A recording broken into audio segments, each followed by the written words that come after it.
Marvel Cinematic Universe, non-divine timeline. Continental Hotel, top floor. Boss, there's a new assassination task, $2 million. Would you consider it? A stunning blonde woman, clad in a professional skirt suit and exuding an air of authority, calmly addressed Charlotte Doyle. Oh, $2 million is quite a substantial sum.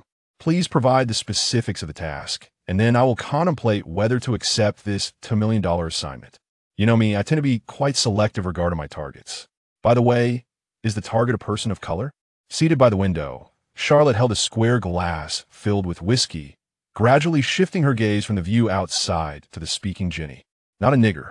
Charlotte, you've become a nigger assassin now.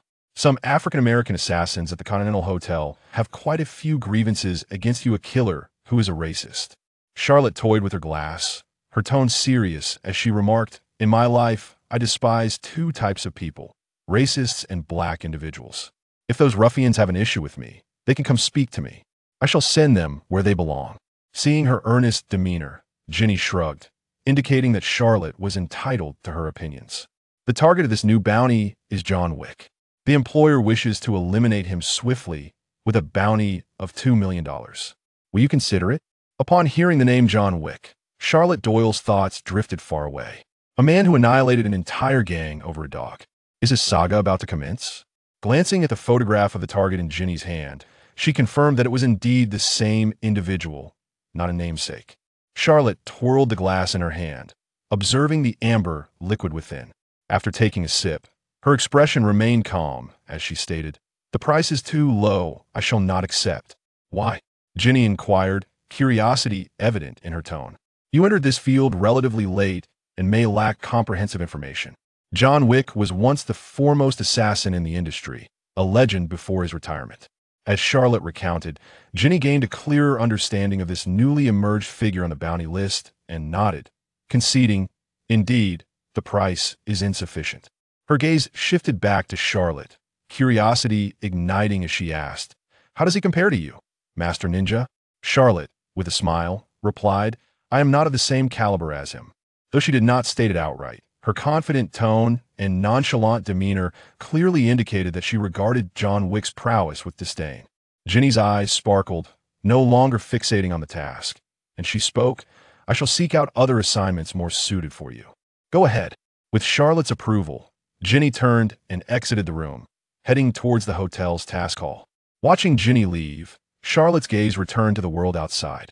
"My name is Feng Yi, hailing from Blue Star. During a session of playing the Naruto mobile game, while attempting to draw the newly released character card of the legendary Jiraiya, I was infuriated when I realized I had squandered $3,000 without acquiring the character fragments, leading to my untimely demise. Consequently, I inexplicably transmigrated into this world. Though this planet is also called Earth, it bears no resemblance to the one Charlotte once inhabited. After all, the colossal Stark Industries advertisement in Times Square, New York, is remarkably conspicuous and elitist. Cover girl of Playboy magazine has once again found herself in the embrace of Tony Stark. This is the Marvel Universe, or rather, in Charlotte's perspective, it is a universe draped in the guise of the Marvel Cinematic Universe. Upon awakening to the memories of my past life, I found myself in a dilapidated alleyway in New York, clad in tattered rags. I surmised I was either an orphan or a wayward child. As for the Naruto mobile game that had incited my wrath, it transformed into a guiding force, manifesting within my consciousness. Yet this vexatious guiding force, much like before, remained perpetually loading. Charlotte Doyle was subsequently adopted by a couple of assassins at the Continental Hotel who trained the 6-year-old Charlotte to become an assassin. The couple's training was inherently brutal, especially for a child they had taken in. Had it not been for the guiding force persistently loading in his mind, providing him with motivation to endure, he might have perished long ago during the training process. During this time, the young Charlotte's hands became stained with blood. If he had been an ignorant child, he might not have felt any discomfort during the training and could have transformed into a true assassin, however. Coming from a land once filled with kindness, this life shattered his worldview and reshaped his existence. There were attempts to escape, but the frailty of his young body and the unawakened guiding force rendered his singular attempt a failure, resulting in severe punishment. Since then, he refrained from attempting to flee. Life became akin to a violation. If he could not alter it, he chose to endure it. Thus, under the couple's rigorous training, he rapidly matured, mastering various assassination skills, disguise, combat, tracking, marksmanship, and even the physics and chemistry associated with assassination, leaving no stone unturned. As for the so-called compulsory education, primary and secondary school, university, these were entirely foreign to him, having never been in contact with any of it. After all, he was not the bourbon-drinking individual who encountered a military bigwig who adopted him. Of course, he did receive the essential foundational education. As a professional assassin, his knowledge often surpassed that of a college entrant, albeit in different subject matter. Under the couple's tutelage, on his 18th birthday, Charlotte Doyle awakened his guiding force, and the wretched Naruto saga finally completed its loading process. That same year, he graduated from assassin training, and the name Charlotte Doyle originated from his adoptive parents' surname. Though he had sacrificed them, he inherited their name and became the assassin they had envisioned, garnering a considerable reputation within the Continental Hotel. After all, he had already established himself as a registered professional assassin prior to awakening his guiding force. And with over a decade of training, Charlotte had no intentions of changing career paths. 3 years have passed since the awakening of the Golden Finger. Each time he opens the interface of the Naruto game, a notification appears, enticing him to recharge to VIP level 10 to receive the coveted Shabao Gara. However, over these 3 years, Charlotte Doyle has attempted countless times to recharge using various currencies, including dollars, pounds, rubles, and even precious metals such as gold and diamonds, yet all efforts have been in vain. Each time he attempted a recharge, he was met with failure. After 3 years, he has completely abandoned the idea of upgrading his VIP status, even exchanging Chinese yuan specifically for this purpose. But to no avail. When he opens the Naruto panel, what greets Charlotte Doyle is himself, along with a surreal nighttime view of Konoha village. His initial character is not the standard Naruto Uzumaki, but rather himself, Charlotte Doyle. Over the years, he has become quite familiar with the Golden Finger system. He can sign in daily, and successful sign-ins reward him with copper coins, reputation, explosive tags, soul jade, reincarnation stones, delicious ramen, recruitment scrolls, and gold coins, which can only be obtained through recharges. The copper coins and reputation are essential for practicing summoning techniques and upgrading summoned creatures, particularly the copper coins, which are vital for enhancing techniques, fortifying equipment, and upgrading secret scrolls. Fortunately, both the copper coins and the rewards from the system can be exchanged at a 1:1 ratio, leading him to accumulate only copper coins over the years, as they are far more useful than the insufficient gold coins. The soul jade and reincarnation stones are used to enhance artifacts, yet he has no idea how to obtain such artifacts. As for the recruitment scrolls, whether due to bad luck or some other reason, he has received very few over the years, managing to obtain only 1 or 2 through sign-ins each month. On fortunate months, he might acquire 3, while on unlucky ones, only 1. The double sign-in rewards from VIP levels 1 to 12 remain entirely out of reach for him. He can earn only 50 gold coins per month through sign-ins, while a standard recruitment scroll costs 168 gold coins. Exclusive and privileged recruitments are equally unattainable for him. In the game, features such as team raids, trial grounds, duel arenas, leaderboards, point competitions, and the ninja tournament all remain inaccessible, shrouded in gray, their requirements unknown. Ironically, since joining the Continental Hotel Assassins Association, the organization's building has lit up, as has the Task Assembly Hall, where all the assassin contracts taken at the Continental Hotel count towards his tasks. However, tasks must be accepted by characters, and a maximum of 3 can be undertaken in a single day. This means the possibility of spamming tasks through the Assembly Hall is non-existent, with task levels ranging from S to D, each offering different rewards. The emergence of the Task Assembly Hall has allowed Charlotte to take on various tasks beyond assassination, including protection, escorting, and searching. In light of this, he has also opened an office outside the Continental Hotel, aptly named the Charlotte Agency, where he accepts the aforementioned tasks. All tasks recognized by the Assembly Hall are selectively undertaken by him. Additionally, there is a system-provided training ground, which is not merely a combat arena but a genuine training site akin to the 8th training ground in Naruto. Here, Charlotte can practice ninjutsu, taijutsu, jinjutsu, and kunai throwing. The only drawback is the lack of combat, which limits his practical experience. However, over these 3 years, he has significantly enhanced his abilities through this training ground. Becoming proficient in various ninjutsu techniques, a feat made possible by creating a spacious, uninhabited training area not far from the Continental Hotel, though it came at a considerable cost. In terms of ninja recruitment, over 3 years and 36 months, he has amassed 50 recruitment scrolls, adhering to the convention of using 10 at a time. After all, not every scroll yields a ninja or ninja fragments. Some also provide copper coins, reputation, and equipment materials. However, 3 years have only granted him 3 ninjas. The scarcity is due to duplicate recruitments converting ninjas into fragments. B-grade ninjas require 15 fragments, while C-grade ninjas need 10. Unobtained C-grade ninjas can be synthesized from 10 identical fragments, while B-grade ninjas require 40 identical fragments, and A-grade ninjas also need 40. S-grade ninjas, however, demand a staggering 100 identical fragments with no discernible pattern. Moreover, ninjas can be leveled up from 1 star to 5 stars. Ascending from 1 to 2 stars requires 30 fragments, from 2 to 3 stars requires 60, from 3 to 4 stars requires 100, and from 4 to 5 stars requires 200. While each ascension boosts a character's overall attributes, the difficulty is immense, especially in a scenario where acquiring character fragments is daunting. The characters he has obtained are all C-grade ninjas, previously deemed worthless in the mobile game landscape. Yet in the early phases of Marvel, they could prove formidable. His 3 ninjas are Uchiha Sasuke, without the Sharingan, with skills including Fire Style, Great Fireball, Lion's Barrage, and Chidori, Irika Umino, with skills like Shuriken Manipulation, Barrier Formation, and Roar of Love, and Rock Lee, with skills such as Infinite Dance and Leaf Hurricane.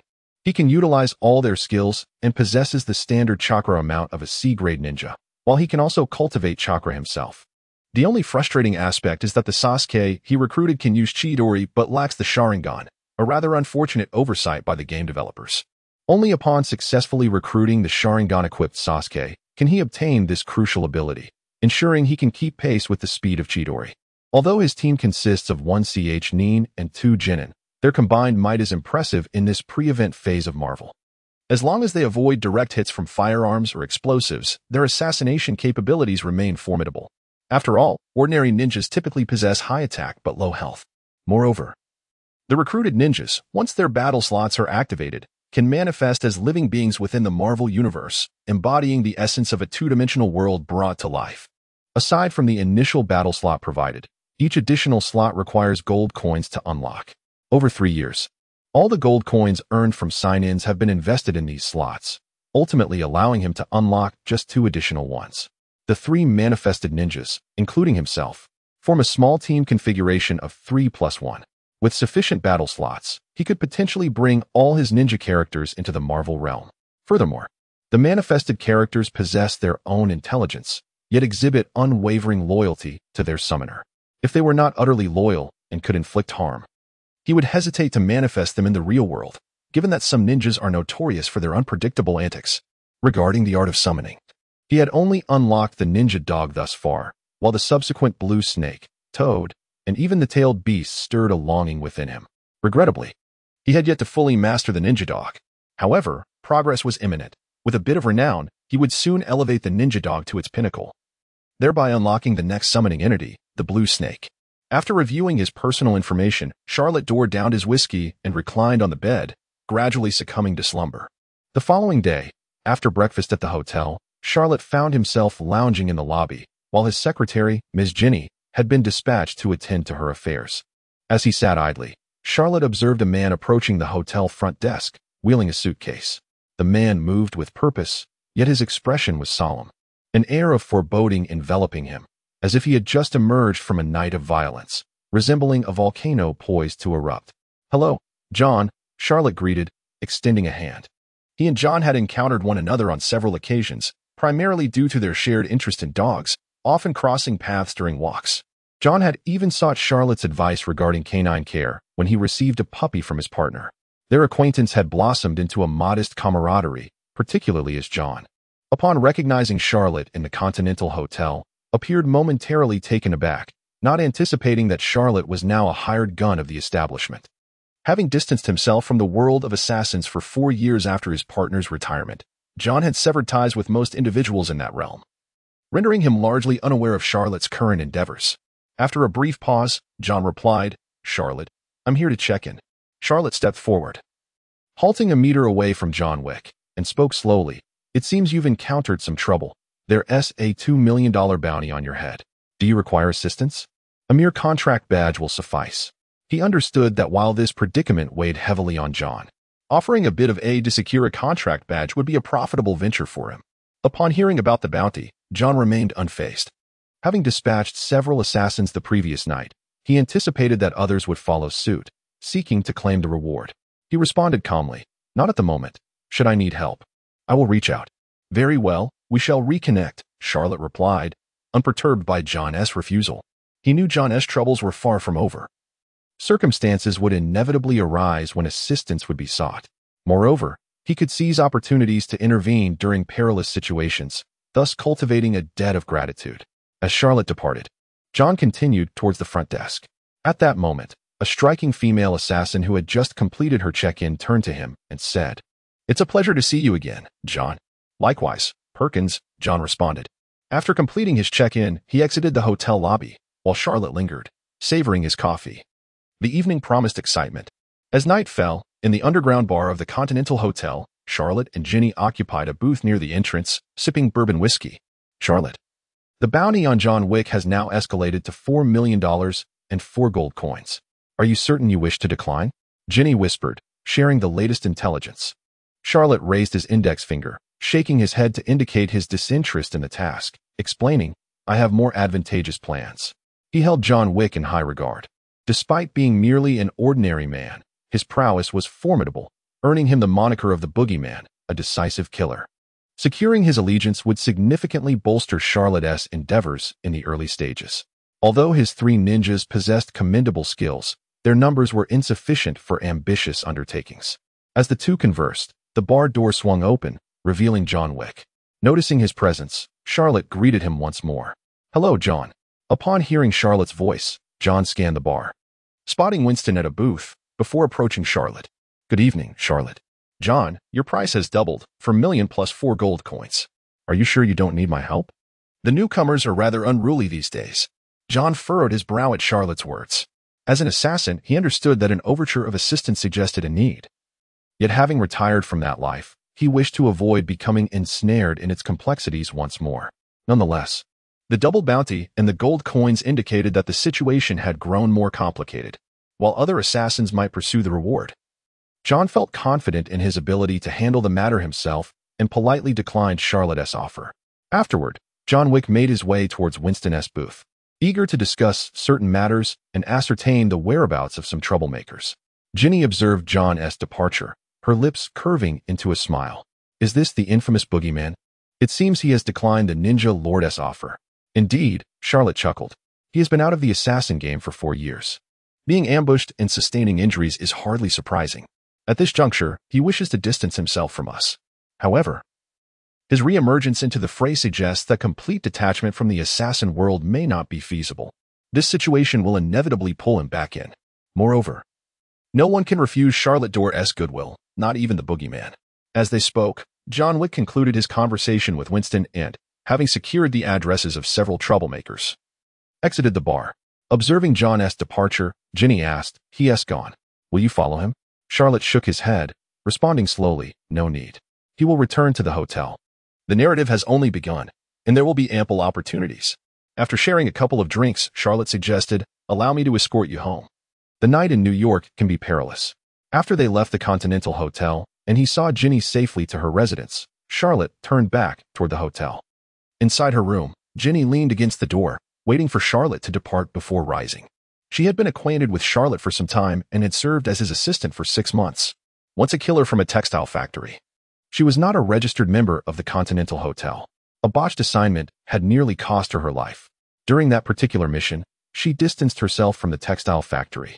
At the conclusion of the operation, she collapsed at the doorstep of Charlotte Doyle, who rescued her. From that moment onward, she ceased her previous endeavors.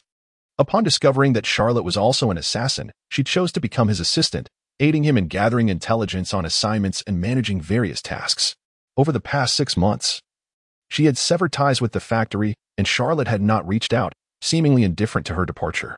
However, today she received alarming news from the factory. The cross had betrayed them. At that moment, she was uncertain whether to involve Charlotte Doyle. Meanwhile, back at the Continental Hotel, Charlotte Doyle awaited in silence. His room was at the end of the hall, adjacent to John Wick's quarters. Time passed slowly until the sound of a door opening indicated John Wick's return. As expected, shortly thereafter, the sounds of a struggle erupted from the neighboring room. Though Charlotte did not venture closer, he was well aware of the unfolding scene.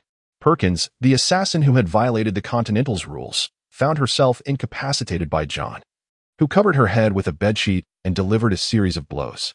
Charlotte anticipated that someone would notify the hotel front desk, and thus he refrained from making a call. He pondered the hotel's regulations with a sense of irony. The prohibition against killing was ostensibly reasonable. However, once the adversary initiated violence, one could not retaliate with lethal force within the confines of the hotel. After all, should one uphold the rules while the other flouted them, the latter would be seen as the transgressor and face the hotel as consequences. Otherwise, John Wick would not show mercy. After a brief interval, the sounds of conflict ceased, and John emerged victorious. Charlotte Doyle opened his door, observing Perkins crawling along the hallway, and silently shook his head. John exited his room, having just concluded a phone call, and seized Perkins from behind, pressing a gun to her head, ultimately extracting the information he sought. He then rendered her unconscious with the butt of his weapon. At that moment, Harry, who had taken up residence in the adjacent room, heard the commotion and brandished his own firearm as he opened the door. The sound of the gun being chambered caught John's attention, leaving him uncertain whether the figure behind him was a foe seeking to claim a bounty. Without turning, a voice inquired, "Do we know each other?" Recognizing the familiar tone, John Wick replied, "I suppose we do." He raised his hands in a gesture of non-aggression.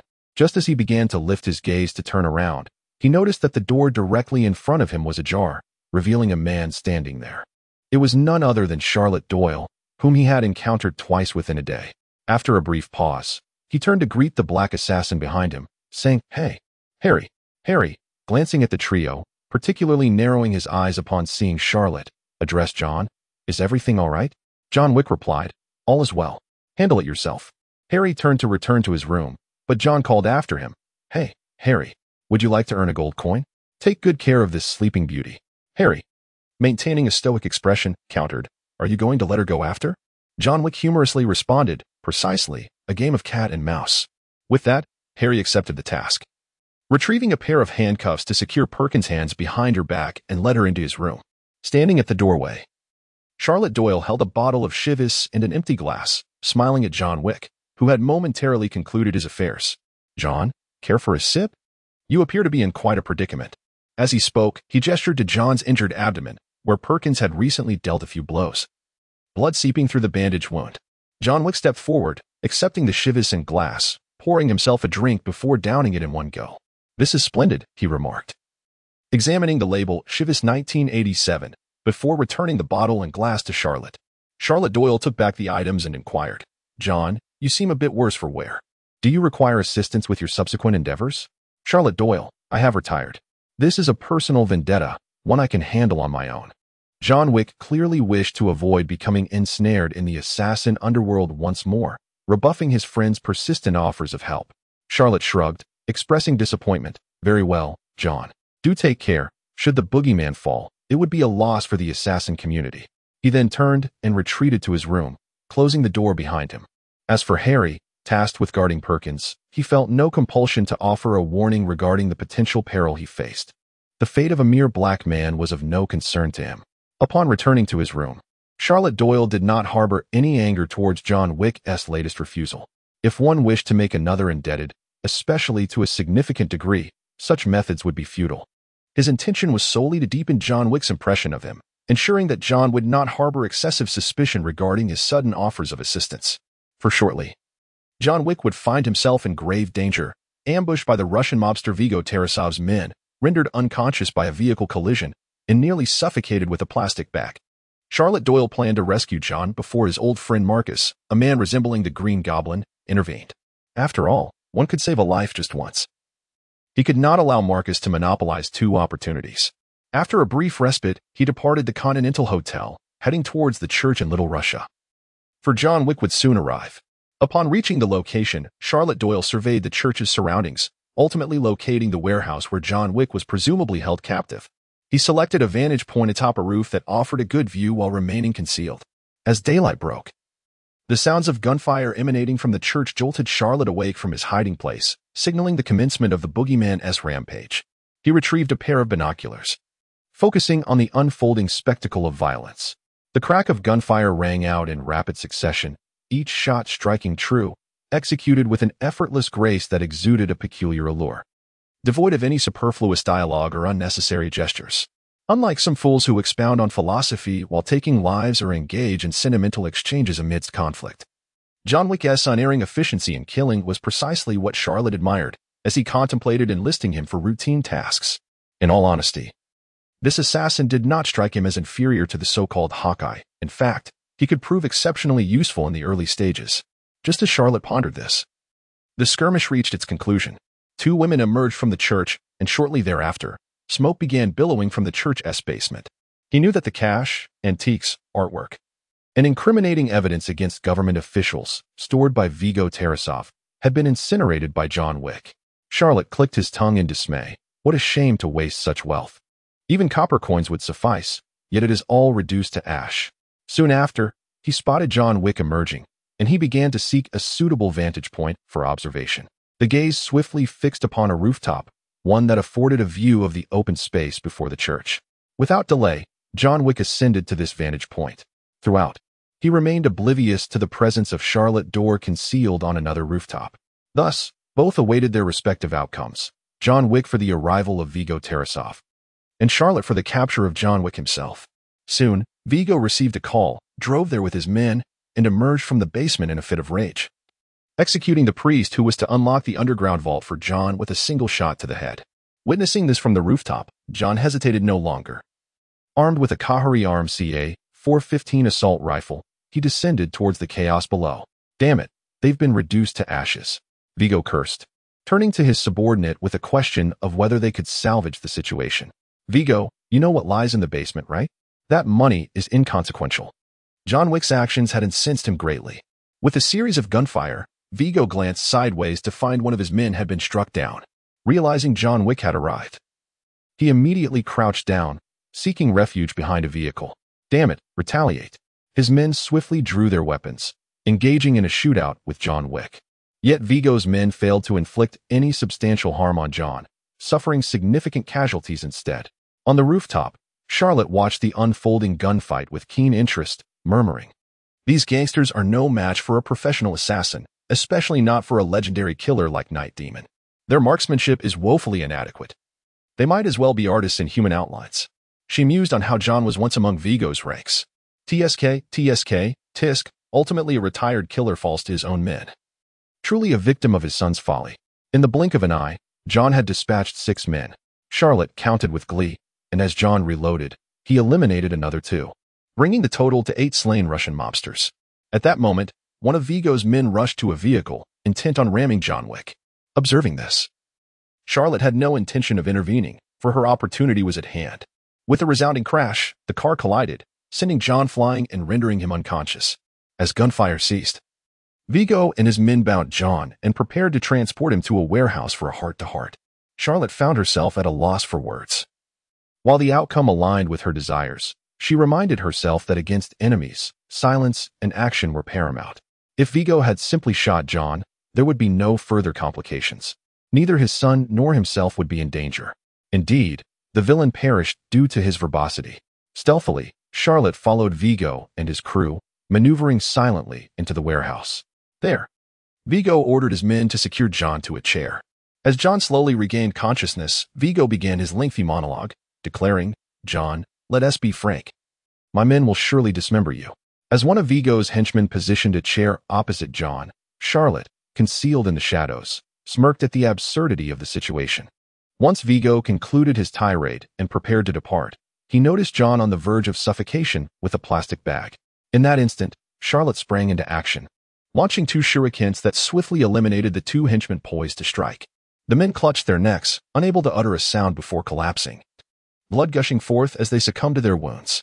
Outside the warehouse, Marcus, ready for rescue, observed the swift demise of the henchman and understood he need not intervene.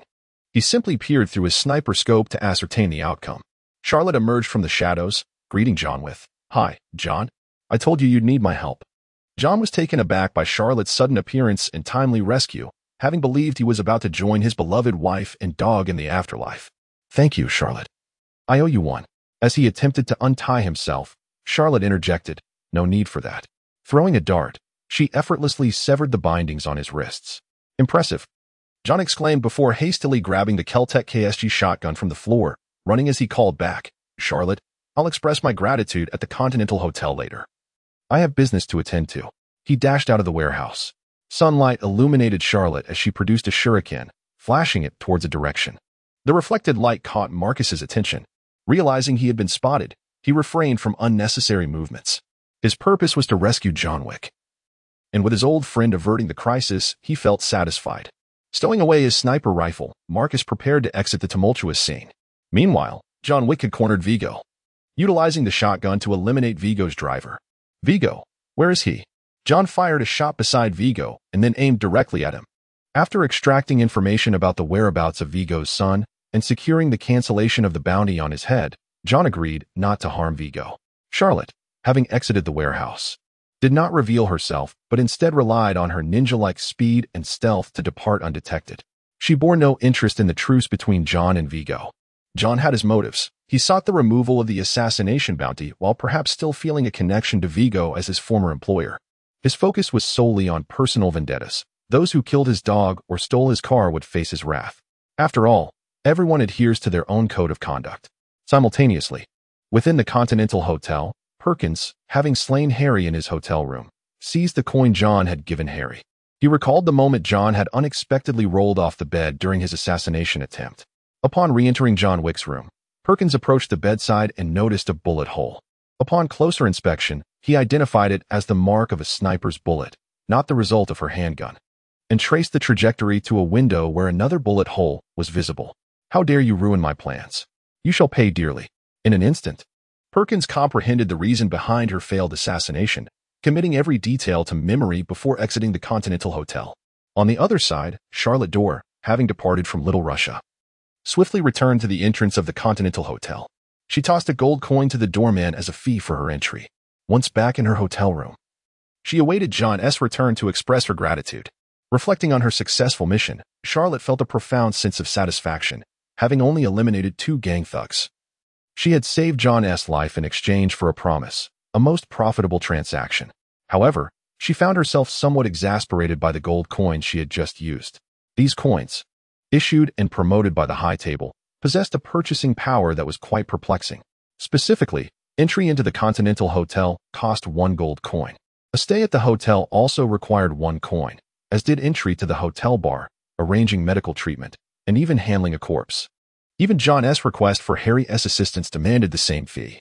In the Continental Hotel, any service rendered, including that of an assassin, was priced at a minimum of 1 gold coin. Yet, this single coin could merely procure someone to care for a pet for a few hours, or, conversely, it could hire a fairly competent assassin to carry out a killing. It is noteworthy that the bounty for eliminating John Wick, known as the Boogeyman, was merely 4 gold coins, which was sufficient to entice an assassin to breach the hotel's regulations. Without gold coins, possessing only dollars would not guarantee one the services of a continental assassin. The enigma of the gold coin's purchasing power was vast and fluctuating. Yet under the High Table's promotion, it had become the hard currency of the assassin's realm. The Continental Hotel served as the foundation for this currency, functioning much like a mercenary guild for assassins, where bounty tasks could be posted and intelligence gathered.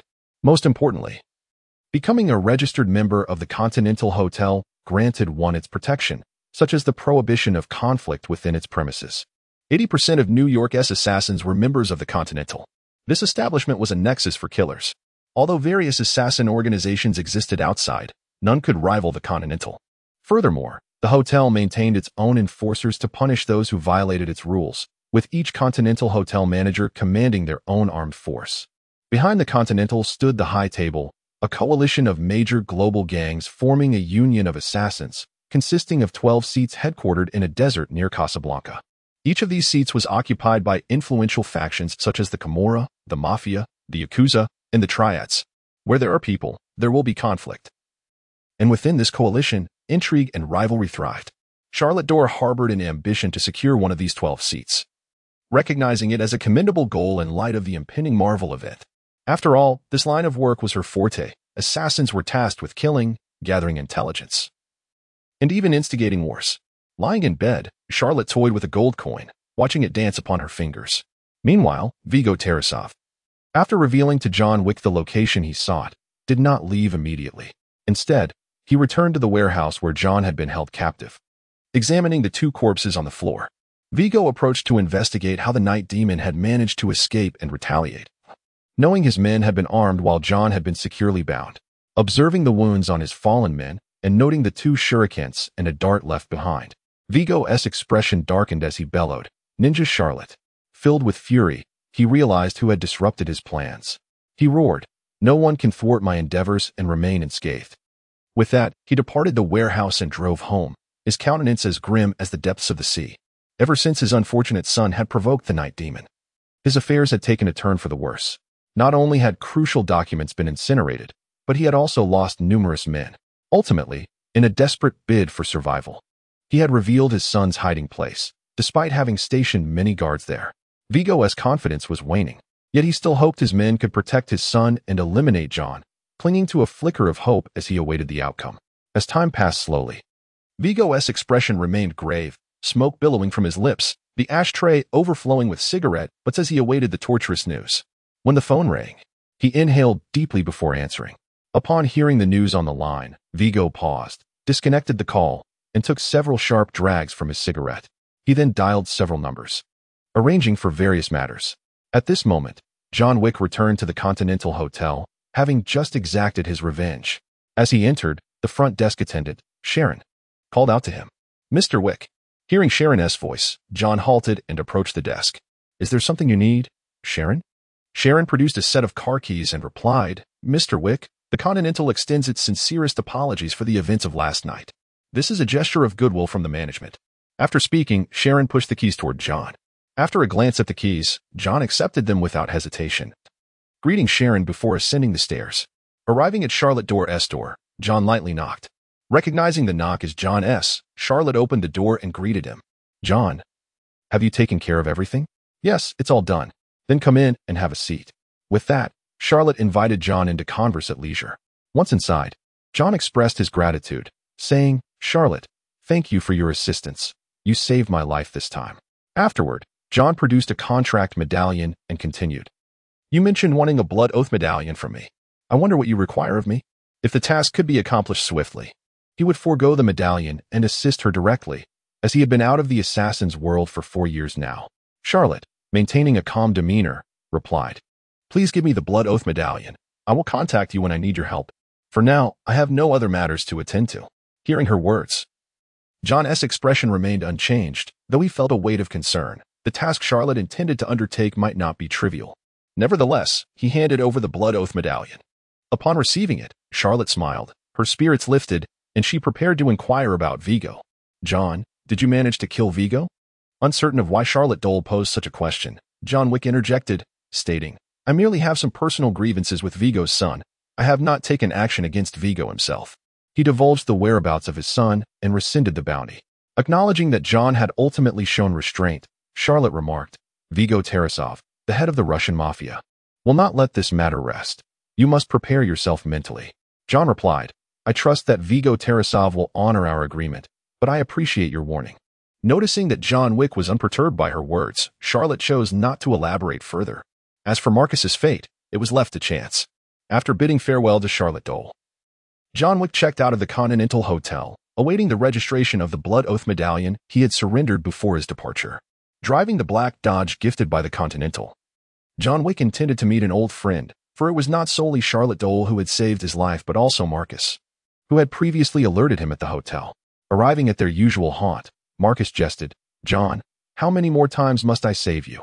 To which John Wick expressed his gratitude, saying, "I am truly grateful, Marcus." Observing the man and Appos' estate, Marcus commented, "You Don and Appos, T. seem well." John replied, "I have retired. This is my state of retirement." Slightly dissatisfied with his old partner's response, Marcus questioned, "Retirement? Do you still believe in that? You have a new life. You will find a way to return to the right path." With that, Marcus patted John Wick on the shoulder and added, "It's time to go home." Sighing, he turned to leave, their conversation having been less than pleasant. Unbeknownst to them, Their encounter was being meticulously documented by Perkins, who was concealed in a nearby vehicle, ready to report back to Vigo Tarasov. In his chamber, Vigo Tarasov watched the video brought by Perkins, his expression darkening. He had not anticipated that aside from the interference of the ninja Charlotte Doyle, Marcus, the assassin he had hired, would betray him. At times, the anger stemming from an outsider's involvement pales in comparison to the treachery of one's own men. Had it not been for Marcus's betrayal, his son would still be alive. Intensifying Vigo's fury, without hesitation, he commanded his subordinates to lay siege to Marcus's residence, demanding that Marcus pay the price for his actions. Simultaneously, he took out his phone and ordered, "Eliminate that damned Charlotte Doyle. Ninja, I want him to become a corpse." Following these instructions, Vigo, accompanied by Perkins and several of his men, drove to Marcus's home, intent on resolving the matter in a manner befitting the Russian mafia. Meanwhile, at the Continental Hotel, Charlotte Doyle logged into the Naruto interface to check in for the day, receiving a reward of 30,000 copper coins. A prompt appeared, inquiring whether he wished to upgrade to a prestigious VIP 2 user status, which would grant him double rewards for check-ins. Faced with yet another invitation for top-ups, Charlotte felt a twinge of exasperation. It was not his desire to become a spendthrift. Rather, he was simply unsure of how to proceed with the top-up, ultimately choosing to close the window in resignation. After acquiring John Wick's Blood Oath medallion, Charlotte proceeded to the service desk of the Continental Hotel to complete his checkout and departed from the establishment. Observing the encroaching dusk, Charlotte opted not to return to his office, where Irika Umino was in charge, alleviating him from concern. Should any troublesome tasks arise, Irika would reach out to him. Although Irika was merely a teaching ninja in Naruto, back before the Marvel events unfolded, handling tasks was still quite manageable. Instead, he drove his beloved Mercedes 300 SL to 405 Lexington Avenue in Manhattan, New York, where he had rented a spacious 200-square-foot flat in the Chrysler Building for his residence. In truth, Charlotte had once considered the Star Building on Fifth Avenue, primarily drawn by its clause prohibiting African Americans from renting or purchasing, which appealed to him. An apartment devoid of African Americans held considerable allure for him. He had hoped to observe if any of the figures from the Marvel Universe resided there, only to discover that no such apartment named the Star Building existed on Fifth Avenue, nor were the aforementioned figures present, leaving him somewhat disappointed. Additionally, this fortunate outcome spared him from the complications of competing with predecessors from another realm. Finally, before nightfall, Charlotte drove from Fifth Avenue to Lexington Avenue, smoothly entering the underground parking garage of the Chrysler Building. At that moment, the security personnel overseeing the garage spotted Charlotte's vehicle from a distance and promptly opened the gate, offering a respectful smile. The distinctiveness of Charlotte Doyle's Mercedes 300 SL, a classic Gullwing sports car from 1954, made it easily recognizable. In fact, he was the only resident in the entire building who would dare to drive such a valuable collector's car. Indeed, the 1954 Mercedes 300 SL was a true classic. Charlotte had acquired it from a bankrupt millionaire who had only driven it a mere 2,000 kilometers, maintaining it in pristine condition, rendering it roadworthy. In Charlotte Doyle's eyes, a car should be driven rather than merely displayed in a garage as an exhibit. Navigating through the gate, he slowly parked in his designated space. However, as he stepped out of the vehicle, an intense aura of killing intent enveloped him. Gunfire erupted, and in an instant, Charlotte retrieved a shuriken from the Naruto realm, deflecting the incoming bullets with precision. The sound of a sharp collision resonated as the bullets were skillfully parried. In the next moment, a kunai was hurled at the shooter, striking him directly in the neck and ending his life in an instant. Yet, as he fell, his finger remained on the trigger, causing a barrage of bullets from his automatic rifle to rain down near Charlotte's car. Damn it! Charlotte cursed under his breath. Yet his movements did not falter as he continued to deflect the incoming bullets, ultimately safeguarding his beloved vehicle. All of this transpired in the blink of an eye. Just as he caught his breath, four more gunmen appeared, unleashing a torrent of bullets aimed directly at Charlotte Doyle. Fortunately, having spotted the assailants in time, Charlotte swiftly formed hand seals and executed a substitution technique, evading the onslaught. However, his cherished car was instantly riddled with bullets. The four gunmen, witnessing Charlotte Doyle transform into a mere wooden stump, momentarily froze, even neglecting to pull the triggers of their weapons. At that moment, having used the substitution technique to reappear nearby, Charlotte swiftly turned, his kunai slicing through the throat of one gunman, sending him crashing to the ground. The remaining three gunmen were just beginning to react, hastily turning their weapons towards him. Unfortunately for them, Charlotte's figure swiftly appeared before them like a phantom, and within moments, he dispatched all three with a swift stroke of his kunai. With all 5 gunmen eliminated, the underground parking garage fell into an eerie silence. No further assailants emerged, and Charlotte Doyle approached his beloved car, gazing at the multitude of bullet marks on its surface, his heart aching in anguish.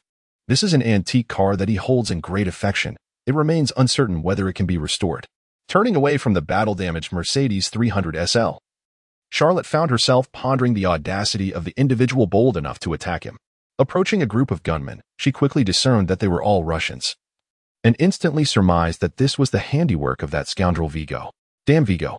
During the skirmish earlier that morning, he had not retrieved his shuriken, but instead left it at the scene as a symbol to inform Vigo that it was Charlotte, the ninja, who had spared the lives of those involved. Her intention was to intimidate Vigo, yet the outcome was contrary. It merely prompted him to send his men to confront her. Once she identified her target, the subsequent actions became straightforward.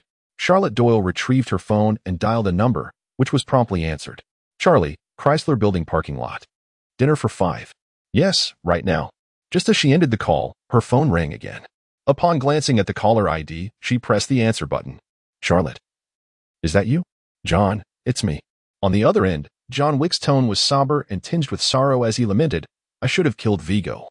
That bastard sent men to murder my dear friend Marcus, who saved me at the Continental Hotel just yesterday. Charlotte, Vigo may come after you as well. Please exercise caution. Observing the 5 lifeless bodies on the ground, Charlotte replied, he has already made his move. What? John exclaimed. Vigo's men have all been dispatched by me. Upon hearing this, John Wick responded, I'm glad you're safe. I'm heading to settle the score with that scoundrel Vigo. We shall reconnect afterward. With that, John Wick hung up. As the line went dead, Charlotte understood that John was off to avenge his fallen friend.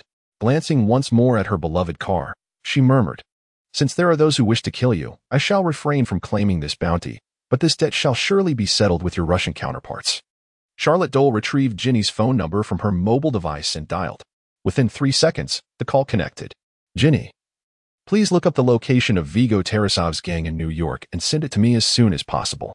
Ginny did not inquire about the reason. She simply replied, Understood. After succinctly conveying her request, Charlotte Doyle ended the call. He was aware that the church served merely as a stronghold for the Russian mob, and that the gang's primary headquarters lay elsewhere. The items within the church were not representative of the entirety of Russian organized crime. Rather, they primarily held incriminating evidence against officials and bribes.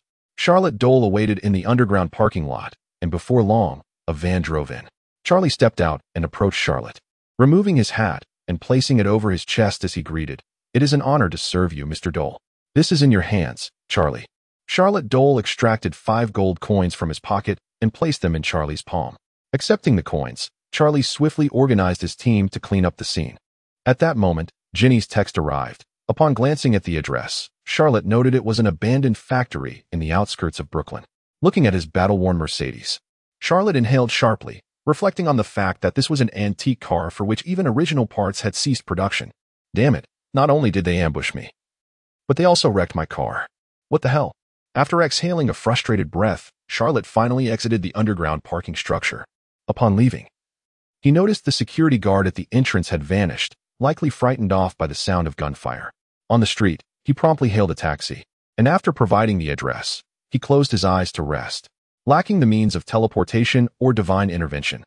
Although Charlotte considered his speed comparable to that of a vehicle in the city, he feared that if he attempted to run there, it would likely draw the attention of S.H.I.E.L.D.S. Coulson the following day. Meanwhile, John Wick had arrived outside his friend's residence.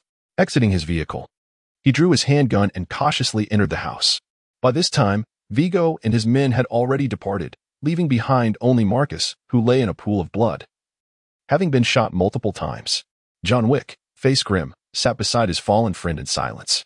Moments later, his phone rang. Upon answering, he heard Winston's voice. John, I know you seek information about Vigo. However, the Continental has its rules, and I cannot divulge anything. There is a helicopter at a nearby heliport, fully fueled and awaiting someone. Understanding Winston's words as a hint, John Wick promptly hung up. His gaze fell on Marcus's lifeless form, and he resolved to avenge his friend. Rising, he left Marcus's home and drove toward the heliport.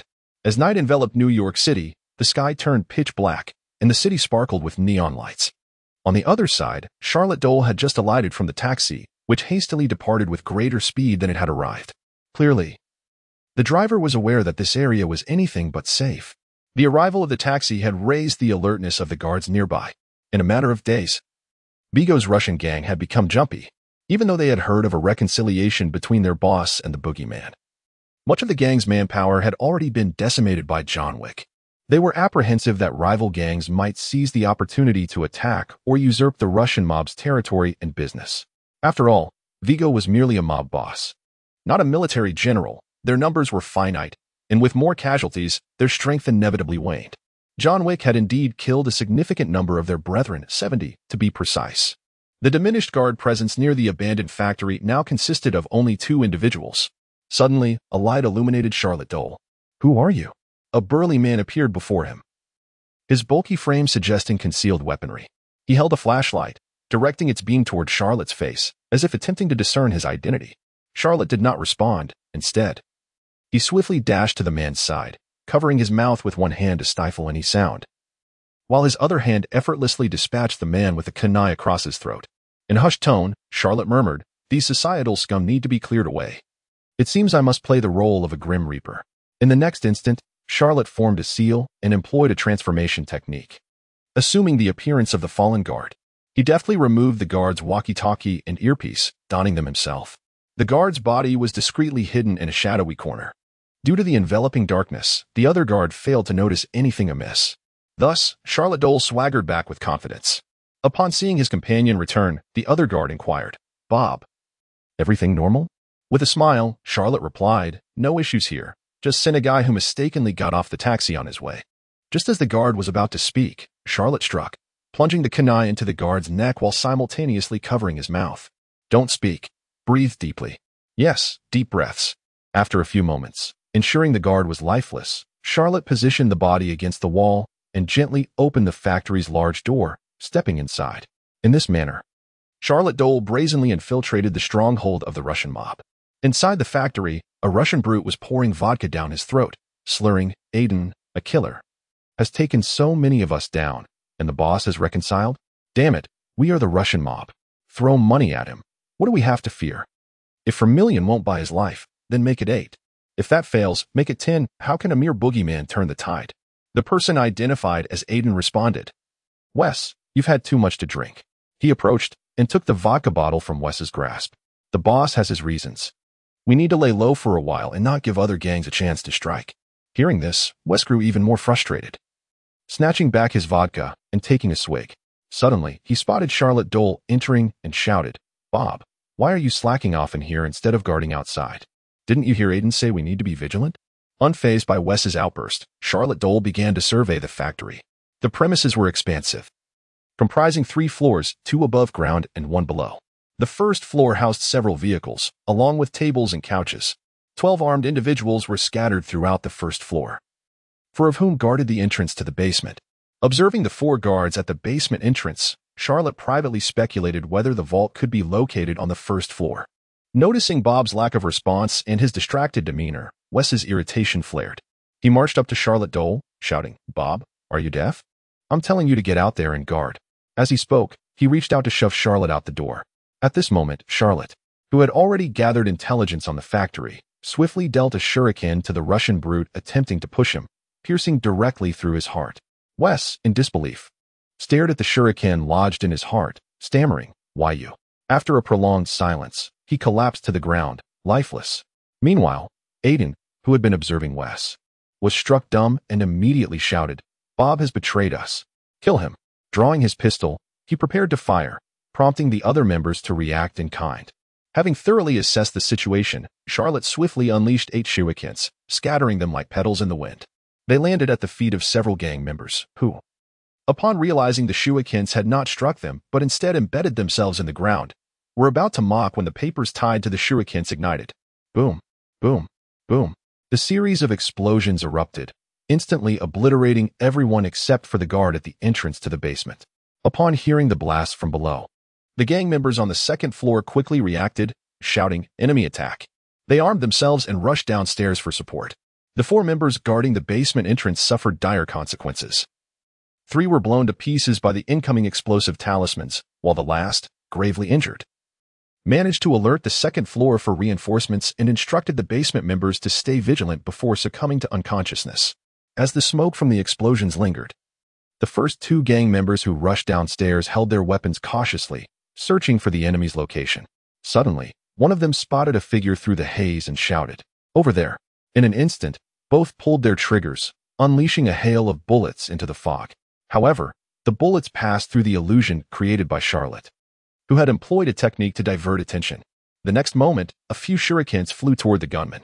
A pair of anguished cries echoed as the 2 gunmen fell lifelessly to the ground.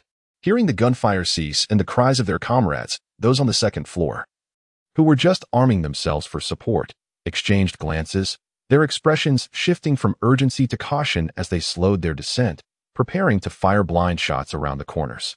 Charlotte, with a sudden burst of speed, reached the staircase leading to the second floor. With a crouch and a sprint, the concrete floor beneath him shattered, propelling him upward like a bolt of lightning. Any gang members positioned to assist were swiftly dispatched as Charlotte glided past, ending their lives with lethal precision. Upon reaching the second floor, Charlotte continued his relentless assault, weaving through a storm of gunfire, claiming life after life like an embodiment of death itself. The gang members on this level crumbled under the onslaught, losing their will to fight. 3 of them seized the chance to shatter a window, shouting as they leaped downwards. Aside from those 3, every member on the second floor had been slain by Charlotte's shurikens, and he remained unscathed. Approaching the shattered window, he observed the limping trio still struggling to escape. Charlotte produced 3 shurikens and hurled them at the fleeing gang members. Swoosh, swoosh, swoosh. The shurikens struck the necks of the 3 men, and in the next heartbeat, they collapsed, blood gushing from their wounds and staining the ground beneath them. Satisfied with the outcome, Charlotte nodded approvingly. None had escaped his grasp. After shaking off the blood from his shuriken, he descended to the entrance of the basement, where 4 guards had once stood. Upon entering, he found one still clinging to life, and with a swift motion, he delivered a final blow, sending the man to his eternal rest. Only then did he take a moment to examine the entrance, discovering it was fortified by an enormous steel security door, a formidable barrier not easily breached without high explosives. Realizing that the lack of reinforcements from the basement was due to this door, Charlotte understood the predicament. Inside, 6 guards felt a wave of anxiety wash over them. One, armed with an assault rifle, broke the silence. "Tana, it's quiet outside. Have we dealt with the enemy?" Tana remained silent, instead pressing a button on his waist-mounted radio, addressing his comrade. "Sam, what is the situation outside? Have we neutralized the threat?" "Outside." Charlotte caught the faint sound of the radio through a fallen body's earpiece. Approaching, he seized the radio and declared, "Sam is dead. It's your turn now." In an instant, he crushed the device in his hand, the remnants falling to the ground. Inside, the guards exchanged worried glances, realizing they all heard the chilling proclamation. The impenetrable security door, custom-made by their leader, Vigo, was designed to withstand such incursions. Without explosives, entry was impossible. Tana, analyzing the situation, urged the others to calm down. "We need to contact Vigo immediately for reinforcements. Let him know we're under siege," he commanded. The man named Moat scrambled to grab the phone from the table, dialing urgently. Meanwhile, Vigo was en route to the airport when his phone rang. Recognizing the number as that of his gang's outpost, he answered immediately. "Vigo here. There has been an attack on the outpost. Only Tana and 6 of us are left guarding the basement. The others have been killed, and we need backup." Vigo's expression hardened as he clenched his teeth, muttering, "Damn that night demon. I'll send reinforcements right away. Hold your ground. John shouldn't he have the means to breach that door?" Outside, the sky rumbled ominously, signaling a storm on the horizon. Vigo was unaware of the mastermind behind the attack, but he recalled the earlier call he made to John Wick, a call that had both relieved and provoked him. Although the caller hadn't named the assailant, he surmised it was indeed John Wick. As the convoy turned a corner, closing in on the airport, Vigo was about to dispatch reinforcements when he caught sight in the rearview mirror of a black Dodge tailing them. It was John Wick, accelerating towards them. Seeing this, Vigo's expression darkened further, cursing under his breath. John, driving the black Dodge supplied by the Continental Hotel, sped down the road, finally catching up to Vigo's convoy just as they approached the helicopter terminal. With a deft drift and a cloud of dust, John's Dodge surged forward, finally closing the gap to Vigo and his entourage. John exhaled deeply, relieved to have finally caught up. At this moment, Vigor Tarasov hastily dialed the phone number of Abran Tarasov. The gang consultant, Ivy, seated in the passenger seat, turned to glance at the pursuing vehicle behind them. Then urged the driver, "Damn it, step on it. The helicopter is just ahead. Accelerate. Move faster." Abran Tarasov's phone was now connected, and Vigor commanded, "Abran, gather your men and head to the gang's hideout in Brooklyn. There's been an attack. Bring extra personnel for support." "Brother, is it Night Demon?" Abran inquired. Clearly aware that due to his nephew's actions, his brother had already clashed with John Wick. Vigor glanced at the driver of the pursuing Dodge and replied, "It's not him. Night Demon is on my side." Hearing this from his brother, Vigor brought a sigh of relief to Abran, who responded, "Rest assured, I will shred those intruders to pieces." After relaying the instructions, Vigor ended the call and turned to observe John Wick's car closely following them, then closed his eyes in the vehicle and exhaled deeply. Meanwhile, in a suburban warehouse in Brooklyn, Charlotte Doyle gently tapped on the reinforced steel door, noting its impressive thickness of 10 centimeters. From her system space, she retrieved explosive talismans. Fearing that a single one might prove insufficient, she thus took 10. It wasn't a reluctance to use more, but rather a concern about the dilapidated warehouse's resistance to explosions. She did not want to risk demolishing the entire structure instead of merely breaching the door. If only she had recruited Naruto Uzumaki, who mastered the Rasengan, a single strike would have sufficed to obliterate the door without such complications. As for her own mastery of the Chidori, she was unwilling to end up like Sasuke, with her hand stuck in the steel plate. Especially knowing that behind the door were not corpses, but rather individuals who might shoot back. Setting aside her dilemmas, Charlotte began to arrange the explosive talismans according to the formation of a barrier array, affixing them in a specific sequence to various corners of the door. Inside, the individuals behind the door, hearing no commotion, speculated whether the assailants had abandoned their attempt to breach the fortified entrance. The barrier array was a skill Charlotte had acquired from Irike Umino, enabling her to link multiple explosive talismans into a trap. The power of the skill depended on the number of talismans used. The trap would automatically detonate upon the enemy's entry or can be triggered manually. Having affixed all the talismans and arranged the barrier array, Charlotte exited the stairwell and leaned against the wall to shield herself from debris that might fly from the impending explosion. With her hands forming a tiger seal, she shouted, "Explode!" Instantly, the barrier array activated, igniting the talismans in a fiery eruption. Boom! The force of the 10 talismans was tremendous, causing the entire building to tremble. Dust cascading down. Had the warehouse not been sturdy, and if the explosion had targeted a load-bearing wall, the structure could have collapsed in an instant. Inside the basement, a cacophony of wails ensued. As the talismans detonated, the reinforced door was blasted inward, instantly crushing 3 of the 6 guards who had been standing directly behind it. The others were also struck by flying debris. With the path to the basement cleared, Charlotte seized the opportunity, armed with a kunai, to enter. Just as Tana, who had sustained minor injuries, prepared to fire, he found himself ambushed before he could pull the trigger. Charlotte appeared at his side, delivering a swift backstab. The kunai pierced his throat, dispatching him instantly. In a flash, she moved toward another guard injured by debris, plunging the kunai into his heart. In the span of just 2 seconds since the explosion, the once 6-member guard team was reduced to 1. This remaining guard, Imoda, had previously stepped away to make a call, thus evading the door's impact and the splintering stones. However, the chaos unfolding before him was overwhelming. "Devil!" Imoda shouted, pulling the trigger of his assault rifle, unleashing a torrent of bullets toward Charlotte. In response, Charlotte swiftly wielded her kunai, creating countless afterimages as she deflected the incoming bullets. In no time, Imoda's rifle ran out of ammunition, clicking empty. As he reached for his sidearm, a kunai hurtled toward him. Swoosh! The kunai pierced Imoda's throat, and he stumbled backward, collapsing. Thus, Charlotte Doyle had vanquished every member of the Russian mafia within the warehouse. Meanwhile, Abran Tarasov, having gathered all of his men at the auto repair shop, looked down at nearly 100 armed subordinates and nodded in satisfaction. With a sweeping gesture, he commanded, "Let us move."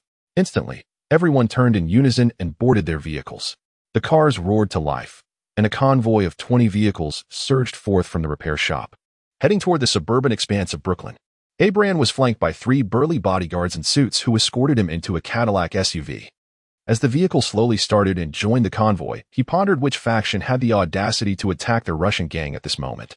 After dispatching all the guards, Charlotte paused to survey the basement. Although not expansive, it was divided into two sections by an iron door. One side contained the remnants of her recent battle, while the other was cluttered with numerous boxes. Upon inspecting the iron door, Charlotte discovered it required a code to open. She placed her right hand on the keypad, and in an instant, a jolt of electricity surged through her hand, rendering the lock inoperable and allowing the door to swing open.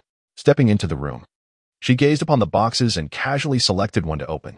As the lid lifted, the room seemed to shimmer with golden brilliance. Indeed, it was a box filled with gold, neatly stacked ingots. Charlotte picked one up, pressing her finger into its surface, confirming its authenticity by its hardness and luster. Satisfied, she tossed the gold back into the box and opened another nearby. This box brimmed with jewelry and precious stones, with a particularly striking sapphire on top that captured her attention. She hefted it, estimating it weighed over 100 grams. After examining two boxes, Charlotte's curiosity heightened as she counted 20 remaining unopened boxes. Surely, they couldn't all contain gold and jewels. The Russian mafia was extraordinarily affluent. Charlotte opened yet another chest, only to find it filled with stacks of $10 bills, all meticulously bundled and arranged. Glancing at the stacks of only $10 notes, she felt a tinge of disappointment. Despite the box's size, how much could these small denominations actually yield? However, in the United States, the predominant denomination of cash in circulation is indeed the $10 bill. Anyone attempting to spend a considerable amount of $100 bills would undoubtedly attract the attention of law enforcement and face scrutiny. Setting aside such concerns, Charlotte Doyle opened all the crates, only to discover they were filled entirely with cash. No other items, let alone any jewels or luxury watches, and not even a single ounce of gold. There were a total of 20 boxes brimming with cash, though the exact amount remained uncertain to him at that moment. Gazing upon the 22 treasure chests before him, one might feel overwhelmed by the thought of how to discreetly transport such a substantial quantity alone. However, for Charlotte Doyle, this posed no challenge. His copper coins allowed for dual exchange. Placing his hands upon the money, Charlotte silently intoned, "Recharge." In an instant, all the cash within the boxes vanished, while the numerical display in his mind's eye reflected a swift increase in the copper coin count, which halted after a mere 3 breaths. The copper coin tally now stood at 4.2 million, of which 200,000 were accrued from prior missions, indicating that this venture netted him a handsome $4 million. With 20 boxes, each containing 200,000 in cash, the total amounted to 4 million. Charlotte Doyle felt profoundly gratified with the fruits of this endeavor, having eliminated societal detritus while securing a significant sum far exceeding the bounty on John Wick's head. Furthermore, this money did not incur a share for the Continental Hotel, allowing him to not only maintain his vehicle but also upgrade his loyal canine companion, as enhancing a summoning beast required a considerable investment of copper coins. As for the 2 boxes filled with gold and jewels, they were safely stored in the system's inventory space. Having completed these tasks, Charlotte Doyle dispelled his transformation and exited the factory. Outside, a striking red Ferrari 458 awaited. With a slight arch of his brow, he approached the vehicle, opened the passenger door, and settled inside. "My dear secretary, your timing is impeccable. I was just pondering how to hail a cab in this forsaken place," he remarked with a smile, closing the door behind him. "As a reward for your efforts, I have a small gift for you," he continued, producing the sapphire he had just stored. The gem, larger than a pigeon's egg, elicited a glimmer of avarice akin to that of a dragon spotting treasure in the eyes of Ginny, the blonde beauty beside him. "Boss, you are exceedingly generous," she exclaimed, throwing her arms around Charlotte and planting a fervent kiss before taking the sapphire from his hand. "Does this sapphire have a name?" she inquired. Charlotte wiped the lipstick from his cheek and, gazing at the beaming Ginny, replied, "You may name it as you wish. After all, you are its new owner." Hearing that her boss did not know the gem's original name left Ginny somewhat disappointed. Observing this, Charlotte swallowed hard. The allure of the gem was undeniably intoxicating. Noticing his reaction, Ginny chuckled and informed him, "Boss, I've arranged for your Mercedes to be sent for repairs. They will contact you once it's ready. Would you prefer to return to Charlotte's office or to the Chrysler building?" Charlotte nodded, satisfied with Ginny's efficiency, and replied, "Take me to the Chrysler building." Without further ado, Ginny started the car and pressed the accelerator, propelling the Ferrari down the road.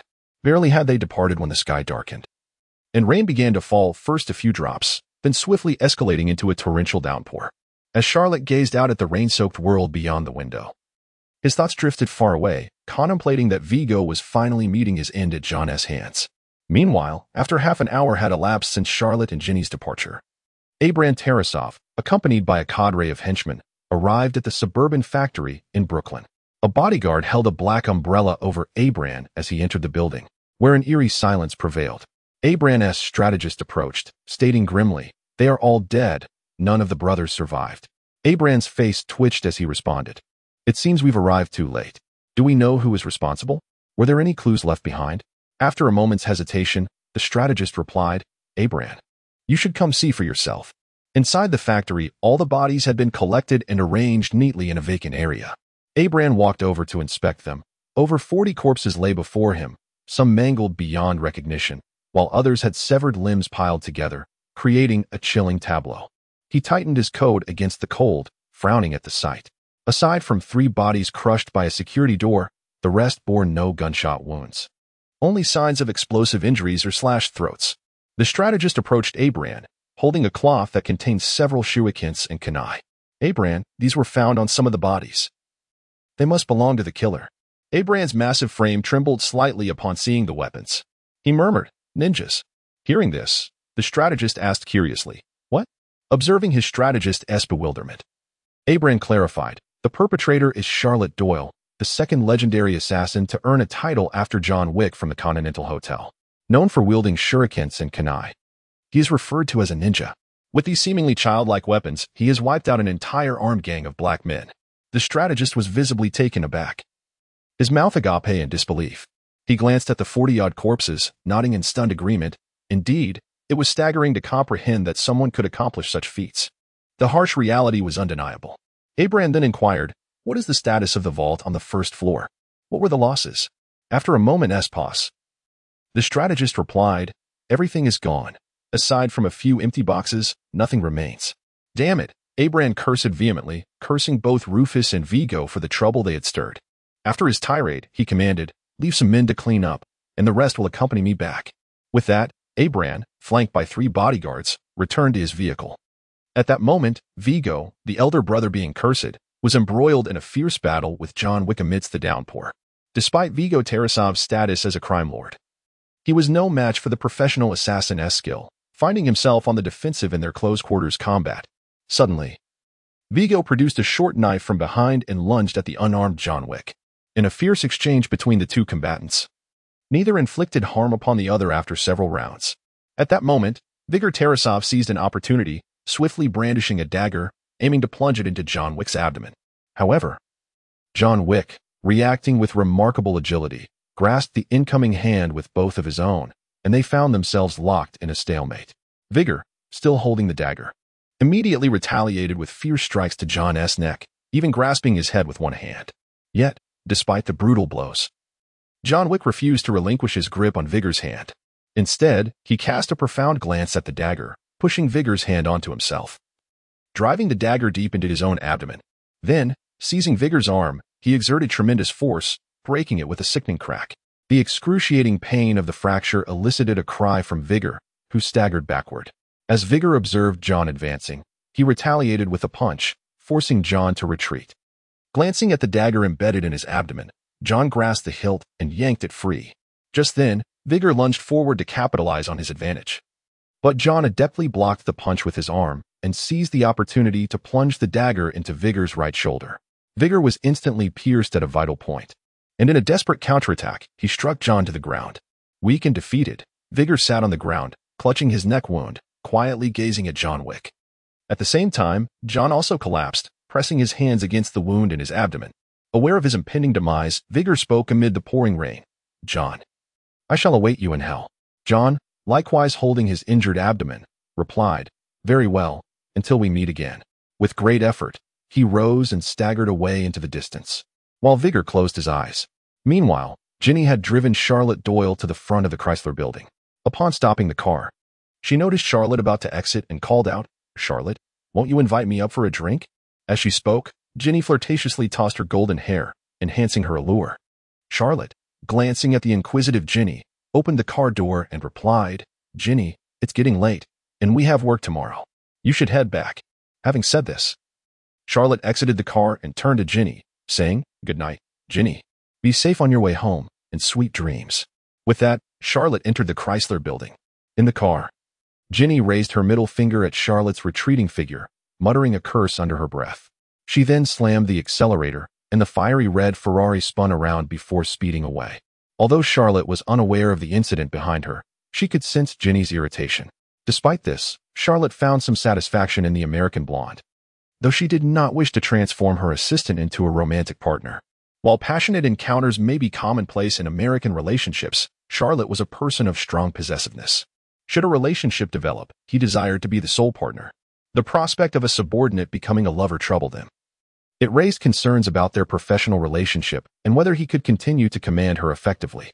If the relationship were to devolve into a mere fleeting encounter, how could he demand exclusivity? To avoid entanglement, Charlotte resolved to decline Ginny's advances. Moreover, the American blonde did not align with Charlotte's preferences. His true interest lay with the elusive and understated ninja archetypes. Upon returning home, Charlotte retrieved a bottle of Jack Daniels from the cabinet, poured himself a glass, and added a splash of cola. After savoring a sip, he nodded in approval, contemplating the day's gains and preparing to indulge in the system interface for further consumption. Setting down his glass, he accessed the system interface and reviewed his information. Charlotte Doyle, age, 21, occupation, ninja VIP level, 0 attributes, fire, lightning equipment, Chunin kunai, Chunin headband, Chunin vest, Chunin manual, Chunin necklace, Chunin ring. Equipment enhances damage and defense. Artifact, none secret techniques. Ninja body technique. Defense LV2, grants 90 damage reduction for 4 seconds. Cannot prevent fatal damage. Ninja body technique. Fury LV1, increases attack power by 6 for 10 seconds. Ninja companions. Uchiha Sasuke, without Sharingan, Arika Yumino. Rock Lee skills. Fire release, Great Fireball, Lion Esperage, Chidori, Teaching Shuriken, Barrier Formation, Roar of Love, Infinite Dance, Kanoa Hurricane, Lotus Blossom. His chakra reserves, however, were limited. The system had been activated for only 3 years, and through meditation, he had not refined much chakra. In contrast, in the Naruto world, individuals typically began chakra refinement at 4 or 5 years old, attended ninja school for 6 years, and only then became genin, with chakra reserves sufficient to utilize several jutsu. Nonetheless, Charlotte's progress was commendable, matching that of an ordinary ninja. It is worth noting that in the Marvel universe, human cellular density is 2 to 3 times lower than that of the Naruto world, implying that chakra cultivation and generation would typically occur at a slower pace. Despite this, Charlotte discovered that his speed, when compared to the anime, aligned with that of a civilian ninja, likely due to the influence of the system upon his arrival. As the system's host, each successful summoning of a C-rank ninja would augment his chakra by that of a genin. After testing, he found that the chakra of a genin was adequate for him to cast Chidori 3 times. Currently, Charlotte possessed enough chakra to execute Chidori 10 times, though the exact caliber of this achievement remained uncertain. After reviewing his attributes, Charlotte accessed the summoning technique interface, where only the ninja dog was illuminated. The interface displayed 3 ninja dogs, Parker, Yurushi, and Shiba, yet in practice, all 8 of Kakashi's ninja dogs could be summoned. At present, Charlotte's ninja dog was at level 20, showcasing considerable strength, but to unlock subsequent summoned beasts, he needed to elevate the ninja dog to level 50. The resources required to upgrade the ninja dog from level 20 to 21 amounted to 300 reputation points and 30,000 copper coins, with each subsequent level demanding increasingly more resources. Glancing at his current resources, Charlotte noted he possessed 2 million copper coins and 20,000 reputation points. Hoping the reputation would suffice, he embarked on the journey to elevate his ninja dog. After expending 20,000 reputation points and 2 million copper coins, he successfully upgraded the ninja dog to level 50, thereby unlocking the next summoned beast, the Blue Serpent. In the next instant, a summoning beast scroll materialized before Charlotte, revealing the likeness of the Blue Serpent. With his kunai, he pricked his finger and inscribed his name upon the scroll. Upon completing this, the summoning scroll vanished. At this point, he was capable of summoning the Azure Serpent.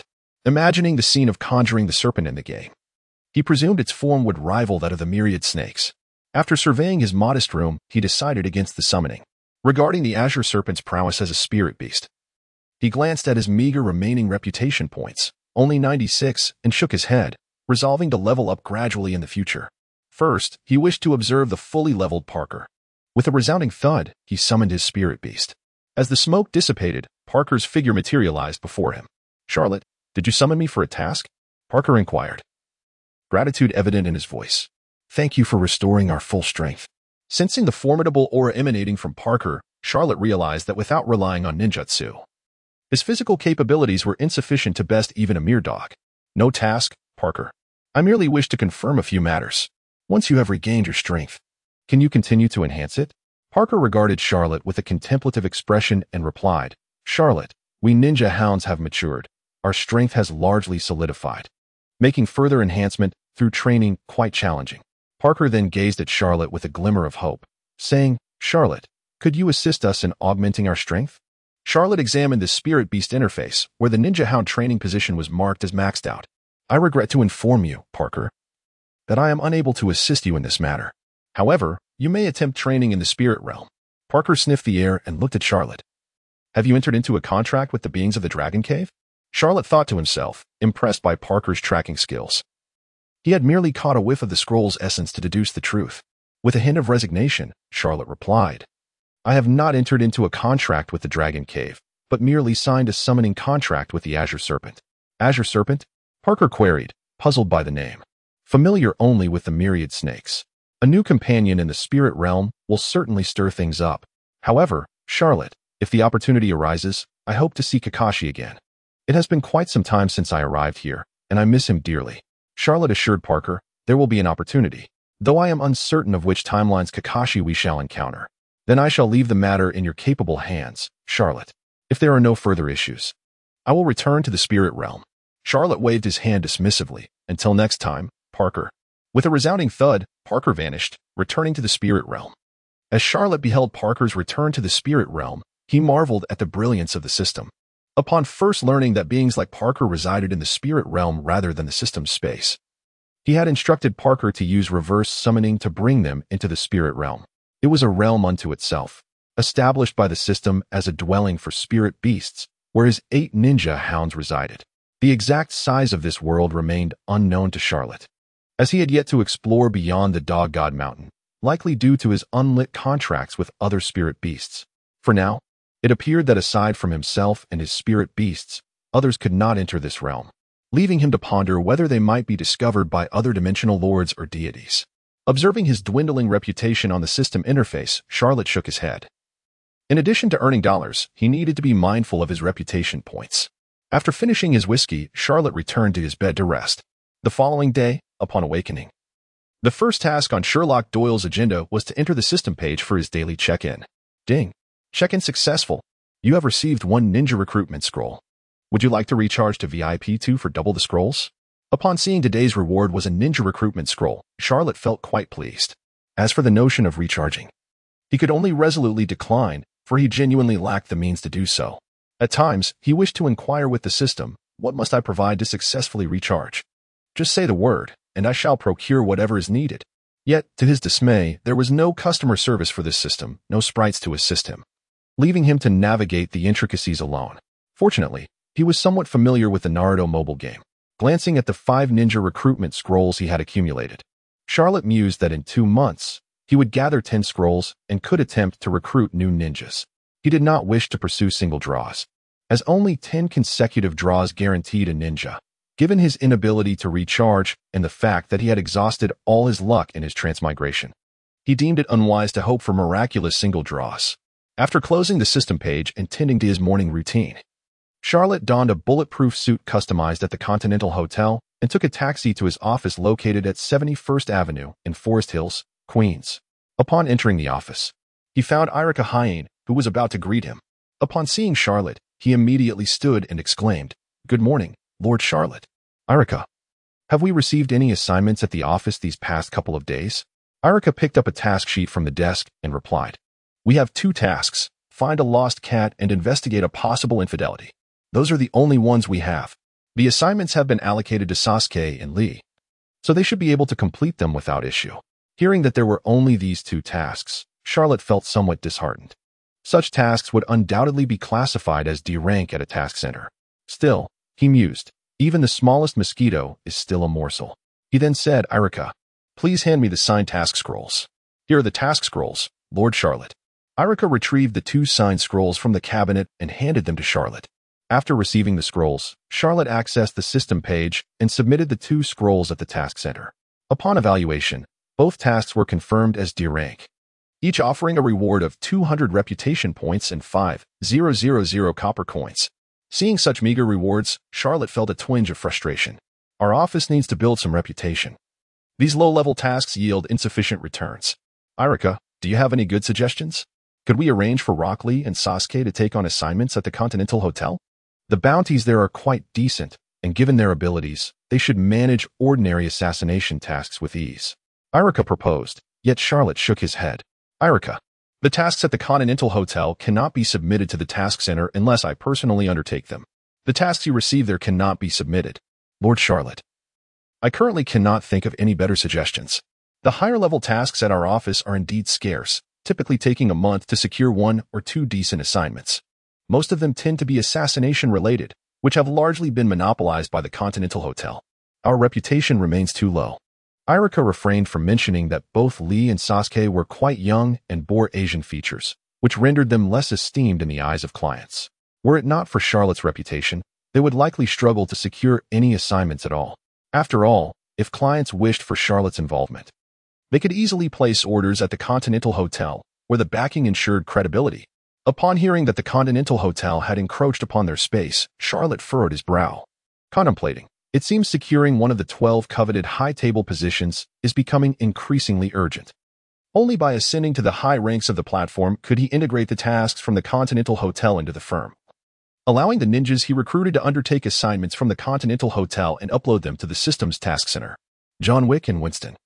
I hope you won't keep me waiting for too long. Just as Sherlock was deep in thought, Ginny entered, her face beaming with a smile. Her voice melodious as she said, "Boss, I just heard you lamenting about the lack of substantial contracts." Glancing at Ginny, Sherlock couldn't tell if it was merely an illusion or the allure of the lucrative contracts, but he found Ginny particularly captivating today. Clearing his throat, he looked at Ginny and inquired, "Did Secretary Ginny bring any good news?" At that moment, Ginny refrained from humor and earnestly replied, "Boss, are you interested in a task from the Assassin Brotherhood?" Upon hearing the name of the Assassin Brotherhood, Sherlock's thoughts drifted far away. He recalled watching a film in his past life called Wanted, which narrated the tale of the Assassin Brotherhood. However, he was uncertain if it was the same one. And he hesitantly asked, "Is it the Assassin Brotherhood that can curve bullets?" Ginny nodded in affirmation, responding, "Indeed, it is that brotherhood." "Then yes, we shall accept it, provided it is a significant contract." Ginny took out her phone and dialed directly, saying, "Please come in." The next moment, a middle-aged man with curly hair pushed open the door and entered Sherlock's office. Carlos had been waiting outside for some time, and his visit to Ginny was a last resort. Ever since Ginny distanced herself from the Assassin Brotherhood a year ago, they had maintained a cordial relationship. If it weren't for Sloane targeting his son, he wouldn't have dared to trouble Ginny. As the phone rang and he heard the words come in, Carlos felt a sense of relief. It seemed that there was something to discuss. Stepping into Sherlock's office, Carlos glanced at the 3 individuals in the room, an Asian man with a scarred face, a handsome young man, and Ginny, unsure of whom to approach regarding the task. Carlos turned his gaze toward Ginny. At this moment, Ginny introduced, "Boss, this is Carlos, whom we need to assist. He is nicknamed Cross." "Carlos, this is my boss, Charlotte Doyle. You may discuss your matters with him." Upon hearing Ginny's introduction, Charlotte Doyle's mind began to merge the image of the character Cross from the film with the man before him. He then recalled that the Assassin Brotherhood possessed a certain treasure and a dubious item. The treasure referred to the Brotherhood's balm of healing, which could heal bruises, cuts, fractures, and other injuries within mere hours. For someone like him, who lacked medical ninjas and healing jutsu, this secret remedy was indeed a valuable asset. The other dubious item was the Fate Loom, a device that would leave behind special numbers when weaving fabric. When decoded in binary, it would reveal names, prompting the Brotherhood to dispatch assassins to eliminate those individuals deemed wicked, regardless of their current innocence. The loom dictated the fates of individuals, identifying them as wrongdoers destined for death, even if they had not yet committed a crime. Charlotte contemplated these thoughts in a fleeting moment and then warmly addressed, "Irika, please escort our guest to the reception room." Seeing Charlotte's enthusiasm, Ginny smiled and promptly led Carlos into the reception area. At this juncture, Irika approached, inquiring, "Would anyone like a drink? Coffee, whiskey, or ice water?" Charlotte Doyle replied with a smile, "A glass of whiskey for me." Ginny chimed in, "I'll have a cup of coffee." Carlos said, "Ice water, please. Please wait a moment. It will be ready shortly," Erica said before exiting to prepare the drinks. At this moment, Charlotte Doyle inquired, "Mr. Cross, please proceed with your task." Carlos sat up straight, retrieved a photograph from his pocket, and placed it on the table, stating, "I need you to send someone to protect my son. He has been targeted by Sloan from the Assassin Brotherhood, and I fear I cannot ensure his safety myself. So I must trouble you for protection." Charlotte Doyle glanced at the photograph and recognized it as that unfortunate boy who was watched by his father, betrayed by his girlfriend, and ultimately deceived by Sloan, leading to the tragic death of his father. "Sir, you are called Cross, and I hear you have recently distanced yourself from that organization. You must have some understanding of their capabilities. A millennia-old organization will not easily relent once they set their sights on someone." Carlos hesitated, perplexed. "What do you mean?" Charlotte Doyle's expression brightened as he replied, "We must discuss the fee." Just as Carlos was about to respond, there was a knock at the door, and Erica entered, carrying the drinks for the three of them. After placing the beverages before them, he exited, remaining outside to attend to any incoming guests. Charlotte picked up the glass of whiskey and took a small sip before gesturing for Carlos to continue. At that moment, Carlos gulped down his glass of ice water and slowly said, "$3 million. I will offer $3 million to ensure the safety of my son." Charlotte calmly uttered two words, "Time." "Why?" Realizing that Carlos was still processing the situation, Charlotte continued, "Mr. Cross, while I have yet to conduct thorough investigations, if my assumptions are correct, you must have encountered conflict with the Assassin Brotherhood. While we can certainly protect your son, for how long? A week, 2 weeks, a month, or even longer? Or will we only cease protection once your issues with the Brotherhood are fully resolved?" Carlos was taken aback by Charlotte's words. Indeed. For how long could they provide protection? $3 million was no small sum, but safeguarding his son against the Brotherhood required top-tier expertise. Just as a sheep could not adequately protect its young in the presence of wolves, hiring a legendary assassin like Charlotte for an extended period would quickly exhaust the $3 million. After a moment of contemplation, Carlos responded, $5 million, for 1 month's duration. If he could not resolve matters with Sloan within a month, his fate would be sealed, as Sloan would not spare him, regardless of the outcome. There would ultimately be a resolution. A victory would render further discussion unnecessary, while a defeat would mean Sloan would disregard the life of an ordinary man's son. Hearing Carlos raise the price to $5 million, Charlotte proposed, "Sir, I have a suggestion. Let us divide this task into 2 parts. For the first task, you will pay $3 million for comprehensive protection of your child, ensuring his safety. For the second task, you will compensate me to eliminate the Assassin Brotherhood." Upon hearing Charlotte's words, both Carlos and Ginny widened their eyes. She had lost faith in Sloan and the fabled fates, which had severed ties with the Assassin Brotherhood. The mention of annihilating the Brotherhood momentarily left her stunned. Carlos, regaining his composure, replied, "Sir, I lack the funds to pay for your services in eradicating the Assassin Brotherhood. Understand that this is not a mere matter of a few individuals. This is an organization with a heritage spanning millennia, boasting a significant membership." Observing Carlos's apparent financial constraints, Charlotte smiled and inquired, "Aside from the $5 million, how much more can you offer?" Carlos paused before stating, "I can muster another $1 million. But that sum falls short of what you would require." He was acutely aware that the price for engaging Charlotte typically began at $1 million for a single target. And if the adversary was formidable, the cost could escalate to $4 million or beyond. The Assassin Brotherhood, being such a colossal entity, demanded the obliteration of its entire operational capacity. Furthermore, the task of dismantling a killer organization was one that would not attract any assassin unless a high-profile figure intervened. With Carlos's remaining $1 million, Charlotte proposed, "Here is the arrangement, Mr. Cross. You will allocate $3 million for the protection of your son, and another $3 million along with the wax bath formula for my assistance in annihilating the Assassin Brotherhood. The duration of your son's protection will coincide with the completion of the Brotherhood's eradication. However, I must clarify that any spoils from the operation will belong to me." Upon hearing wax bath, Carlos glanced at Ginny, suspecting her had informed Charlotte, and after a moment's contemplation, he affirmed, "I have no objections. My aim is to eliminate him, and I am indifferent to his inheritance. But if you and I pursue the Brotherhood, who will safeguard my son? The assassins they dispatch are far from ordinary."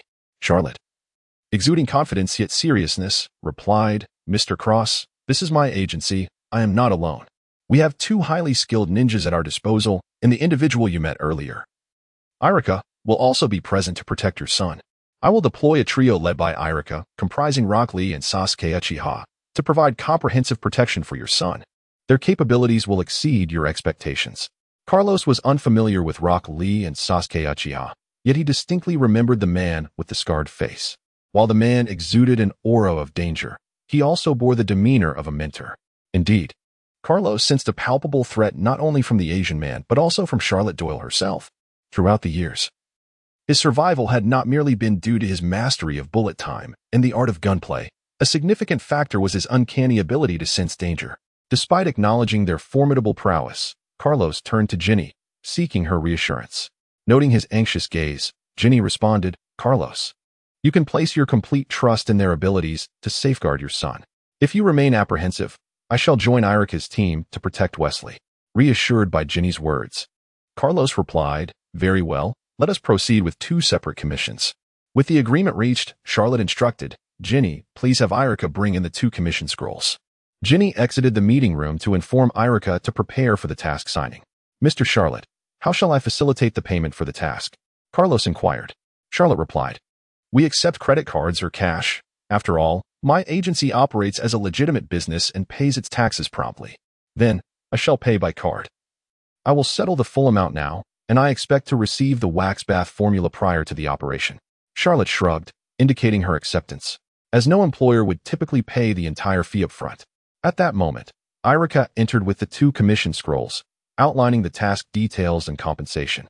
After Carlos signed the scrolls and completed the payment, he provided some information about his son before departing from Charlotte's agency. The protection task would commence the following day, while the eradication mission would await Carlos's notification, as he needed to prepare. As Carlos left, Ginny's brow furrowed with concern as she turned to Charlotte, asking, "Charlotte, are you truly going to join Mr. Cross in eradicating the Assassin Brotherhood? Although I introduced Carlos to you, the dangers associated with the Brotherhood are formidable and could be life-threatening. They are not like the assassins from the Continental Hotel, who typically shoot to wound. These individuals aim for a headshot, and your bulletproof vest will not withstand their firepower." Charlotte chuckled softly, reassuring her, "Ginny, have faith in your employer.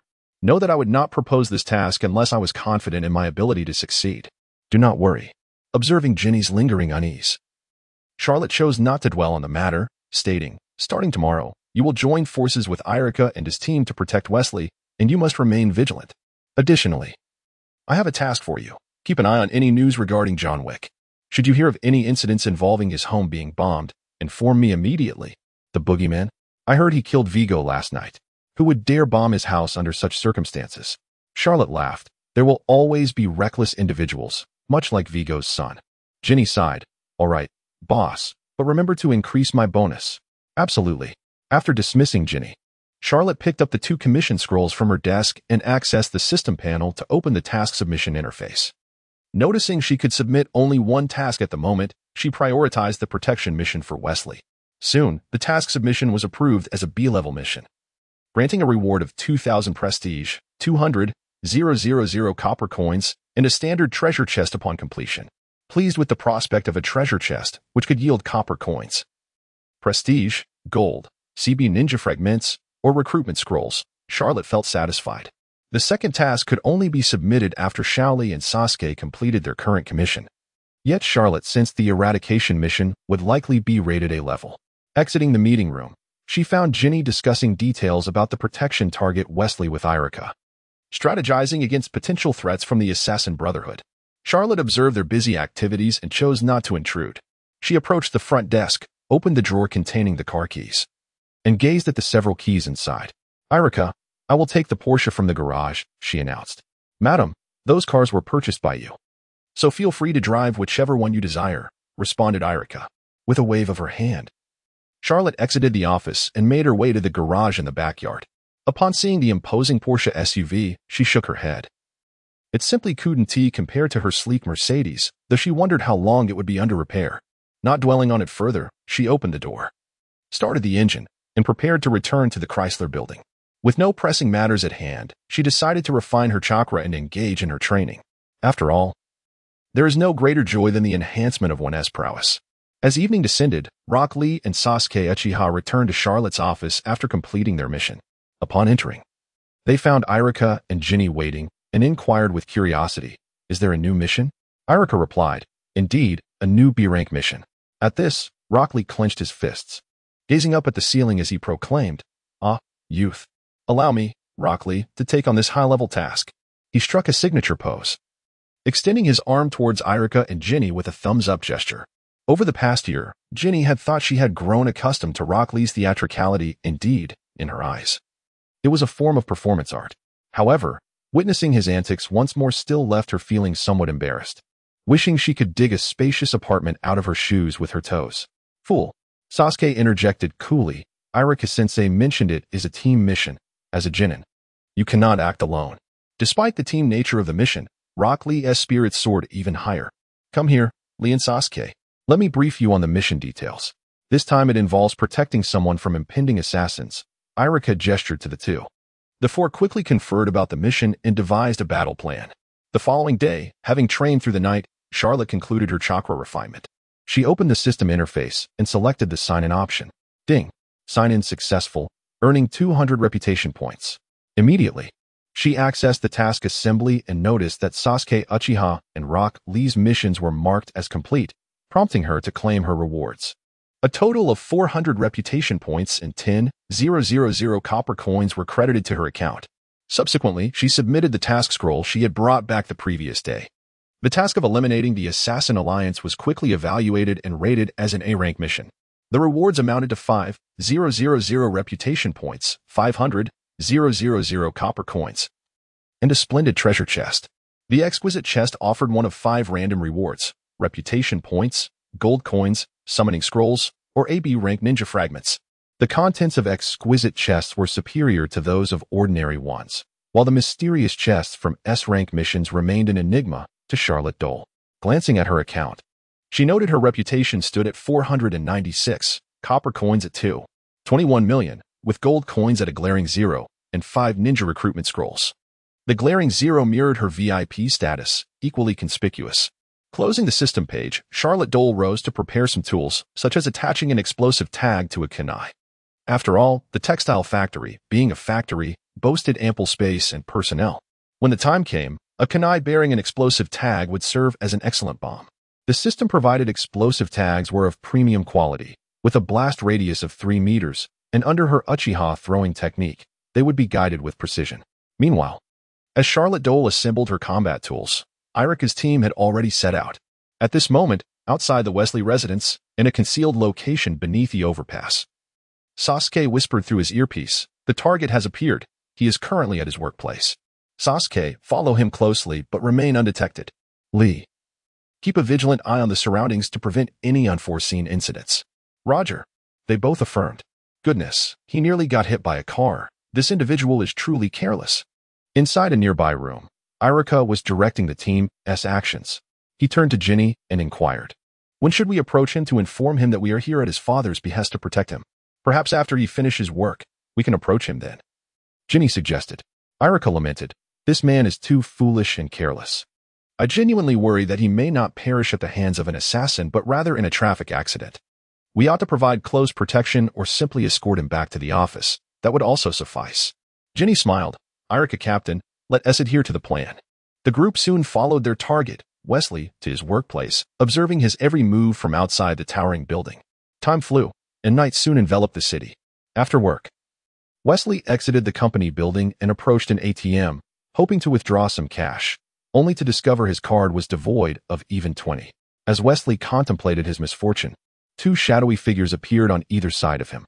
Startled, Wesley immediately raised his hands and, without turning his head to glance at the individuals beside him, stammered, "Hey, guys. I'm broke. I can't even withdraw 20. Please don't harm me." Observing Wesley's fear, Irika remained silent while Ginny spoke up. "Wesley, we mean you no harm." Upon hearing a woman's voice, Wesley cautiously turned his head, relieved to see a blonde beauty. "Do we know each other?" he asked. Ginny fixed her gaze on Wesley and replied earnestly, "We were sent by your father to protect you." At the mention of father, Wesley visibly paused, furrowing his brow as he slowly responded, "My father abandoned me at birth. Your father is a world-class assassin. After your birth, he wished for you to escape his life of violence and the constant threat of death. However, a group has targeted you, intending to use you to coerce your father. Thus, he hired us to ensure your safety. What? Wesley exclaimed incredulously. That's impossible. You must have the wrong person. Ginny retrieved a photo from her pocket, showed it to Wesley, and then placed it before him for comparison. No mistake here. Besides, I know your father, and you bear a striking resemblance. Just then, Irika and Ginny's earpieces crackled with Sasuke's voice. 3 o'clock behind you. There's a woman fixated on our target. Is she an enemy? Instantly, Irika sprang in front of Wesley, drawing a kunai from his sleeve and assuming a combat stance. Ginny swiftly turned to face the 3 o'clock direction, locking eyes with Fox. She is an enemy. Just as the words escaped her lips, Ginny drew her handgun from behind and fired. Bang! Fox recognized Ginny as well, recalling her as the senior who had left the textile factory a year prior. The two exchanged fire, bullets colliding midair, neither causing harm to the other. The scene unfolded abruptly, plunging Wesley into a state of sheer terror as his anxiety flared anew. Crouching on the ground with his arms wrapped around his head, his eyes were wide with fear, the gunfire echoing incessantly in his ears, stimulating his mind to the point where the sound felt thunderous. Meanwhile, Sasuke and Lee reacted swiftly upon hearing Ginny's words that the assailants were foes, rushing towards Fox's direction. However, it was evident that Sasuke's speed paled in comparison to Rock Lee's, who surged ahead. In a flurry of movement, Lee emerged from the shadows, hurtling towards Fox with such velocity that he appeared to leave after images in his wake. At that moment, Fox was engaged in a standoff with Ginny, unable to pivot in time to counter Lee's assault. The next instant, Fox felt a tremendous force strike his side. Bang! Lee's punch sent Fox hurtling through the air, his body tracing a beautiful parabolic arc before crashing into a streetlight with a resounding thud, fracturing ribs beyond count, and rendering him unconscious. Ginny, witnessing this spectacle, was momentarily stunned, astonished by the sheer might of the seemingly frail boy. Since joining Charlotte Doyle's team a year prior, this was her first mission. Previously, she had served as Doyle's secretary, gathering and filtering bounty information. While she was aware of Lee's formidable prowess, she had not anticipated such overwhelming strength. It was almost exaggerated. Was this a ninja, or was it Kung Fu Lee? Confirming Fox's demise, Ginny holstered her weapon and pulled Wesley, who was muttering, "I'm just an accountant," to his feet. With utmost seriousness, she stated, "Wesley, these are the individuals who intended to kill you. They belong to an organization, not just one person, and the danger is far from over. We must contact the authorities. They should provide protection." Wesley, trembling slightly, managed to respond. Meanwhile, the gunfire had sent pedestrians scattering in all directions, yet some kind-hearted citizens, amidst their flight, had dialed 911. Lee approached Fox's lifeless body, intending to bind him and extract information, but upon closer inspection, he discovered blood oozing from Fox's mouth and nose. A brief examination revealed a lack of breath, confirming the unfortunate truth: Fox was dead. Noticing Lee's hesitation, Sasuke stepped forward to inquire, "Rock Lee, why haven't you secured the body?" Lee turned, visibly dejected, and replied, "He is dead. I underestimated him. I thought the adversaries for an A-rank mission would be formidable." Lee, freshly recruited by Charlotte Doyle, had not been in this world long, and he recalled Doyle's warning that it was not a realm for the weak. Despite having graduated from the Ninja Academy a year ago, Lee had not unleashed his full strength, yet Fox had not even survived a single blow. Sasuke inspected Fox's injuries, noting the complete fracture of ribs on one side, likely piercing the heart and causing death. He scoffed, "The assassins here are truly lacking." Irika, overhearing their conversation through his earpiece, interjected sternly, "Sasuke, Lee, do not let your guard down. While their physical capabilities may be lacking, the power of firearms is not to be underestimated. A bullet to your head could spell disaster." Lee's expression turned serious, clearly absorbing Irika's admonition, while Sasuke remained dismissive. "Bullets, they would have to hit me first." Although his Sharingan was temporarily dormant due to specific circumstances, he could still perceive the trajectory of fired bullets. Irika then restrained Wesley, disregarding Ginny's dialogue, and instructed, "Ginny, you must drive. This is not a suitable place for discussion. The police will arrive shortly. We need to relocate." Complying with Irika's directive, Ginny rushed to the parked vehicle and returned with their prepared car. As Wesley found himself restrained, he harbored doubts about this group and attempted to break free, only to discover that the scarred Asian man possessed immense strength, rendering his efforts futile. Sasuke and Lee soon arrived from across the street, encircling Wesley for protection. Moments later, Ginny arrived in a black Mercedes V-Class, capable of accommodating all of them comfortably. As they entered the vehicle, it roared to life and sped away from the scene. After they had departed, a black sedan pulled up alongside Fox's lifeless form. A burly African man exited to examine the body before shoving Fox into the trunk.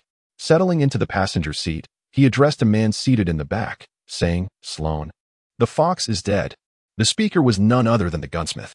Sloan glanced outside at the nearby streetlight and replied, "The Cross has betrayed us and has now enlisted help to protect his son.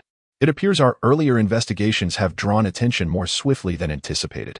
Moreover, Ginny, after I allowed her to retire, she dares to assist the Cross. This is betrayal, a blatant act of treachery. Ginny and Carlos have turned against the Assassin Brotherhood. Let us return to the textile factory. We must uncover who Carlos has hired and gather our forces to eliminate these two traitors." In the Charlotte office, the lights were brilliantly illuminating the space as Wesley sat on the sofa, surveying his surroundings. Rock Lee and Uchiha Sasuke flanked him, vigilant against any attempts he might make to flee. From the moment he had disembarked, Wesley had been anything but settled, constantly seeking an escape. Meanwhile, after a brief conversation with Irika, Ginny approached Wesley to engage him, while Irika dialed Charlotte's number. "Mr. Charlotte, we have made contact with our target, Wesley. During this period, we encountered an assassination attempt by the Assassin Brotherhood, but we have successfully neutralized the threat and temporarily brought Wesley back to the office." Charlotte Doyle, who had yet to rest, listened intently to Irika's report. The revelation that the Assassin Brotherhood had dispatched assassins left him somewhat astonished. He recalled that in the original narrative, it was Fox who had taken Wesley, training him as a top-tier assassin before targeting Carlos, without any prior aggression towards Wesley, merely deception and training. He surmised that it must have been someone from the Brotherhood sent to retrieve Wesley, resulting in conflict due to their divergent objectives. "Do you know who the assailant was?" Charlotte inquired, seeking to confirm if it was indeed Fox. According to information provided by Secretary Jean, the attacker was indeed Fox. But he had been dispatched with a single punch from Rock Lee, leaving no opportunity for further interrogation. Upon receiving this news, Charlotte's voice remained calm as he responded, "Understood. Ensure Wesley's safety during this period. The office will remain temporarily closed as we currently lack the manpower to undertake new missions. Once I complete my assignment, we can resume normal operations. Rest assured, Mr. Charlotte, Irika's team will flawlessly execute this protective task," came the reply. After a brief exchange, Charlotte hung up. Indifferent to Fox's demise, though he was renowned for his allure and remarkable skills, he was, after all, merely mortal. To perish from a single blow was hardly unexpected. Contemplating that in the original plot, Fox had also met his end by Charlotte's hand, he mused that an early demise was inconsequential, better to die believing in a righteous cause than to succumb to despair. Charlotte retrieved Carlos's phone number and dialed. In mere moments, the call connected. "Carlos, the Assassin Brotherhood has made a move against Wesley, and Fox has fallen by our hands." After a brief pause, he continued, "How much longer will you require? Be mindful that with casualties, the opposition may intensify their assault, and I am not one to wait idly." Carlos tensed upon hearing that the Brotherhood had targeted his son, but he exhaled in relief upon learning of Fox's death and his child's safety. "Let us meet tomorrow. I will share our battle plans and provide you with the layout of the textile factory. If all is well, we shall act swiftly." Pleased with Carlos's readiness for decisive action, Charlotte disclosed his address before terminating the call. Meanwhile, at the textile factory, Sloan, the gunsmith, the butcher, the exterminator, the mechanic, and the pharmacist convened. The lifeless body of Fox laid before them. Sloan's expression was grave as he began. "Today, we mourn the loss of our friend, Fox. Following Mr. X's demise, Fox has departed from us, all orchestrated by the traitor, the Cross. He has forsaken his faith and destiny, even consorting with vile assassins to strike against us. Even Ginny, now retired, was deceived by the Cross and stood with him." After a moment's pause to let the atmosphere settle, Sloan continued, "All this turmoil arose merely because Carlos's name appeared on the loom of fate. He has become deranged and seeks our annihilation. How shall we deal with those inscribed on the loom?" As he spoke, Sloan's gaze swept across the assembly, eliciting a unified response, "Eliminate him." Though their voices lacked perfect harmony, the consensus was unmistakable. Satisfied with their answer, Sloan nodded. While the Assassin Brotherhood had numerous members, only a handful, aside from the fallen X and Fox, possessed true strength. "Gunsmith, please share the intelligence on those protecting Wesley." The gunsmith produced a stack of A4 papers containing information acquired from black market dealers on their return journey. The documents highlighted a particular individual, Charlotte Doyle. Charlotte Doyle is a registered member at the Continental Hotel, recognized in the assassin community as the second to earn the legendary title after the Night Demon, known as the Ninja. In addition to being an assassin at the Continental Hotel, he has established an agency bearing his name, primarily engaging in retrieval, investigation, assassination, escort, and security tasks. The agency's personnel included Jinny, a former member of the Brotherhood, Irika, an Asian ninja, Uchiha Sasuke, also Asian and a ninja, and Rock Lee, yet another Asian ninja. Aside from one former comrade, the remaining 3 were flagged as suspected ninjas. Children? The mechanic exclaimed in surprise upon glimpsing the photos of Uchiha Sasuke and Rock Lee. Sloane interjected, "Do not underestimate them due to their youth. They are more perilous than any adversary." The injuries sustained by Fox were inflicted by this individual named Rock Lee. Upon hearing that Fox had fallen to Rock Lee and Appos' might, the assembly ceased to regard the 2 youths lightly. They were all too familiar with Fox's injuries, which could not have been merely the result of a punch. One could just as easily believe he had been struck by a bulldozer. The pharmacist hesitated before asking, "Are they ninjas from the Hand Association?"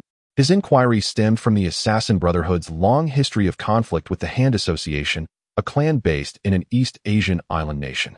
However, a truce had been established under the Brotherhood's leadership, ending any further hostilities. The gunsmith appeared uncertain, prompting Sloane to clarify, "They are not ninjas from the Hand Association."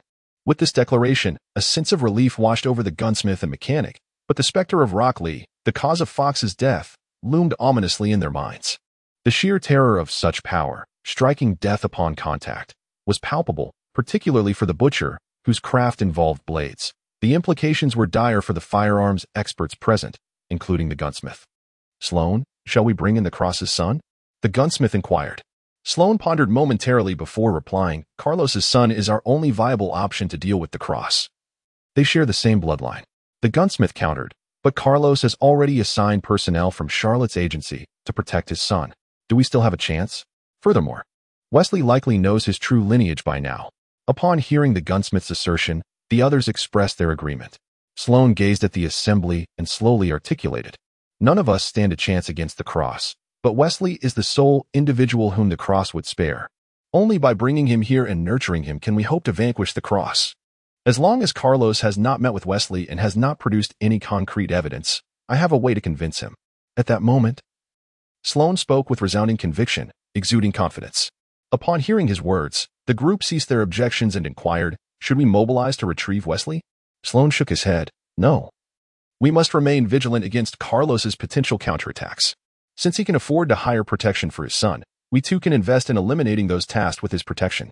Moreover, we possess greater financial resources than Carlos."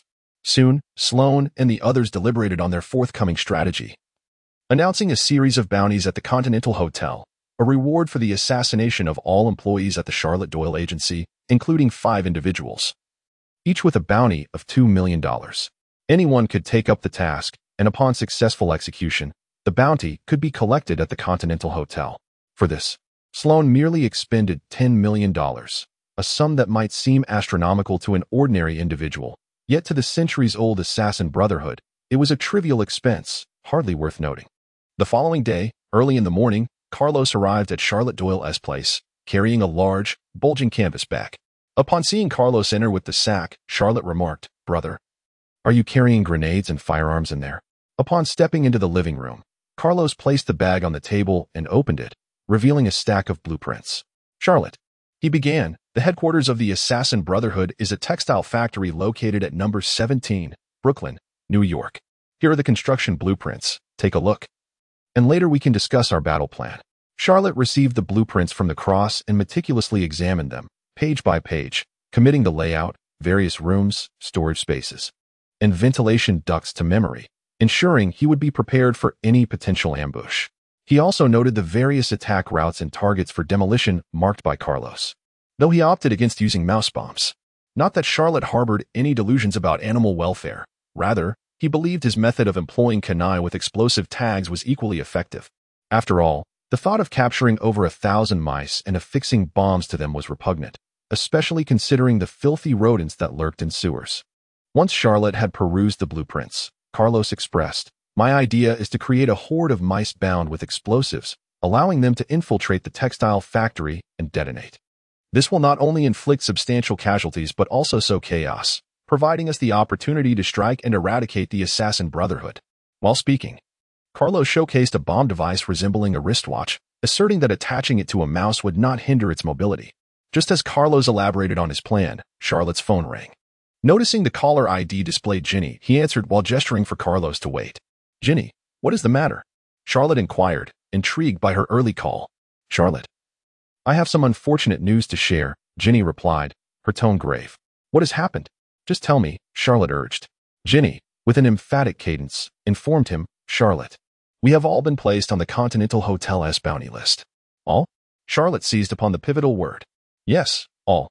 This morning, the Continental Hotel updated the bounty tasks, listing every member of the Charlotte Doyle agency, including you, me, Irika Hyen, Sasuke Uchiha, and Rock Lee. Each life carries a bounty of $2 million, totaling $10 million. The crucial detail is that this task is open to anyone. All may take it up. I suspect the killers at the Continental Hotel have already begun their operations. Charlotte Doyle, we are in serious trouble." Upon hearing Ginny's revelation, Charlotte understood that matters had escalated beyond simple complications. He had never anticipated becoming a target of the Continental Hotel's bounty. Was this the fate of a legendary assassin? He recalled that the previous $2 million bounty had been on the retired legendary assassin, John Wick. He had not expected that an assassin organization would resort to contracting hits through the Continental Hotel. "Don and Amp, Oppos, do they have any sense of shame?" Charlotte replied calmly, maintaining his composure. "Ginny, do not fret. We are well aware of the capabilities of the Continental Hotel's assassins. They are certainly no match for you. It merely presents a nuisance. You and Wesley must ensure your safety, while I and the Cross will swiftly eliminate the assassin brotherhood. I will devise a means to have Sloan rescind the bounty." Charlotte recognized that if the bounty remained active, it would linger until someone fulfilled it, attracting countless individuals eager for wealth or fame, eager to make a name for themselves through assassination.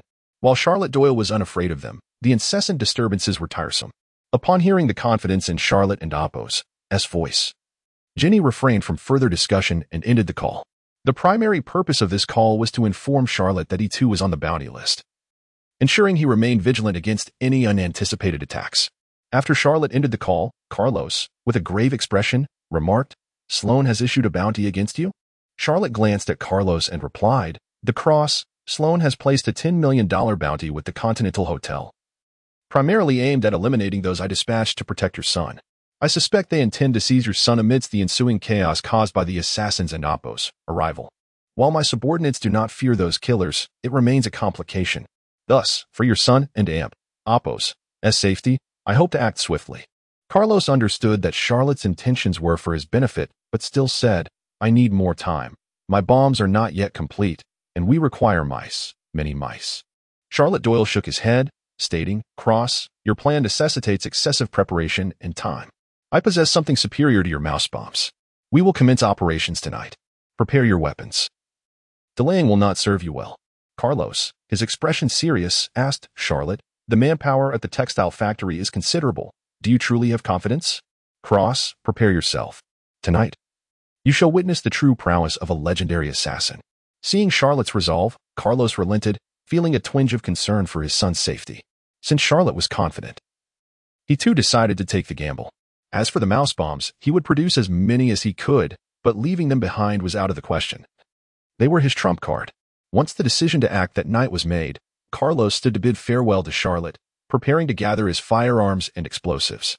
Exiting Charlotte's residence, Carlos made his way toward the elevator, coincidentally encountering a delivery person emerging from it, carrying a box of pizza. As their gazes met, Carlos paid little heed and approached the elevator, only to discover it had already descended. He pressed the button and began to wait. Meanwhile, inside the room, Charlotte Doyle had just finished sending off the crucifix and was about to sign in for the day. The sudden chime of the doorbell interrupted her actions. Glancing towards the living room where she had just conversed with Carlos, she found nothing amiss. Had he perhaps forgotten to mention something?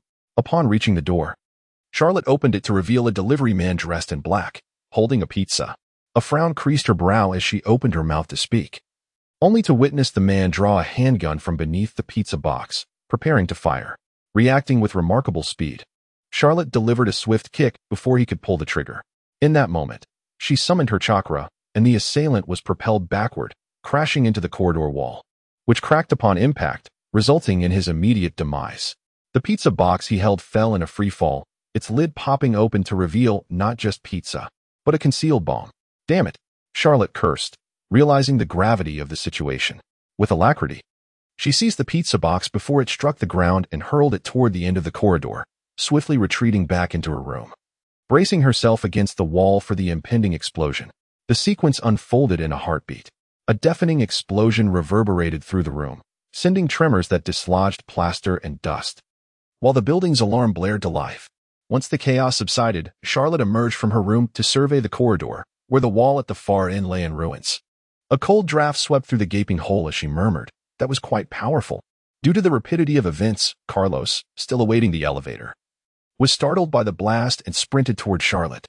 Upon seeing her unscathed, he inquired, "Charlotte, are you all right?" Her expression was grim, and her tone laced with anger as she replied, "I'm fine. Crucifix, return and prepare immediately. Tonight, I shall obliterate that damned textile factory and eliminate Sloan." Witnessing her fierce determination, Carlos had no further words to offer and quickly departed. The attack had already transpired. What of his son? Previously feeling rushed, he now sensed the urgency. He yearned to storm the textile factory and eradicate the assassin brotherhood, fearing that any delay could cost him his son's life. As the crucifix departed, Charlotte Doyle's fury was palpable, not solely due to the bounty on Sloane's head, but also the audacity of the assassins at the Continental Hotel. How dare they strike so swiftly? What remained of her legendary reputation? Particularly concerning was the bomb. Had it detonated in her presence, even with protection, she would have sustained injuries. What would they deploy next? TNT? Cluster grenades? Or perhaps a rocket launcher aimed directly at her? Assassins resorted to any means necessary, and it was conceivable that someone would stoop to such depths. "Sloane, you are doomed." Just as Charlotte prepared to retreat to her room, the phone rang once more. "Charlotte, do you require assistance?" The familiar voice belonged to none other than John Wick, the man she had once rescued. The words echoed back to her, a stark reminder of their previous conversations. "John, this is merely a minor issue. I can handle it myself." "Charlotte, what of your subordinates? Can they withstand the onslaught?" "You still possess my blood oath token. Use it to summon me for their protection." Charlotte found herself at a loss for words, amused by John's eagerness to employ the blood oath. John relayed to the assassins at the Continental Hotel to tread carefully. This payment will cost them their lives, and they won't have the chance to spend it. As for your proposal, I trust in my team's capabilities. On the other end, John Wick, somewhat exasperated by Charlotte's rejection, replied, "Charlotte, should you need assistance, do not hesitate to contact me. I will ensure Winston conveys your message." After ending the call, Charlotte returned to her room, glancing at the dust on the floor and muttering, "This place is no longer safe. It's time to relocate." Checking in, she heard the notification, "Check-in successful, reward, 50 coins. Would you like to recharge to VIP 4 for double rewards?" Dismissing the offer, she exited the system interface, donned her coat, and left her room. As night descended, Charlotte Doyle drove her car. Turning to Carlos beside her, she remarked, "Brother, the odor from this box of rats is rather overpowering." Carlos responded, "Do not underestimate these rats. They are formidable weapons. If not for time constraints, I would have brought even more." The Porsche Cayenne sped along the road toward Brooklyn, the cold air streaming in through the window, dispersing some of the odor within the vehicle. Soon, they arrived near the textile factory at number 17 in Brooklyn. Stopping the car a few hundred meters away, Carlos asked, "Aren't we going to drive right in?" "Get out. We have a distance to cover." "We'll approach stealthily to avoid detection," Charlotte instructed. "We can end oppos. T simply ram the car through the gates." "Do you plan to conduct a precision demolition with explosives? Or do you have an RPG hidden in the trunk?" Noticing Charlotte bypassing the trunk, Carlos felt puzzled, especially since she appeared to carry minimal weaponry. He then retrieved a notebook from his belongings and said, "Charlotte, here is the wax bath formula I promised you." Charlotte accepted the notebook without glancing at it, pocketing it instead. "Crucifix, do not concern yourself. I have my own methods. Just bring your rat army and follow closely." They sprinted to the factory's exterior, gazing at the towering 10-meter wall that resembled a fortress. Despite the night, guards patrolled the perimeter and searchlights periodically scanned the shadows. "Charlotte, since you have a plan, I leave it to you." Carlos pressed against the wall, clutching a large pet carrier. "Charlotte, brimming with confidence, replied, "Leave it to me. Once I breach the door, unleash your rats without delay. I fear time is of the essence." In the next moment, Charlotte accelerated, swiftly reaching the factory's entrance, affixing an explosive talisman to the door before taking cover beside the wall. Blow. The talisman ignited instantly, resulting in a thunderous explosion with a diameter of 3 meters, obliterating the wooden door of the textile factory. The blast startled numerous assassins inside, and the guards on patrol immediately triggered the alarm. On the other side, upon witnessing the suddenly shattered door, Carlos was momentarily stunned. What had he just seen? A piece of paper adorned with unfamiliar patterns and inscriptions, which ignited spontaneously and exploded shortly after being affixed to the door. The force of the explosion was nothing to be underestimated. Without further hesitation, Carlos seized the box and rushed forward. As he neared the door, he hurled the box, which shattered upon impact, scattering the mice within in all directions. At that moment, Charlotte had already stormed into the textile factory, launching a pre-prepared explosive shuriken directly at the guards atop the city wall. Boom, boom, boom. The sound of explosions echoed continuously, collapsing a section of the 10-meter-high wall. Explosive shurikens flew from Charlotte's hands in all directions, generating a series of blasts. Carlos, armed and ready, charged in as well. But upon witnessing Charlotte Doyle's display of prowess, he found himself both awestruck and critical, exclaiming that if the ninja of yore had possessed such capabilities, the assassin brotherhood would have long been extinct. What were those talismans? Or perhaps newfangled bombs? The gunfire persisted as Carlos followed Charlotte into the factory, only to be greeted by a scene of carnage. Charlotte wielded her shuriken with lethal precision, cutting down anyone who dared to oppose her, as the assailants' bullets failed to reach her amidst her swift movements. Occasionally, shots that came her way were deftly deflected by her shuriken.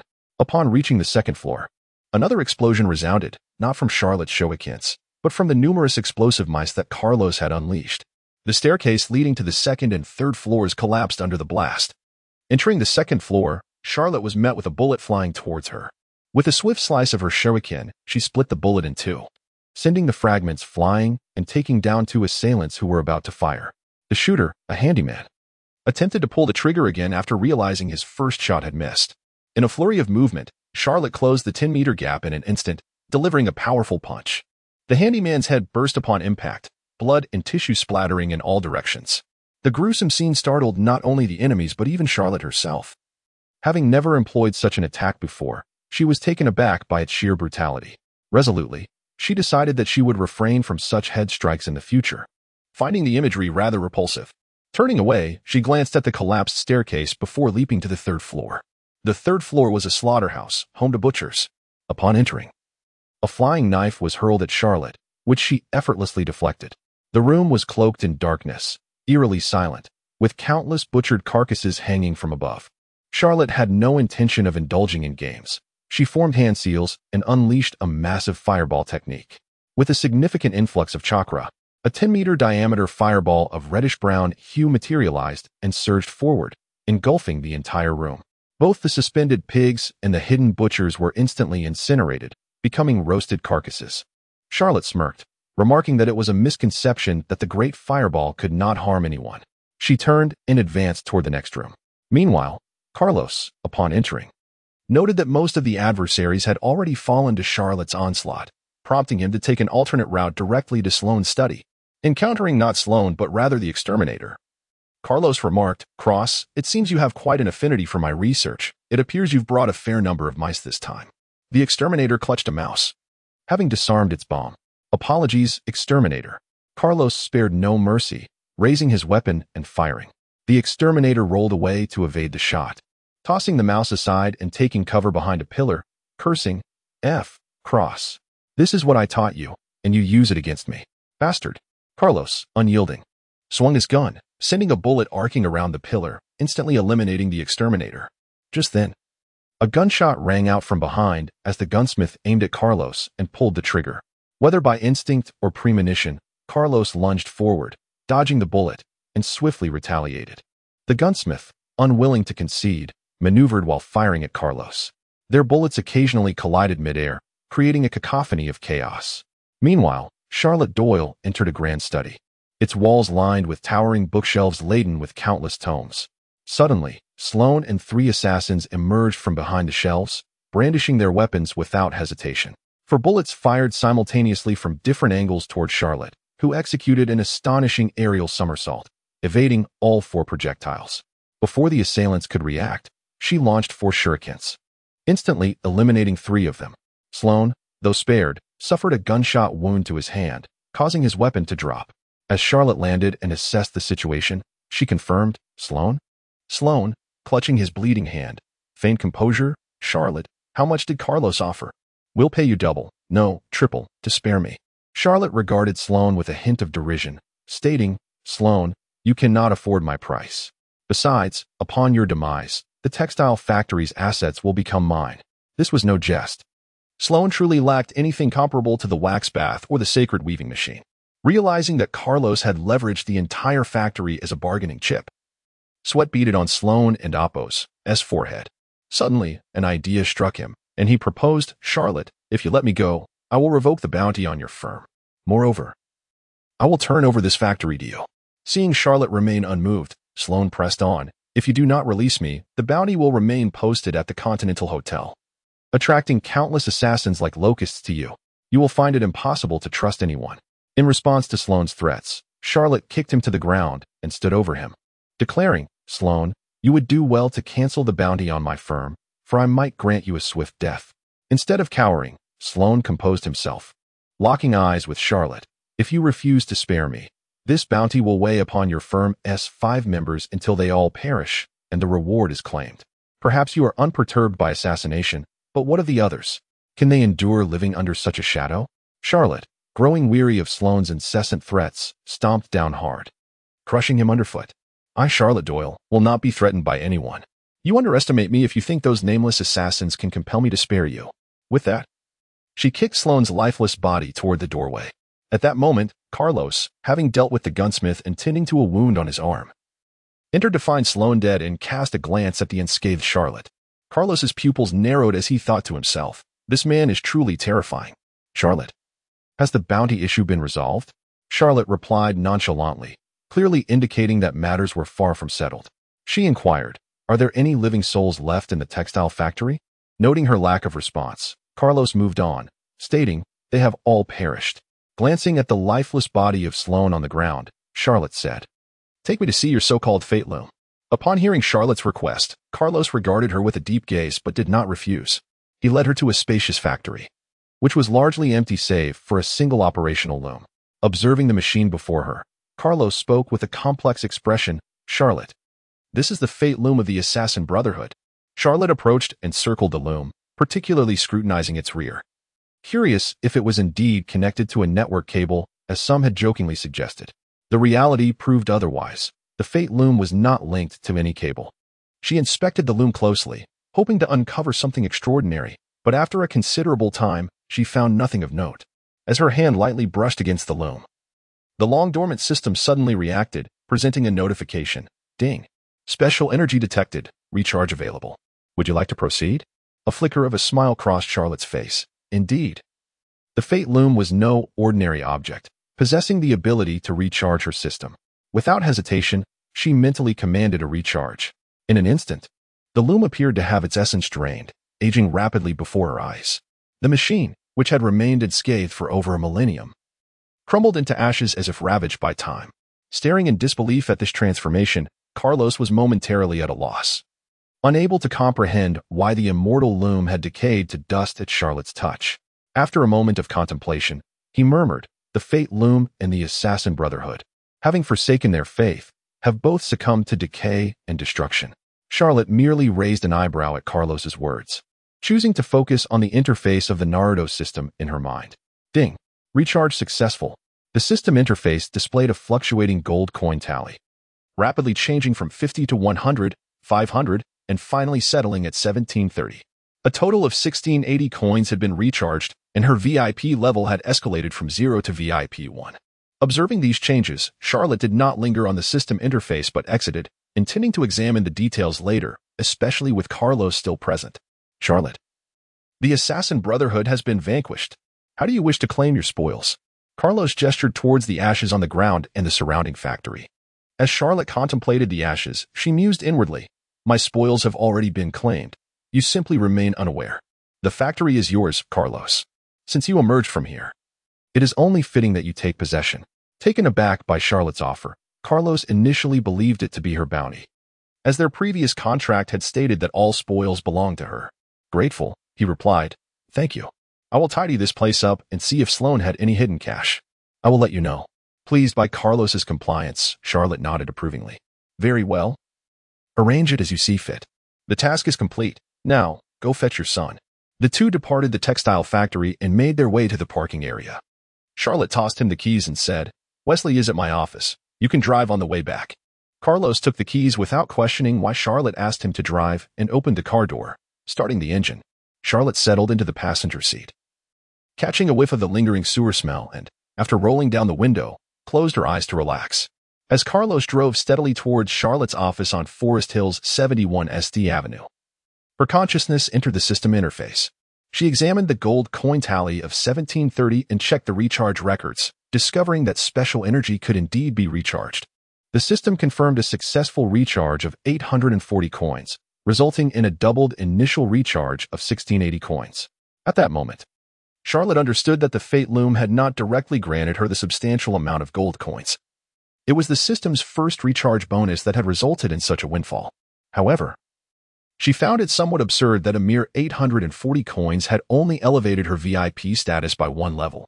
After all, in the context of the Naruto mobile game, 840 coins equated to just $84, which could easily reach VIP 3. Yet here, with this so-called golden opportunity, she was left feeling a bit vexed. Fortunately, even at VIP 1, there were corresponding rewards. Opening the VIP 1 privilege package, Charlotte received 12,000 copper coins, 70 reputation points, and a ninja recruitment scroll. Delighted by the scroll, which held a value of 168 coins, nearly 1/10 of her total, she noted that with the previous 5 scrolls, she now possessed 6.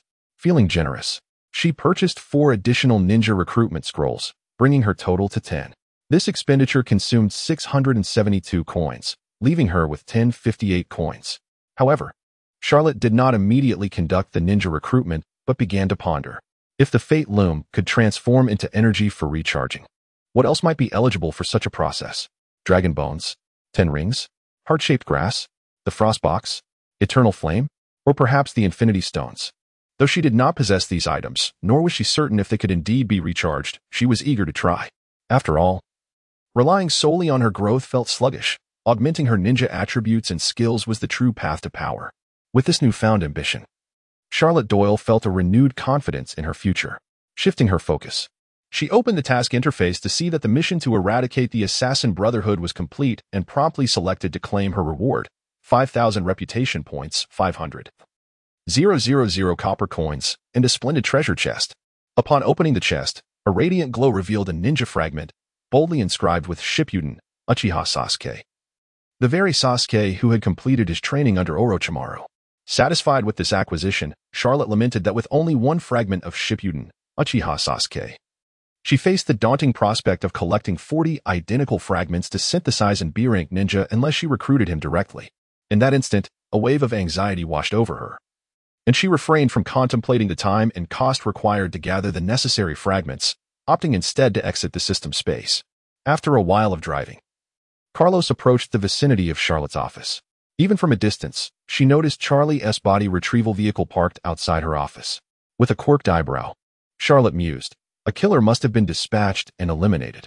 Carlos soon detected the unusual scene as well, and as they reached the office, Charlotte was the first to exit the vehicle, striding toward the entrance. At this moment, Charlie, who was overseeing the cleaning of the evidence, greeted the arriving figure. "Good evening, Mr. Charlotte." "Good evening, Charlie," replied Charlotte, glancing into the room. The hall was in utter disarray, with bullet marks and traces of grenades scattered everywhere. Charlie's cleaners were diligently clearing debris, mopping up blood, and bagging bodies. Charlotte's expression darkened. The audacity of these assassins was appalling, having directly attacked his office and resorting to grenades. "Has the Assassin Brotherhood been eradicated?" inquired Ginny, descending from the second floor. "It has been eliminated." "Is everything all right on your end?" Charlotte asked. Charlie, who was directing his subordinates in the cleanup, seemed to have heard something unbelievable. His pupils dilated, and his body stiffened momentarily before he resumed his commands. "Everything is fine. No one was injured," he stated. Ginny then turned to Carlos, who had just entered behind Charlotte. Carlos, Wesley is upstairs. You can go fetch him. Thank you, Ginny. Carlos acknowledged before swiftly making his way to the second floor, eager for his first face-to-face encounter with his son, whom he had only known from afar. Noticing Carlos's departure, Charlotte calmly said, Ginny, please provide me with an update. Without any hesitation, Ginny began recounting the events. Since this morning, we have faced 6 waves of assassins. We've already expended 30 gold coins just to pay Charlie for the cleanup, not including the cost for renovating the office. However, the strength of these attackers has been quite feeble. They have not inflicted any serious harm. Yet, as time progresses, the opponents will likely become more formidable. Some have already resorted to using grenades, and it is only a matter of time before someone dares to use an RPG against us. Charlotte's fury did not wane upon hearing that no one had been injured, particularly at the mention of the RPG, which only intensified his anger. Yet, noticing the absence of Irika and the others, he asked, Ginny, where are Irika and the others? They are in the reception room. Irika is conducting a class with them. Ginny replied. Upon hearing about the lesson, Charlotte raised an eyebrow in curiosity. What transpired? Ginny sheepishly explained. During a grenade explosion, little Lee was nearly injured. So Irika is providing a post-battle summary. Relieved to hear that little Lee was unharmed, Charlotte withheld further comments. Irika was a teacher at the academy, and it was not unusual for him to give occasional lessons to the 2 lower-ranked ninjas despite his inability to defeat them in combat. At that moment, Charlotte retrieved a notebook from his pocket and stated, Ginny, this is the wax bath formula Carlos provided me. Please experiment with it and see if there are any issues. If all is well, reserve a room as a recovery center. After briefly scanning the formula handed to her by Charlotte, Ginny responded, no problem. I will implement it as soon as possible. Just then, Carlos descended with Wesley, and it was clear that the two had recognized each other quite swiftly. Charlotte, the task of protecting Wesley is now complete. Thank you for your assistance, Carlos said, pulling out the keys to Charlotte's Porsche Cayenne. Wesley and I are heading back. Here are your keys. Seeing Carlos about to return the keys, Charlotte quickly interjected, Carlos, consider the car a gift. It will conveniently take you and your son home. Having no desire for the vehicle, which had taken on the scent of a sewer rat, Charlotte effortlessly bestowed it upon Carlos. Carlos accepted without objection, exchanging farewells before departing, as a Porsche Cayenne was of little value to either of them. Shortly after Carlos left, Charlie and his team had completed the cleanup and bid farewell to Carlos and the others. Ginny, please call Irika and the others out. Let's tidy up and head to the Continental Hotel for the night, Charlotte instructed, uncertain if the assassins would strike again in the early hours. He preferred to stay at the hotel, intending to resolve the bounty issue the following day. This decision was not born from fear of an ambush, but rather from the realization that it was unnecessary to endure a sleepless night over the matter. Before long, Ginny returned with Irika and the others. Good evening, Lord Charlotte, the 3 greeted him. Observing Sasuke before him reminded Charlotte of the fragmented pieces of Sasuke's past and his current 10 ninja summoning scrolls, stirring within him an impulse to gamble. Suppressing this urge, he greeted the group and instructed, You 3, gather your belongings. We will be staying at the Continental Hotel tonight and addressing the bounty issue tomorrow. After quickly packing a few changes of clothes, the group set off for the Continental Hotel. During the drive, Sasuke glanced at Ginny in the car, appearing hesitant to speak but ultimately remained silent. The group encountered no further assassination attempts and safely arrived at the Continental Hotel. Upon entering, they spotted several assassins lounging in the hotel's executive corridor. The assassins regarded Charlotte's group with a mix of curiosity and greed, especially given the presence of a woman and a child, which signified weakness. Despite hearing of the previous failed attempts against them, the assassins remained confident. Their gazes were laced with aggression, but upon locking eyes with Charlotte Doyle, their pupils momentarily contracted. Charlotte's reputation instilled a degree of caution in them. While they could not eliminate him, exchanging the lives of the others for a bounty seemed a tempting proposition. Unfazed by their scrutiny, Charlotte trusted in his own abilities and believed that the others would respect the hotel's regulations. At the front desk, Charlotte placed 5 gold coins on the counter, addressing Challen. Please check us in for 5 adjoining rooms. Ginny leaned closer to Charlotte, her voice soft. Charlotte, have you considered 4 rooms instead? Charlotte did not respond to Ginny, but reaffirmed to Challen. 5 rooms, Challen. Seeing that Charlotte was unyielding, Ginny lost interest and, after receiving the room keys from Challen, ascended the stairs first. Noting Ginny's return to form, Charlotte smiled silently, picked up his room key, and followed her upstairs. How dull, Sasuke muttered, taking a room key from the desk and heading upstairs as well. Irika shrugged and turned to little Lee. Come on, Lee, it's time to head upstairs for some rest. He took the last 2 room keys and accompanied Lee up to their quarters. Upon entering his hotel room, the first thing Charlotte did was take a shower. After sharing a vehicle with a rat and experiencing a bout of violence, he was in dire need of cleansing the lingering scent of blood and dust from his body. After a thorough wash and donning his pajamas, Charlotte was about to access the system interface when the doorbell rang. Ah, Ginny, always thinking of my well-being, Charlotte quipped. Opening the door revealed not Ginny, but Sasuke. What brings you here? Come in, Charlotte invited. Sasuke entered without hesitation and seated himself on a chair. Charlotte glanced down the corridor, ensured no one else was around, closed the door, and asked, Sasuke, what is it that you need?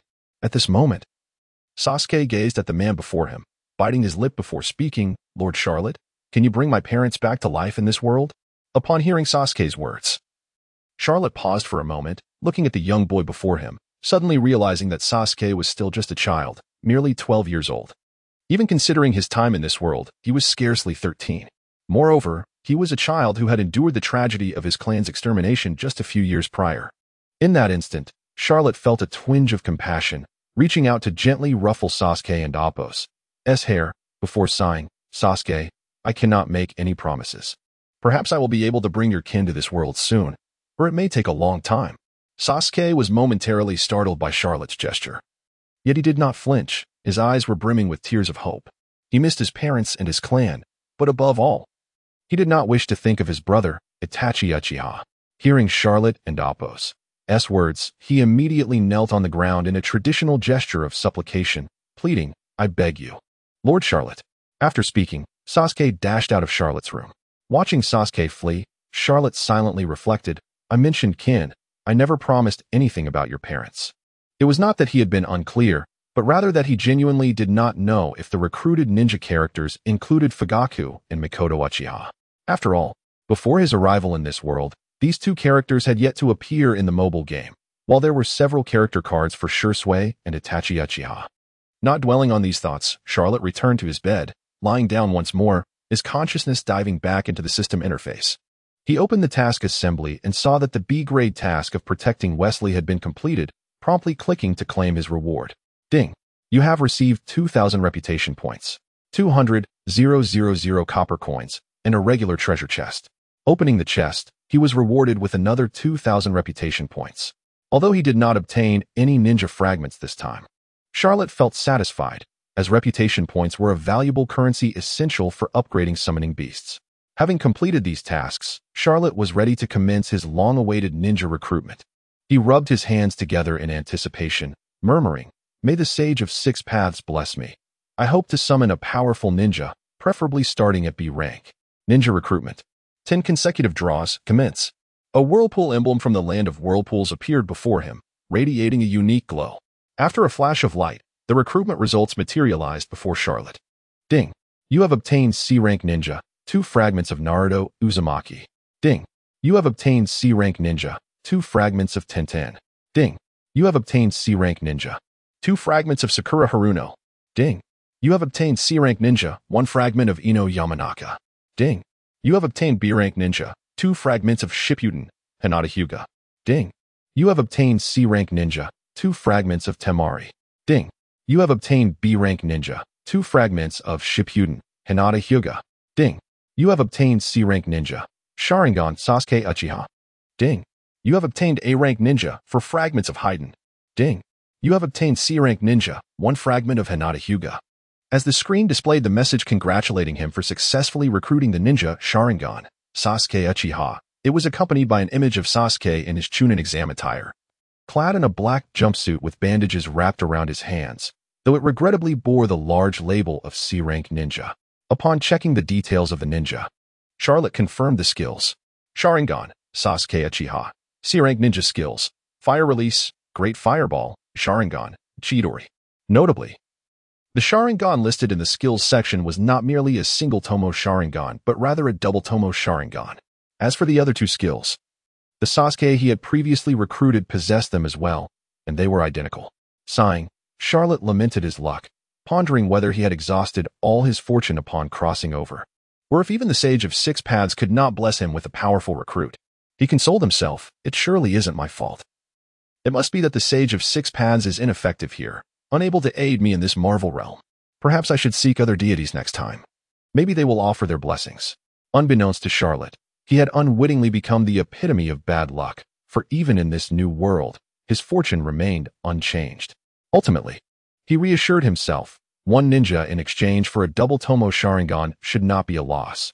It is certainly better than receiving a mere Ninja Academy student. After claiming his ninja, a surge of chakra emanated from within Charlotte, granting him the chakra capacity of yet another lower-ranked ninja, with 3 additional opportunities to unleash Chidori. Charlotte nodded in satisfaction. He then turned his attention to the other recruitment rewards, exclaiming, "This seems to be leading me towards synthesizing Hinata Hyuga." I received 1 C-rank fragment, while the B-rank Hinata yielded 2 direct hits, totaling 4 fragments. Even an A-rank fragment of Haiden, quite impressive, directly granting me 4 fragments, marking the completion of 1/10 of the total. Regrettably, the synthesis difficulty for these B and A-rank fragments was quite high, and Charlotte held little hope. As the fragments were randomly generated among the numerous ninja, the synthesis difficulty for any ninja above C-rank was daunting. However, for the other C-rank characters like Temari, Tintin, and Ino, with enough luck, he might be able to gather 10 fragments of one ninja in the next 10 consecutive draws. Summarizing his recruitment results, Charlotte recognized that while he had not made significant gains in terms of ninja, the fragments he acquired were plentiful, totaling 18, equivalent to 18 single draws. At this moment, Charlotte opened his ninja roster, revealing 4 ninjas, Irika Yumino, Rock Lee, Sasuke Uchiha, and Sharingan, Sasuke Uchiha. Charlotte did not wish to deploy 2 Sasukes. He opted instead for card fusion. Cards of identical characters could be fused, preserving the memories gained during manifestation while expanding the skill set to 6. For instance, fusing the Ninja Academy student Naruto with the Chunin exam version would result in a character that bore the appearance and abilities of the Chunin Naruto. Charlotte first withdrew the manifested Sasuke Uchiha into the system space, and in the next moment, the Sasuke resting in the hotel vanished without a trace.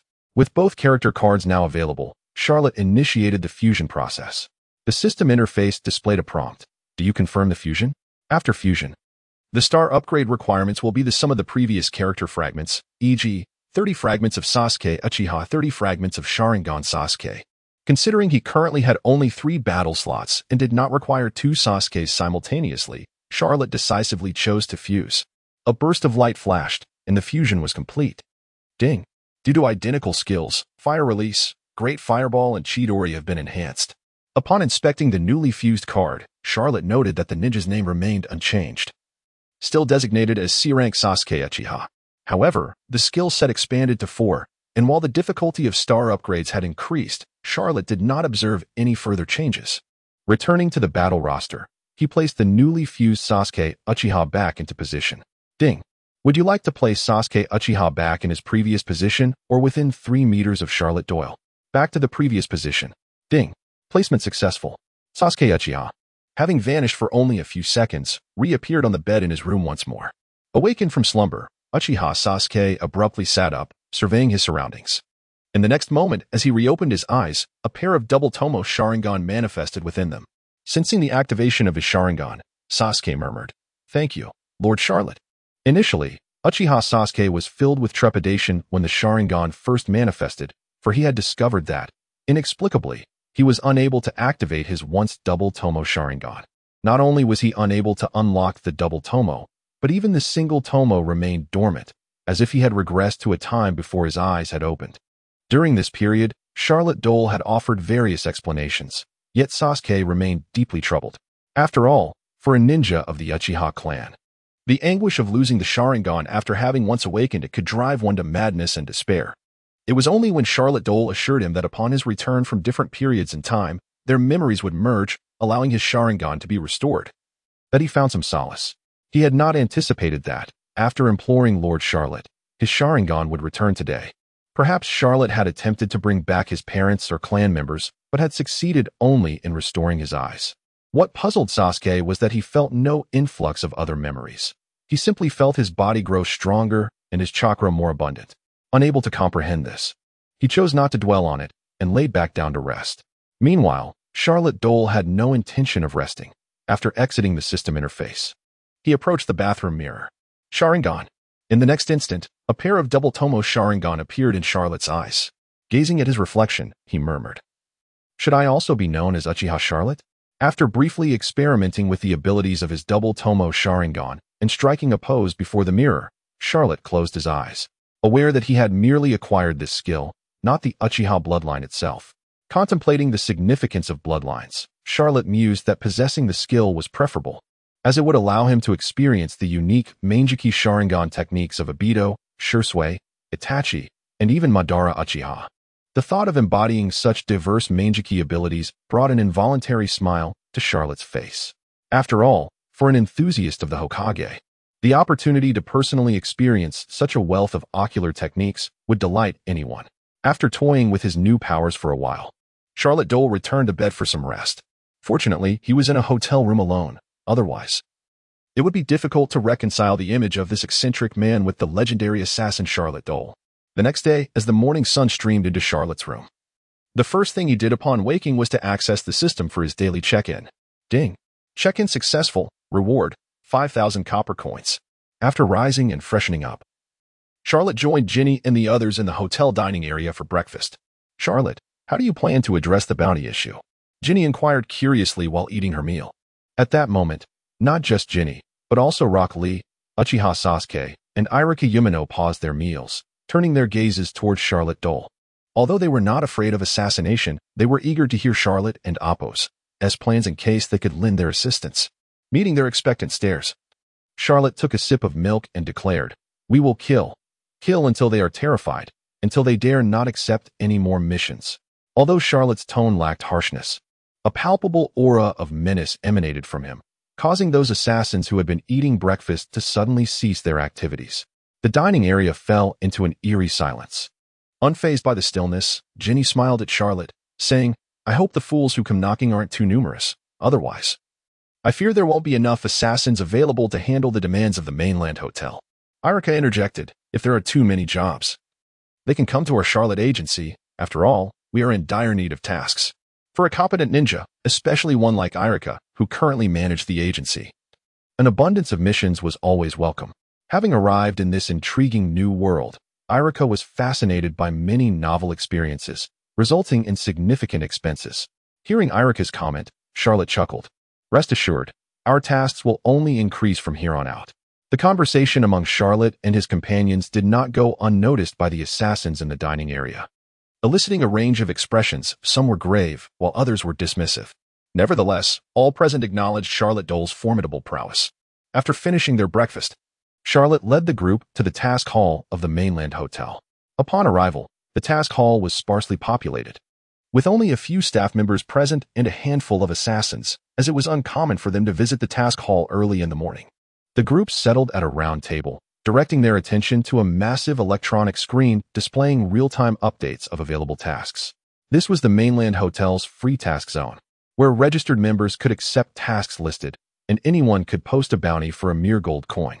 However, task posters needed to deposit the bounty funds into a designated mainland hotel account, and upon task completion, the hotel would handle the commission distribution. The advantage was that even if the task poster perished, the assassin completing the task would not need to worry about collecting their bounty, as the hotel would take a mere 10% commission. In addition to the free task zone, the mainland hotel featured a bounty board showcasing the top 10 highest bounties. Unfortunately, Charlotte and his companion's bounty was divided among 5 individuals. Otherwise, with a bounty of 10 million, Charlotte would undoubtedly have claimed the top spot. As for the blacklist, it remained devoid of names. To date, no one had lingered on the blacklist for long, as the deceased were ineligible to be listed. Glancing at the blacklist, Charlotte knew that soon, John Wick's name would grace this list, becoming the only person to have been removed while still alive. Observing the nearly empty task hall, Ginny could not help but ask, "Charlotte, what are we doing here?" "Waiting until more people arrive," Charlotte replied. Satisfied with this answer, Ginny ceased her inquiries, and the 5 of them continued to wait. Soon, news of Charlotte Doyle's presence in the mainland hotel task hall spread, drawing assassins to the hall. Many came merely to witness the spectacle, while some saw it to determine how Charlotte would address the looming threat. Others intended to ascertain Charlotte's whereabouts. preparing to strike once he departed the mainland hotel. As time ticked by, the hall gradually filled with assassins, while conversations flowed among the attendees. Many kept their peripheral gaze fixed on Charlotte Doyle's table. Noting that enough people had gathered, Charlotte stood and approached the large screen displaying the bounty tasks. With Charlotte Doyle's rise, all eyes turned towards him, their collective gaze following his movement. Ascending the steps to the bounty screen, Charlotte Doyle pointed with a kunai at the bounty posted by Sloan and proclaimed, "The mainland hotel gathers a significant portion of New York's assassins today. This task hall hosts an unknown number of individuals. I am aware that many among you have come for this bounty task." Charlotte Doyle paused momentarily and declared with a resonant voice, "I, Charlotte Doyle, hereby announce to you, to all the assassins of New York, that this is Sloan's provocation against me, and the Assassin Brotherhood has been obliterated at my hands last night." At this moment, Charlotte's gaze swept across the assembly. As some assassins met her eyes, they promptly placed their hats over their hearts in a gesture of respect, while those without hats placed their right hands over their left chests, signifying their reverence for Charlotte Doyle, a treatment befitting a legendary assassin. However, a few individuals, under Charlotte's penetrating gaze, exhibited shifty eyes and recoiled. They were unfamiliar with the Assassin Brotherhood, but harbored delusions of fame, envisioning themselves stepping over the corpses of Charlotte and her ilk to claim the bounty. After surveying the crowd, Charlotte continued, "The existence of this bounty remains a challenge to me. I, Charlotte Doyle, respect the rules of the Continental Hotel and will not utter the words to withdraw the bounty. However, I must inform you, all those interested in this bounty, 1 hour from now, I shall depart from the Continental Hotel, waiting at the junction outside for those eager to claim the reward. I, Charlotte, shall show no mercy, no leniency. Any who dare to strike against me shall be left with none. But this is but a singular opportunity. Before 6 p.m., all assassins may act. I shall target only those who make a move against me. After dusk, any who dare to assault me or the employees of the Charlotte Agency, regardless of their affiliations or families, shall face annihilation." Charlotte's voice resonated with authority, and as she uttered the final 2 words, her murderous intent was palpable, casting a chilling atmosphere throughout the task hall. The assassins, accustomed to the brink of life and death, felt a shiver run from their feet to the crown of their heads. At this juncture, Ginny gazed at Charlotte Doyle, who spoke before the bounty task, her eyes reflecting admiration.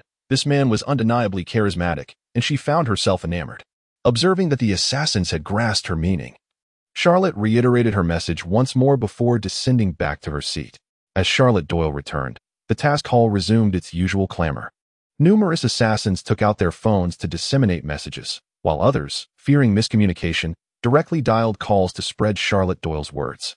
Particularly, the news of her annihilation of the Assassin Brotherhood was the focal point of dissemination. Upon rejoining her companions, Charlotte glanced at the infatuated Ginny and said, "We shall wait together at the junction outside the Continental Hotel. If anyone makes a move, we shall eliminate them." Turning her gaze towards the 3 ninjas from Aruka, Charlotte continued, "I am not concerned about the 3 of them. Rather, you should don a bulletproof vest and ensure ample ammunition, for I do not wish for any mishap to befall you." Charlotte felt somewhat exasperated that members of the Assassin Brotherhood never wore bulletproof vests, although they were skilled marksmen. Stray bullets did not discriminate, and Ginny's safety was somewhat precarious. Ginny patted her leather jacket and replied, "Custom-made bulletproof from the Continental Hotel." After examining Ginny's vest, Charlotte contemplated briefly before continuing, "Aruka, you 3 shall form a protective formation around Ginny." In Charlotte's view, this was a matter of establishing authority. Success was the only option, and there could be no casualties among the team. He aimed for a flawless resolution to the situation. Upon hearing Charlotte's directive, Aruka, Rock Lee, and Sasuke Uchiha all acknowledged and assured him not to worry. Casting a glance at the bustling assassins in the hall, Charlotte retrieved her phone, located Winston's number, and dialed. "Winston, I require the Continental Hotel services to secure a 500-meter radius outside the hotel at the junction for 6 hours. No non-assassins shall be permitted entry. Anyone appearing outside the hotel will be considered my enemy, and once the time is up, we shall strike them down."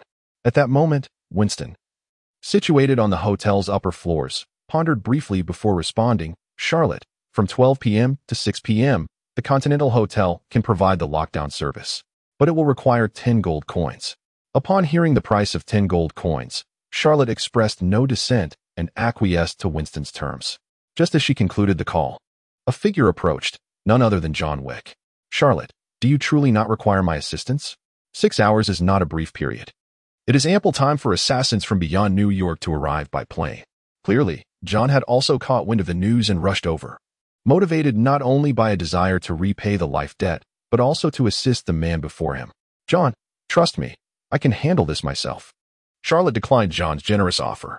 This endeavor, for Charlotte, was not just about establishing authority, it was also an opportunity to flex his muscles, securing leverage for future endeavors.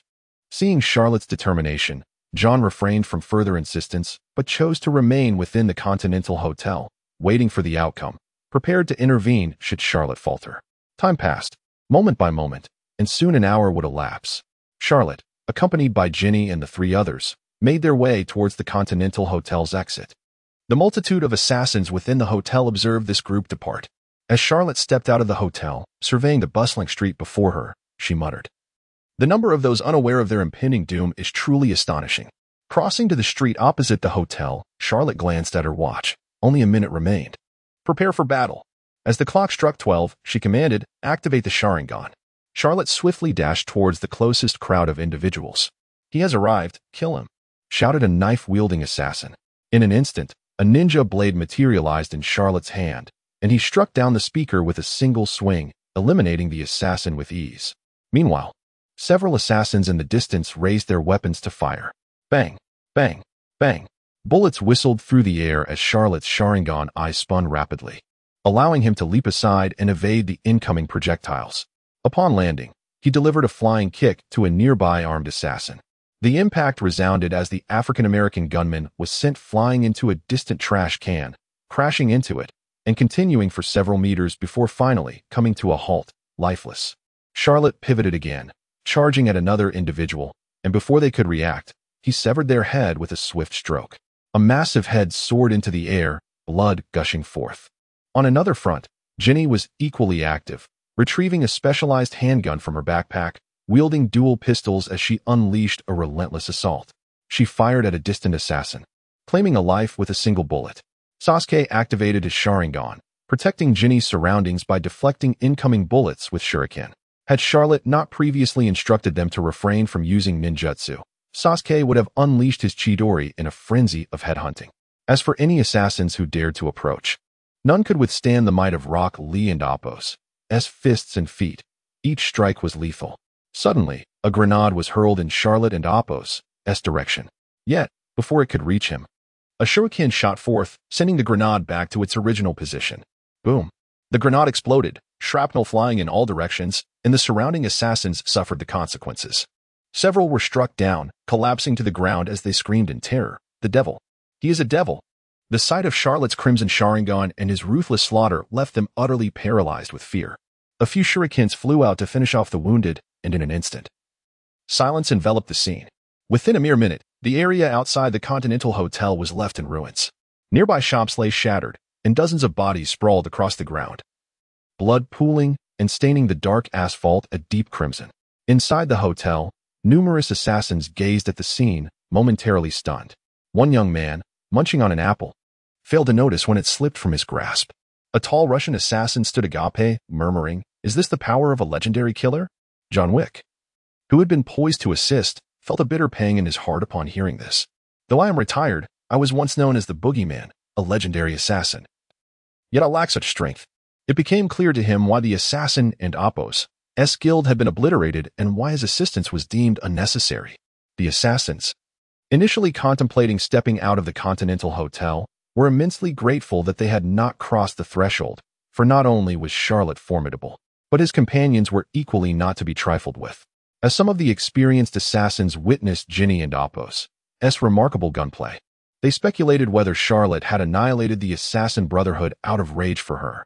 This distinctive gunfighting technique was a closely guarded secret of the Brotherhood. Before long, there were no survivors outside the Continental Hotel except for Charlotte and his companions. At a distance of 500 meters, more assassins approached, but upon entering, they were met with a shuriken that pierced one assassin's neck, killing him within the secured zone. Those yet to enter the area glanced at the corpses and the grisly scene, turning away without a second thought. This money isn't worth risking our lives for. At the intersection outside the hotel, an eerie silence prevailed. Charlotte Doyle approached Ginny and her companions, asking, "Is everything all right?" gazing at the impeccably clean Charlotte. Ginny replied with a smile, "Charlotte, your strength is remarkable. We barely had to act before the enemies were all dispatched. I Haven and Appos, T even finished a full magazine." She raised her twin pistols as she spoke. Seeing Ginny unharmed alleviated Charlotte and Appos' worries. The other three ninjas bore no injuries either. The intensity of this confrontation had been disappointingly low. It concluded before they could even warm up. Observing the desolate street, Ginny inquired, "Charlotte, shall we stand here until evening?" After glancing at everyone and then at the Continental Hotel, Charlotte walked towards it. As he approached, the assassins peering from the hotel stepped back in unison, nearly inciting a panic, as they feared he might charge inside. However, recalling the hotel and Appos' rules and adhering to Charlotte and Appos' directives, they gradually settled down. Upon reaching the hotel entrance, Charlotte did not enter but instead called out, "John, please bring me a set of tables and chairs. I will wait outside to see if any more foolish individuals dare to come. I shall send them to hell." John offered no reply but turned to Winston inside the hotel, who then instructed, "Sharon, take a set of tables and chairs to Mr. Charlotte Doyle outside, along with some fruit and snacks." Sharon hurried away from the service desk, accompanied by several staff members, and began setting up tables and chairs for Charlotte and his companions, placing some fruit and snacks on them. However, the sight of the scattered corpses and the pervasive stench of blood dulled their appetites. Once the hotel staff departed, Charlotte spoke. "Ginny, take charge of the left entrance. If anyone crosses the 500-meter boundary, eliminate them with a shot." Ginny picked up her handgun, smiling, "Leave it to me. I guarantee there will be no issues. Sasuke, you handle the right entrance. Is the 500-meter distance manageable for you?" Sasuke placed several shuriken on the table, his expression stoic as he replied, "Rest assured, Lord Charlotte, I will not allow anyone to approach you alive." The table was set in the middle of the intersection, with Ginny, Sasuke, and Charlotte seated, each facing a different entrance, watching for any intruders beyond the secured line, ready to strike. Meanwhile, Lee Rock, who had not been assigned a post, found a relatively clean spot and began doing squats, exercising his physical prowess. Clearly, none of them regarded the scene as a battlefield. These assassins were unworthy of being their adversaries. As dusk approached, initially there were still some assassins, overconfident and misinformed about their own abilities, who ventured into the secured zone, seeking bounties. However, as time passed, either due to spreading news or the pile of corpses at the zone's edge, no one dared to enter.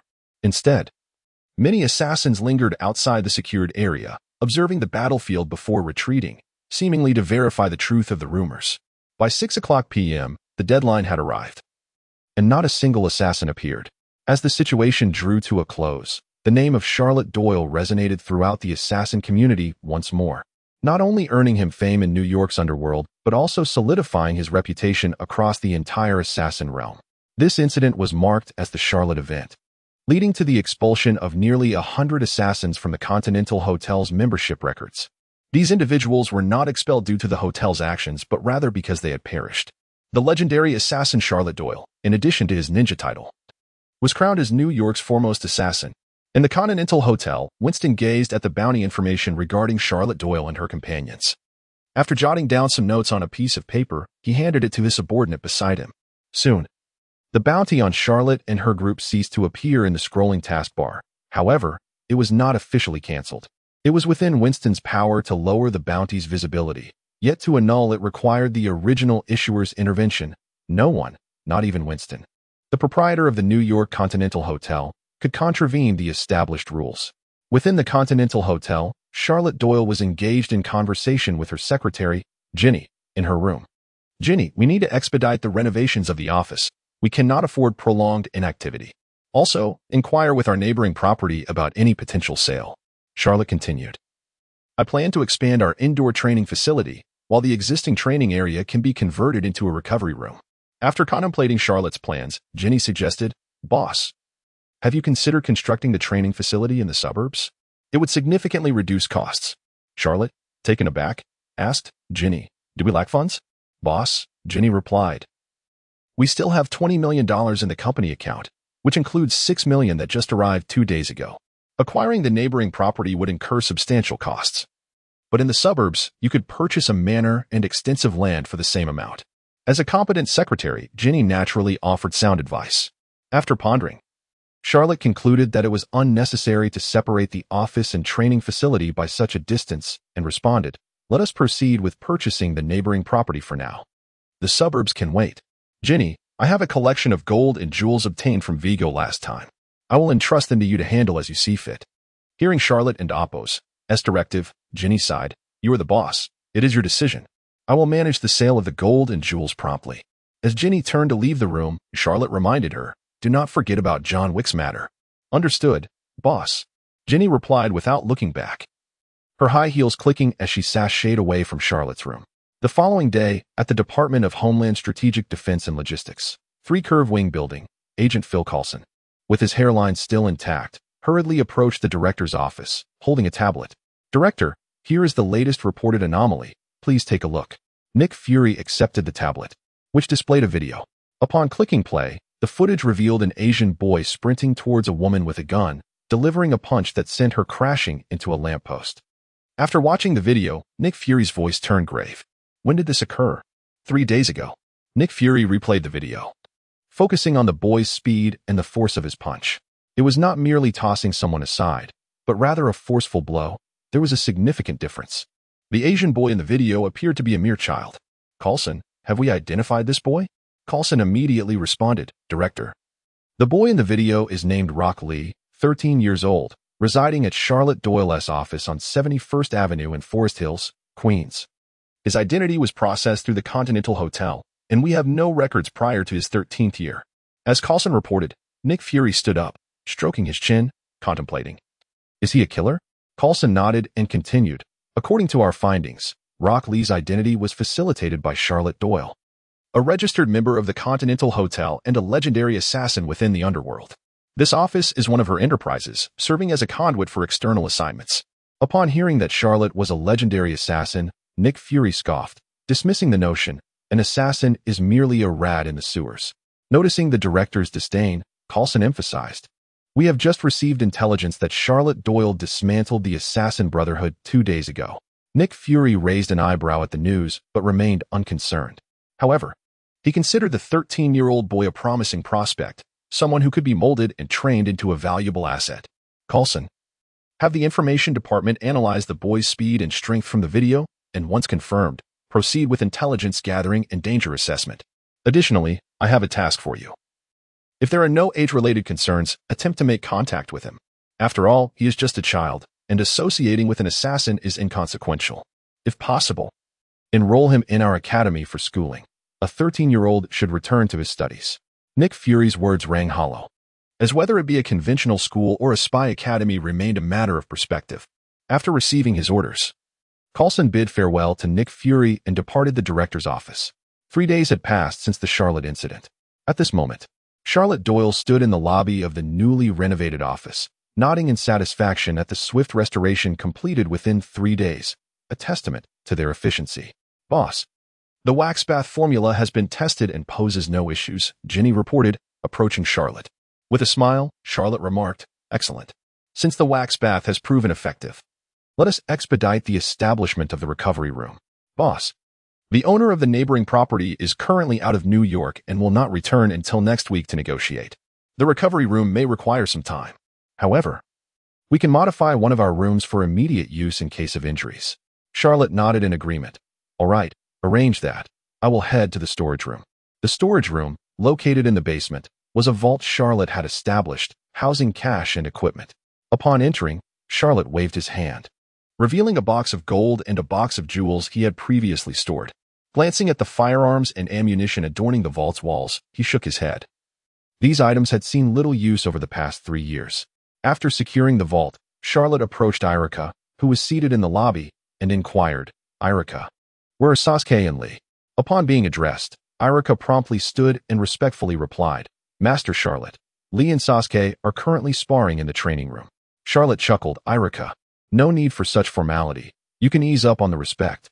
Once Lee and the others finish, please inform them that the wax bath has been validated for physical recovery." Irika's face lit up, "Master Charlotte, that is fantastic. Though the technology here is advanced, recovery in medical terms is still too slow, and we currently lack medical ninjas. This wax bath is a splendid supplement." At that moment, Charlotte had more to say. But Ginny came running over and immediately spoke. "Charlotte, there's news about John Wick, the one you asked me to keep an eye on. As you predicted, his house has been blown up by Santino D'Antonio and his men. Boss, how could you have known in advance that John's house would be set ablaze?" Upon hearing that John Wick's residence had been destroyed, Charlotte realized that after John completed the blood oath badge for Santino D'Antonio, he would certainly kill this man at the Continental Hotel, thereby violating the hotel's rules and facing expulsion and revocation of his membership. This indicated that he had a chance to intervene at the high table. Charlotte smiled and replied, "I guessed." Upon hearing Charlotte's dismissive response, Ginny rolled her eyes and said, "Since you already know the news, what are your plans moving forward?" Charlotte mysteriously smiled and replied, "Wait until the time is ripe." Seeing Charlotte speak in riddles, Ginny turned to leave. Charlotte called out, "Ginny, the jewelry and gold have been deposited in the vault below. Remember to liquidate them early." "Understood, boss." Meanwhile, John Wick arrived at the Continental Hotel with his newly adopted Staffordshire Bull Terrier. He approached the front desk and addressed Sharon. "I need to see the hotel manager." Sharon, looking at John Wick, said, "It's a pleasure to see you again so soon, Mr. Wick. Should I inform Winston?" John glanced at his Staffordshire Bull Terrier and then back at Sharon. "Yes, please, thank you." He then commanded his dog, "Sit." Once the dog obediently sat, John Wick ascended the hotel stairs. After John Wick departed, Sharon made a phone call. "Sir, Mr. Wick is here." Hanging up, he exhaled, thinking to himself, "I wonder which fool has provoked the boogeyman this time." Upon reaching the hotel garden terrace, John Wick and Apos' first words to Winston were, "Where is he?" Winston did not respond immediately. Instead, he first saw off his guest. Once alone with John, Winston asked, "What brings you here, John?" "He blew up my house." Winston, with an impassive expression, replied, "You refused his blood oath. He merely destroyed your property. Consider yourself fortunate." "What were you thinking? To make a blood oath with someone like Santino D'Antonio?" John Wick answered, "It was the only way for me to exit." Winston scrutinized the disheveled John Wick and said, "Do you really think this is an exit? What do you expect to happen? Did you believe this day would never come? Do not forget, just days ago, you bestowed a blood oath badge upon Charlotte Doyle." Hearing Winston mention the blood oath badge given to Charlotte, John felt momentarily disheartened and turned his face away. Observing John's discomfort, Winston continued, "What did Santino D'Antonio want from you?" "I didn't ask. I simply refused." Winston shook his head in resignation, saying, "So when Charlotte comes to you with a blood oath, will you respond the same way? Do you think Charlotte would tolerate being played?" John Wick stated, "If Charlotte seeks me, I will honor my blood oath. He saved my life." Hearing two conflicting responses from John made Winston somewhat speechless. "When Santino D. and Apos, Antonio calls upon you to fulfill your blood oath, you refuse. Yet, when Charlotte has sought you, you come to the Continental Hotel looking to help." John Wick, one cannot be so double-standard. Winston helplessly raised two fingers and said, "John, there are two rules at the Continental Hotel that must be adhered to. No blood shall be shed within the Continental Hotel. Any blood oath must not be desecrated. While I can currently reduce your punishment to exile, if the traditions are broken, the executives will not let you off easily." John Wick looked at Winston and said in a low voice, "Do I have no choice?" Winston's expression grew serious as he emphasized, "To desecrate a contract is to invite death. To kill a contract holder is to invite death. To flee is to invite death." After a pause, Winston continued, "John, these are the conditions you accepted previously. Only by following them can you redeem yourself. After fulfilling the blood oath, should you wish to track him down or burn his house, you may do as you please, but until then." John Wick interjected with two words, "The rules." Winston smiled. "Precisely, let us adhere to the rules. Without rules, how are we any different from animals?" In the Charlotte agency, Charlotte Doyle was just about to leave after discussing certain matters with Irica when the bell at the door chimed. A middle-aged gentleman, clad in a suit and wearing a subtle smile, entered the agency. Upon noticing the newcomer, both Charlotte and Irica exchanged glances. As the visitor's face became clear, Charlotte and Apos' pupils slightly contracted, and he thought to himself, "Why has an agent from the Bureau of Homeland Strategic Defense and Logistics come here?" He recalled the massacre outside the Continental Hotel, which Winston had secured, even cutting off nearby surveillance that very afternoon. Given his displayed prowess, it was unlikely that the other party would send someone, especially not this so-called nice guy, Phil Coulson. Coulson approached the reception desk, glanced at Charlotte, then at Irica, and finally addressed Charlotte Doyle, saying, "Mr. Charlotte Doyle, there are matters we need to discuss. I am FBI agent Phil Coulson. Here is my identification. As he spoke, Coulson produced his FBI badge for Charlotte to see. Gazing at the badge, Charlotte internally scoffed, wondering how any agency could use the FBI to mask their identity. Maintaining his composure, Charlotte calmly replied, "Agent Coulson, may I inquire as to the nature of your visit?" Coulson surveyed the lobby and suggested, "It might not be suitable to converse here." Charlotte shrugged, indicating his agreement, and then said, "We have a meeting room. Let us discuss there." "Erica, please bring me a glass of blackjack." Turning to Coulson, he asked, "Would you care for something?" "A cup of coffee, thank you," Coulson replied. Once in the meeting room, Erica quickly brought their beverages and thoughtfully closed the door behind him. Charlotte took a sip of his whiskey and looked at Coulson, saying, "Please, share the purpose of your visit. Ordinarily, your department would not engage with me." Coulson stirred his coffee with a small spoon and slowly responded, "Mr. Charlotte, I would like to meet a child named Rock Lee who is here." Upon hearing Rock Lee and Apos' name, Charlotte understood that S-H-I-E-L-D was not after him, but rather the young boy. He pondered why Rock Lee had attracted their attention. Looking directly at Coulson, Charlotte said, "Agent Coulson, Rock Lee is still a child. What could possibly warrant the FBI and Apos' involvement? As his guardian, I must insist that any discussions occur through me. I trust the federal laws that prevent bypassing a guardian in such matters." Recognizing Charlotte's subtle reference to federal law, Coulson understood that the man before him was no mere reckless killer. "Charlotte, your identity and background are well known to us. There were discrepancies in Rock Lee's registration, and under your circumstances, you cannot be deemed his guardian. He is a child. He deserves a peaceful, healthy environment." Charlotte, contemplating Coulson's words, took another sip of his blackjack. Maintaining his gaze on the agent, Coulson continued, "Mr. Charlotte, we have researched your history.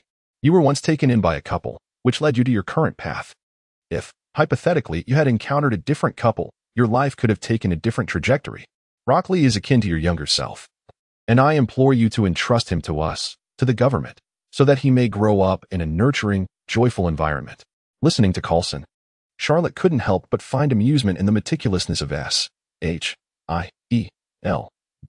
in their investigation, even uncovering his adoption history, trying to evoke sympathy to persuade him to relinquish Rock Lee. With a serious expression, Charlotte asked, "Why have you targeted Rock Lee?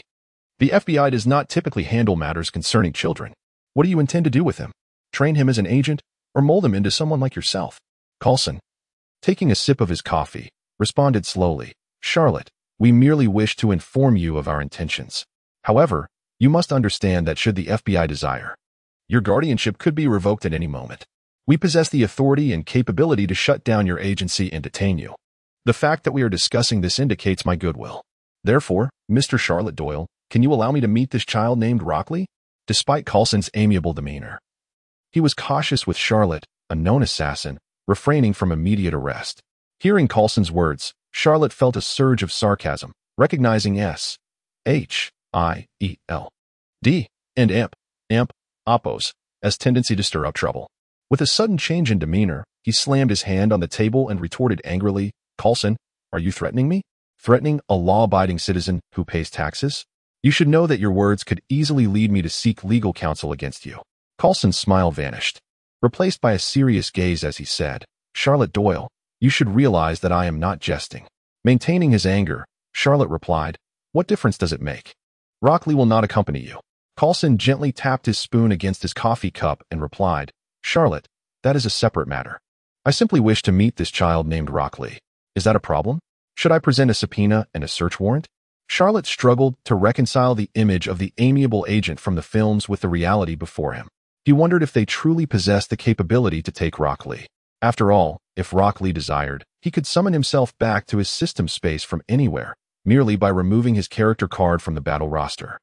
Charlotte was eager to observe how Coulson, the seasoned agent, would react upon meeting Rock Lee, for the initiative was firmly in his hands. Charlotte pressed a button on the table in the reception room. Moments later, a knock echoed at the door, and shortly after, Erica Hyane entered.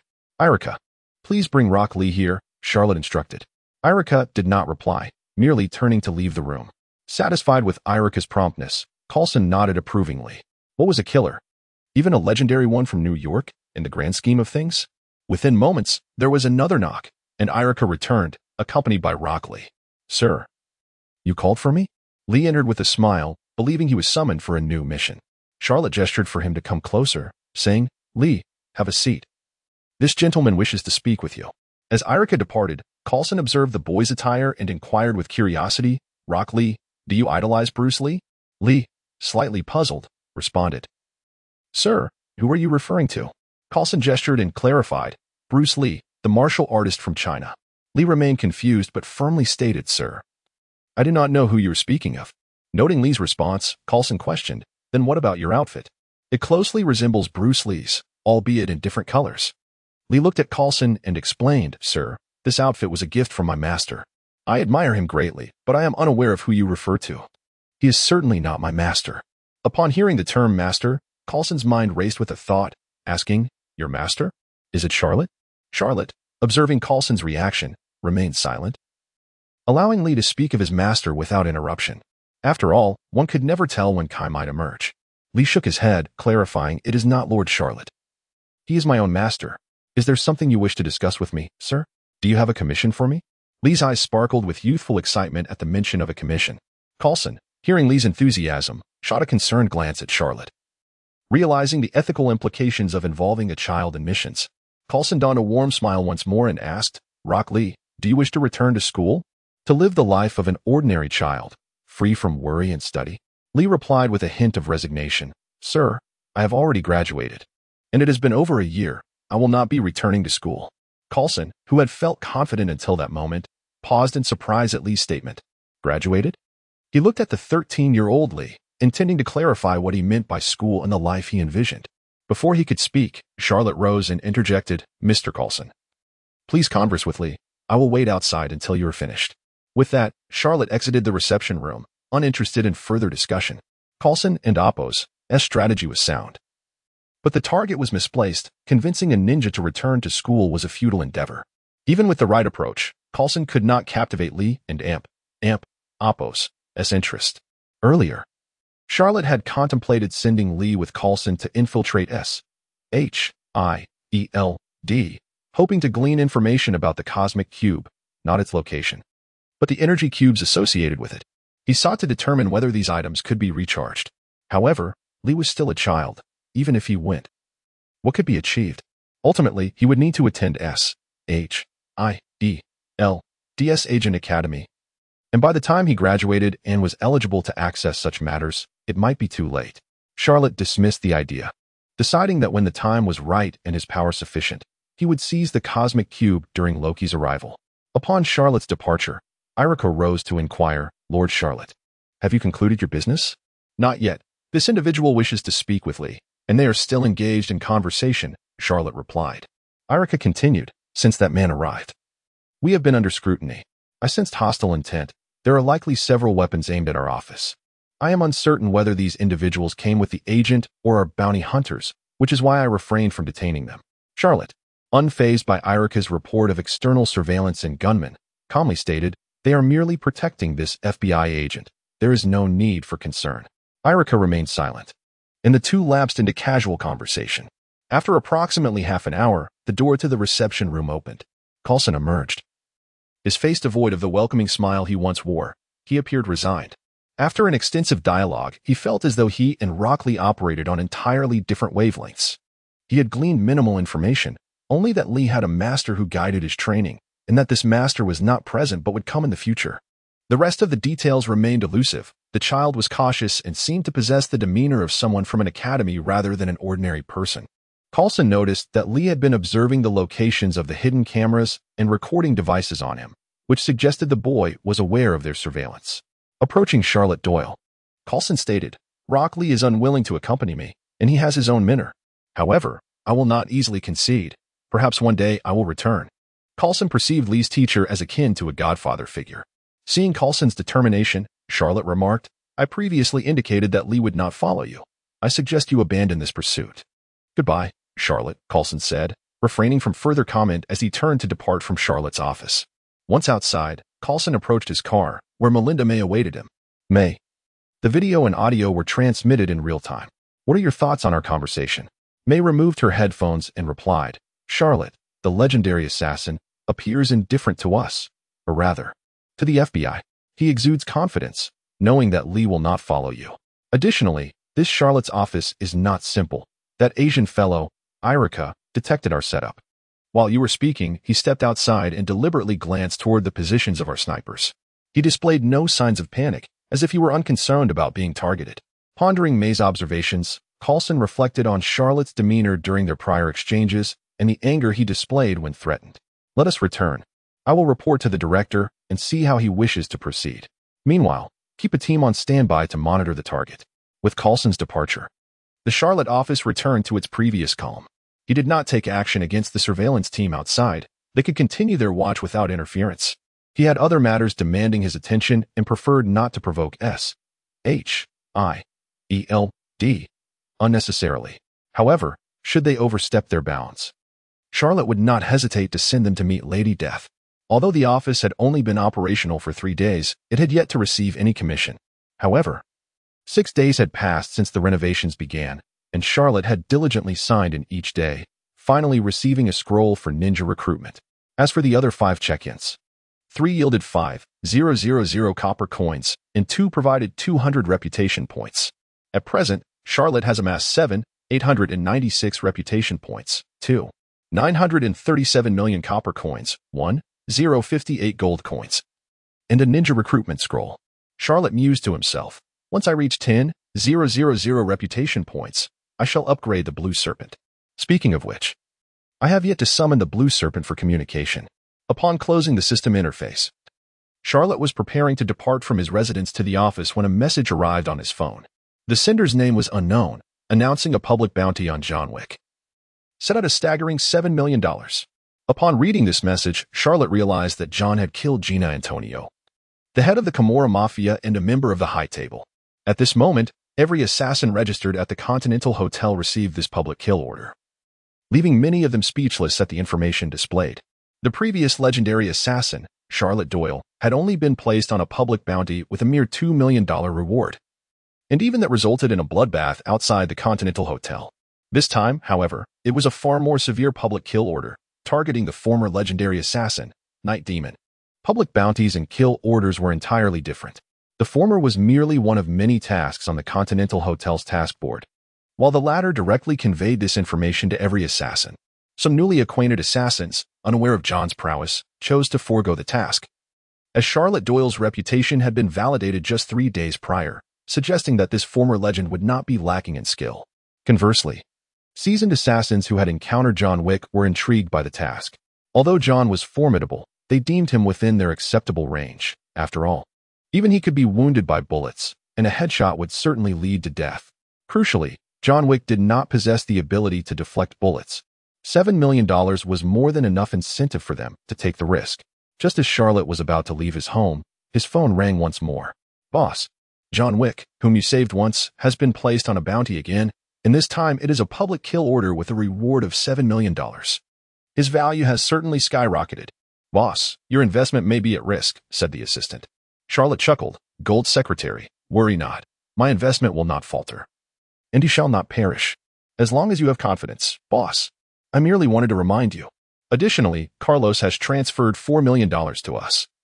He instructed me to inform you that he has uncovered Sloane's cash, but he cannot withdraw the funds from the bank account, including those belonging to other Brotherhood members. Hearing of the incoming funds, Charlotte smiled. Please convey my gratitude to him. I appreciate his intentions. Should there be further tasks, remember to contact Charlotte's office. As for the bank account funds, Charlotte was indifferent. After all, money that could not be accessed was as good as non-existent. After ending the call, Charlotte closed his door and drove to the Continental Hotel. Mr. Charlotte Doyle, it is a pleasure to see you again, greeted Sharon with utmost respect. Charlotte replied with a smile. Sharon, it is delightful to see you. Is the manager present? Sharon responded. He has been here all along.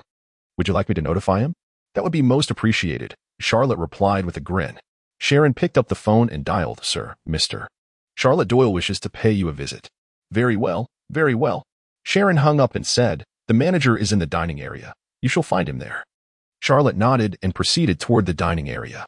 Upon reaching the dining area on the basement level, he quickly spotted Winston, who was engrossed in reading the newspaper. Approaching the table, he took a seat directly across from him. Winston folded the newspaper and placed it on the table, adjusting his glasses before slowly speaking. Charlotte, Have you come regarding John? Gazing at the overseer of the Continental Hotel, Charlotte Doyle began. Santino Antonio is quite unscrupulous. John has just completed his blood oath. And now there is a bounty of $7 million on his head. After pausing briefly, he continued, most importantly, John Wick cannot die. The blood contract badge I possess cannot be rendered worthless. Observing Charlotte's solemn expression, Winston thought to himself, that last statement is the crux of the matter.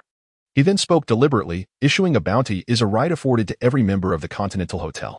Furthermore, Santino Antonio has inherited his family and Oppo's position and become a member of the High Table, thus enjoying certain privileges, making the issuance of this kill order quite reasonable.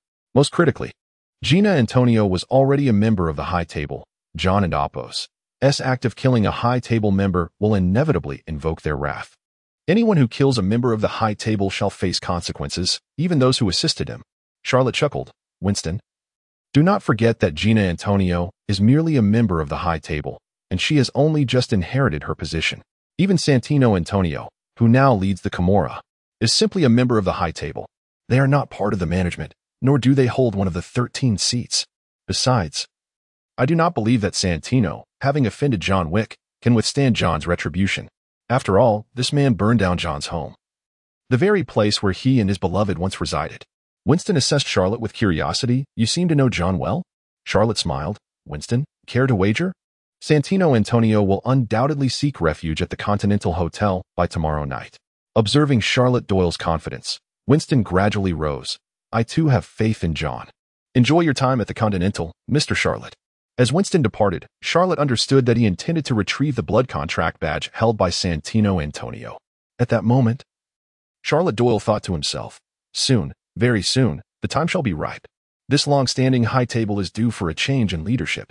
In the Triskelion building, within the office of Nick Fury, director of the Strategic Homeland Intervention, Enforcement, and Logistics Division, Phil Coulson was reporting on a mission. Director, here are the psychological assessments conducted by experts on Charlotte Doyle and Rock Lee, along with their character evaluations. Additionally, this report contains analyses from the Academy regarding Rock Lee's strength and speed based on surveillance footage. This is the latest intelligence on Charlotte Doyle, as well as the video captured during our last conversation through a miniature camera. Lastly, we have predictions regarding the authenticity of the information conveyed by Rock Lee, as assessed by psychologists, behavioral specialists, and lie detection experts. Coulson meticulously organized the documents on Nick Fury and Oppo's desk. At that moment, Nick Fury picked up one document and began to read while instructing, Coulson, please share your own analysis. Director, based on my interactions and the intelligence gathered from Rock Lee, I do not recommend forcibly extracting him. According to the information disclosed by him and my analysis, this boy named Rock Lee is not the ordinary Asian youth we previously speculated to be an adopted child without background. Conceivably, this individual was meticulously cultivated by a clandestine organization with a rich heritage. During his discourse, Coulson retrieved several photographs from the dossier, showcasing not only Rock Lee but also Irika Yumino and Sasuke Uchiha. Coulson directed attention to the headbands adorning Rock Lee's waist and the foreheads of Irika Yumino and Sasuke Uchiha, stating, the significance of this emblem remains elusive to us. However, all three individuals bear the same insignia. Furthermore, given their shared Asian descent, it is plausible to infer that they originate from the same locale. The rationale behind their association with Charlotte Doyle and her subsequent designation as their guardian remains enigmatic. Nick Fury nodded in agreement upon hearing Coulson's analysis. Subsequently, he retrieved Charlotte Doyle's file and scrutinized it with diligence. From her adoption to her registration as a Continental Hotel assassin, and her subsequent independent ventures within the Continental Hotel following the alleged patricide and matricide at the age of 18. The file indicated that Irika Yumino first appeared in Charlotte Doyle's vicinity at the age of 19, followed by Sasuke Uchiha and Jinny of the Assassin Brotherhood at the age of 20, and Rock Lee at the age of 21. With the exception of Jinny, Charlotte facilitated the acquisition of identification documents for the remaining three individuals through the Continental Hotel. After a thorough examination of Charlotte Doyle's dossier, Nick Fury remarked, 2 years prior, Charlotte was a proficient marksman. However, subsequent to the arrival of this Asian individual named Irika Yumino, she swiftly ascended to prominence within the assassin community, establishing herself as a formidable practitioner of ninjutsu and wielding cold weapons with exceptional skill. Humph! Nick Fury scoffed derisively, proclaiming, The Hand, a clandestine cabal of vermin, should remain confined to the Japanese archipelago, yet they surreptitiously infiltrate our domain. It is no wonder they moved to obliterate the Assassin Brotherhood. Their feud is indeed protracted. Evidently, Nick Fury had classified all of them, including Charlotte, as affiliates of the Hand. After all, the world is full of self-proclaimed ninjas, and only that group is truly exceptional. Moreover, the tutelage of Rock Lee and his cohorts further solidified the notion that they were products of the Hand's tutelage. Albeit under the auspices of one of the Five Fingers, Coulson refrained from engaging these individuals. The Hand holds no value for recruitment. Archive these documents and classify them as Level 4 security. Upon hearing the director's directives, Coulson proceeded to collect the documents and inquired, "Shall we recall the personnel stationed there?" Affirmative. Our elite operatives should not squander their time on such trivialities. Meanwhile, at the Continental Hotel, Charlotte, wearing a smile, dined on steak with Ginny in the dining area. Winston sat on the adjacent sofa, engrossed in a newspaper. Ginny impaled a small morsel of beef with her fork, placed it in her mouth, and masticated slowly, her gaze fixed on the man before her. After swallowing, Ginny delicately dabbed her crimson lips with a napkin and remarked, "Charlotte, you appear to be in good spirits." Charlotte mused inwardly, "Today is indeed an auspicious day. I acquired 50 gold coins during the day, and there will be a spectacle to behold later. Of course, I am in high spirits." Charlotte responded with a smile, "Indeed, it is both an auspicious and intriguing day." Without awaiting Ginny's reply, Charlotte turned to Winston, who was seated nearby, and proclaimed, "Winston, today shall be an intriguing day, one that shall alter certain immutable aspects. What say you, Winston?" Winston rustled his newspaper and replied slowly, "Mr. Charlotte, may all proceed as you wish." Ginny glared at Charlotte, chiding him for his enigmatic pronouncements. Charlotte, upon observing Ginny's countenance, chuckled and said, "Ginny, be patient. There will be a spectacle to behold shortly." After elucidating the matter to Ginny, Charlotte resumed consuming his steak in silence. Ginny lifted her wine glass, took a delicate sip, and then fixed her gaze upon the captivating man before her. This man possessed a plethora of secrets and frequently spoke in riddles, rendering him inscrutable. Moreover, his strength was akin to a black hole. Whenever one believed they had comprehended his entirety, they would discover that they had merely glimpsed the tip of the iceberg. Reflecting on these thoughts, Ginny involuntarily clenched her thighs. Approximately half an hour elapsed. A voice echoed from upstairs, "Winston." A somewhat disheveled figure materialized before them. Winston, seated on the sofa, glanced upward and greeted, "Mr. Santino." Winston remarked with a hint of derision, "It appears your evening was quite eventful." He glanced at Charlotte Doyle, who was seated nearby, and addressed the approaching man. "I presume you seek refuge." Ginny, observing Winston's gaze, silently mouthed to Charlotte, "Is this the spectacle to which you alluded?" Charlotte remained silent, merely nodding in affirmation. Santino Antonio approached Winston, his hands ensconced in his pockets, and declared, "I demand the revocation of his membership at this hotel." Immediately, Winston, observing Santino's agitation, calmly replied, "According to our regulations, Mr. Wick has not violated any stipulations." Perceiving Winston's inclination to refuse, Santino Antonio retorted angrily, "You must understand that I am currently a member of the High Table, and I possess the authority to command you." Winston removed his spectacles and replied with a smile, "Nay, you possess no authority to command me, Mr. Santino. This kingdom belongs solely to me." Santino Antonio's countenance darkened, and he exclaimed with displeasure, "Very well. Preside over your kingdom, Winston, before your demise." Winston retorted without reservation, "Then you shall safeguard your privileges." Santino Antonio ceased to regard Winston and proceeded to an unoccupied seat, summoning a waiter and ordering a steak. Throughout the exchange, Charlotte and Ginny remained silent observers. Once Santino Antonio had taken his seat, Ginny whispered, "Is this the individual who issued the contract? Why does he appear so disheveled? Whose membership did he seek to revoke? John Wick?" Charlotte, with a sardonic expression, elucidated, "There are those who believe that their possession of certain entitlements grants them the prerogative to act with impunity. They set fire to a man in Apo's abode, compelling him to fulfill his obligations, and then, immediately upon completion, they issue a bounty for his assassination. Therefore, it is imperative that blood oaths and commitments be reserved for individuals of integrity and principle. Otherwise, one cannot anticipate the ensuing chaos." Charlotte did not suppress her voice, allowing her words to resonate throughout the hall, thereby ensuring that all present could hear them distinctly. Many cast disparaging glances at Santino Antonio. Santino Antonio's countenance was one of chagrin. Having fled to the Continental Hotel in a state of disarray, he was further humiliated by Charlotte's sardonic remarks, igniting a conflagration of ire within his breast. However, he dared not vent his spleen upon Charlotte, for even John Wick had proven to be a formidable adversary. The advent of an even more formidable Charlotte Doyle would likely preclude his departure from the Continental Hotel for the remainder of his days. Coincidentally, the waiter arrived with his steak, thereby terminating the awkward interlude. Santino seized the opportunity to grasp his knife and fork and commenced dissecting the steak, carving the meat into diminutive portions as a means of concealing his mortification. On the other side, John Wick, armed with a handgun, arrived at the entrance of the Continental Hotel. He pushed open the grand doors and strode in with an air of menace, approaching the front desk where Charlemagne stood. "I seek an audience with Santino Antonio," he declared. Charlemagne, taken aback by the palpable fury emanating from John Wick, inhaled deeply and swallowed hard before responding. "He awaits you in the lounge, sir." Without hesitation, John Wick made his way to the dining area on the lower level. There, he spotted Santino Antonio leisurely sipping red wine and enjoying a meal, igniting a deeper wrath within him as he descended the stairs.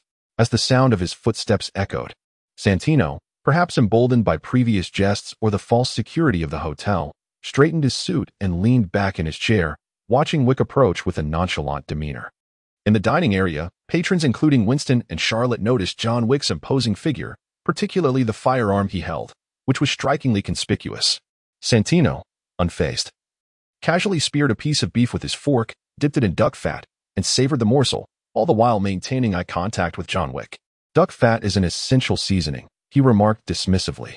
At that moment, Winston attempted to interject, calling out, "John." Santino, seizing the opportunity to provoke further, taunted, "John, have you perused the menu here? Feel free to peruse." Winston, sensing the tension radiating from Wick, quickly urged, "John, you must listen to me." Meanwhile, Charlotte and Ginny observed the unfolding drama in silence. John Wick, however, paid no heed to Winston's words, his gaze fixated in animosity upon Santino. Santino continued his taunt. After a while, one must change their palate. His words insinuated that he felt secure within the Continental and had no intention of leaving, implying that any attempt on his life would be futile. Winston, recognizing the escalating danger, cautioned in a low voice, "John, you need to leave now." Yet, Santino, undeterred, added insult to injury, "Indeed, John. Be gone." Just as the word gone left Santino and Oppo's lips, John Wick raised his weapon and fired, piercing through Santino and Oppo's skull. In that moment, John and Oppo's pent-up rage erupted, disregarding the hotel's rules as he executed his adversary within its confines. Witnessing this shocking act, Charlotte thought to herself, even within a sanctuary, one should refrain from provocation, for some will defy the odds to confront their foes. Ginny, covering her mouth in disbelief, glanced at Charlotte, her eyes conveying the message, "Charlotte, your investment has soured." Winston, equally astonished, could hardly fathom that John Wick had just slain Santino Antonio in front of witnesses at the Continental. Gazing at the lifeless body of Santino, Winston slowly uttered, "What have you done?" John Wick placed his handgun on the hotel desk and coldly replied, "I have put an end to this." With that, he turned and limped away from the Continental. As he passed Charlotte Doyle, he paused briefly. His right hand clenched as if grasping something tightly. Once John departed, Ginny curiously asked, "Boss, what did you give him?" Charlotte placed a finger to her lips in a gesture for silence and replied, "Ginny, we must return to the office. The assassin's world is about to undergo a transformation." Winston then turned to Charlotte and inquired, "Mr. Doyle, is this the change you spoke of earlier?" Charlotte shrugged, a hint of regret in her voice. "Is it not, Winston?" Meanwhile, John Wick approached the hotel front desk, where Charlemagne stood beside his beloved dog. "How is it?" he asked. Charlemagne, with a touch of reverence, replied, "He is well. Having him here is quite comforting." John Wick did not linger on Charlemagne's words. Instead, he bent slightly to his dog and said, "Let us go home." Thus, John Wick departed the Continental with his canine companion. As they trudged through the pouring rain, John returned home to find his house reduced to a charred ruin. Anguish etched on his face. Amid the debris, he discovered a photograph frame containing a picture of him and his wife, but any attempt to clean it proved futile. Disheartened, John sat amidst the wreckage, his gaze falling upon ashes where he spotted a necklace his wife had left behind. With determination, he began to sift through the remnants. Ultimately, he unearthed the necklace, relatively intact. Holding it close to his heart, John Wick settled on an undamaged sofa, reminiscing about his beloved wife. Suddenly, a voice broke the silence, rousing John from his reverie. He turned to see Charlemagne, seamlessly blending into the shadows of the night. "Mr. Wick," he greeted. Upon meeting John's gaze, he continued, "If you're willing, I can take you somewhere." John offered no words, merely nodding in agreement. Charlemagne drove Winston's Rolls-Royce, escorting John Wick and his dog to meet Winston. In the back seat, John retrieved a napkin from his pocket, which bore the inscription of Charlotte's office, an item she had bestowed upon him at the Continental, recognizing it as a symbol of his potential resurgence. He tucked the napkin away and gazed out at the passing scenery, awaiting their destination in silence. Soon, the car arrived at a park's entrance, where the morning sun began to rise, illuminating the sky. Accompanied by his dog, John stepped out of the vehicle. Charlemagne approached him, saying, "It has been a pleasure, Mr. Wick." After a brief handshake, he added, "Farewell," and gestured toward a direction in the park, indicating where someone awaited him. John Wick entered the park, crossed a bridge, and approached the central plaza where Winston sat. "Wick," Winston greeted as John neared. Without preamble, John inquired, "Winston, what punishment awaits me?" Winston, seated on the steps, adopted a serious expression and replied, "The Camorra has doubled the bounty on Santino and Oppos' head. You are now facing a worldwide manhunt." Upon hearing the name Camorra, John questioned, "The higher-ups?" Winston affirmed, "Yes." John pressed on, "And your Continental Hotel?" Winston met John's gaze with a hint of anger, stating, "You killed a man in the hotel, John. I have no choice but to exile you. From now on, all services and assistance from the Continental will be severed." Rising to stand before John, Winston added, "I regret to inform you that you are now of no value." With a raspy voice, John queried, "If I have broken the rules, why am I still alive?"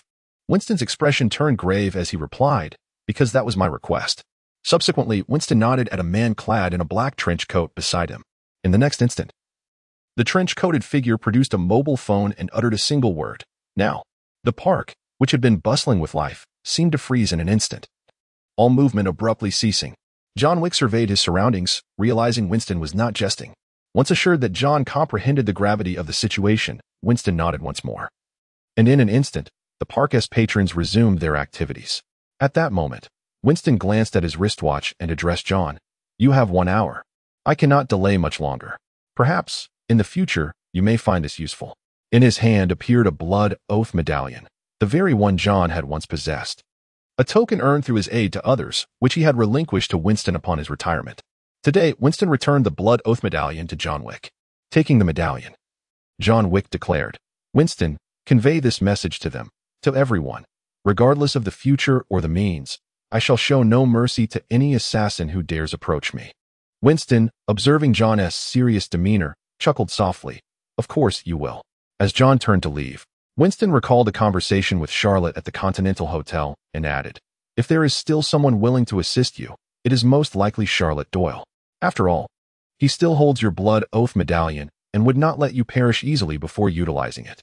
Though, of course, that remains a possibility." John paused, expressing his gratitude. "Thank you, Winston." He then departed the park with his beloved dog, not once looking back. Watching John leave, Winston picked up his phone and dialed, account 11111. 1 hour from now, John Wick, exiled. Meanwhile, in Charlotte's office, she was currently announcing a mission. "Ginny, prepare the wax bath. John Wick will need it upon his arrival." Ginny, surprised by John and Oppos' impending visit, responded, "Boss, John broke the rules at the Continental Hotel. How can he still be alive?" It was evident that Ginny did not believe someone who had violated one of the hotel's cardinal rules could survive. Charlotte smiled and reassured her, "Trust me, Ginny. John will not perish. Moreover, I will not allow his demise." Ginny playfully replied, "Boss, that's a bounty of $7 million. Just then, everyone's phones buzzed with a notification. John Wick has been exiled from the Continental Hotel, membership revoked, and the bounty has doubled to $14 million. 1 hour after receiving this message, anyone may hunt John Wick, anywhere in the world. Upon reading the message, Ginny mused, 14 million, his bounty has escalated. He is undoubtedly the rightful title holder of the most wanted list. Boss, do you still believe you will dare to come here? Every assassin in the city must be eager to claim a piece of the reward, and will he truly be bold enough to show up? Charlotte chuckled. Prepare for his arrival, Ginny. Trust my judgment. I have never erred before. She then addressed Aluka and the others. Once John arrives, be ready for battle. Should any other assassins attempt to breach the office, eliminate them on sight. Yes, Lady Charlotte. They echoed in unison. After delegating tasks, Charlotte gazed out the window, contemplating the impending change in weather. She then opened the system interface to check in for the day. Ding! Check-in successful. You and Oppos. VE earned 200 prestige points. Would you like to recharge to VIP 4 to receive double rewards? After dismissing the option, Charlotte exited the system interface, pondering how to maximize her gains from rescuing John Wick. On the other side, the previously clear sky suddenly darkened, ominous clouds gathering as if a storm were imminent. At that moment, John Wick had just exited the park, his injured form accompanied by his loyal dog as they ventured onto the bustling street, aware of several assassins eyeing him with avarice. John glanced at the time. The exile would take effect at 6:00 and Oppos clock, leaving him with but an hour. Reflecting on the note in his pocket and Winston and Oppos as counsel, John Wick understood his next course of action. With a prudent mindset, he resolved to visit the New York Public Library to retrieve the gold coins he had hidden there, along with another item that could aid his escape, the Rosalman Pass. He could not rely solely on Charlotte's office, especially with a bounty of $14 million looming over him. Suddenly, the heavens unleashed a torrential downpour. John hailed a taxi, instructing the driver to the New York Public Library. The driver glanced back and replied, "No problem." The vehicle sped off, but soon became ensnared in traffic due to the heavy rain. Listening to the cacophony of honking horns, John felt urgency mounting. He was acutely aware of the dwindling time before he would become a target for any assassin. Rolling up his sleeves, he checked the time and then withdrew a gold coin issued by the Continental Hotel from his pocket, offering it to the driver. Plans have changed. Upon hearing this, the driver turned, eyeing the coin in John's hand and accepting it. "Could you deliver this to the front desk at the Continental Hotel?" John asked, glancing at his dog beside him. The driver nodded. "Of course, Mr. Wick." It was evident that this taxi driver recognized the infamous boogeyman. John affectionately patted his dog, murmuring, good boy." He then opened the car door and exited, sprinting towards the library. Meanwhile, countless eyes on the street remained fixated on John Wick. Yet knowing they could not strike for another hour, they settled back, adhering to the Continental Hotel and Oppos' rules. Quickly, John braved the downpour and arrived at the New York Public Library. Upon reaching the service desk, he promptly informed the staff. The author of Russian folktales is Alexander Afanasyev, 1864. As the librarian began to search for the book's location, John checked the time, confirming that the hour had yet to pass. The librarian handed John a note, saying, "It and Oppos, S on the second floor." "Thank you," John replied, hastening towards the upper level. At that moment, Charlemagne drove Winston back to the Continental Hotel. Upon entering, Charlemagne remarked, "I truly hope Mr. Wick can escape safely." Winston adjusted his collar, responding, "Charlemagne." He knowingly defied the rules and resorted to murder within the hotel. Charlemagne, walking alongside Winston, queried, "Do you think he can make it out?" Winston turned to Charlemagne and stated, "He has a bounty of $14 million. Every assassin in the city is eager to claim a share. I believe that his chances of escape stand at a mere 50%, contingent upon his ability to locate Charlotte Doyle and secure her assistance." Charlemagne expressed his bewilderment. 50%? In his understanding, the formidable Charlotte, who had just established her reputation outside the Grand Hotel a few days prior, had now become a figure whom numerous assassins dared not provoke. If she were willing to intervene, John Wick's odds of escape should be a complete certainty. Winston chuckled. A 50% chance means that Charlotte could just as easily choose to eliminate John for the bounty as she could decide to aid his escape. After all, at this juncture, John Wick has become virtually worthless. Is it the promise of a blood oath or the allure of $14 million that will sway Charlotte Doyle? The choice is ultimately hers. With that, Winston ascended the staircase, leaving Charlemagne momentarily stunned in his wake. Meanwhile, John Wick, clutching a note, swiftly made his way to the second floor where the books were stored. Upon retrieving a volume, he tore open the adhesive, revealing a photograph of his deceased wife. 5 gold coins and a pass. He placed the photograph on the shelf, pocketed the coins, and stowed the pass and other items as well. Finally, John Wick lifted the photograph of his late wife, gazed at it longingly, kissed it gently, and sealed it back within the book. At that moment, a voice echoed nearby, "Consider why God has created you."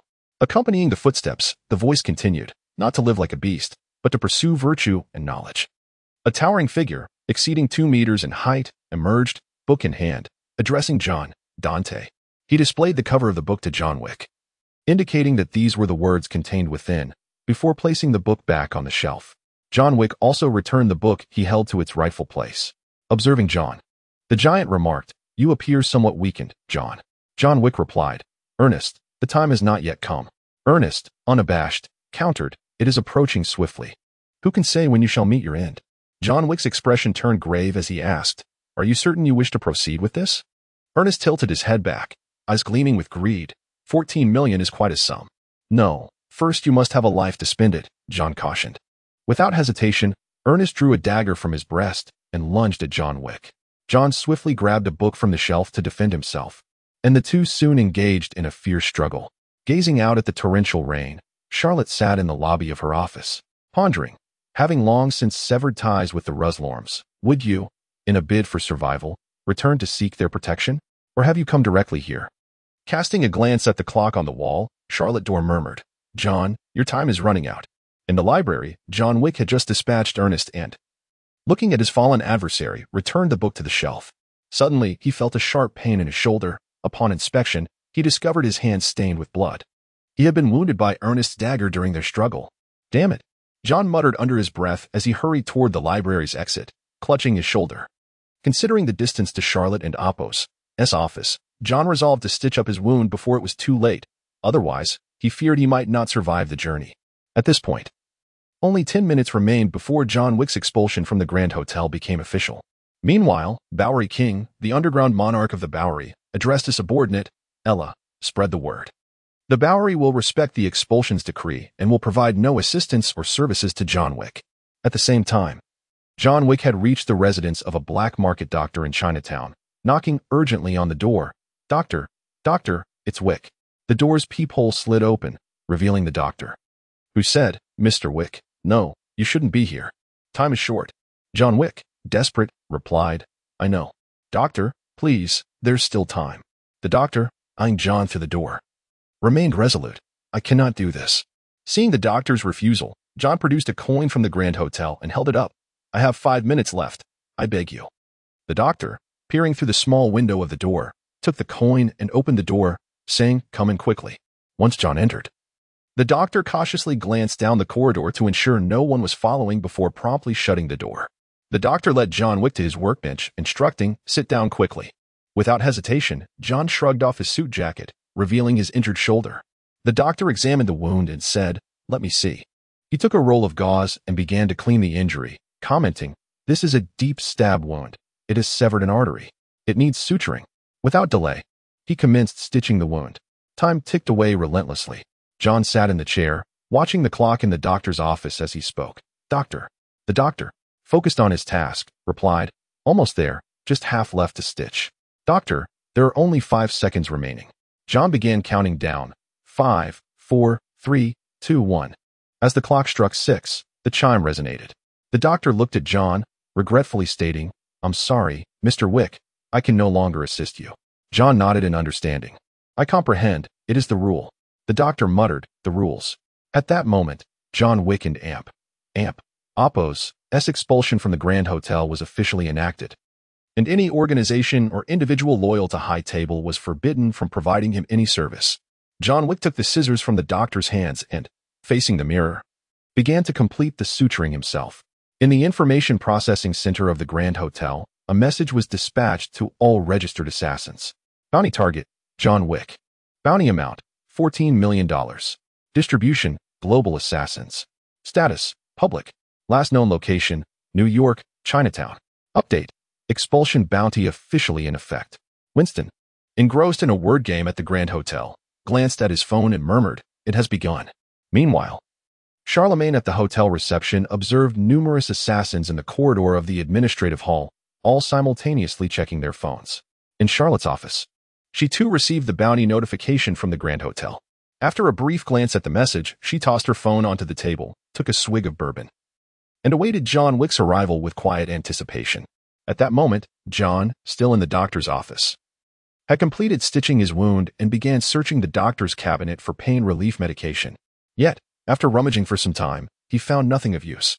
Observing John, who was still rummaging about, the doctor, out of respect for Mr. Wick, spoke up. "The top shelf, To the right.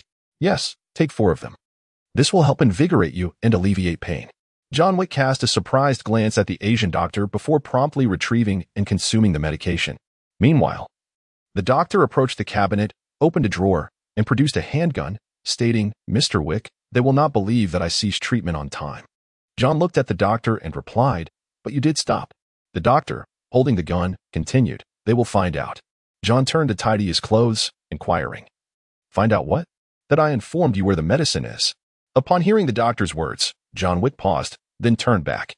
At that moment, the doctor approached John Wick, handing him the gun, before taking a seat and preparing a gauze to staunch the bleeding. John accepted the gun and asked, "Where should I shoot?" The doctor lifted his shirt, pointing to a spot just below his ribcage, cautioning, "Just don't hit my." Before he could finish, John Wick raised the gun and fired, hitting his mark. "Ah!" The doctor cried out in pain, collapsing onto the chair. Just as John was about to lower the gun and leave, the doctor called, "Wait. One shot may not suffice." He then unfastened his collar, exposing his shoulder, and added, "Just don't hit my." His words were cut short by another gunshot. Ah.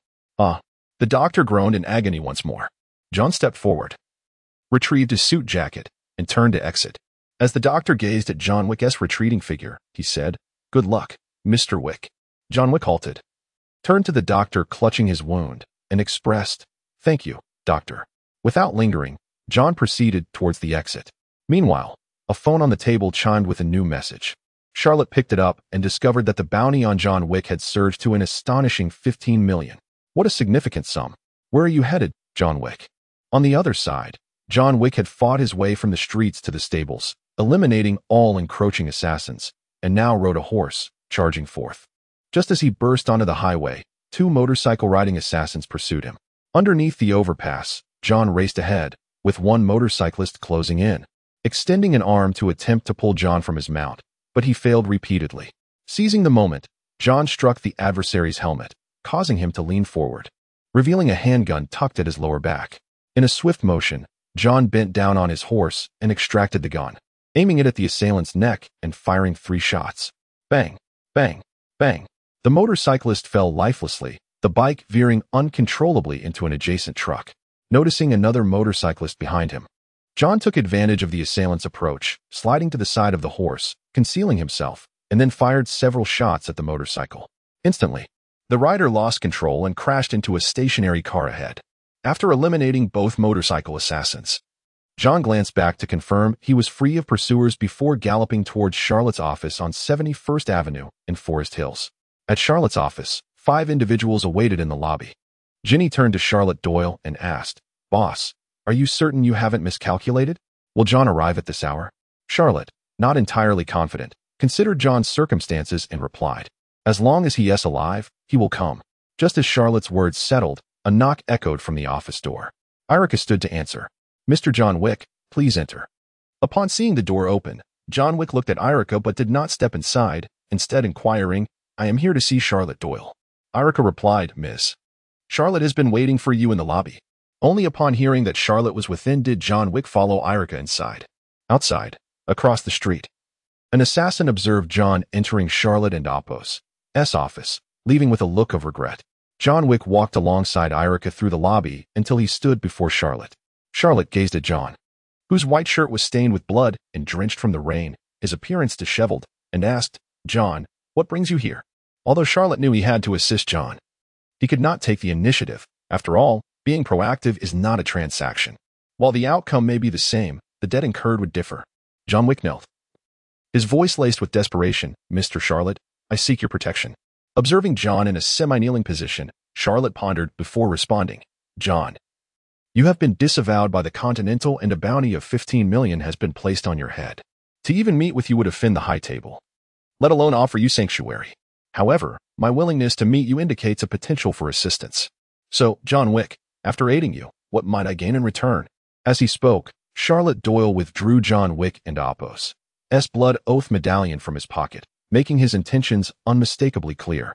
John understood that Charlotte was conveying he now possessed the medallion. If he were to help, the price could not be trivial.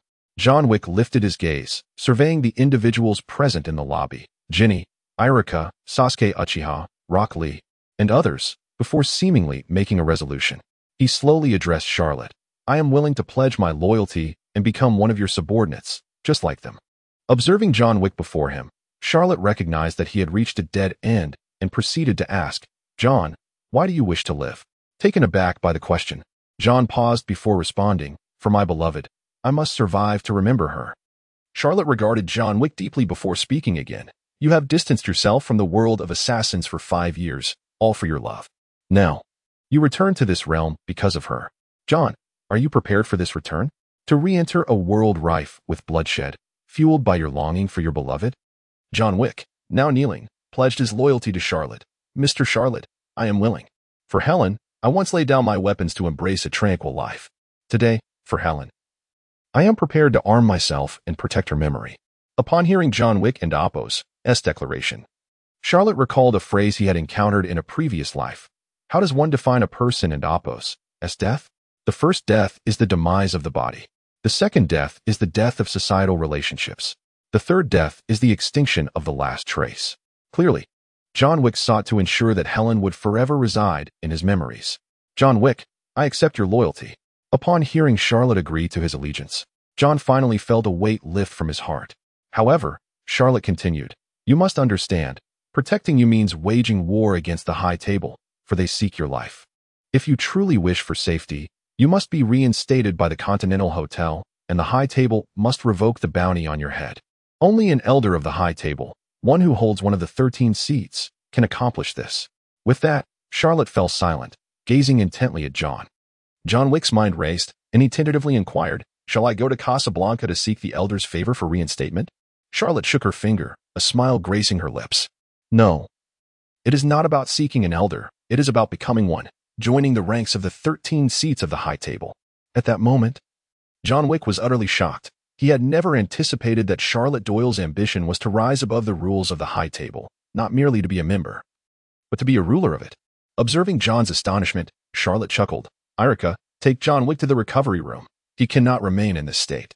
As Irika led John away, Charlotte issued a command. Sasuke, check outside for any reckless individuals trying to intrude. If any lethal assassins come knocking, deal with them without mercy. Understood, Lady Charlotte, Sasuke replied, activating his Sharingan as he stepped outside. In the room remained only Rock Lee, Ginny, and Charlotte Doyle. After a moment's hesitation, Ginny spoke up. Boss, do you truly wish to become an elder of the High Table?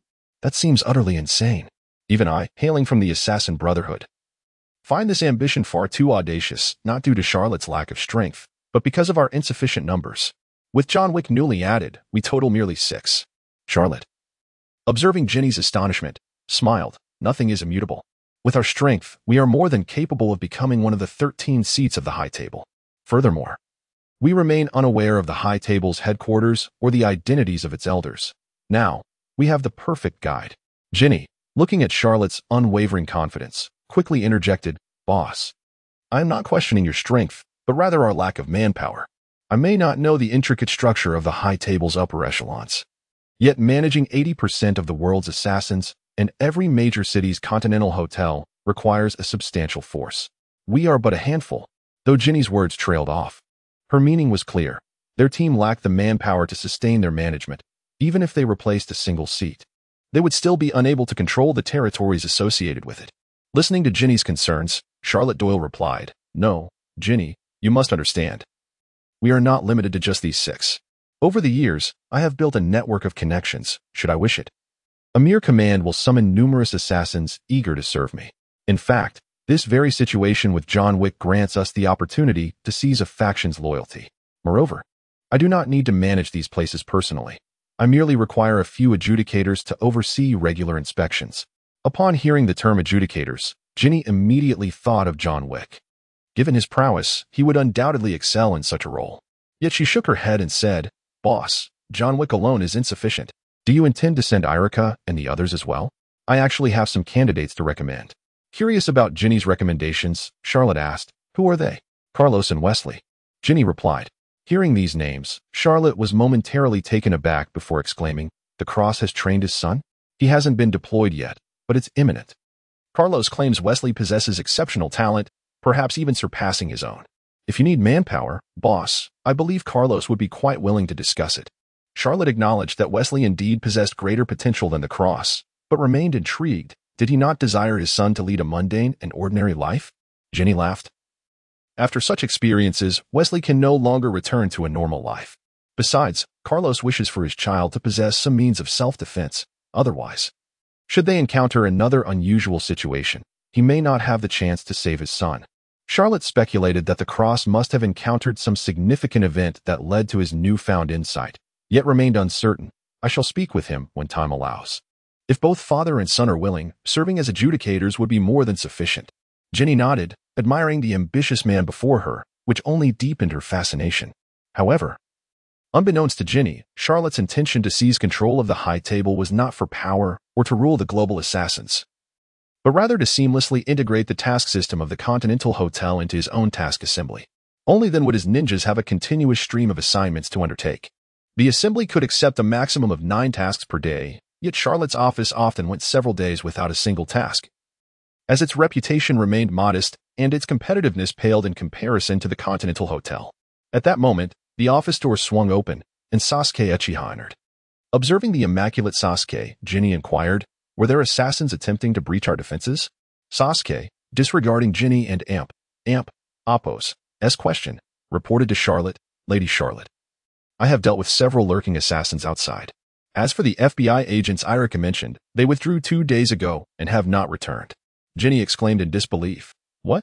Clearly, she could not comprehend how the FBI would involve themselves with individuals like them. As long as they did not act irrationally in public, their paths should remain separate. Seeing Ginny and Appo's confusion, Charlotte recounted the previous encounter with the FBI. He refrained from divulging their true identities, merely summarizing the situation. Upon learning that the FBI's interest stemmed from the previous incident involving Wesley, Ginny ceased her inquiries.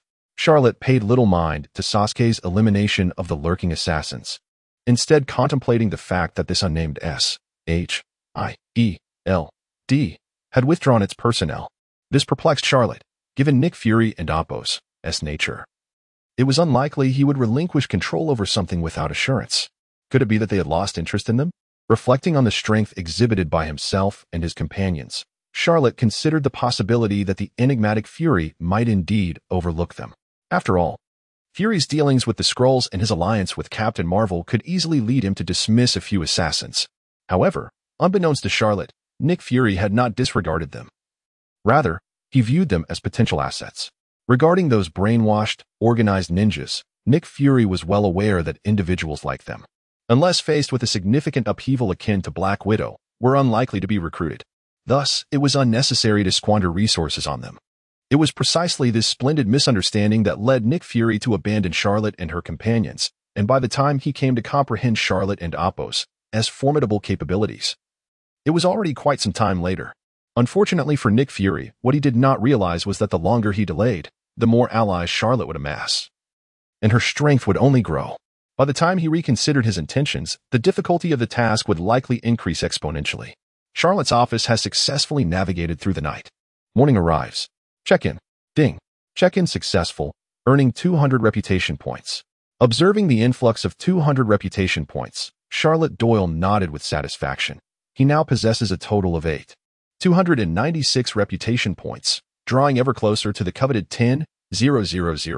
Stepping out of his room, Charlotte carried a bottle of bourbon whiskey toward the recovery room. Upon entering the recovery room, Charlotte beheld John Wick ensconced in a wax bath within the newly constructed cement tubs, his face the only part exposed. Hearing footsteps, John Wick immediately became alert, but with his face encased in wax, he could not articulate words, only managing to emit muffled sounds.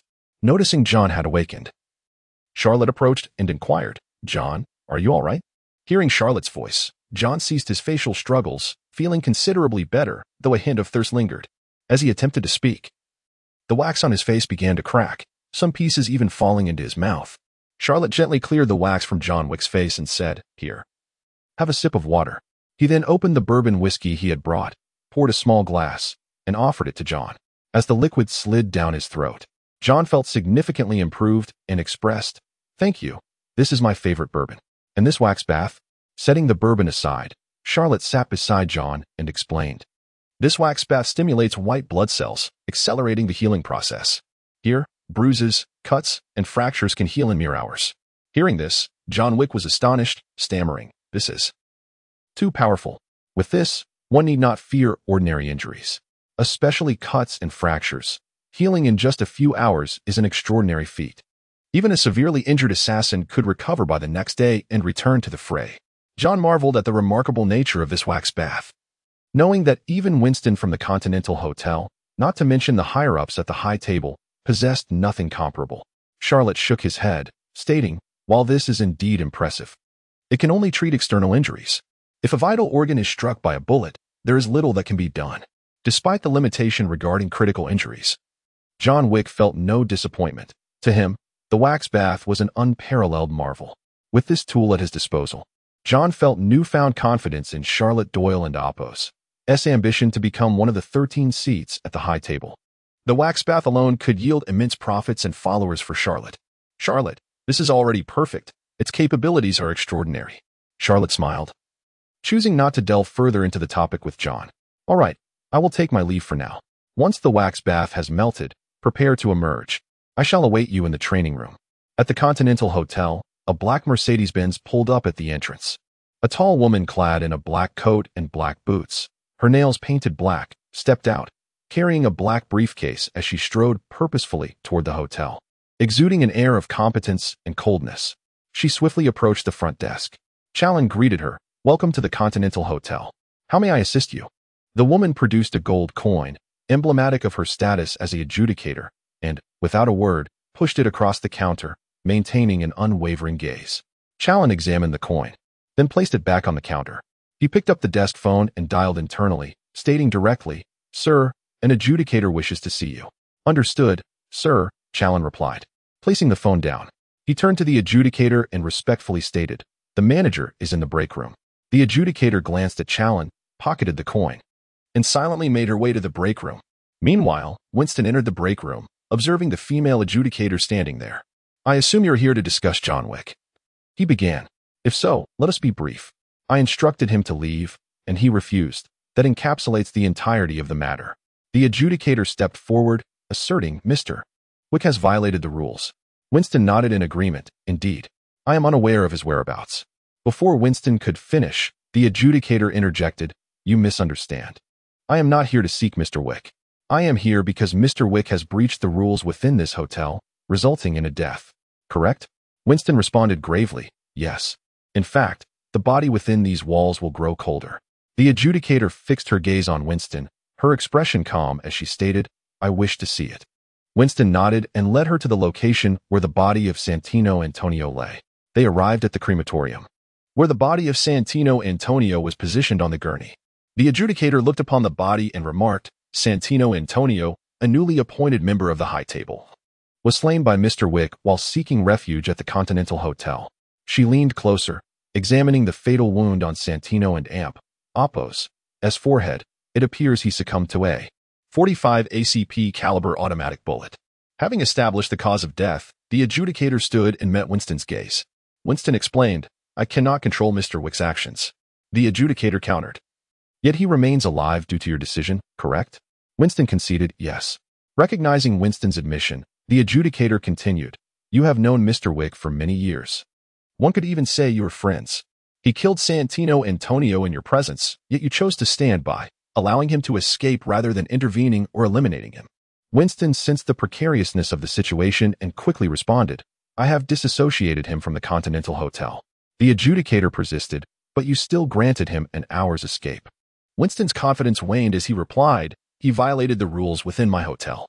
The adjudicator maintained a stern expression, stating, "That is precisely the issue. This is your hotel. Where is your loyalty?" Winston gazed intently at the confrontational adjudicator, declaring, "I have served for over 40 years. The adjudicator scrutinized Winston, her demeanor serious as she stated, "Under the high table, one serves the high table. It supersedes all else. I recognize your loyalty, yet this matter cannot be overlooked. Let me be clear. I am here to adjudicate you. You have 1 week to resolve this issue." At the adjudicator's pronouncement, Winston was taken aback, exclaiming, "What did you say?" The adjudicator continued, "At that time, your successor will be appointed. Only the existence of rules distinguishes us from." Winston interjected, "Animals." The adjudicator nodded affirmatively, "Precisely. You have 7 days." Upon concluding his remarks, the adjudicator turned to leave, but after taking just a few steps, he pivoted back to Winston, stating, "In the meantime, should you require assistance with the handover, you may find me in room 217. Winston regarded the adjudicator and remarked, "I wish you a pleasant stay at the Continental Hotel." His words were not a warm welcome, but rather a reminder that, for the moment, he remained the master of the Continental Hotel. The adjudicator cast a long, contemplative glance at Winston before departing without further comment. In the training room, Charlotte Doyle was engaged in the refinement of chakra. Since awakening to the system 3 years prior, he had been diligently honing his physical abilities and chakra. Despite the system's ability to endow him with greater chakra and character skills, and to facilitate their application, Charlotte recognized that his exposure to chakra had come rather late compared to the norm in the world of Naruto, where children typically began their training at the tender age of 5 or 6. At that age, others could effortlessly leap onto rooftops, a feat Charlotte could not replicate due to the disparity in cellular count, which clearly indicated that his physical prowess was akin to that of an ordinary human in the Marvel Universe. Chakra is born from the fusion of mental energy and cellular vitality. Thus, fewer cells and lower physical quality directly resulted in diminished chakra. Charlotte had made significant strides in his 3 years of training, managing to catch up to a third-year student at the Ninja Academy. Upon recruiting Irika, who became his ninja mentor, he found that while he had some understanding of ninjutsu, executing it was an entirely different ordeal. He had trained in tree climbing and water walking, yet aside from his skills, he had only managed to learn the shadow clone technique and transformation technique, while the substitution technique remained a feature of the system's offerings. As for the legendary Rasengan and Chidori, Charlotte yearned to develop them himself, but his current abilities did not permit such aspirations. It was unrealistic to expect a non-full-time third-year ninja student to grasp the principles of these techniques without extensive training. It was not a matter of Charlotte's intelligence, but rather the brevity of his exposure to the art. At that moment, as Charlotte sat on a mat refining his chakra, he heard the door to the training room swing open. Pausing his practice, he gestured for John Wick to take a seat, saying, "Please, sit here." John Wick settled onto the mat opposite Charlotte and observed him quietly. "Are all your injuries fully healed?" John inquired, lightly touching his shoulder and neck before adding, "Your recovery room is truly remarkable." Charlotte nodded in acknowledgement and replied, "To become one of the 13 seats of the high table, the first step is to ascertain the location of their headquarters. I am unaware of the precise location. Do you have any information?" After a moment of contemplation, John responded, "I do not know the exact whereabouts of the high table headquarters, but I believe it lies somewhere in the deserts of Casablanca. There is an elder who has been stationed there for an extended period." Hearing John's mention of the Casablanca desert, Charlotte smiled and asked, "If you were to go there now, would you be able to meet that elder?" John pondered and replied uncertainly, "If I were alone, there is a possibility I could be brought before the elder, but if we were to go together, it is likely that the high table's elder would not make an appearance." "Very well, then you shall go to Casablanca to meet the elder of the high table. Your task is to locate him and ensure your own protection," Charlotte instructed. Curiously, John asked, "But it is a desert. How will you find me there?" Charlotte smiled, choosing not to explain the matter of ninja dogs, simply stating, "I have methods to locate you, as long as you manage to enter the high table headquarters and meet the elder within." John Wick nodded, understanding what was required of him. At that moment, Charlotte produced a kunai adorned with intricate patterns and handed it to John Wick, saying, "Once you exit, seek out Irika. He will guide you through a special passage to Kin. From there, you will take a boat to Casablanca." Upon hearing the name Kin, John paused, realizing that the ruler of Hell's Kitchen was part of a criminal organization not affiliated with the high table. He was surprised to discover Charlotte's connection with them. Accepting the kunai from Charlotte, John Wick departed the training room. Watching John leave, Charlotte murmured, "Soon, the tides at the Continental Hotel will shift." Meanwhile, Bowery King, known colloquially as the Trash King, was at his gang's headquarters when Ella approached him, stating, "A certain adjudicator wishes to see you." The Trash King inhaled deeply, contemplating the implications of the adjudicator's arrival, suspecting that it heralded troubling news. He stepped out into the rooftop where he raised pigeons, awaiting the adjudicator's arrival. Before long, Ella accompanied the adjudicator to him. The Trash King greeted the approaching figure with a smile, saying, "Welcome to my mission control center, the hub of my operations, where I monitor the pulse of the streets and the currents of the world."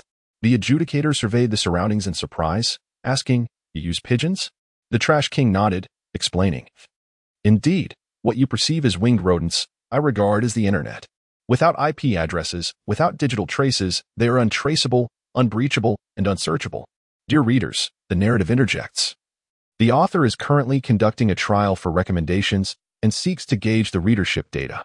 For those who have reached this point, a minimum donation of 2 coins would be greatly appreciated, as I wish to ascertain how many are following along. Thank you for your support. The adjudicator interjected with a sardonic tone. Will you be afflicted by their diseases? The Trash King's earlier confidence evaporated as he looked at the adjudicator, replying, I wouldn't recommend consuming them. After a moment of scrutiny, he asked, What brings you here? The adjudicator, with a touch of arrogance, replied, I wish to see where events have not transpired. The Trash King narrowed his eyes, questioning, Where has nothing happened?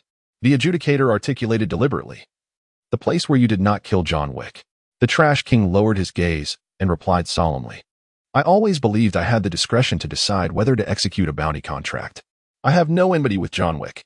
Upon hearing this, the adjudicator handed his umbrella to Ella and stated, Yet you are aware that John intends to oppose the high table. Yet you provided him with a Kimber 1911 with 7 rounds, correct? After retrieving a handgun from his briefcase, the adjudicator displayed it to the Trash King. To be precise, it is this Kimber 1911. After showcasing the weapon used by John Wick in his violent acts, the adjudicator returned the handgun to his briefcase and approached the Trash King, saying, You provided John Wick with 7 bullets. The high table has granted you 7 days.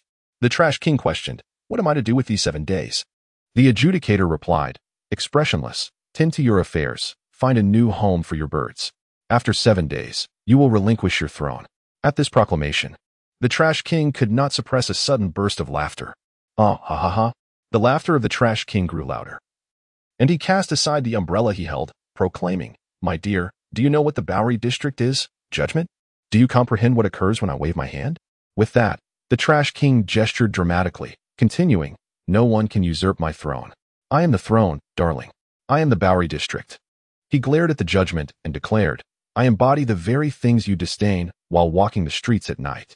The Bowery belongs to me, and me alone.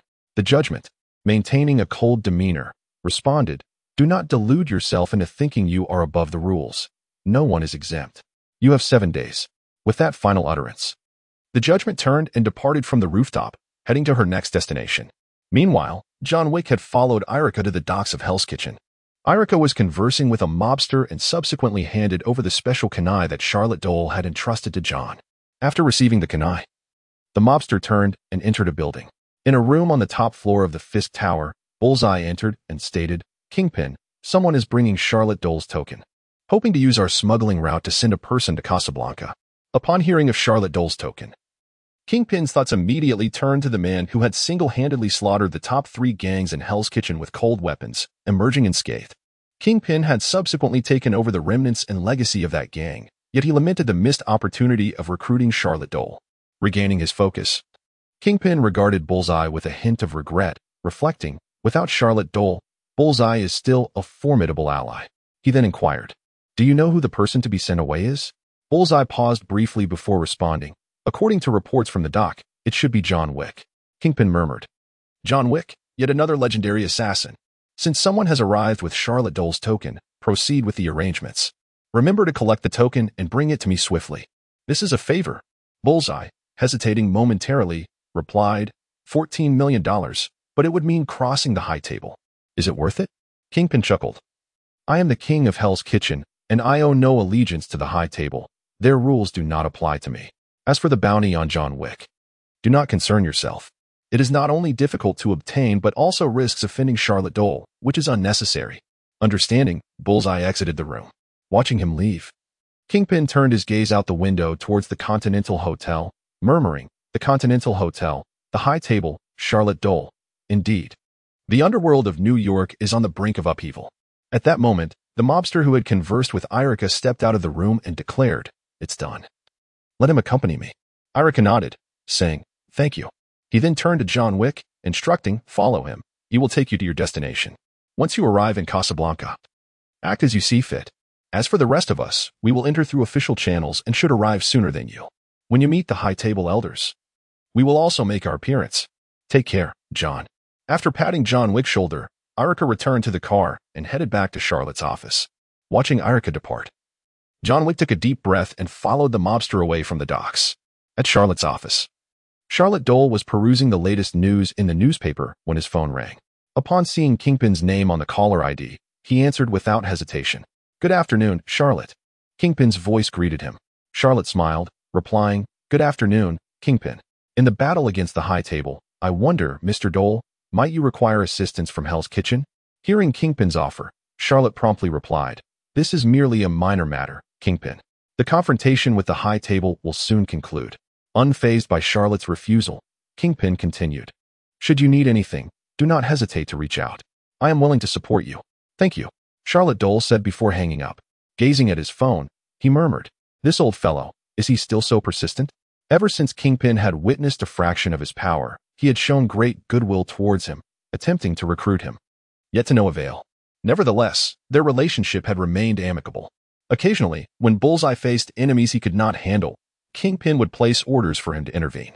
It had been raining all day in New York, and the downpour showed no signs of abating. That night, the Judgment exited a taxi and arrived at the Haika Sushi restaurant. The restaurant's owner and head chef, Zero, greeted the arrival of a customer, saying, "Welcome. How may I assist you?" The Judgment took a seat and produced a gold coin symbolizing her authority, placing it before the chef. Upon seeing the coin, Zero remarked, "I didn't expect the High Table to arrive so swiftly." The Judgment fixed her gaze upon Zero, stating, "There is a task concerning someone who has violated the rules." Opposing the High Table, Zero paused his actions, lifting his head to respond, "You must be referring to John Wick. My students have been busy."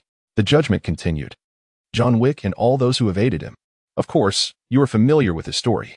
In just the past week, he has killed countless individuals." Zero interjected, "All because of a dog in a car. I know, and I am intrigued. Very intrigued."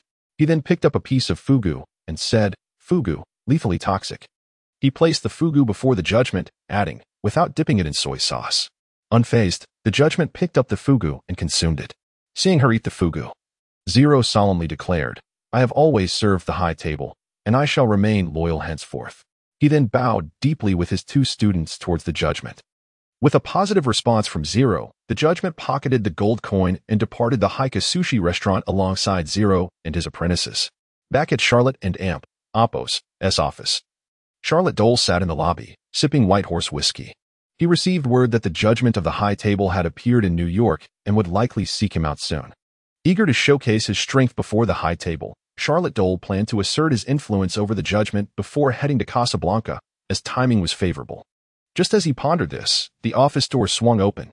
The Judgment, clad in black, entered, followed by three assassins, Zero and his two apprentices. Upon seeing the newcomers, Charlotte Doyle smiled and remarked, "The Judgment of the High Table, your speed is quite impressive." At this moment, the adjudicator settled onto the sofa opposite Charlotte.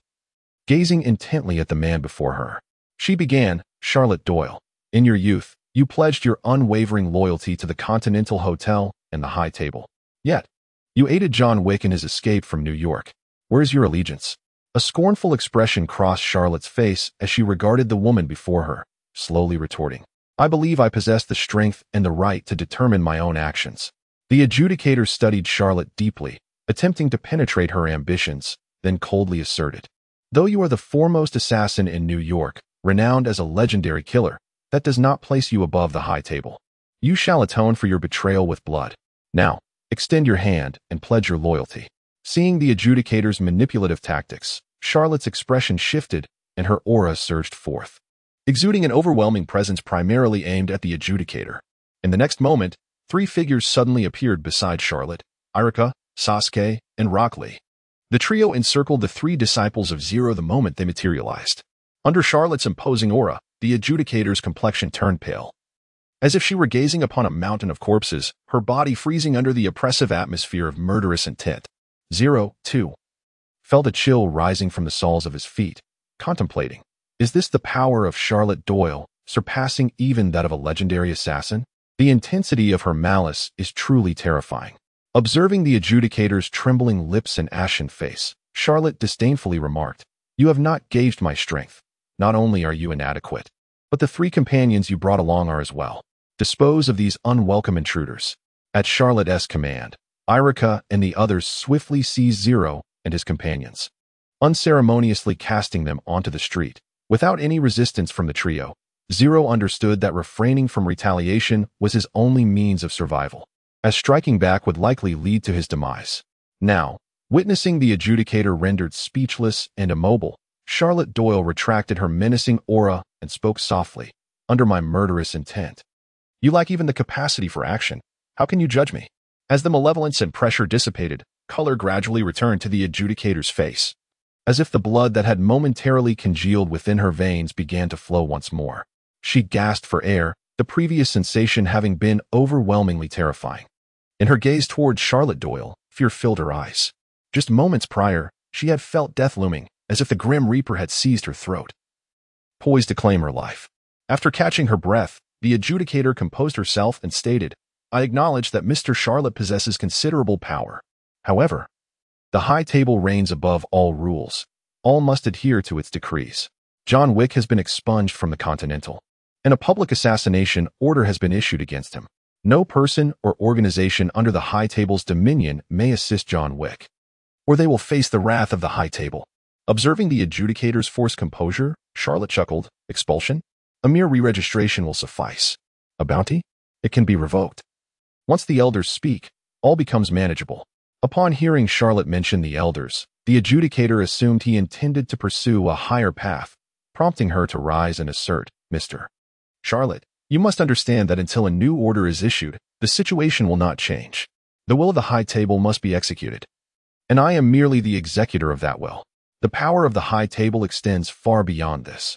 Charlotte remained silent, simply gesturing for her to continue. The adjudicator cast a penetrating glance at Charlotte Doyle before turning to leave the office. Unbeknownst to her, Charlotte did not intend to seek the elders' clemency for John Wick. Rather, he aspired to join the elders, becoming one of the 13 seats of the High Table, seizing power for himself. As the adjudicator exited Charlotte's office, the discarded assassin Zero approached her, bowing his head to speak. "I apologize. I was no match for them." Reflecting on Charlotte Doyle's terror, the adjudicator expressed no anger. Her demeanor calm as she replied, "It is not your fault. Charlotte Doyle is simply too formidable. We need not address this matter for now. It seems we require reinforcements from headquarters." The adjudicator was acutely aware that her entry into Charlotte's office with Zero and the others would have attracted attention, as observers would be keen to see if she, representing the High Table, would falter against the legendary assassin. However, it did not take long for Zero and the others to be ejected, and though Zero did not represent the High Table's dignity, her authority had undoubtedly been undermined. Others would recognize that in this initial confrontation, she had suffered a defeat. 7 days hence, she must resolve the High Table's judgment flawlessly, particularly concerning the Bowery and the Continental Hotel. As for Charlotte, given his capabilities, she trusted he would navigate the upper echelons with ease. After all, Charlotte Doyle's strength warranted such expectations. Meanwhile, the Garbage King stood in his internet center, listening to Ella's report, his voice laced with amusement. She too experiences setbacks, it seems. Ella remained composed and did not share in the Garbage King's laughter. Instead, she stated, "My king, Charlotte withstands the adjudicator's challenge due to his strength, having already proven himself outside the Continental. Moreover, his subordinates are no ordinary individuals. Even that secretary hails from the Assassin Brotherhood." After a brief pause, Ella continued, "However, we do not possess the means to withstand the adjudicator's strength.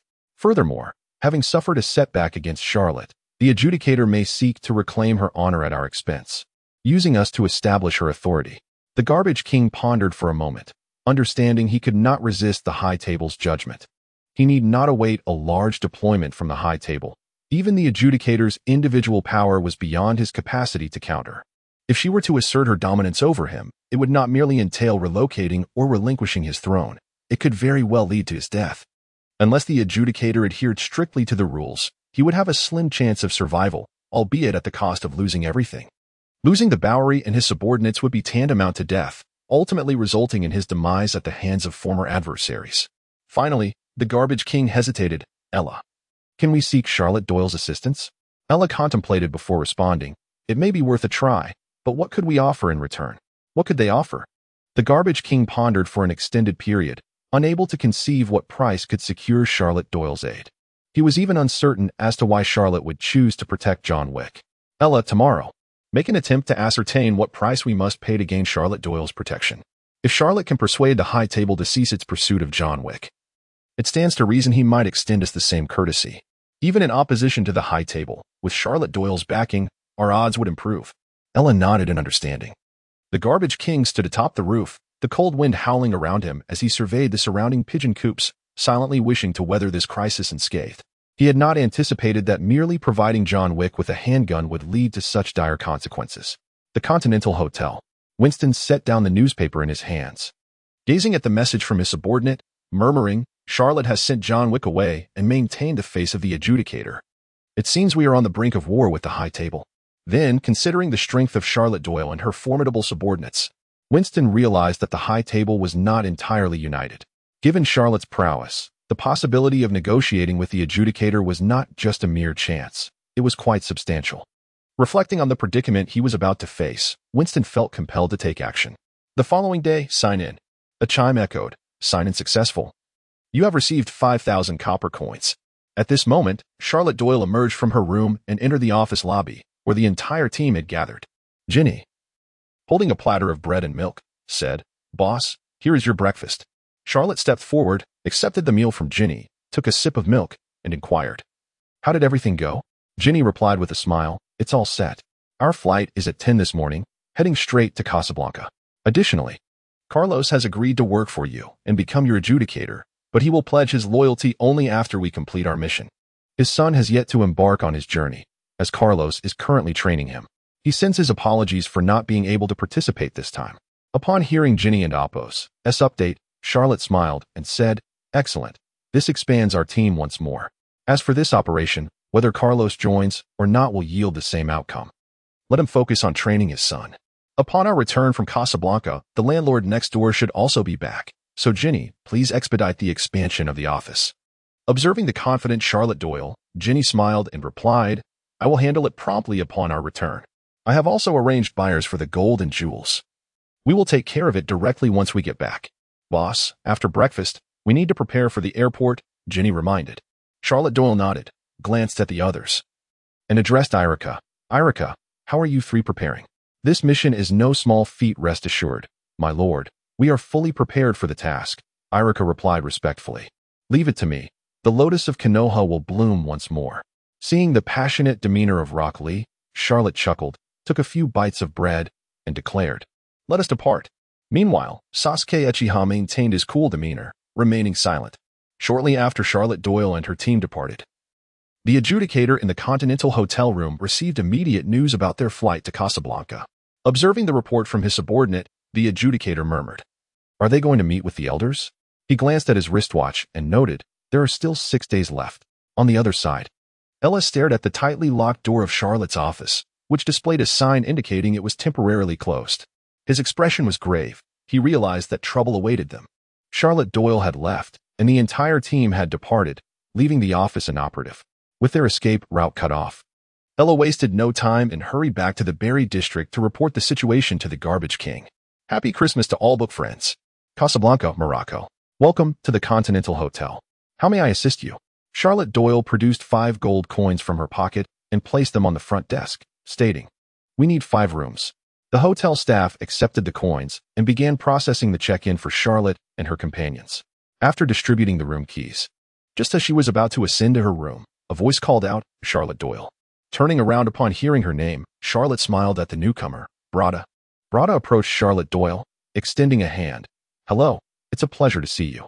Charlotte shook Brada's hand and said to Ginny and the others, "You all head to your rooms first." Then she followed Brada to the hotel lounge, where they sat on the sofa.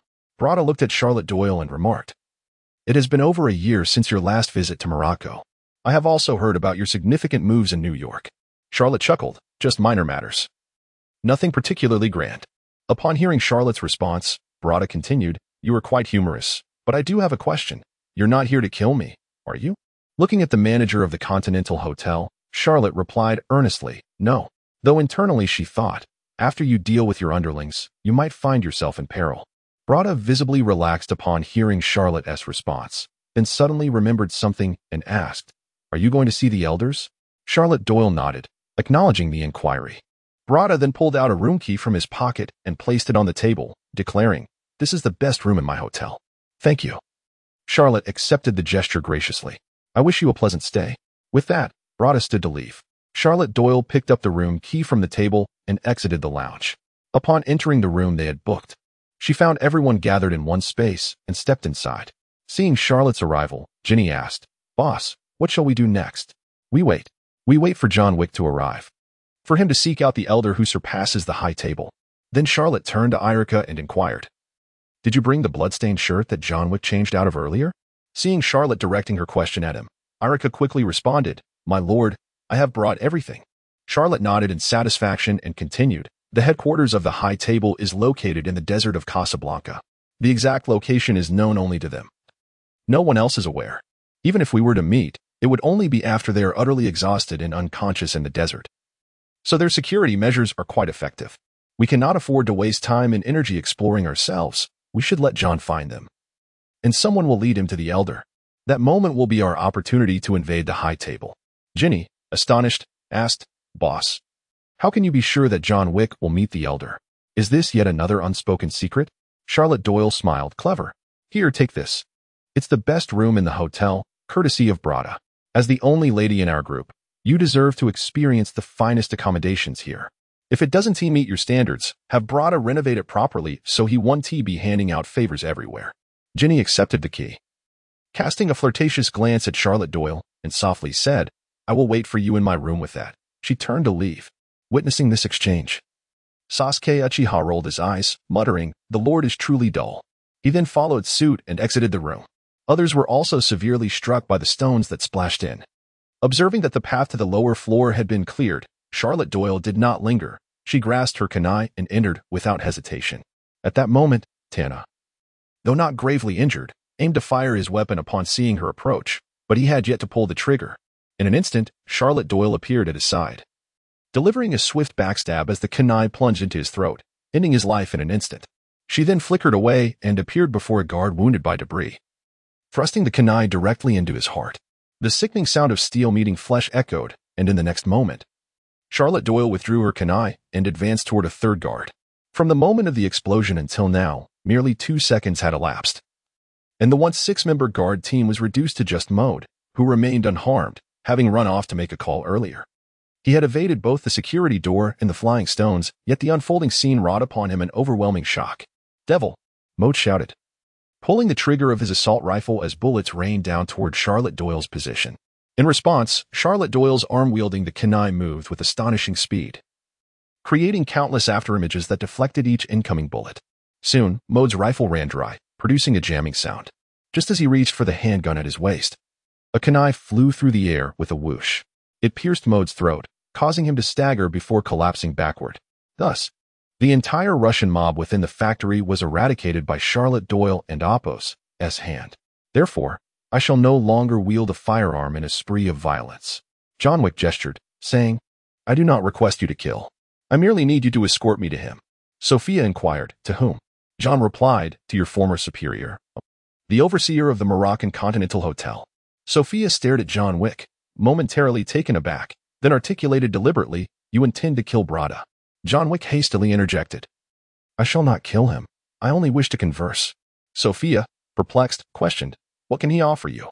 John sighed, seemingly recalling something, and responded, "Guidance." After gleaning the answer from John, Sophia stated, "Listen, when I agreed to take over this hotel, I entered into a pact. That pact stipulates that I must abide by the rules of the high table. If you do not intend to kill him, he will certainly kill you. He is likely to eliminate me as well, for I am the one who brought you here." With a serious demeanor, Sophia continued, "One misstep, one enemy, and someone may come after my daughter. I am acutely aware of the lengths you have gone to in order to save her. However, I cannot take that risk. I am sorry." John Wick bowed his head and spoke in a low tone. "Do you wish to know where she is?" Sophia fixed her gaze on John and replied earnestly, "No, I never wish to know. I do not trust myself to refrain from seeking her out. A part of me yearns to see her, and I must suppress that part every day for her safety." At this moment, Sophia and Apos' voice bore a hint of sorrow as she continued, "For sometimes, one must extinguish the ones they love. That is why I granted you that blood oath. This is also why I sit here now, inescapably bound."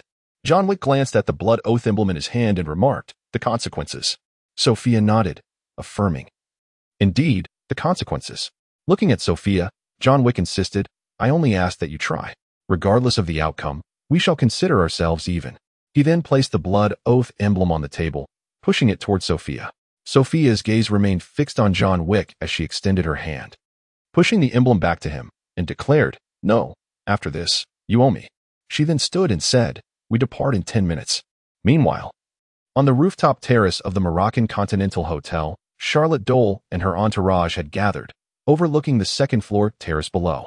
From their elevated position, they could survey the entire scene.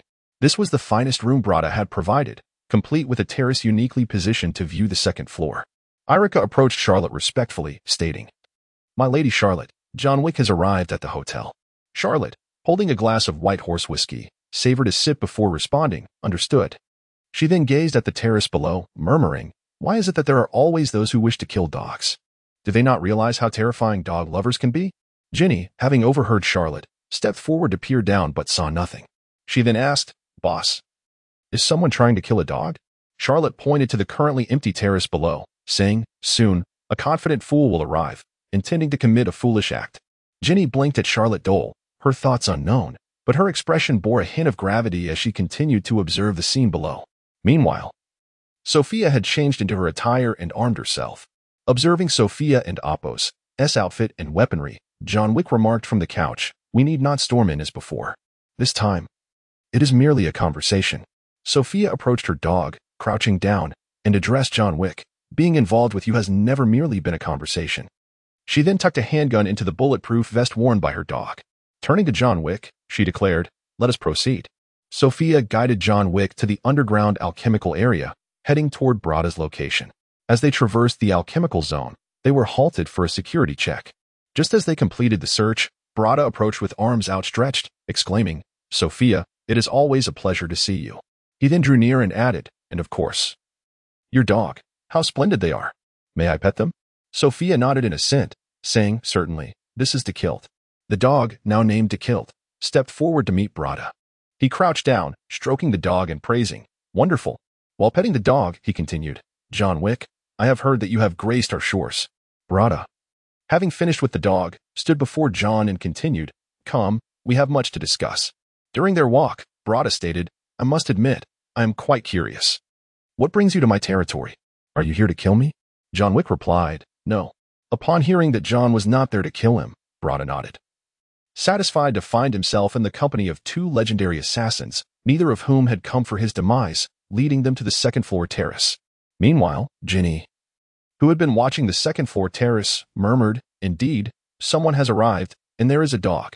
Her gaze shifted toward Charlotte Doyle, filled with surprise, incredulity, and a touch of admiration.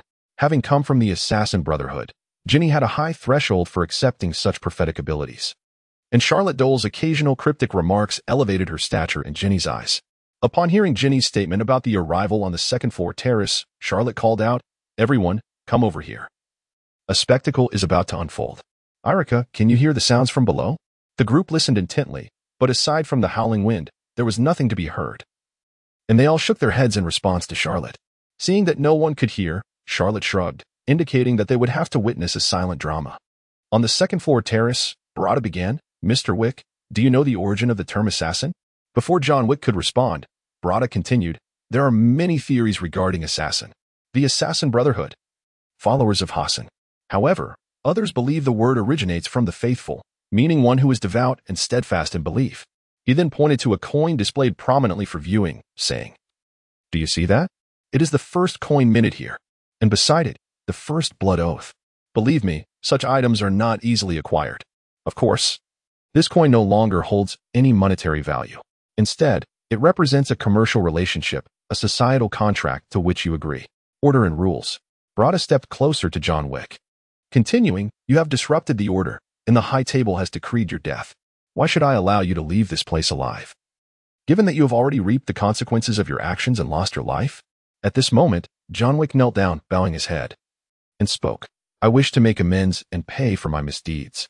I seek an audience with the one who presides over the High Table."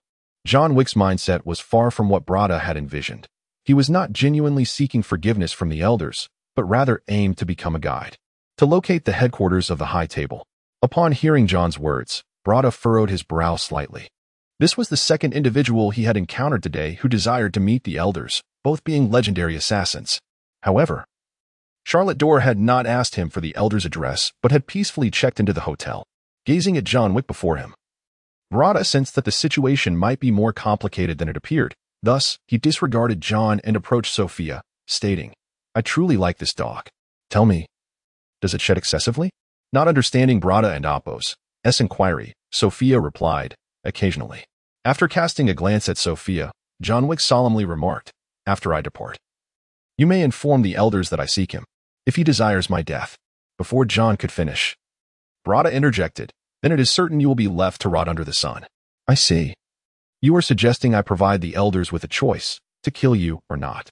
Brada then took a seat and continued, "I cannot disclose where to find the elders."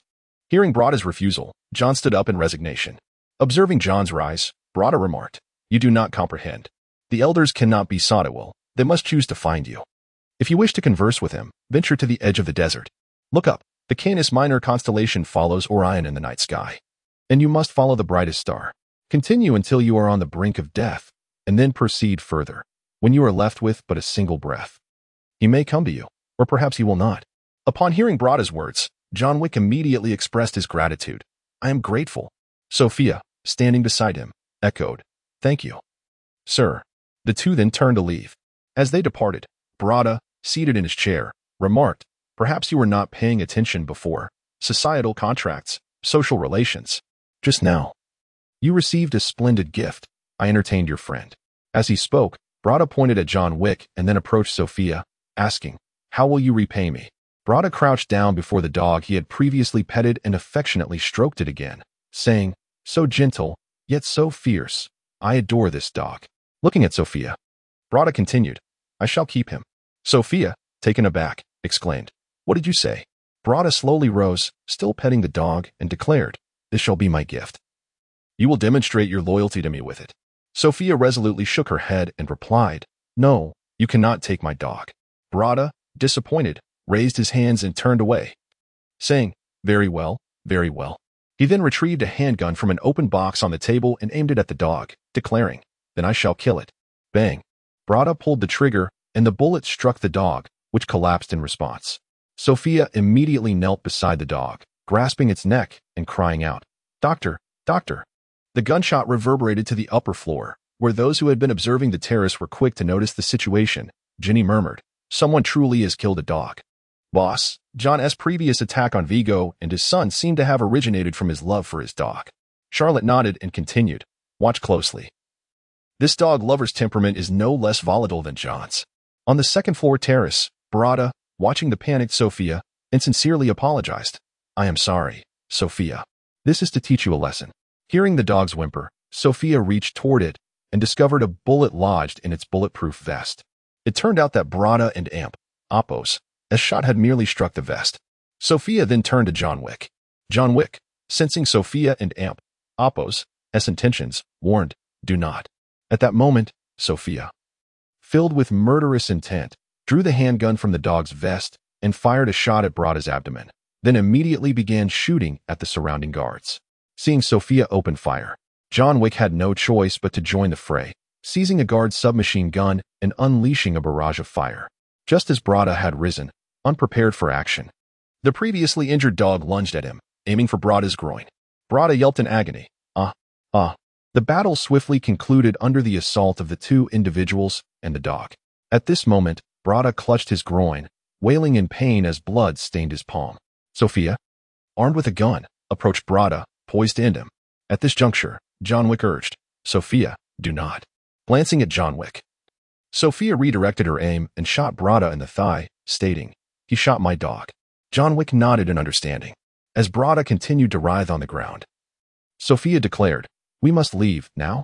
After speaking, the two armed individuals charged forth. On the top floor, Charlotte and her companions witnessed the unfolding chaos below. Observing Brada's dire predicament, contemplating Brada's future, Charlotte felt a chill. At that moment, Irika inquired, "Boss, do you need us to assist?"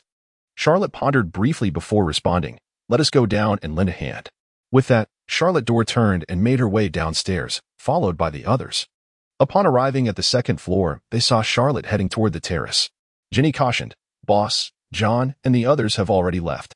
Charlotte smiled and replied, I never said we were going to assist John Wick. He has already acquired the information he sought. And I believe he will find the high table and meet the elders. Our current need is not to aid John Wick, but rather to assist the unfortunate Brada. Pushing open the terrace door on the second floor, Charlotte Doyle observed Brada still moaning on the ground and clicked her tongue in dismay. How tragic.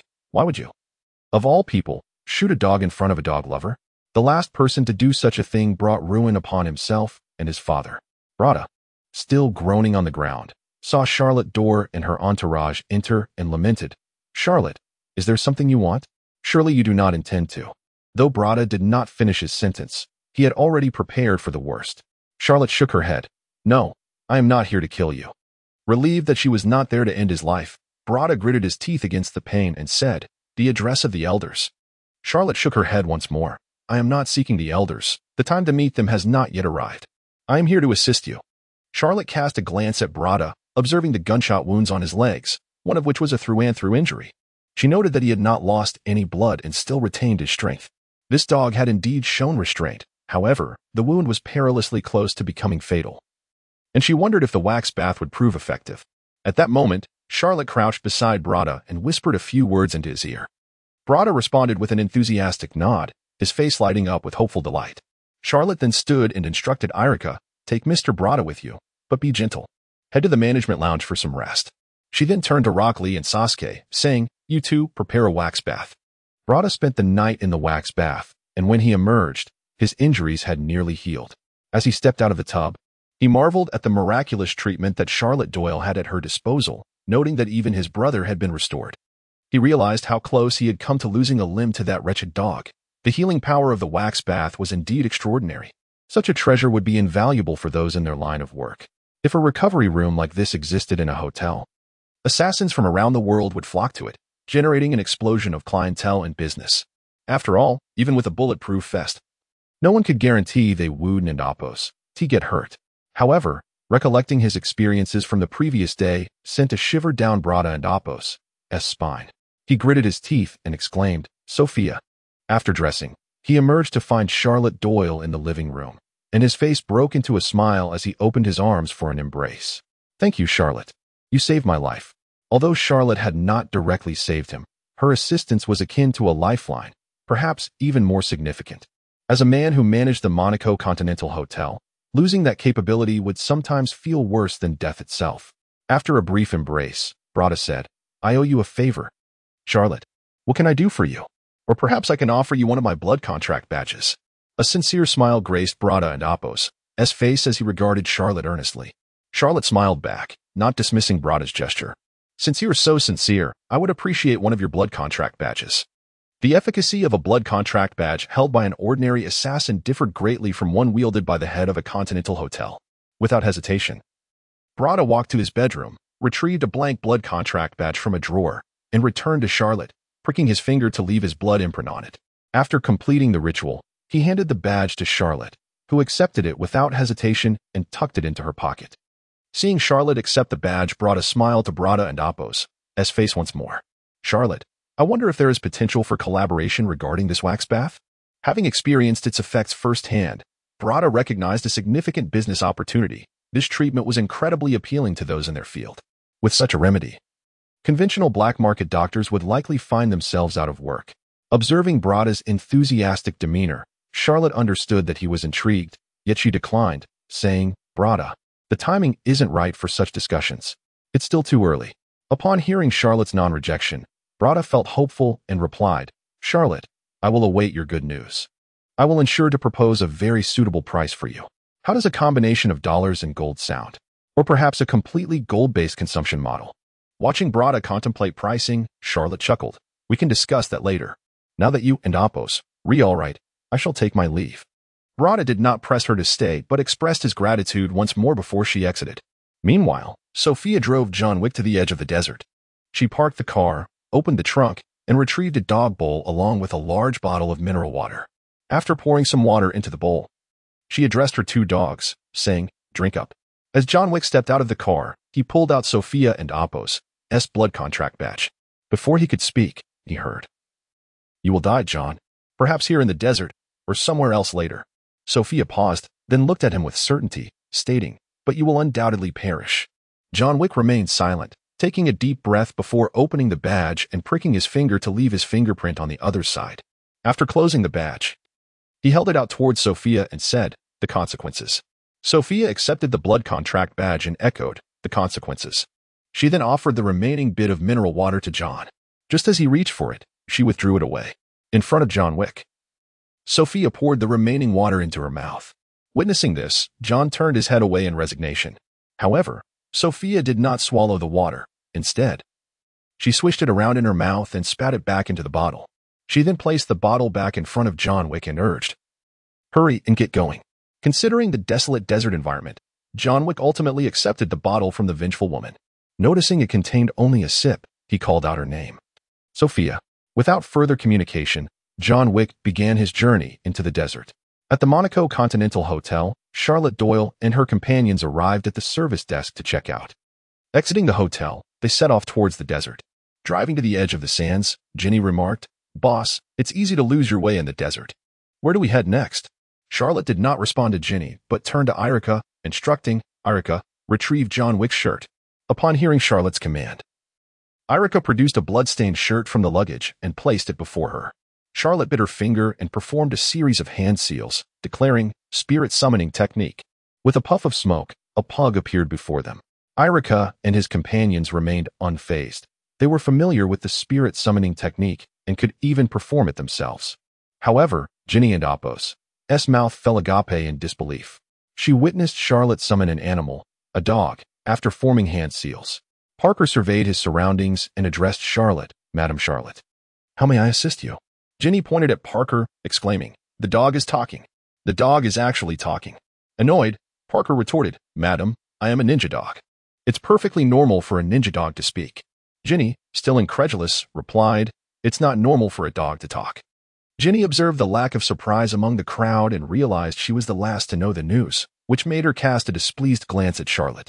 Noticing Ginny's forlorn expression, Charlotte chuckled, "I am a ninja. It is reasonable that I possess some ninjutsu and summoning techniques." At that moment, Ginny desperately wanted to shout, "Is that truly reasonable?"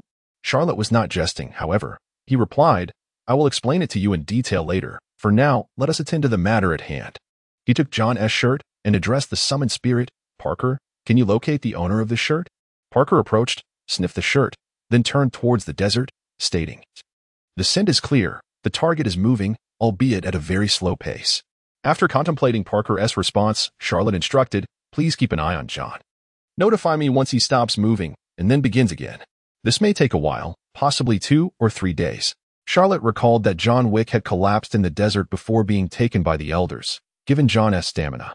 It was unlikely he would succumb in less than 2 days even in such harsh conditions. Considering the time from the appearance of the Arbiter to the killing 7 days later, and excluding the journey from Casablanca back to New York, it was reasonable to assume John had spent 2 or 3 days traversing the desert. "Isn't it time we pursued him?" Parker inquired, perplexed. Charlotte shook his head. "If we pursue him now, John Wick will miss the elders at the high table. Let us rest in the vehicle. Once he meets the elders, we can swiftly catch up." The others had no objections to Charlotte's plan and settled into wait. Parker, feeling bored, leaped onto the hood of the vehicle, occasionally sniffing for John's scent. Meanwhile, Xiaoli and Sasuke trained nearby. Erica stood guard, and Charlotte began explaining to Ginny what it truly meant to be a ninja. Time flew by, and 3 days passed swiftly. In New York, a torrential downpour drenched the Garbage King as he sat in his internet hub, cradling a pigeon in his arms while melancholy enveloped him. Surrounding him were several henchmen of the Arbiter, their gazes fixed intently upon him. Below, a massacre unfolded as Zero and his apprentice relentlessly dispatched the Garbage King's minions, none able to withstand their onslaught.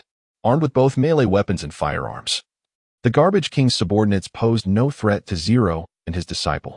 The battle concluded only when the last of the Garbage King's men lay defeated.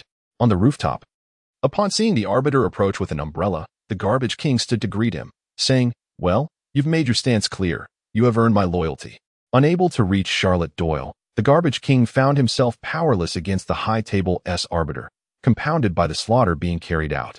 He resigned to his fate. "In truth, I intend to shove an abundance of loyalty up your backside, enough that it will spill from your mouth," the Arbiter replied, staring directly at the Garbage King, dismissing his allegiance outright.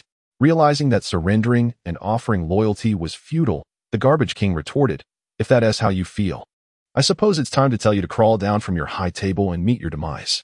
The Arbiter remained unfazed by the Garbage King's taunts and coolly responded, "I have heard you. You bestowed 7 bullets upon John Wick. You shall atone with 7 blades." Hearing he would only face 7 blades rather than immediate execution, the Garbage King inexplicably relaxed, saying, "Sometimes, you just have to stab a bastard a few times." After speaking, he glanced at the Assassin Zero beside him, covering the pigeon's eyes with one hand, and said, "Don't look, dear." He then faced the Arbiter and declared, "Long live the new king." As he released the white dove, without hesitation, Assassin Zero struck the Garbage King with 7 swift blows. The sound of slicing echoed as the king let out a final scream before collapsing to the ground. The Arbiter glanced down at the fallen figure before departing with his subordinates. The judgment had been rendered from this moment onward. The Garbage King was no longer the ruler of his domain. Once everyone had departed, Erla arrived on the rooftop, gazing at the gravely injured Garbage King, whom he hoisted and carried away. "Lord Charlotte, John Wick's presence has remained stationary for some time," Parker reported as he approached. Charlotte stretched his limbs. They had been stationed at the desert's edge for 3 days. Despite his system bag being amply stocked with food and water, the endless dunes of sand had grown tiresome. "Are we finally to meet the elders of the High Table?" Charlotte instructed Parker to inform him when John began moving again. "Everyone, prepare yourselves. We are set to depart." Upon hearing this, the group shook off their weariness, with Ginny meticulously checking her firearms and ammunition. The fierce desert winds had prevented her from retrieving her weapons from the box for fear of sand infiltrating and causing malfunctions. Her firearms had been specially modified, requiring diligent maintenance. Meanwhile, Irika and the others, aside from Xiao Li, retrieved their ninja tool kits to inventory their shuriken, kunai, and explosive tags. Unlike the others, Charlotte Doyle did not need to inventory his supplies. Thanks to the system space, he could effortlessly procure explosive tags and shuriken from the system marketplace, manifesting them at will. John Wick had been unconscious in the desert for quite some time, completely unresponsive. At that moment, an Arab man appeared atop a sand dune, leading a camel. Observing the unconscious figure below, he descended and hoisted John onto the camel's back, setting off into the distance. Parker sensed the shift in energy and promptly reported, "Lord Charlotte, John Wick's presence has begun to move once more." With a flourish of his hand, Charlotte commanded, "Let us embark." The Arab man journeyed with John Wick on the camel until they reached a settlement in the desert. Upon arrival, he unceremoniously dropped John from the camel, who remained utterly unconscious and unaffected by the fall. The Arab then dragged John into the largest pavilion of the gathering, awaiting further developments. Meanwhile, Parker, racing across the desert, suddenly announced, "Charlotte, John's scent has ceased moving again." Charlotte, driving their vehicle through the desert, understood that John had arrived at the elder's location. Observing the slow-moving SUV across the sandy expanse, he abruptly halted the vehicle, stating, "Let us disembark. We shall proceed on foot. Driving in the desert is too sluggish." He was determined not to allow John Wick to lose a finger due to their delayed arrival, especially since John was now one of his subordinates. Upon hearing Charlotte's orders, Irika, Sasuke, and Xiaoli had no objections. They immediately exited the vehicle. However, Ginny looked on in confusion, bewildered at Charlotte. For in the desert, even a slow-moving vehicle was faster than the pace of a person. As Ginny remained in a state of confusion, Charlotte commanded, "Parker, lead the way." Full speed ahead. With a swift motion, Parker's figure appeared in the distance, dashing forward with a speed that far exceeded that of any automobile. Following closely behind him were Irika, Lee, and Sasuke, showing no signs of lagging behind. Witnessing this spectacle, Ginny gained a newfound appreciation for the profession of a ninja. Noticing Ginny still in a daze, Charlotte slightly bent down and said, "Climb onto my back. Your pace is too slow, and I shall carry you." Without hesitation, Ginny leaped onto Charlotte's back, her legs wrapping tightly around his waist and her arms encircling his neck. Feeling the softness against his back, Charlotte gently remarked, "Hold on tight. I will accelerate now." Before Ginny could respond, Charlotte surged forward, leaping several times until he caught up with the trio ahead. As Ginny watched the world rush by, she tightened her grip, fearing that if she loosened her hold, she might tumble off Charlotte's back. Parker, noticing Charlotte had arrived, declared, "The distance is considerable. I must speed up. Can you all keep up?" Charlotte glanced at the three and replied, "Maintain your stamina and chakra while proceeding at full speed. Once we arrive, we will engage in battle." "Understood," they chorused. Following their affirmation, Parker once again quickened his pace. John lay on the carpet, sunlight warming his face. Gradually awakening. Drink up. A voice called from nearby, prompting John Wick to instinctively glance at the handgun at his waist. Don't worry, your weapon is still with you. Have some water. With these words, John Wick slowly regained his composure and turned toward the source of the voice. Before him sat a man of dark complexion, dressed in opulent Arab attire. John gradually sat up and reached for the water cup before him, ready to drink. The man spoke again. Child, why do you seem so lost? John faced the man and replied, I am not lost. I am searching for you. Do you think I am referring to your location? John did not respond immediately, instead savoring the water he was parched for. I have never encountered anyone who has fought so hard to escape the world of slaughter, only to return willingly to the starting point. The elder stood and approached John, squatting down to look him in the eye.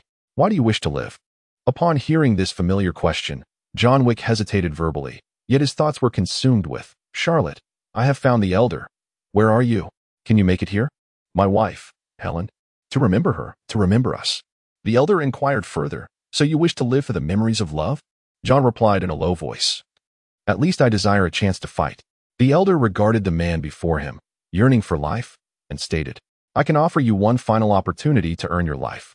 However, what you obtain may not be the life you envision. Complete a task for us, and your excommunication will be revoked. The public bounty will be lifted. You will be allowed to continue living, bound not by the high table's control, but by its constraints.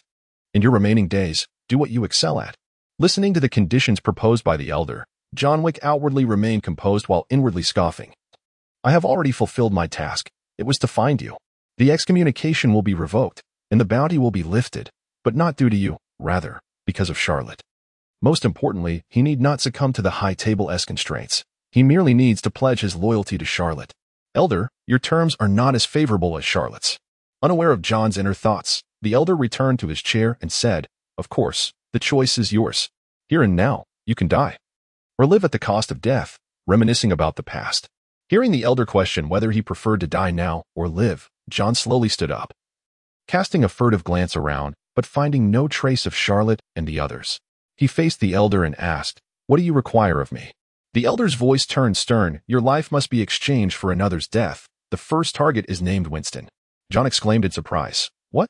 The elder explained. He has forgotten the oath of loyalty you once took. Until you complete your task, the public bounty and excommunication will not be lifted. Thus, if you wish to survive and cherish the past, this is the choice you must make. John Wick lowered his head, realizing that the elder's condition required him to kill Winston, the very person who had aided him in escaping the Continental Hotel and provided him that precious hour to flee to Charlotte's office. Staring at the elder's serious expression, John feigned compliance, knowing that refusal might cost him his life.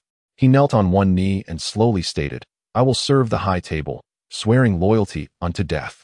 Upon hearing John's response, the elder's face broke into a smile as he said, Excellent, child. Cast away your weakness and reaffirm your loyalty to the high table. At that moment, two of the elder and Amp, Oppos, as subordinates brought forth a small table, placing it before John Wick. On the table lay two items, a cleaver and a mallet. John stared pensively at the objects before him. The elder spoke softly, Mr. Wick, I wish to see you demonstrate your commitment. John understood the elder and Amp, Oppos, as intent. He was to sever a finger as a testament of loyalty, choosing between the cleaver or the mallet. Contemplating the tools before him, John thought, Charlotte, can your wax bath sever fingers? If you do not appear soon, your subordinate may become a disabled person.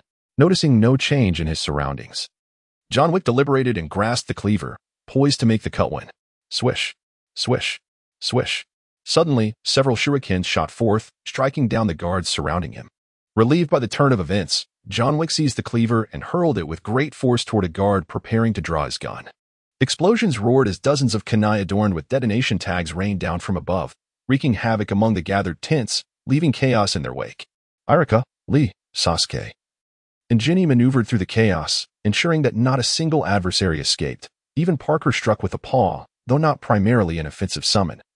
His prowess as a ninja dog proved overwhelming against the foot soldiers. Charlotte surveyed the scene, noting that armed assailants poured from a massive tent. With decisive determination, he formed hand seals and unleashed, fire-style, Great Fireball. A vast amount of chakra gathered within his chest, and he unleashed a colossal fireball. exceeding 10 meters in diameter and exhibiting a reddish-brown hue, hurtling toward the tent at astonishing speed. In an instant, the tent ignited, and the assailants inside, unable to escape, were consumed by flames. Observing the effectiveness of his fire jutsu, Charlotte wasted no time and unleashed 5 successive great fireballs, transforming the area into a blazing inferno. Witnessing Charlotte and Appo's display of ninjutsu, Uchiha Sasuke did not hesitate to respond, activating his Sharingan, lightning style, Chidori, with lightning flickering in his hand. Sasuke sprinted forward like a bolt of lightning, accompanied by the chorus of countless birdsong. Wherever he passed, his enemies fell instantly, smoke rising from their bodies. With a single move, the Thousand Birds technique, Sasuke claimed over 10 lives before finally coming to a halt. Rock Lee unleashed his limitless chaos, sending several foes soaring into the sky, only to plummet back down, lifeless. It was as if mere contact spelled death. Only Irika remained, gracefully maneuvering his kunai against the necks of the adversaries. This group was far too weak to pose any threat to the ninjas. They wielded nothing but handguns and assault rifles, and even those donned in bulletproof vests found themselves unable to inflict any significant damage. The vests offered no protection whatsoever. Amidst the battlefield, Jinny stood out as relatively normal, appearing as the sole adversary who seemed somewhat conventional. If one overlooked her acrobatic gunplay and the bullets that curved through the air, it could be said that Charlotte's entire team lacked any truly ordinary members. Soon, the elder subordinates were in disarray, unable to mount any effective resistance. Observing the remaining foes outside, Charlotte noted that aside from a few stragglers, the situation had been largely resolved. She proceeded to the pavilion where John Wick was situated. Upon entering, she saw John Wick aiming his gun at an Arab seated in a chair. Charlotte smiled and remarked, "John, I told you that as long as you could locate the elder, we would arrive in time. I did not misspeak, did I?" John Wick replied calmly, "The boss is indeed formidable. You arrived just in time to save my finger." Charlotte understood that had they been even a few seconds later, John Wick would have lost his index finger for good. She strolled over to the Arab and spoke. "I presume you are one of the elders of the High Table, one of the 12 seats of power." As she spoke, the sounds of gunfire outside diminished, leaving only faint remnants before ceasing altogether, followed by anguished cries. The elder, seated calmly, acknowledged, "I recognize you, Charlotte Doyle, the legendary assassin of the underworld, who has recently claimed the title of the foremost killer. Are you now intending to betray the High Table?" In response to the elder's inquiry, Charlotte maintained a faint smile, saying, "No, it is not betrayal of the High Table. Rather, I aspire to become one of its elders, to secure one of the 12 seats." How could that be considered betrayal? Unaware of the true nature of the slaughter of his subordinates, the elder merely believed that Charlotte had brought significant reinforcements. He shook his head and remarked, "Charlotte, you should know that those outside do not represent the strength of the High Table, nor even my full capacity. To think that by slaughtering them, you could secure a seat at the table is impossible." Charlotte replied with a smile, "You need not worry about that. All you need to do is take us to the true headquarters of the High Table." Clearly, Charlotte regarded this location as inadequate to serve as the actual headquarters of the High Table. An unprotected, exposed camp with a few tents and a pavilion could hardly be the stronghold of the High Table. This elder's outpost was likely the true site. Just as the elder was about to speak, Jinny, Irika, and the others entered. The elder glanced at the group, then considering his predicament, stated, "I can take you to the headquarters, but you must not harm me." Noting that the elder had decided to lead them back to the headquarters without having been tortured, Charlotte inwardly mused, "Interesting. Very well, we shall not harm you. Guide us to the High Table's headquarters. I need to convene a high-level meeting." The elder slowly rose and exited the building, glancing outside to see flames engulfing the area. Some tents collapsed into craters while others burned fiercely. Observing the scene of carnage, the elder and Appo's eyes twitched as he turned in astonishment. "You only brought 5 people?" He knew well that he had gathered nearly 200 subordinates here, and while they lacked heavy weaponry, they were not short on handguns and rifles. It was no small feat for 5 individuals to annihilate 200 sheep so swiftly. Charlotte chuckled. "Not merely 5, there is also a ninja dog." At that moment, Parker entered, announcing, "Lord Charlotte, I have rounded up several panicked camels that fled. I thought you might need them for transportation." Both the elder and John Wick stared in disbelief at the talking Pekingese. John had seen Charlotte walking her dog before. It was how he had met Helen. However, he knew that this was not the time for such reflections. Upon hearing Parker's words, Charlotte smiled. "Thank you, Parker. There is no need for concern here. You may return for now. Should you be needed, Feel free to summon me. With a puff of smoke, Parker vanished before their eyes. The elder and Apos' pupils widened. This spectacle was even more remarkable than a talking dog. He turned to look deeply at Charlotte Doyle before saying, "The journey is somewhat long. Please follow me." The elder mounted a camel and led Charlotte and the others toward the true headquarters of the High Table. At that moment, Jenny tossed Charlotte a camera, which he had asked her to use to capture some footage of the slaughter on their way. Documenting this was essential to showcase their strength to the 12 elders of the High Table. After all, these 12 individuals hailed from different nations and regions. If Charlotte merely showcased the destruction of a single outpost and the breach of the headquarters without a proper display of power, it would be a grave underestimation of the High Table's authority. During their journey, the elder informed Charlotte about the armed forces stationed at the headquarters and mentioned that another elder resided there, specifically highlighting that this elder was a person of African descent. He clearly recognized Charlotte Doyle by his other moniker, the Mud Brother Killer, since Charlotte aspired to become one of the High Table and Apos' rulers. It was evident that the old king must die for the new king to ascend. One of the 12 seats must be vacated, however. He had no desire to perish and thus sought to shift the blame elsewhere, especially after witnessing Charlotte Doyle's extraordinary abilities in summoning. He was even more reluctant to meet his demise and found it more advantageous to elevate Charlotte. As for his deceased subordinates, he could only silently apologize. Meanwhile, at the Continental Hotel in New York, as John Wick had not pledged allegiance to the elder nor accepted any tasks, the adjudicator had not received any directives from the elder. After resolving the issue with the Garbage King, he proceeded directly to the Continental Hotel. The adjudicator arrived at Winston and Apos' lounge and approached him coldly, stating, "Have you decided to step down?" Winston, regarding the adjudicator with a grave expression, replied, "I do not agree." Since John Wick had not returned to assist him, Winston had previously gathered a group of assassins who complied with the adjudicator's directives. Although this group lacked John Wick's prowess, their numbers were substantial, and most assassins within New York were willing to support him, which fueled his courage to refuse the adjudicator. Upon hearing Winston's refusal to abdicate, the adjudicator responded, "Very well." He then turned and pulled out his phone, dialing the management department. "I wish to amend a directive. Adjudicator 101-1979, Continental Hotel, New York." Reverting to a layman. Upon receiving the news of the New York Continental Hotel and Apos' successful return to its former state, the arbiter promptly ended the call and approached Winston, stating, "Winston, the organization has reverted. Operations can now resume within the Continental Hotel. Since you refused to step down, you shall forfeit your life. The High Table and Apos' emissaries will soon arrive to extract your existence from this building. Good night, Winston." With that, the arbiter turned away, leaving Winston to ponder. The sanctuary is no longer safe. He then retrieved his phone and informed Sharon, "The confrontation with the High Table has commenced." After concluding the call, Winston made his way to the armory and safe house within the Continental Hotel. Shortly thereafter, an announcement echoed through the hotel, "Ladies and gentlemen, please be advised that the Continental Hotel will be closing for fumigation. We apologize for the inconvenience.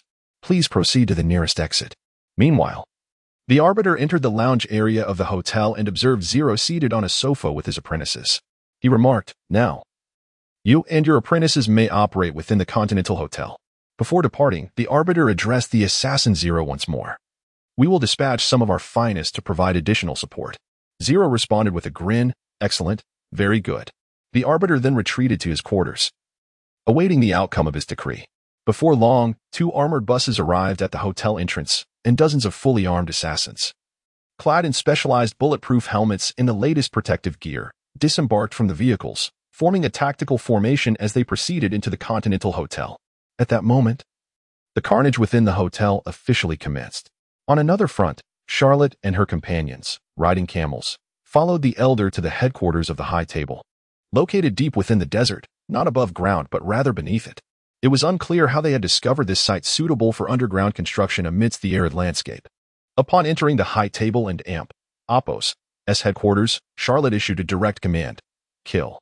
The group surged forward, eliminating any adversaries in their path with relentless efficiency.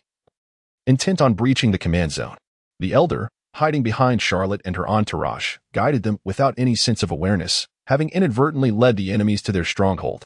As Charlotte and her team pressed onward, they unleashed an array of ninjutsu techniques, shurikens, and explosive seals, leaving little in their wake. Consequently, John Wick and Ginny had scarcely fired their weapons before the battle reached its conclusion.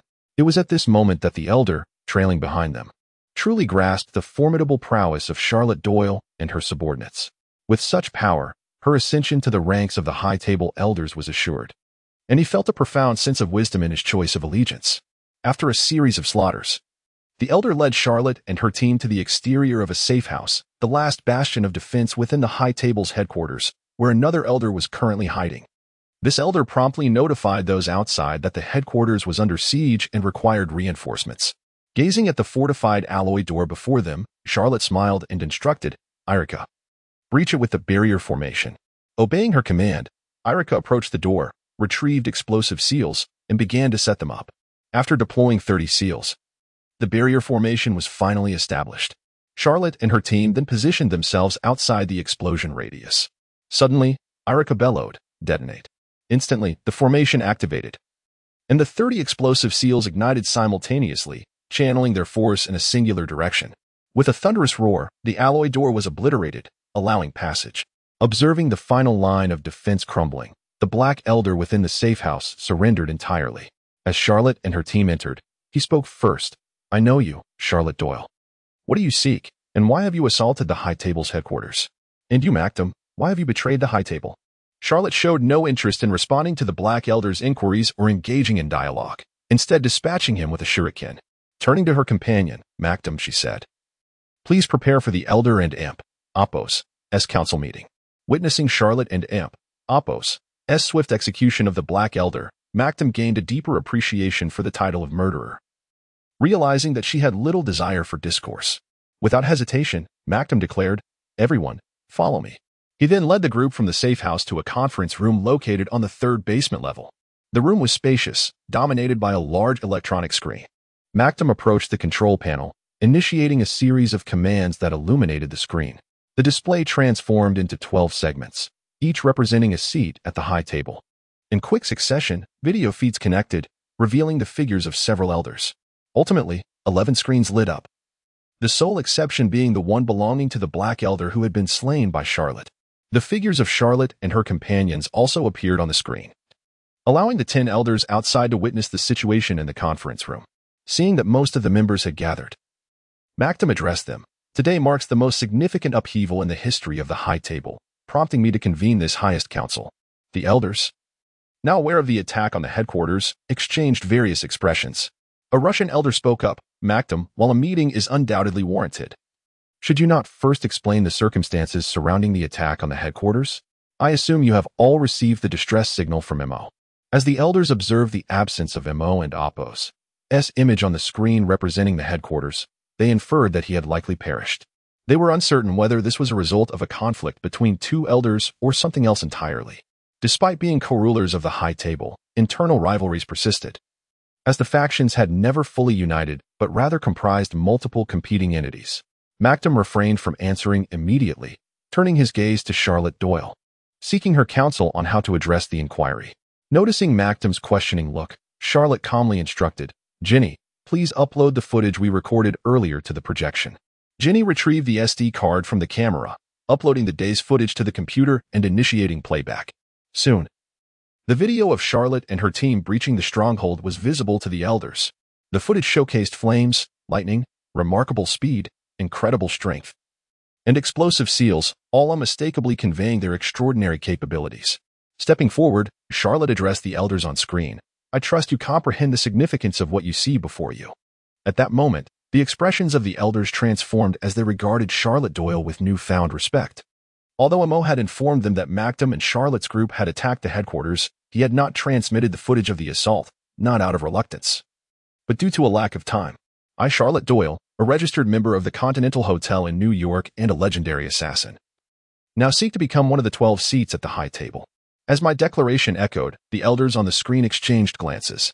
An elder of Asian descent spoke, "Charlotte, I am already aware of your circumstances. Given your capabilities, you are indeed qualified to become an elder.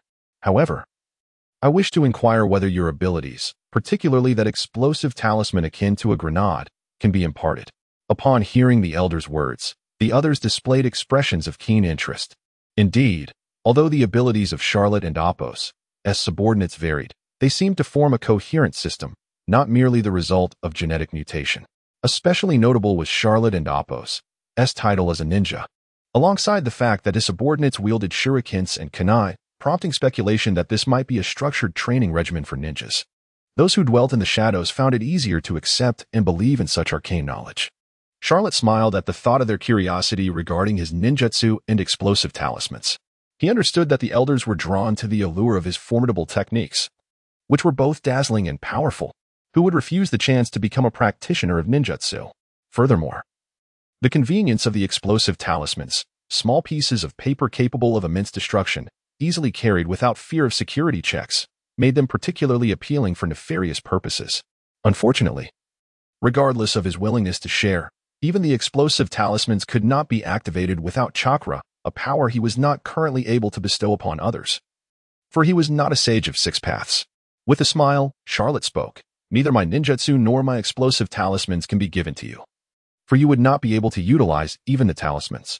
Nevertheless, as I aspire to become one of the ruling members of the High Table, I must bring certain benefits to our organization.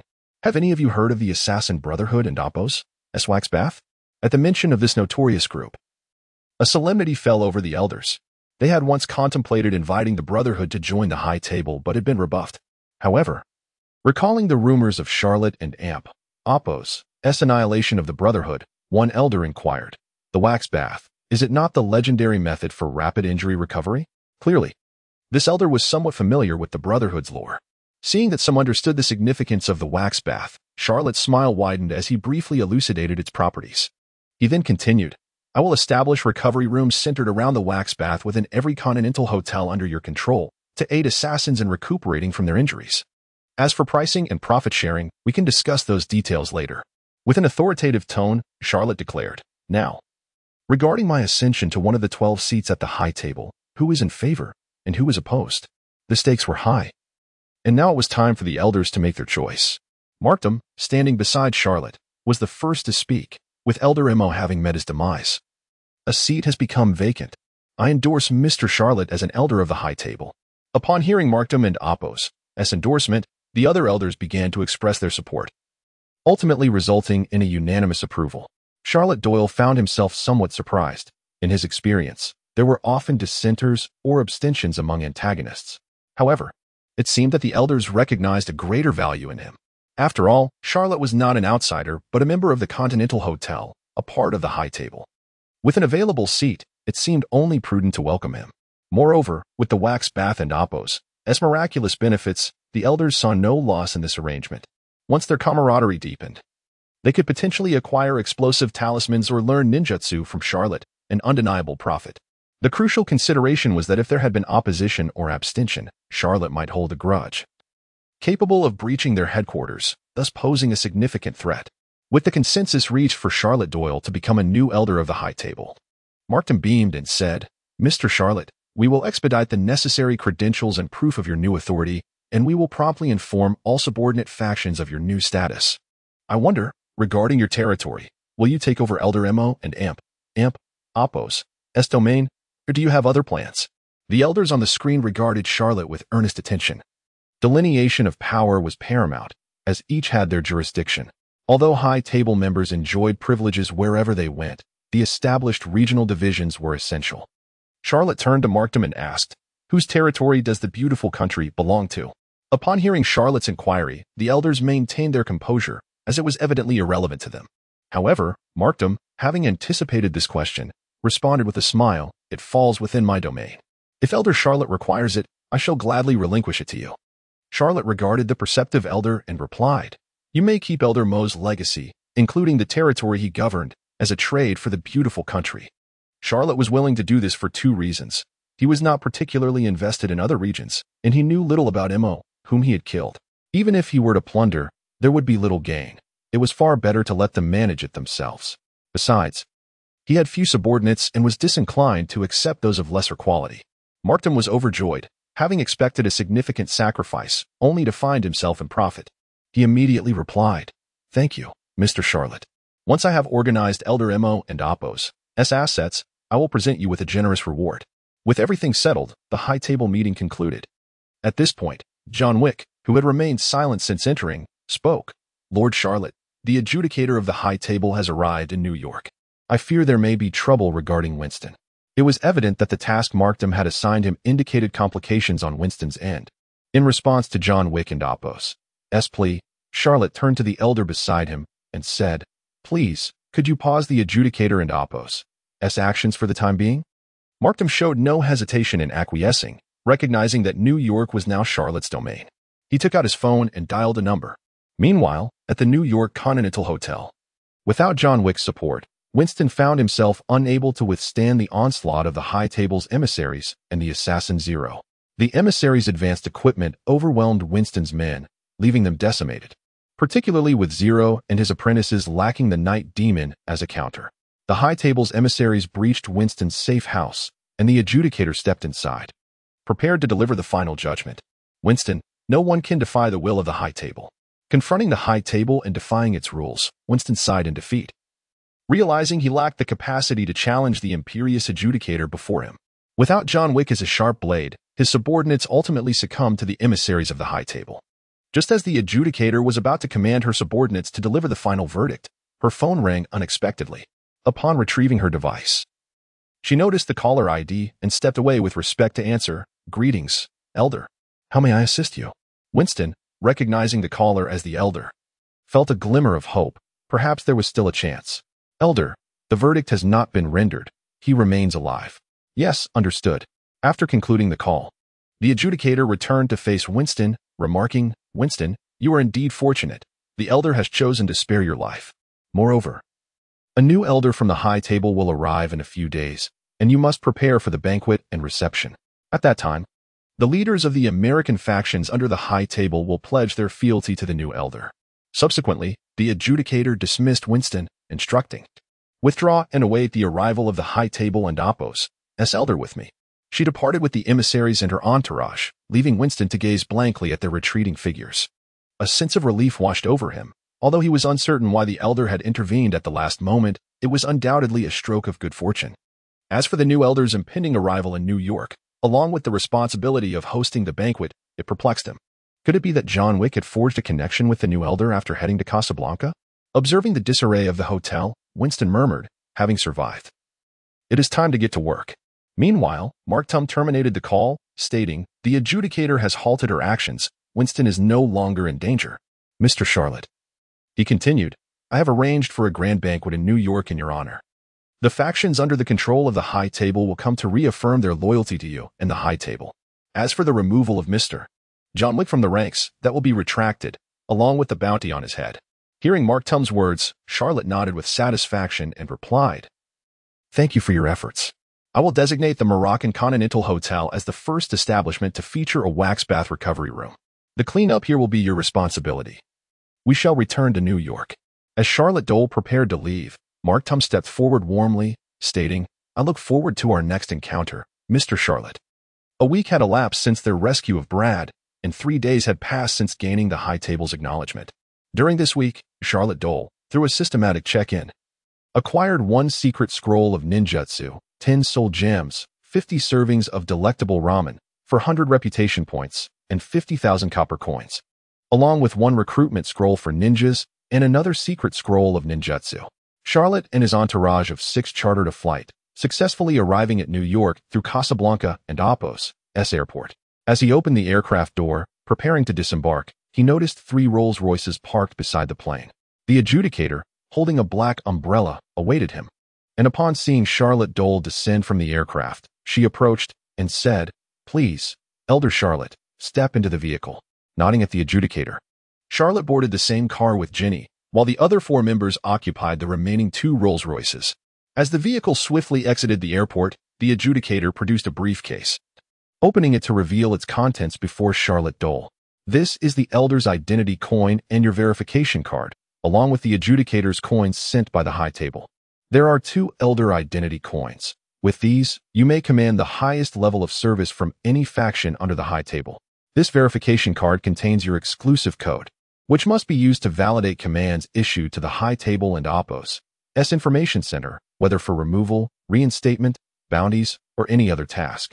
You may distribute the 9 adjudicator coins among your subordinates to appoint them as your adjudicators. Their identity information must be uploaded to the archives for verification. According to the High Table's regulations, an elder may possess only 9 adjudicators, though there are no limits on other emissaries or subordinates.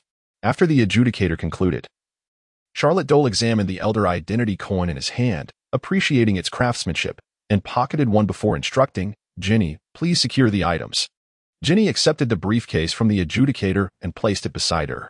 Observing that Charlotte's subordinate had stowed the items, the adjudicator produced another briefcase, which, upon opening, revealed a plethora of documents. Elder, the contents of this briefcase are primarily divided into 3 categories. The first pertains to deeds and properties. Elder Mark Tum has transferred all his assets in the United States, including properties, estates, training facilities, and armories, to you. In terms of real estate, there is 1 property in each of the 50 states, designated as safe houses. Charlotte was somewhat taken aback by the adjudicator's words, though he displayed no outward signs of surprise. He had anticipated a generous gift from Mark Tum before his departure, but this was indeed beyond what he expected. The man had shown considerable thoughtfulness in sparing his life. Noticing Charlotte Doyle's composed demeanor, the adjudicator felt a sense of astonishment. It was commendable that someone could transition from assassin to elder, possessing such remarkable poise. The adjudicator continued. The second set of documents details the High Table and Oppo's emissaries stationed in New York, including their personnel list and detailed information. This armed force consists of approximately 80 individuals, primarily tasked with safeguarding the High Table's interests across the United States. This contingent is a gift from Elder Mark Tum to you. They are loyal to the High Table and to you, vowing never to betray. Charlotte acknowledged the gift of loyal subordinates with a nod, stating, "Elder is indeed thoughtful." While he felt indifferent towards this group, it would be beneficial for maintaining the order and interests of the High Table. It was impractical to rely solely on Irica and his team for every task. As for their potential to betray him or divulge information, Charlotte was untroubled, as they were not part of his core team and had limited access to him. The adjudicator, upon hearing Charlotte's remarks, proceeded. The third document contains information on the various factions under the High Table across the United States, along with introductions to their leaders. Elder Charlotte. Due to the nature of underground forces, the leaders and factions of weaker entities tend to change frequently, necessitating regular updates by your secretary in the High Table's archives. After the adjudicator finished presenting the contents of the briefcase, Charlotte wore a smile and replied, "Very well, I will ensure they manage the updates. Ginny, please safeguard these items. You will handle these matters moving forward." "Understood, boss," Ginny responded without hesitation, taking the briefcase from the adjudicator, closing it, and placing it beside her. The adjudicator, witnessing the item secured, extended her hand toward Charlotte and stated, "Congratulations, Mr. Charlotte Doyle, on becoming one of the elders of the High Table." Charlotte extended his hand to gently grasp hers, responding, "Congratulations to you as well. Uncertain of your forthcoming arrangements, whether you will be residing in New York or elsewhere." The arbiter spoke. "Elder Charlotte, following the completion of your gala, I shall return to Elder Mark Tum and heed his subsequent directives. Your banquet is scheduled for tomorrow afternoon, at which time I shall arrange for a driver to escort you. The venue will be the Continental Hotel in New York, where the leaders of various factions under the High Table will present their loyalty and blessings to you." Charlotte Doyle was exceedingly pleased with these arrangements and felt a sense of respect and importance from the other party. She smiled and replied, "Very well, I appreciate your efforts, and I shall entrust the banquet's organization to you." Shortly thereafter, the vehicle arrived at the entrance of the Charlotte office on 71st Avenue in Forest Hills, Queens. Upon arriving home, Charlotte Doyle and her companions disembarked and returned to their office. The arbiter gazed after Charlotte Doyle, feeling a profound unease within. Although she was aware that Charlotte had ascended to the position of elder 3 days prior, witnessing her in person was still hard to fathom. She had felt Charlotte Doyle's formidable presence. Merely her aura of menace was suffocating. Yet, the fact that Charlotte had suddenly become an elder and assumed control of Elder Mark Tum and Oppo's territory was astonishing. It was noteworthy that when Charlotte had initially requested the elders to revoke John Wick's expulsion and bounty, the arbiter had presumed she intended to leverage her connections as an elder, not that she would become one herself. The world had changed significantly, striking a blow to her sensibilities. In her understanding, the 12 seats of the High Table had remained static, akin to the lineage of Saint Theo, where the father's death led to the sister's succession, and her death to the brother's. Charlotte Doyle had shattered this long-standing tradition, creating a substantial impact on her perception. Upon returning to the office, everyone settled into the hall. Charlotte addressed her team. Ginny, please report everyone's identities to the high table as per the arbiter's instructions. John Wick was momentarily taken aback upon hearing this, asking, Boss, am I to become an arbiter as well? His reaction was one of surprise. As a former legendary assassin, during his peak, he was merely a subordinate of Vigo and held the title of Night Demon.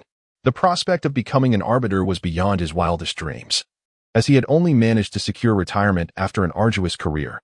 Yet, unexpectedly, having just pledged his allegiance to Charlotte Doyle, he found himself elevated to the position of arbiter.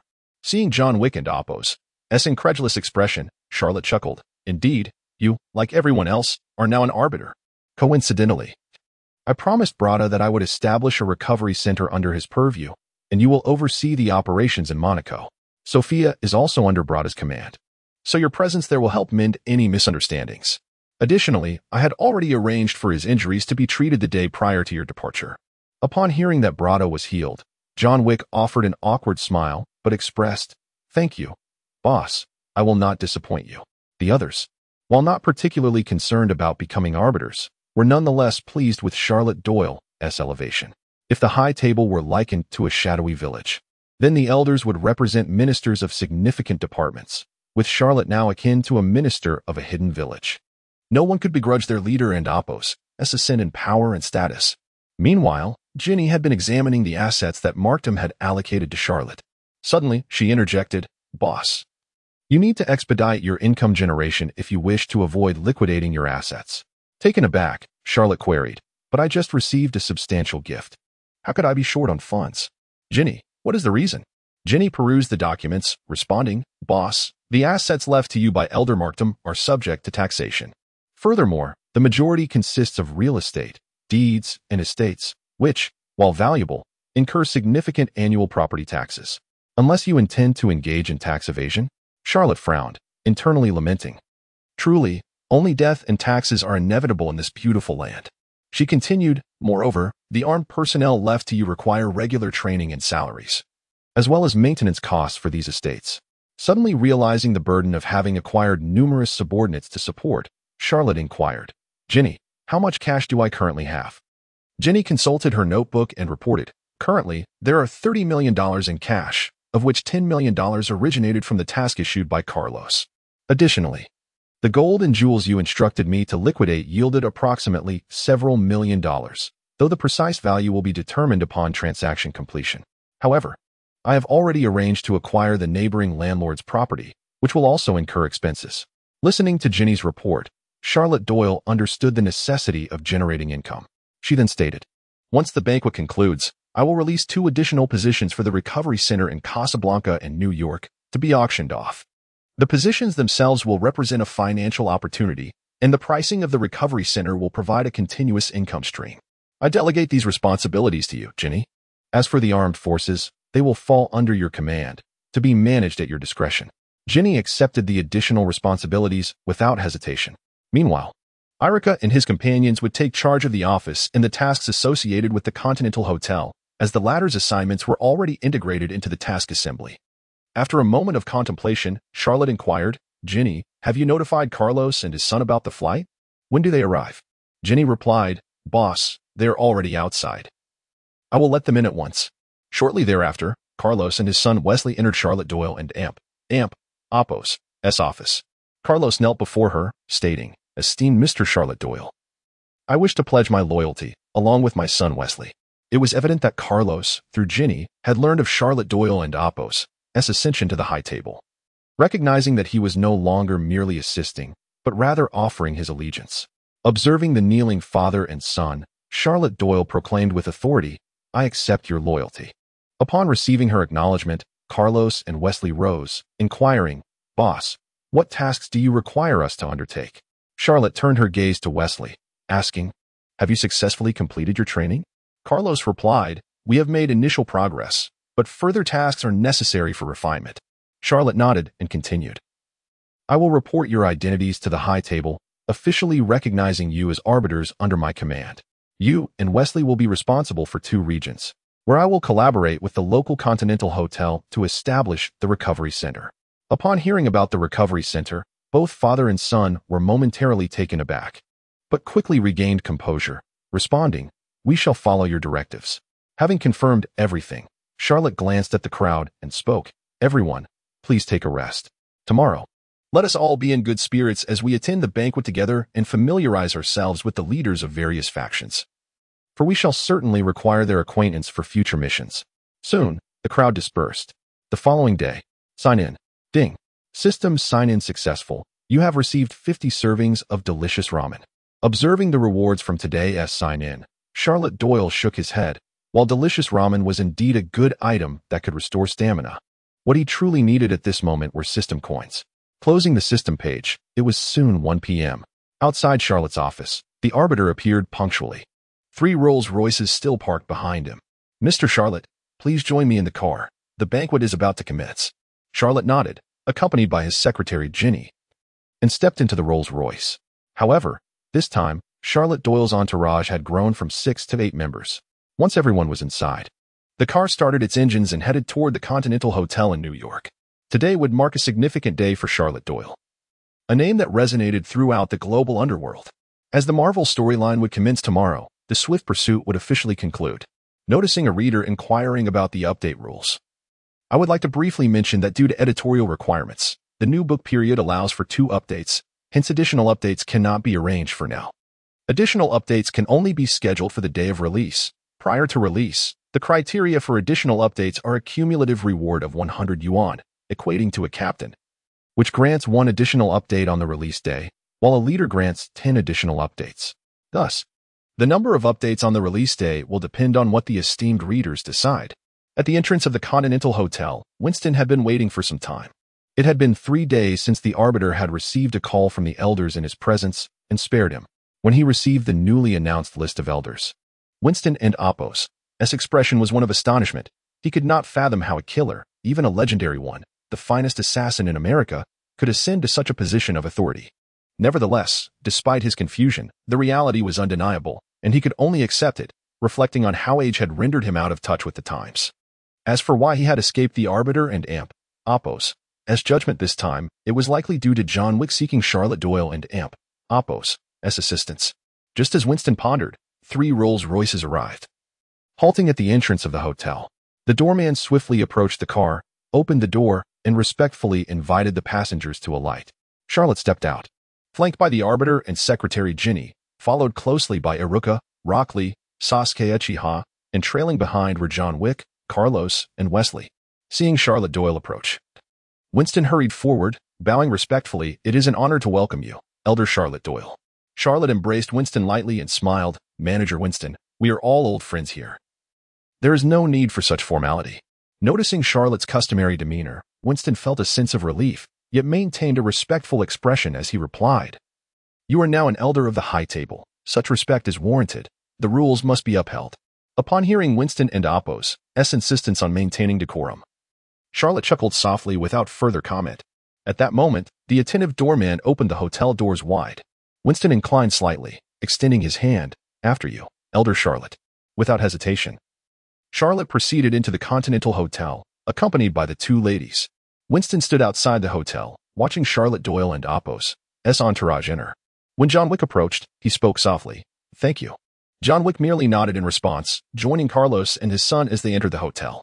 Inside the Continental Hotel, the arbiter escorted Charlotte Doyle to the podium in the banquet area. At that moment, the venue was filled with numerous guests. All the leaders of the subordinate factions of the High Table across America had gathered, including politicians and dignitaries supported by the High Table. As for the lone wolves and assassins, they were regrettably unqualified to attend. Otherwise, such a vast gathering would surely have overwhelmed the Continental Hotel. Upon the appearance of Charlotte Doyle and the arbiter at the podium, the banquet hall fell silent. Observing the sudden quiet, the arbiter approached the microphone, switched it on, and announced, "Today is a special day. The High Table welcomes its new elder, Charlotte Doyle." As the lights illuminated Charlotte, the crowd shifted their gaze towards him. The attendees were filled with curiosity regarding the newly appointed elder, for in the past month, Charlotte Doyle had stirred up a storm in New York. First annihilating the formidable assassin brotherhood, then slaughtering the headquarters of the Russian mob, and ultimately eliminating numerous assassins outside the Continental Hotel. Such a formidable figure was now ascending to a position of prominence, and the onlookers exhibited expressions of intrigue, admiration, and contemplation, as if they glimpsed a new path ahead. Acknowledging the crowd's focus on him, the arbiter wasted no time and directly invited, "Now, may we welcome Elder Charlotte Doyle to address us." The arbiter stepped aside from the microphone, allowing Charlotte Doyle to approach. He surveyed the audience below and began. "Becoming an elder of the High Table is a matter of great joy. As of now, the entirety of America is designated as my domain. The previous rules remain unchanged. However, in the days to come, I shall introduce something new for all of you." Charlotte paused, at which point Secretary Ginny activated the control panel, displaying a video on the electronic screen. The footage showed a wounded John Wick entering a wax bath, emerging the next day fully restored. Charlotte explained. "The wax bath is a miraculous substance that stimulates white blood cells, accelerating the recovery process. Here, bruises, cuts, and fractures can heal within hours. I, Charlotte Doyle, will establish a dedicated recovery room at the Continental Hotel in New York, and in addition to New York and Morocco. We shall also select 2 more cities to construct recovery rooms at their respective Continental Hotels. Henceforth, any faction or individual under the High Table shall have access to this service." Upon hearing Charlotte's announcement, the crowd erupted in applause, welcoming the prospect of such a rapid recovery solution. Though not constructed at their own doorsteps, as long as the Continental Hotel in New York housed it, they could benefit from its offerings. After all, no one could guarantee they would never sustain injuries, even if they themselves were unscathed. What of their top enforcers?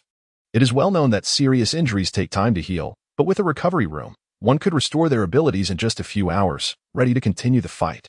Charlotte raised his hand to signal for silence, and the applause gradually subsided.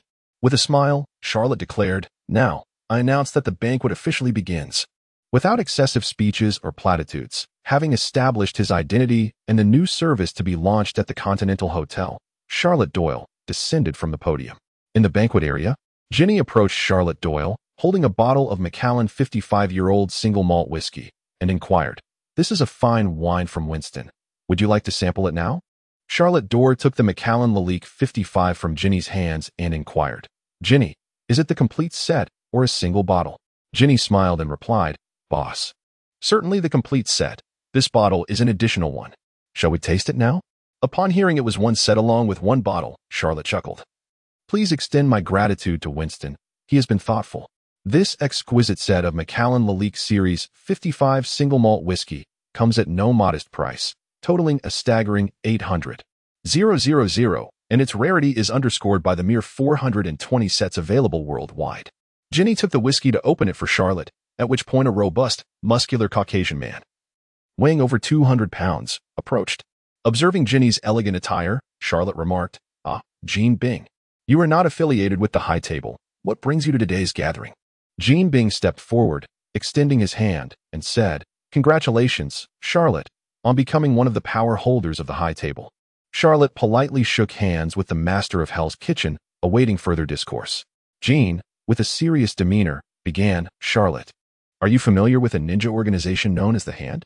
Upon hearing the name, Charlotte laughed. Do they even deserve to be called ninjas? In his recollection, the Hand was an organization composed of traders from Kunlun, founded by 5 elders, Alexandra, Lady Gao, the Gambler, Soanda, and Murakami, all expelled for attempting to use dragon bones to prolong their lives. As these thoughts crossed his mind, Charlotte suddenly recognized several key elements: New York, Lady Gao, dragon bones, Daredevil, Iron Fist.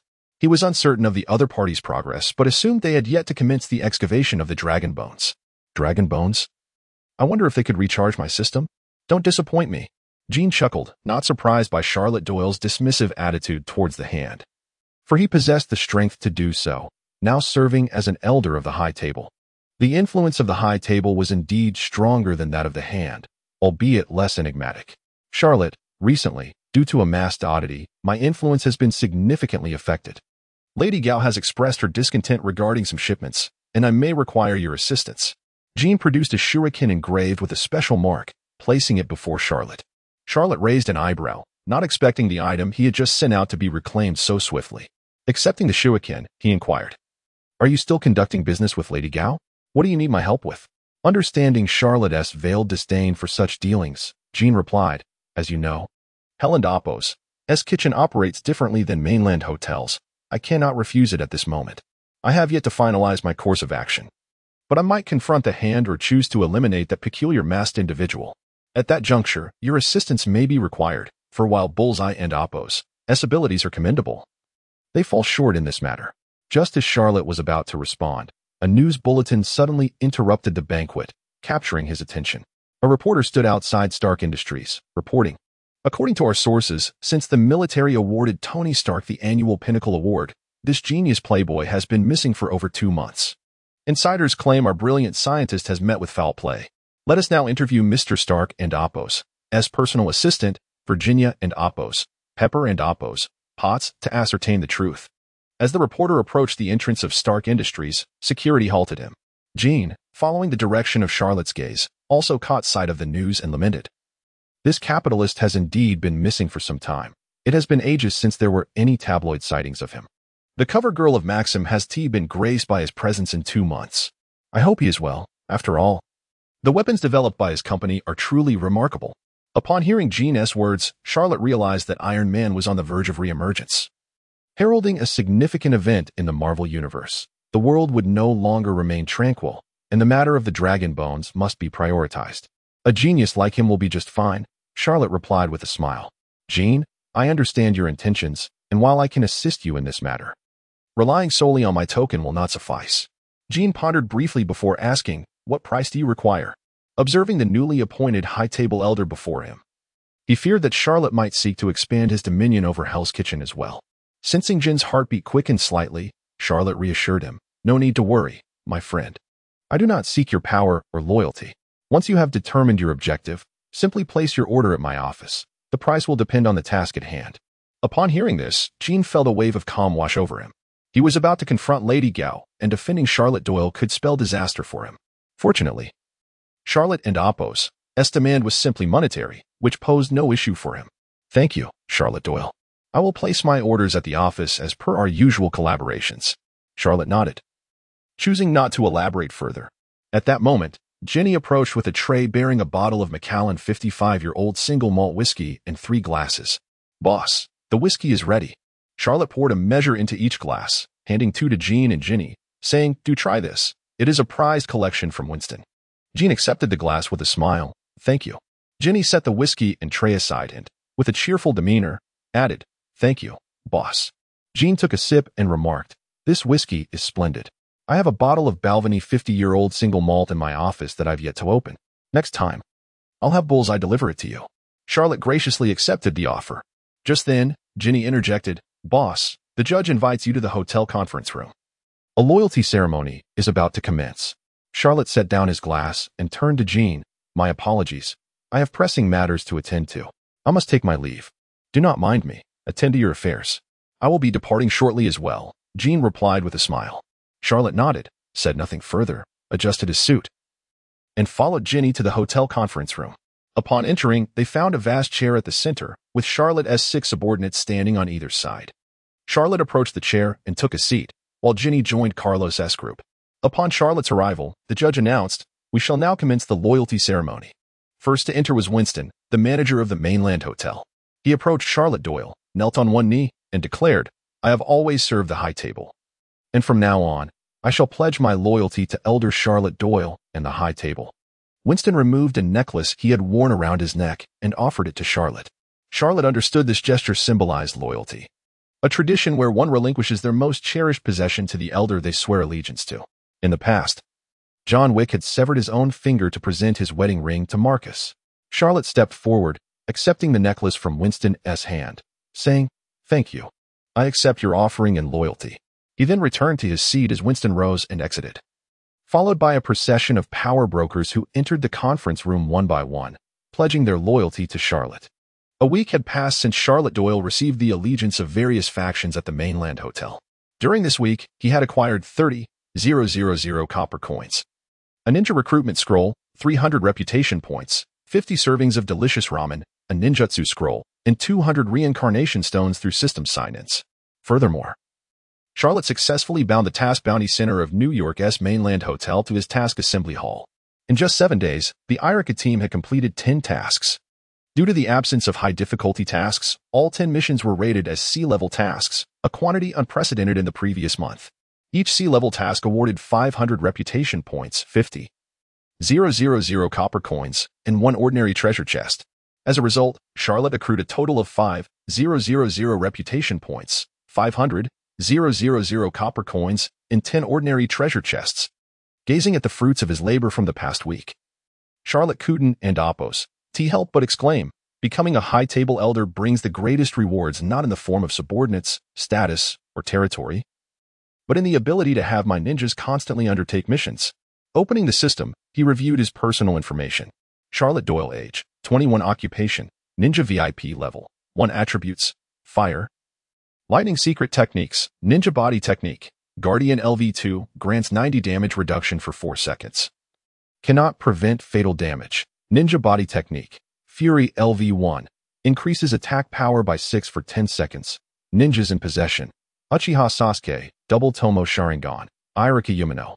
Rock Lee skills, fire release, great fireball, lion and oppose, S combo, Chidori, double Tomo Sharingan, shuriken techniques, barrier formation, roar of love, infinite dance, leaf hurricane, lotus blossom. Reputation, 13,896 copper coins, 3,517,000 gold coins, 108 ninja recruitment scrolls, 3 secret technique scrolls, 3 ninja essence, 500 reincarnation stones, 22,000 summon beast, army of ninja dogs, max level. Blue snake, level 0, artifacts, unactivated equipment, Chunin kanai, Chunin headband, Chunin vest, Chunin manual, Chunin necklace, Chunin ring. Reflecting on his gains over the past month, Charlotte nodded in satisfaction. He was now just 1 recruitment scroll or 68 gold coins away from gathering 10 ninja recruitment scrolls, which would allow him to initiate a second tenfold ninja recruitment. He mused that this wouldn't take long. He had already conducted 40 ninja recruitments, and with just 20 more, he could unlock the option for an S-level ninja fragment. Although the tenfold recruitment guaranteed a ninja, the likelihood of obtaining a decent one was dismally low, with C-level ninjas being the norm, a B-level ninja appearing occasionally, and an A-level ninja being a stroke of luck. As for an S-level ninja emerging directly from a tenfold recruitment, Charlotte, based on his prior experiences, deemed it utterly impossible. With the guarantee of S-level ninja fragments, as long as he could find ample substitutes for recharge or make a substantial gold coin deposit, he could amass a powerful S-level ninja fragment. At that point, his own strength would escalate rapidly, ensuring he remained in step with the world and Oppo's evolving dynamics amid significant events. As for unlocking artifacts, Charlotte Doyle currently had no leads. Ever since the system and Oppo's initiation, he had not encountered the adventure icon on the system page, let alone an elite dungeon or any adventure dungeons. Thus, he remained perplexed about how to activate the artifacts, leading to a continuous accumulation of reincarnation stones and ninja essence. Charlotte intended to open the 10 ordinary treasure chests acquired from the mission assembly today. These chests could randomly yield copper coins, reputation points, gold coins, CB-level ninja fragments, or recruitment scrolls. With hands clasped, he fervently chanted, "May destiny be reshaped, may the power of the spin save me, and may the goddess of fate bless me with at least 1 recruitment scroll." Ordinary treasure chests, tenfold, open. The chest radiated a dazzling light, and after a flickering of brilliance, the results appeared before Charlotte Doyle. Congratulations. You have received 10 gold coins. Congratulations. You have received 200 reputation points. Congratulations. You have received 5,000 copper coins. Congratulations. You have received a C-level ninja fragment, Ino, 1 piece. Congratulations. You have received a C-level ninja fragment, Hinata Hyuga, 1 piece. Congratulations. You have received a C-level ninja fragment, Tintin, 1 piece. Congratulations. You have received 10 gold coins. Congratulations. You have received a C-level ninja fragment, Uchiha Sasuke Sharingan, 1 piece. Congratulations. You have received 10 gold coins. Congratulations. You have received 10 gold coins.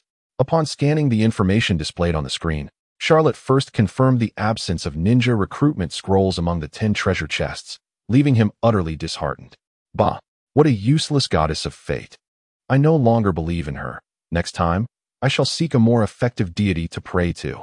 Surely, if I can traverse dimensions with a golden finger, my luck cannot possibly be this dire. Charlotte began to assess his recent treasure chest haul. For sea-level ninja fragments were not bad, combined with his previous gains. He now possessed 3 fragments of sea-level Tintin and 2 fragments of sea-level Hinata Hyuga, bringing him closer to the 10 fragments required for successful recruitment. As for Ino and the already fused Sharingan Sasuke, Charlotte could only shake his head, acknowledging the long road ahead. Reviewing his gold coins, he noted a total of 40 gold coins from the chests, feeling somewhat resigned as he was merely 28 gold coins short of purchasing 7 ninja recruitment scrolls. Sigh. He lamented, patience is key. Good things come to those who wait. The next tenfold ninja recruitment will surely yield better results. Consider this an investment. Regarding the reputation points and copper coins earned, Charlotte paid little mind, as the amounts were rather meager. After executing all necessary operations, he emerged from his rest area into the hall of the agency. He had been residing at the agency for several days, neglecting his apartment in the Chrysler building. During the past week, Jean had not come to assign tasks, likely still attempting to resolve matters independently. However, the former king of the borough, the Trash King, sought out John Wick to plead for Charlotte's allegiance and reclaiming his throne. John Wick, remembering the assistance the Trash King had provided, including a handgun, consulted Charlotte Doyle for his opinion, considering that without the Trash King's aid, he would not have escaped the Arbiter's punishment. Ultimately, Charlotte Doyle accepted the Trash King's loyalty and assigned him a task to investigate the movements within Hell's Kitchen and retrieve all relevant building data, including those that were unfinished. He intended to thoroughly investigate the dragon bones buried beneath New York and Appos, Hell and Appos, Kitchen. I humbly beseech all readers for their support in the form of monthly votes. Thank you. Upon entering the agency's hall, Charlotte noticed Ginny organizing documents at the service desk and greeted her. Hey, Ginny. Hearing Charlotte's voice, Ginny looked up at the man descending from the upper floor and replied, Good morning, boss. Observing Ginny still busy, Charlotte approached and inquired, How's the matter being handled? At that moment, Ginny finished organizing all the documents and handed them to Charlotte, stating, Boss, here are the latest financial reports for your review. Charlotte refrained from taking the documents and said, Secretary Ginny, please summarize the situation. Retrieving the documents, Ginny began. The gold and jewels from the last acquisition have all been converted into cash. Due to the origins and invoicing issues, a depreciation was applied, ultimately recouping $3.5 million. The 2 spots in the wax bath recovery room were auctioned off for a total of $30 million, and the funds have already been deposited into our account. Winston and Brada each supplemented $15 million based on the average auction price, and after negotiations, we have set the recovery room's service fee at 2 gold coins and 100,000. Initially, the mainland hotels intended to adopt a service model based entirely on gold coins. However, considering your significant need for cash, they have decided to temporarily implement a combination of gold coins and currency for their services. Should circumstances change in the future, adjustments can be made. As for the revenue sharing, the mainland hotels will only retain 1 gold coin, while we will take 1 gold coin plus $100,000. With financial settlements occurring monthly. Upon hearing the auction and usage prices for the wax bath recovery rooms, Charlotte nodded in approval and remarked, The pricing is quite reasonable. Let us proceed as you have discussed. Have John Wick and the Carlos father-son duo been dispatched? In response to Charlotte's inquiry, Ginny replied, John Wick has already gone to the Morocco mainland hotel to oversee the recovery room there, while Carlos is responsible for the Moscow mainland hotel. Wesley is in charge of the London mainland hotel. I have assigned each of them a team of 10 high-table envoys. Charlotte expressed satisfaction with Ginny's arrangements, stating, Excellent, I trust your judgment.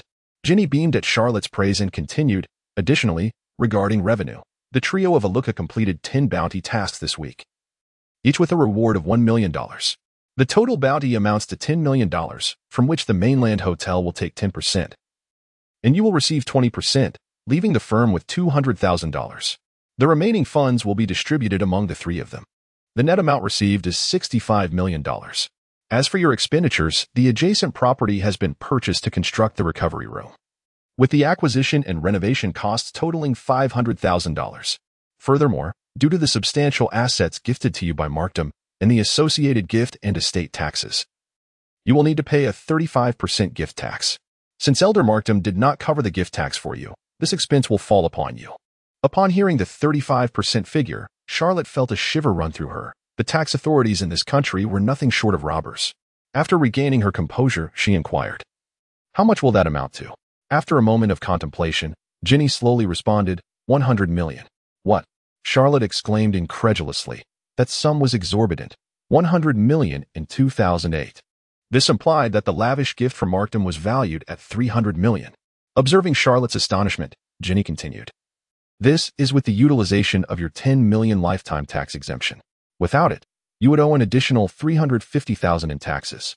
Fortunately, this amount does not need to be paid all at once. We can settle the tax incrementally based on the transfer process, or pay the total in one go within the stipulated time frame. Charlotte calculated her cash reserves, totaling only 95 million. Even if she exchanged all her copper coins for dollars, she would still be short by 2 million. Thankfully, immediate payment was not required. Otherwise, it would have drained her cash flow. Looking at Ginny, who was still holding the documents, Charlotte asked, "Is there anything else?" Ginny turned a page and continued. Excluding myself and the John Wick and Carlos duo, your monthly expenses for the armed forces salaries and property maintenance are roughly $1 million, while annual property taxes amount to $3 million. Thus, without considering any income, boss, your annual expenses will be at least $15 million, including our salaries. This figure could exceed $20 million. However, you need not worry. Aside from the income from the recovery room, the New York Mainland Hotel will contribute 10% of its revenue annually to the elder in charge. The various factions under your jurisdiction will also remit 10% of their earnings to you as a token of allegiance. Moreover, they will contribute the same percentage to the High Table headquarters for its construction and upkeep. However, this revenue will not be available until next year, as the payment deadline has not yet arrived. Hearing that both the High Table and the elder would take 20%, Charlotte was not surprised. Those familiar with the workings understood that such deductions were not excessive. Looking at Ginny, she gently stated, your salaries, excluding bounties from regular tasks, should be set according to the arbitrator's standards. Ginny flashed a charming smile and replied, thank you, boss. Realizing the urgency to generate income, Charlotte felt reassured by the bounty tasks from the mainland hotels and the newly established recovery room project. Just as she was about to speak, the office door swung open. Meanwhile, in Tony Stark's villa, Pepper Potts was tidying up the rooms. It had been over 2 months without any news from Tony, and she was beginning to lose hope. Although Rhodey had informed her that no body had been found at the attack site, traces of Tony's blood remained. The military was still searching, as the absence of a body indicated a glimmer of survival. Tony's bodyguard, Happy, was also present, assisting in the cleanup. However, his robust physique was ill-suited for such tasks. Observing Pepper's sorrowful demeanor, Happy pondered briefly before speaking. Pepper, there is something I'm uncertain whether I should share with you. You know I'm Tony's bodyguard. If anyone could locate Tony Stark, I believe you might try reaching out to the owner of the Charlotte agency. Taken aback by Happy's words, Pepper turned to him, incredulously asking, Happy, are you serious? Is there truly someone who can find Tony when the military has been unable to? Happy cleared his throat and, with a serious expression, replied, you know I'm Tony's bodyguard, and in my line of work, I have some understanding of the underground world. The underground realm in this country has recently welcomed a new king, a global organization known as the High Table S Elder, currently overseeing the entire region. Before becoming the king, he operated an agency called the Charlotte Agency, where countless individuals have posted tasks to locate missing items, people, and even pets, regardless of where they are. Even if taken abroad or deceased, they can be swiftly recovered. If you're interested in this agency, perhaps they could provide answers, though the cost may be quite high, which I cannot afford. Happy's final remark clarified why he had not sought the Charlotte agency sooner. Hearing his words, Pepper immediately addressed the heir, saying, Jarvis, retrieve all information regarding the Charlotte agency. Certainly, Miss Potts. Please hold on. The information was promptly sent to the tablet on the table for her perusal. Pepper approached the table, picked up the tablet, and began sifting through the information. The entirety of the Charlotte agency's details was made available to her. After reviewing the information, her expression hardened. Ordinarily, she would never engage with such underground entities, but thinking of Tony Stark, she ultimately declared, Happy, drive me to the Charlotte agency. Pushing open the door of the Charlotte agency, Happy entered the hall accompanied by Pepper Potts, observing a young couple standing within. In a hushed tone, Happy remarked, Pepper, that gentleman is the owner of this establishment. Noticing the arrival of guests, Ginny stepped out from the front desk and approached, inquiring, Ladies, how may I assist you? Gazing at the blonde beauty before her, Pepper Potts turned her attention to Charlotte Doyle inside and stated, I need to commission a task and would like his assistance. Upon seeing the two enter, Charlotte had already surmised the nature of their visit, albeit surprised that they sought his help. "Ginny, please escort them to the conference room and bring me a blank mission scroll," he instructed. Ginny, taken aback, cast a curious glance at the two, pondering what circumstances could prompt the boss to prepare a mission scroll upon their arrival.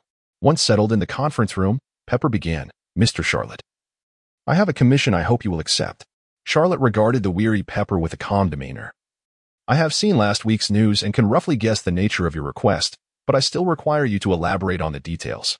Taking a moment to compose herself, Pepper began, 2 months ago, Tony Stark traveled to Afghanistan to deliver weapons to the local U.S. military. After the transaction, he was ambushed by unidentified armed forces on his way back to the military base. No body was found at the scene, leading to speculation that he was kidnapped and is currently missing. "I wish to engage your services to bring Tony Stark back, even if it means—" Her voice faltered, eyes glistening with unshed tears. Understanding the gravity of the situation, Charlotte interjected, aware that the prospect of easy money was too good to pass up, especially as he faced pressing tax obligations. "Miss Potts, I empathize with your feelings, but I must clarify that since Tony Stark was attacked by unidentified armed forces, the rescue mission will likely involve combat, and the cost will be substantial. Furthermore, should Tony Stark be alive and I manage to extricate him from the armed forces, what compensation are you prepared to offer?" With a serious expression, Pepper replied, "If you can find Tony Stark and return him safely, money is not an issue." Charlotte, knowing Tony was capable of escaping on his own, responded earnestly, "The Charlotte agency boasts a 100% success rate for missions. If I choose to take on this task, it will certainly be completed." He then raised a single finger, declaring, "The fee will be this amount." After contemplating, Pepper stated, "If you can bring Tony Stark back alive, I will agree to a payment of $100 million. If he is no longer with us, I am willing to pay $10 million to retrieve his remains." It was evident that Pepper had resolved to either see him alive or to confirm his death. Given the circumstances and Tony Stark's status, she felt that if he could be brought back alive, the price could easily reach $200 million or even $300 million. After all, Tony Stark was worth that much. Charlotte, unaware of Pepper and Oppo's limits, focused solely on securing funds to address his tax issues, mistakenly believing he had made a substantial offer. With a smile, he replied, "It and Oppo's deal." Both parties felt they had struck a lucrative bargain, with no one at a loss. Charlotte then opened the blank mission scroll, detailing the task requirements and compensation, placing it before Pepper for her confirmation. As Pepper reviewed the document carefully, Happy, who had spoken only once since their entrance, remained silent as if invisible. Once confirmed, Pepper signed her name on the scroll. Charlotte then commented, "As this is a search mission, it is customary to pay half of the fee up front. However, since I cannot guarantee that Tony Stark is alive, you may pay $500,000 for now. Additionally, I require a personal item belonging to Mr. Stark, preferably one that has not been cleaned or perhaps a strand of hair, as it will assist me in locating him. Given that the incident occurred 2 months ago, I presume Mr. Stark's secretary has arranged for his clothing to be thoroughly cleaned, leaving no trace behind."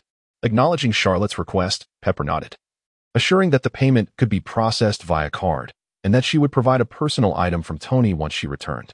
After completing the necessary formalities, Charlotte bid farewell to the two women. Ginny, curious about the nature of the task, asked, "What mission is this? Do we need to retrieve Aluka and the others?" Charlotte smiled and replied, "No need for that. Let them continue with the bounty tasks. I will take this one personally." Intrigued by Charlotte and Oppo's decision to personally handle a mission after having refrained from such tasks for a week, Ginny directly inquired about the reward, presuming that only a substantial fee could warrant such involvement. With a grin, Charlotte raised one finger and slowly uttered, $100 million. Ginny was momentarily taken aback. She recalled that the highest bounty for John Wick had been merely $15 million, which had sparked widespread greed. This sum, however, was astronomical. Surely it was for an assassination attempt on the president. In a hushed tone, she mused, "Is this a contract to assassinate the president?" Charlotte's expression turned grave, and the atmosphere between them grew tense. Just as Ginny anticipated a nod of affirmation from Charlotte, she heard the firm reply, "No." For reasons unknown, Ginny felt a wave of relief wash over her. Despite Charlotte's formidable power and the global reach of the high table, the thought of assassinating the president of such a significant nation seemed perilous. Noticing Ginny's reaction, a smile tugged at the corners of Charlotte's mouth as he remarked, "Ginny, Prepare to allocate my cash holdings. Excluding the portion reserved for daily expenses, invest the remainder in the stock market, specifically shorting Stark Industries. This endeavor was not merely to resolve his tax issues, but also to address his financial concerns. Ginny, accepting the seemingly illogical directive without objection, confirmed the orders and set to work. Investing $90 million into the stock market to bid against a giant like Stark Industries, even without leverage, was no small feat. Nevertheless, in the grand scheme of things, $100 million remained a mere drop in the ocean, unlikely to attract significant attention. In the afternoon, Happy returned to the Charlotte agency, carrying a box. "Mr. Charlotte, here is what you requested." Upon opening the box, Charlotte discovered a watch and a small tuft of hair within. Satisfied with her findings, she nodded and remarked, "This is sufficient, with these two items. Locating Tony Stark shall pose no challenge." Clearly, Pepper Potts took Charlotte's morning request to heart. Not only sending over Tony's accessories, but also providing hair that Tony had carelessly left on his bed. Upon hearing Charlotte's assurance, Happy visibly relaxed and said, "Mr. Charlotte, I entrust Tony's matter to you. Rest assured, I will await your good news." After handing the items to Charlotte, Happy departed from the office. Charlotte instructed Ginny to book the earliest flight to Afghanistan and stored the box in her dimensional space. The following day, as Charlotte stepped out of the airport in Afghanistan, she was immediately struck by the region and Appos' scorching sun and the acrid scent of gunpowder lingering in the air. This area, recently emerging from conflict, was now also under the influence of the Ten Rings organization.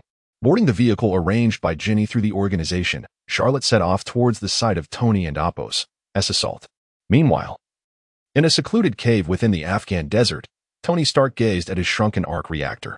Ethan remarked, "This does not resemble the Jericho missile." Without lifting his gaze from the reactor, Tony replied, "That is because it is a miniature arc reactor. I possess a larger one at home to power my factory. It should be sufficient to absorb the shrapnel." Ethan inquired, "What is its power output?" Tony calculated, "If my calculations are correct, it should be around 3 billion joules per second." Ethan, upon hearing this figure, looked at Tony and said, "That is ample power for your heart for several millennia." Tony confirmed, "Indeed, it can power large appliances for 15 minutes. He then produced a blueprint and stated, "This is our means of escape." Ethan examined the blueprint, perplexed, and asked, "What is this?" Tony rearranged the blueprint and explained, "Look at it this way." Suddenly, an image of a suit of armor appeared before them. Ethan gasped, "My goodness, this is remarkable." In that moment, Ethan marveled once more at Tony Stark's genius. Recognizing that only such a brilliant mind could maintain hope for survival in dire straits, in the sand-laden Afghan mountains, a military armored vehicle sped along, within which Charlotte Doyle seemed to be resting her eyes, though her consciousness had already entered the system space. System, commence sign-in. Ding. Sign-in successful. Reward, 1 ninjutsu scroll. Exiting the sign-in page, Charlotte opened the summoning beast interface, preparing to dispatch the Blue Serpent for Tony Stark's rescue mission. After all, from her recollections, the Ten Rings, which detained Stark, were well armed in the vicinity of the cave. The presence of machine guns and ammunition was substantial, had it not been for the ensuing explosion. Tony and Appos' escape would have been a significant concern. However, with the Blue Serpent and Appos' immense size and indomitable scales, its deployment to sweep through enemy lines would undoubtedly yield substantial results.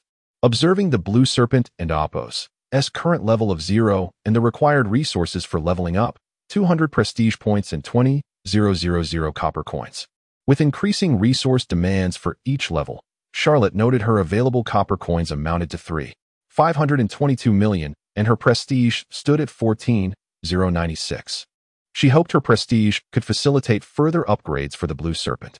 In the next moment, she initiated the upgrade process. After expending all her prestige and 3,002 million copper coins, Charlotte elevated the summoning beast, the Blue Serpent, to level 20, significantly enhancing its capabilities, though it remained a considerable distance from the maximum level of 50. Before long, the vehicle arrived at the site of Tony Stark's ambush. Having elapsed over 2 months, the area had lifted its martial law, allowing anyone to approach. Upon disembarking, Charlotte promptly commanded, "You may return. Should I require your assistance in retrieving anyone? I will notify you via satellite phone." Once the armored vehicle departed, Charlotte re-entered the system space and accessed the task assembly area, where she discovered that all her assigned tasks had been completed. She immediately opted to claim her rewards. Ding. Task completed. Reward, 500 prestige points, 50 000 copper coins, and 1 ordinary treasure chest. Ding. Task completed. Reward. 500 prestige points, 50,000 copper coins, and 1 ordinary treasure chest. Ding. Task completed. Reward. 500 prestige points, 50,000 copper coins, and 1 ordinary treasure chest. Upon seeing the first reward notification, Charlotte promptly submitted the rescue mission scroll for Tony Stark. The task assembly area commenced a level assessment, ultimately categorizing the mission as a B-level task. Pleased with this outcome, Charlotte deemed it satisfactory, better than a C-level task. However, knowing that a heavily armed faction was merely rated as a B-level task, she realized that without extraordinary intervention, the task and Oppo's S rating would not ascend to A or S levels. Upon reviewing her submitted task, Charlotte noticed that instead of a single uncompleted task, 3 uncompleted tasks appeared, though the other 2 were C-level. Upon examining the submitted tasks, she recognized they were submitted by Sasuke Uchiha and Rock Lee. She realized that had she delayed even slightly, Stark's rescue mission would have been unsubmittable. Given that the task assembly center could only accommodate 3 tasks at a time. Exiting the system, Charlotte surveyed her surroundings, confirming the absence of surveillance cameras and any nearby individuals. After glancing at the desolate desert before her, she formed hand seals. Summoning technique. A cloud of smoke dissipated, revealing Parker and Oppo's S figure before Charlotte. After surveying the surroundings and confirming the absence of conflict, Parker promptly inquired, "My Lord Charlotte, what are your commands for summoning me?" Charlotte retrieved the box sent by Happy from her storage space, extracting the watch and asking, "Can you still detect the scent upon it?" Parker approached the watch and inhaled deeply. There are scents from 2 individuals. The first is quite distinct, while the second is faint, having nearly dissipated over time, which may complicate tracking. Evidently, 2 months had elapsed, rendering even the frequently worn watch and amp, Oppo's S scent nearly imperceptible, compounded by the presence of pepper pots and amp, Oppo's scent, which further complicated matters. Charlotte pointed to the tuft of hair within the box and instructed, "Parker, ascertain the scent on this." Following Charlotte's directive, Parker sniffed the hair, crouched to the ground to gather more information, then circled around before declaring, "My Lord Charlotte, I have identified the scent's owner." Parker gestured towards the desert, stating, "My lord seems to have a profound connection with the desert. Our target remains in that direction, though it is even farther than last time." Hearing Parker's words, Charlotte chuckled and said, "Parker, let us set forth." Thus, the duo, 1 human and 1 canine, embarked on their journey into the Afghan desert.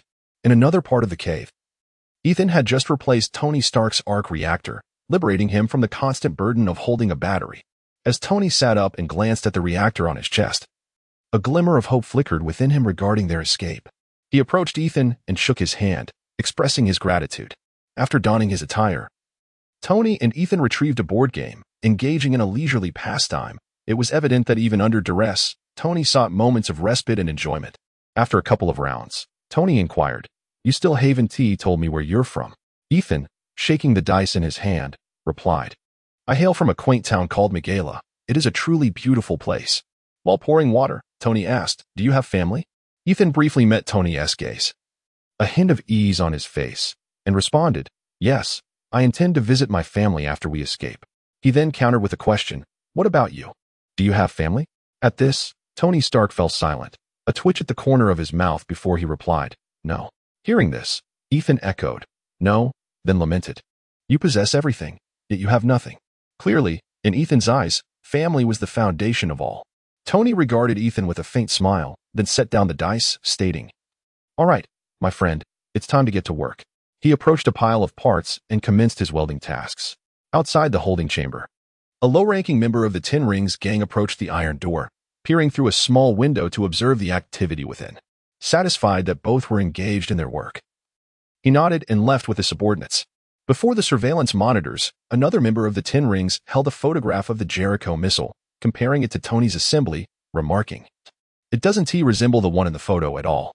A colleague beside him offered, "Perhaps it's been modified." Gazing at the monitor, the man with the photograph continued, "The tail section is incorrect. It's positioned backward." Outside the cave, several members of the Ten Rings were gathered around a fire, warming their hands. The leader responsible for Tony Stark's abduction, Zara, observed the surveillance footage showing Tony adjusting the leg mechanics, absent-mindedly touching a circular device on his arm. Lost in thought. Moments later, Zara entered the cave where Tony was confined, surveying the surroundings. Upon seeing Tony with his hands clasped behind his head, he slowly spoke. "Don't be nervous." At Zara and Appo's words, both Tony and Ethan gradually lowered their hands from their heads.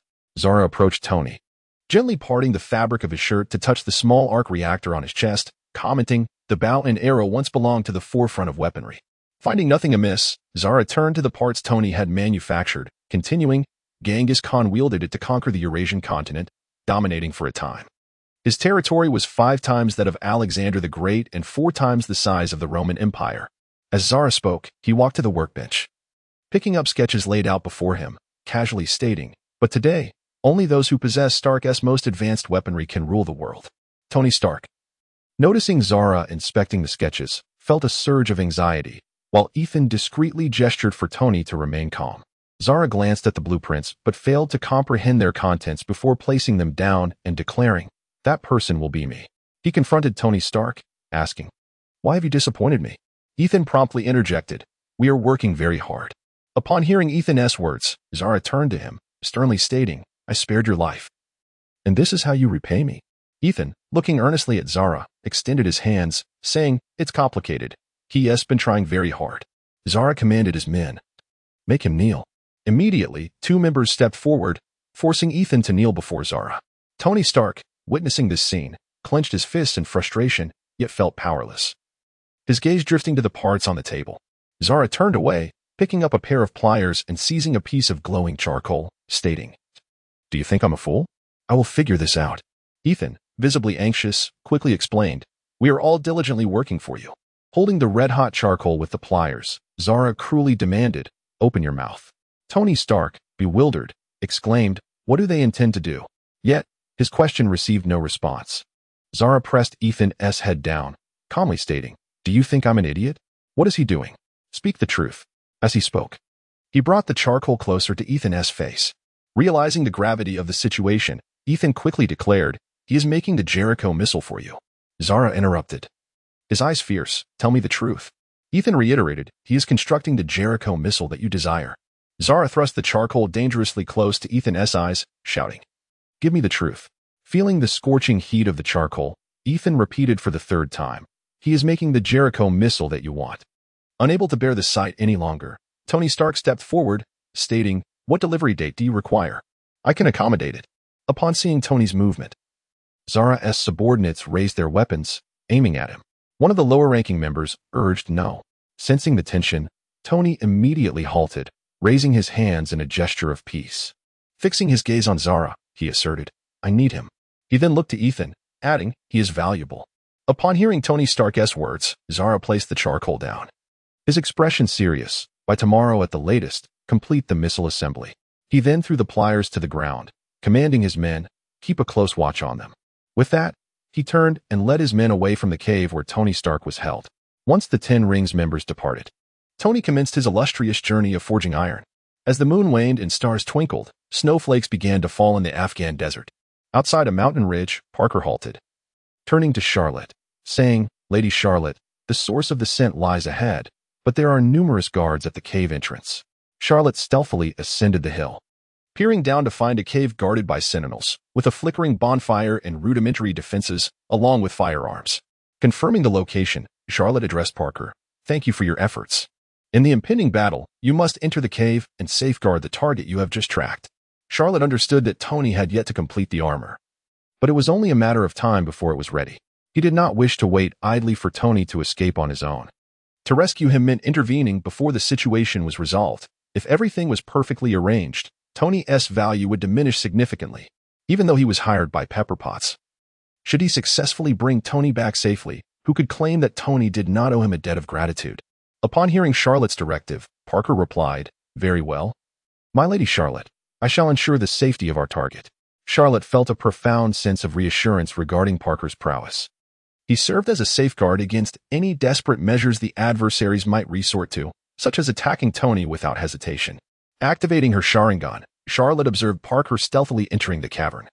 Undetected, he swiftly formed hand seals and invoked the summoning technique once more. The colossal form of the blue serpent materialized at her feet, its voice resonating, "My Lady Charlotte, you have finally summoned me." What commands do you have?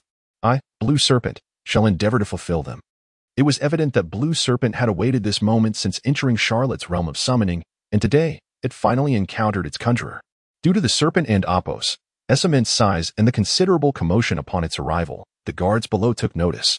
One of them exclaimed, "Someone is speaking. The enemy has arrived. Sound the alarm."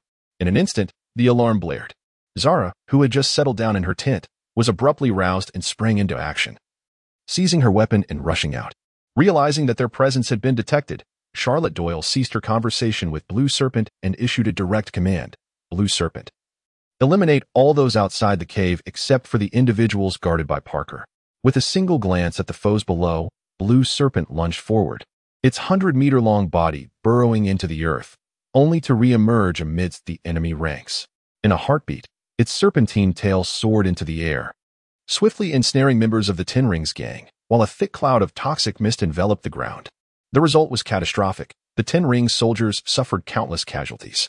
Meanwhile, those who had emerged due to the alarm, upon witnessing the chaos, began to fire wildly, their bullets sparking against the serpent scales.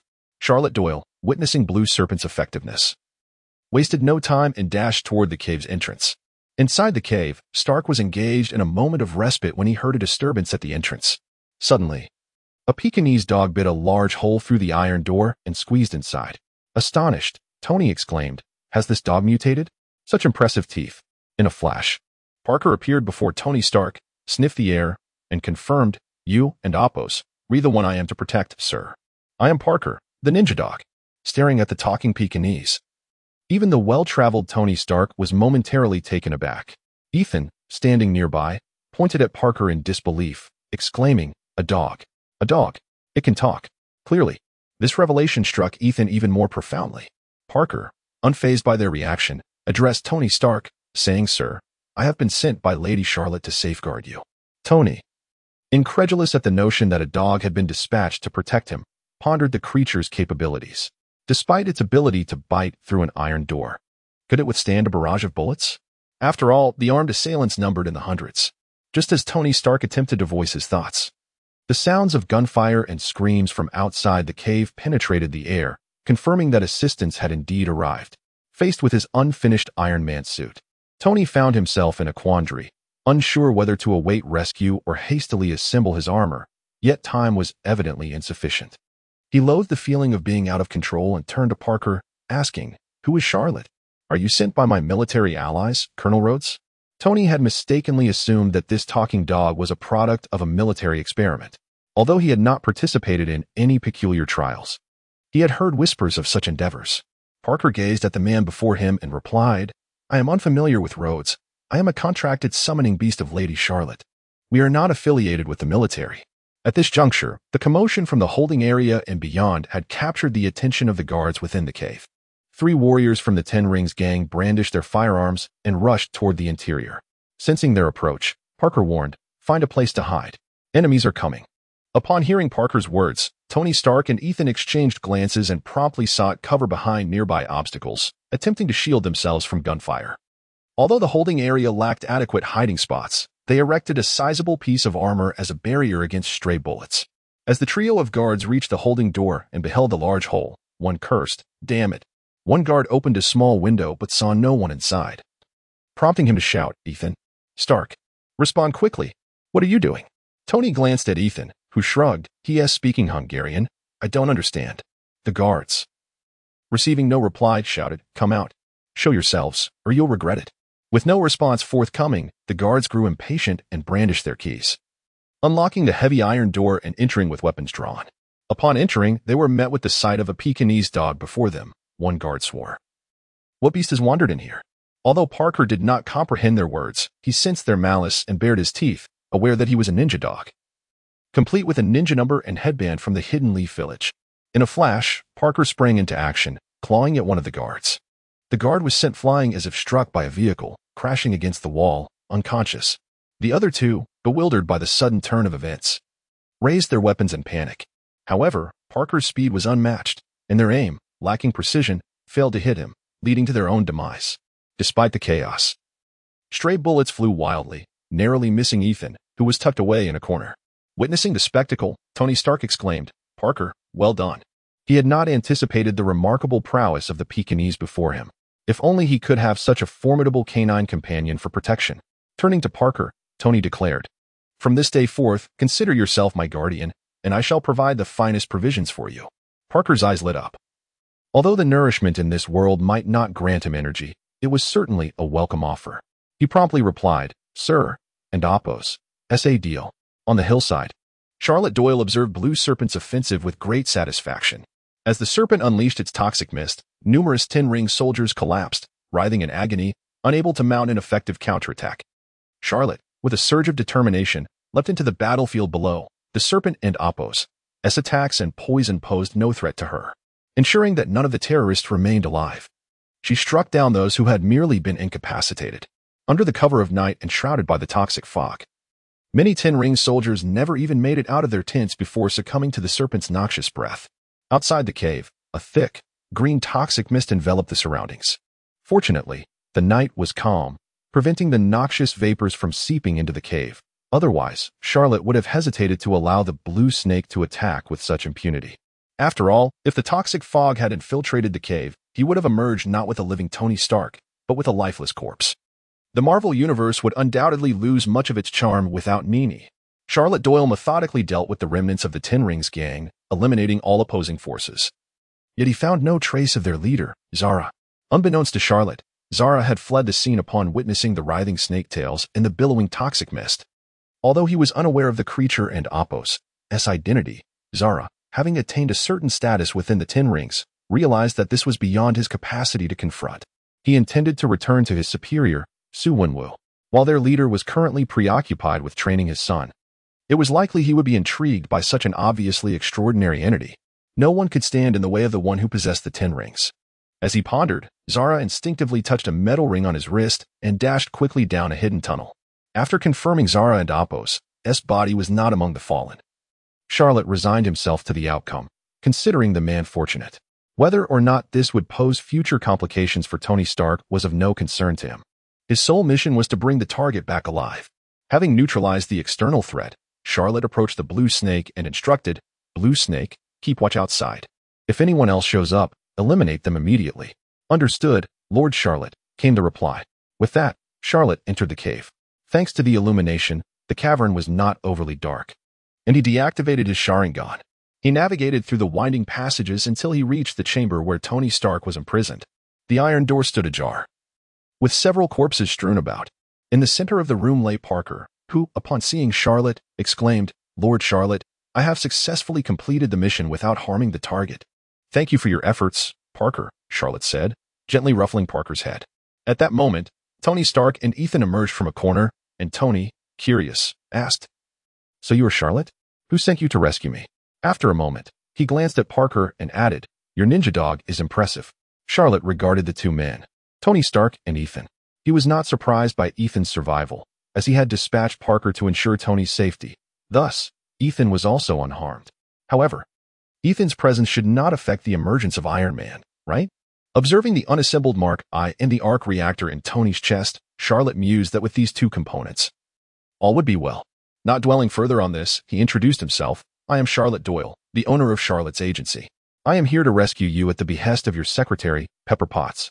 She came to my agency with a task request, hoping I could bring you back alive, offering a payment of $100 million.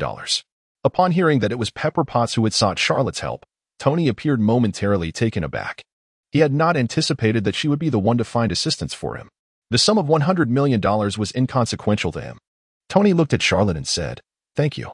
It seems your agency is quite formidable. The military couldn't locate me, yet you succeeded." Charlotte smiled and surveyed the scattered components within the room before saying, "You are the last living individuals here. I have dealt with the remaining adversaries. Please gather your things, and we shall depart together." Hearing that all enemies had been vanquished improved Tony's spirits significantly. "No need for cleanup. I can't bear to stay here a moment longer. Let's leave now." Observing Tony Stark's impatience, Charlotte shook his head and replied, "There is toxic mist outside that has yet to dissipate. It is not suitable for us to venture out just yet. If you have nothing to gather, let us wait here for a while." Surprised by the mention of toxic mist, Tony responded, "Did you use gas grenades? Those are prohibited, but do not worry. No one will pursue you for it. I will handle it." Clearly, Tony believed Charlotte had deployed gas grenades to swiftly resolve the conflict. Charlotte chuckled. It is not gas grenades, but indeed toxic mist. You shall understand once we step outside. With that, Tony refrained from further inquiries, realizing they had time, and began assembling his armor alongside Ethan.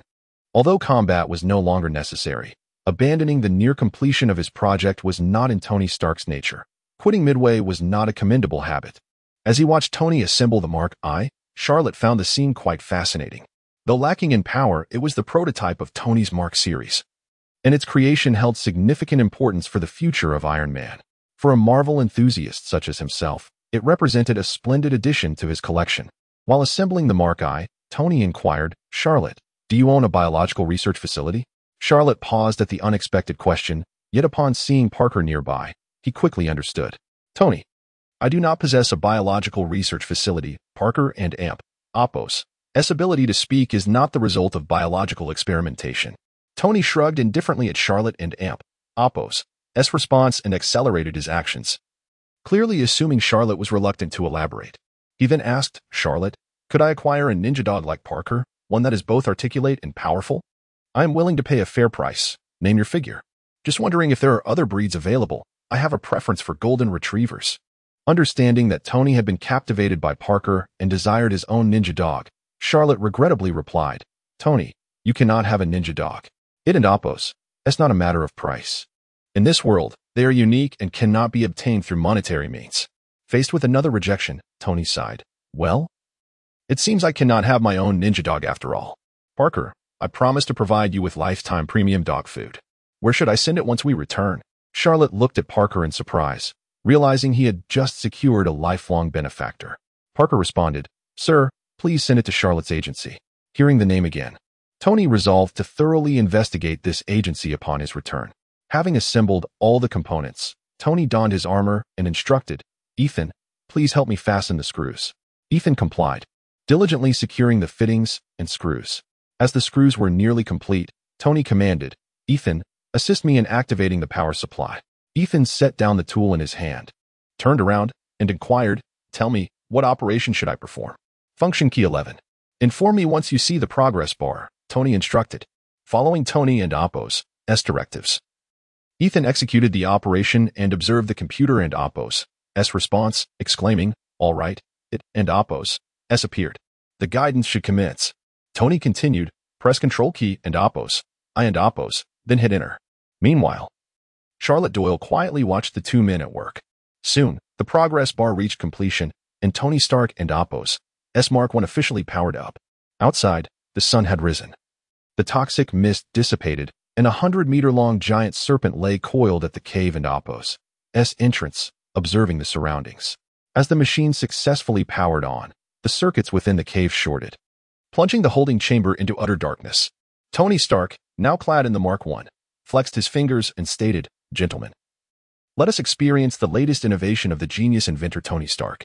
With that, he stepped toward the cave's mouth, each footfall resonating with a metallic weight. Charlotte Doyle, eager to witness Tony and Oppos' display, followed closely alongside Parker, while Ethan, seeing everyone depart, trailed behind. Upon reaching the cave and Oppos' entrance, they were met with the piercing gaze of a serpent and Oppos' eyes as large as lanterns, cold and merciless. Its 100-meter-long body and a head the size of a house instilled a sense of dread. Were it not for the armor, Tony Stark would have felt his legs weaken. However, Ethan was less fortunate, collapsing at the sight of the blue serpent. The serpent, noticing Charlotte's emergence, buzzed, "Lady Charlotte, the task you assigned has been completed, and no enemies remain." Clearly, the blue serpent recognized that anyone capable of exiting the cave with Charlotte Doyle was not an adversary. Otherwise, it would have struck them down the moment the armored figure appeared. Realizing the blue serpent addressed Charlotte as Lady, Tony understood that this creature was not a mere product of nature, but rather a subordinate of the formidable Charlotte Doyle. Casting a glance at Parker and then back at the giant serpent, Tony silently mused. Another eccentric biologist, perhaps? Charlotte, smiling at the blue serpent, expressed her gratitude. "Thank you for your hard work, blue serpent." She then assisted the fallen Ethan to his feet. Upon learning that the magnificent serpent was an ally of Charlotte, Ethan gradually calmed down, his limbs regaining strength. Tony pressed a switch on his helmet, retracting the visor to reveal his face. He regarded the blue serpent and the disarrayed camp, proclaiming, "Buddy, your blue serpent is magnificent. Its size is simply unimaginable. However, it is time for everyone to witness my latest invention, so please have your pet make some space." Charlotte did not refuse Tony's request. She too wished to revisit the functions of the Mark I. "Blue serpent, go wait on the hilltop for us," she instructed. The serpent raised its head, surveyed the group, and complied. "Very well, Lady Charlotte." It then burrowed into the ground and vanished in an instant. Impressed by the obedient nature of Charlotte's serpent, Tony Stark felt a surge of desire for his own loyal companion. Without further contemplation, he closed the visor and commenced the demonstration of his new invention. He showcased the steel fists, iron legs, missile launchers embedded in his arms, and even the flamethrowers. Watching Tony's performance, Charlotte was thoroughly entertained. It surpassed any 3D or 5D cinematic experience. The thunderous explosions and waves of heat were exhilarating, albeit lacking the thrill of an adversary to enhance the spectacle. After demonstrating the weaponry, Tony activated the flight mechanism embedded within his arm, soaring skyward while exclaiming, "Did you see that? My suit can fly." Yet, before he could relish the moment, the propulsion system abruptly failed, and the armor disintegrated mid-air, plummeting into the nearby desert. With a cry of despair, Tony plunged headfirst into the sand, thankfully cushioned by the armor's shock-absorbent properties, emerging relatively unscathed. Removing his helmet, he surveyed the scattered components and chuckled, "Not bad." Ethan, witnessing Tony's fall, rushed toward him. Charlotte Doyle glanced around, relieved that no major battle had erupted, and the munitions, marked with Stark Industries insignia, remained undetonated. She pondered, "Perhaps these explosives will be of use someday." Approaching the crates of ammunition, Charlotte waved her hand, summoning them into her system's backpack. Having secured the supplies, Charlotte joined Parker to approach Tony Stark, who was struggling to extricate himself from the sand pit with Ethan's assistance. "Tony, that last ascent was quite the performance," Charlotte remarked with a smile. Tony's expression stiffened as he retorted, "Damn it, that was flying, not some oversized firework display. Don't think I don't know what a firework is." Amused by Tony's flustered state, Charlotte suppressed a laugh and stepped forward to pull him free from the sand. Once out, Tony, astonished, remarked, "Bro, you've got some serious strength." After taking a moment to appraise Charlotte, he noted the man's well-proportioned physique, seemingly devoid of the bulging muscles typical of a brute. Pondering this, Tony turned his attention to the desert, exclaiming, "How do we get out of here?" Observing that Tony had removed all remnants of his armor, Charlotte smiled. "I'll handle the arrangements, but do you need to pack up your gear?" Tony surveyed the scattered parts and shook his head. "No need. I can create something even better when I return." Considering Tony's lack of interest in retrieving the components, Charlotte suggested, "Since you don't want them, may I claim them as my own?" Tony clapped his hands and replied, "Suit yourself." With his consent, Charlotte nodded, envisioning the establishment of a collection room, with the Mark I as its inaugural exhibit. "Parker, gather all the armor parts," Charlotte instructed. Following her command, Parker used his keen sense of smell to retrieve every scattered piece, even the tiniest fragments buried in the sand. Taking out a satellite phone, Charlotte dialed a number, instructing, "Prepare a private jet to New York, and have the car that brought me here yesterday meet me at the drop-off point." After hanging up, Parker had gathered all the parts and laid them before Charlotte. She surveyed the pieces and the two men, then with a swift motion of her hand, made the components vanish from sight. Tony Stark and Ethan stood dumbfounded at the sudden disappearance of the parts, having encountered too many extraordinary phenomena that day. Approaching Charlotte Doyle, Tony pondered aloud, "Have you mastered the technology of spatial storage?" Charlotte shook her head, refraining from further discussion on the matter with Tony Stark, as he was not well versed in the technology of spatial storage. Whether it be sealing scrolls or storage scrolls, he was incapable of crafting them, and such items were not available in the system shop. Currently, only explosive tags, kunai, and shuriken could be procured.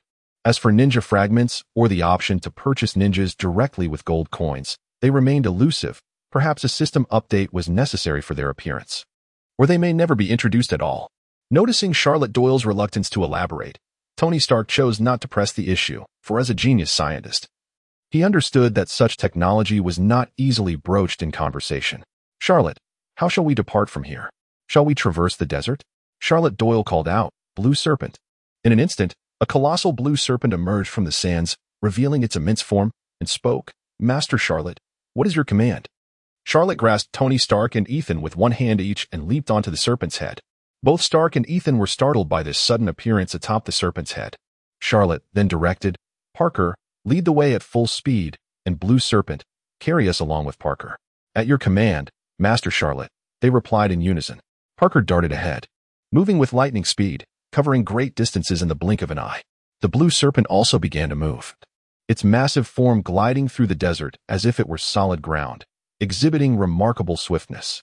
Charlotte stood firmly on the serpent's head, anchoring himself with chakra, while he held Stark and Ethan securely with his other hand, lest they be swept away by the gale the serpent stirred. As the winds whipped against Stark and Appo's face, he felt no fear. Rather, he found the sensation exhilarating. He had driven cars, ridden horses, sailed yachts, and piloted planes, but this was his first experience riding a serpent. "Buddy, this serpent is incredibly cool. How about this? I and Appos, do love to have one for myself. If that and Appos, that's not possible, could you let me keep it? I would certainly construct a grand habitat for it and feed it Wagyu beef. How does that sound? Just let me ride it occasionally. Oh, and what about a ninja dog?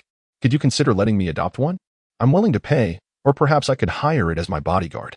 I believe it would be far superior to Happy." Observing the incessant chatter from Tony Stark, Charlotte paused momentarily, thinking, is this Iron Man? More like Spider-Man. It became evident why Stark treated the young web-slinger like a son. "Mr. Stark, they are not commodities. They cannot be sold or adopted. They are my companions in battle. Spare yourself the effort of considering such things." Upon hearing Charlotte and Appos' refusal once more, Stark maintained his pride and chose silence, although his thoughts remained inscrutable. Parker, with the Blue Serpent in tow, swiftly returned to the location where Charlotte had previously disembarked, allowing the two men to dismount. Charlotte chuckled at the sight of their tousled hair, while Stark initially failed to comprehend the situation but quickly grasped it upon witnessing Ethan and Appos' appearance, prompting him to tidy his own hair as best he could. However, given the winds that had tousled it, any effort proved futile. Charlotte approached the Blue Serpent, gently patting its head, and said, "Thank you for your efforts today, Blue Serpent. You may return to the spirit realm." He then crouched to stroke Parker, adding, "You too, Parker, return as well. I shall summon you when needed." "Understood, Master Charlotte," they responded in unison. With a resounding pop, a cloud of smoke enveloped them, and the massive form of the Blue Serpent, along with the ninja dog Parker, vanished from sight. Witnessing this spectacle, Ethan stood agape, exclaiming, "No, they're gone." Turning away, Tony Stark, still focused on adjusting his appearance, curiously inquired, "Ethan, what has gone?" "The giant serpent and the ninja dog, they vanished." Upon hearing this, Stark swiftly turned around, observing only the three of them remaining on the road, muttering, "They truly are gone." At this moment, Stark's gaze towards Charlotte Doyle grew increasingly complex. He understood that this was no ordinary spatial technology. Yet, Stark could not suppress his astonishment, exclaiming, "Mr. Charlotte, what manner of technology is this?" Charlotte contemplated for a moment before explaining the concepts of ninjas and summoning techniques. Stark, wearing an expression that suggested disbelief, seemed to imply, "Do you think I'm a child?" Thus, Charlotte deemed further explanation unnecessary, resigning himself to the notion that Stark could view him as a biologist instead. Before long, a high-tech vehicle arrived, transporting Charlotte and the others to the Afghan airport. At the airport, Ethan bid farewell to the group, declining Stark's invitation to return to New York with him. Ultimately, Charlotte Doyle and Tony Stark boarded the private jet prepared for them by the high-tech envoy. The aircraft ascended swiftly, heading towards New York. Observing the lavishness of Charlotte's armored vehicle and private jet, Stark remarked, "Your status is extraordinary. This private jet is of a slightly lower caliber than mine.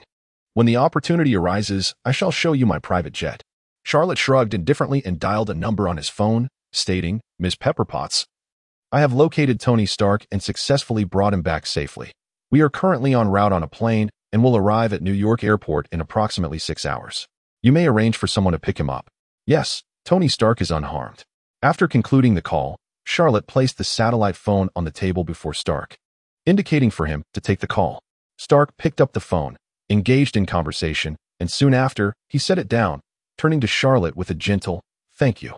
As the plane gradually descended onto the runway at New York Airport, 4 vehicles awaited 2 Rolls-Royces, a military Humvee, and an ambulance. Ginny, accompanied by Erica, stood ready as the cabin doors opened. Meanwhile, Pepper Potts and Happy watched the descending aircraft, while Colonel Rhodes and a contingent of military personnel stood nearby, all gathered to welcome Tony Stark and Charlotte Doyle home. As the cabin door creaked open, Pepper Potts, with tearful eyes, beheld Tony Stark stepping out. Stark emerged first, gesturing dismissively at the stretcher being wheeled toward him, saying, "I and Oppos, am fine. No need for that. Let them leave." As Stark approached, Pepper and Oppos' eyes sparkled with joy, even as they remained misty. "Your eyes are red," Stark teased. "Worried about your boss, were you?" Pepper replied, "These are tears of joy. I detest job hunting." "Well then, it seems the holiday is over." At this moment, Charlotte Doyle descended from the aircraft with measured steps, deliberately allowing Tony some space before making his appearance. As Charlotte emerged, Pepper Potts hurried forward, expressing her gratitude. "Thank you for bringing Tony back safely, Mr. Doyle. The final payment will be credited to the firm shortly." Meanwhile, Tony interjected, "Pepper Potts, ensure the funds are processed through the company account for reimbursement." Charlotte, smiling and waving his hand dismissively, replied, "It's only fair that I contribute my efforts while you provide the funds.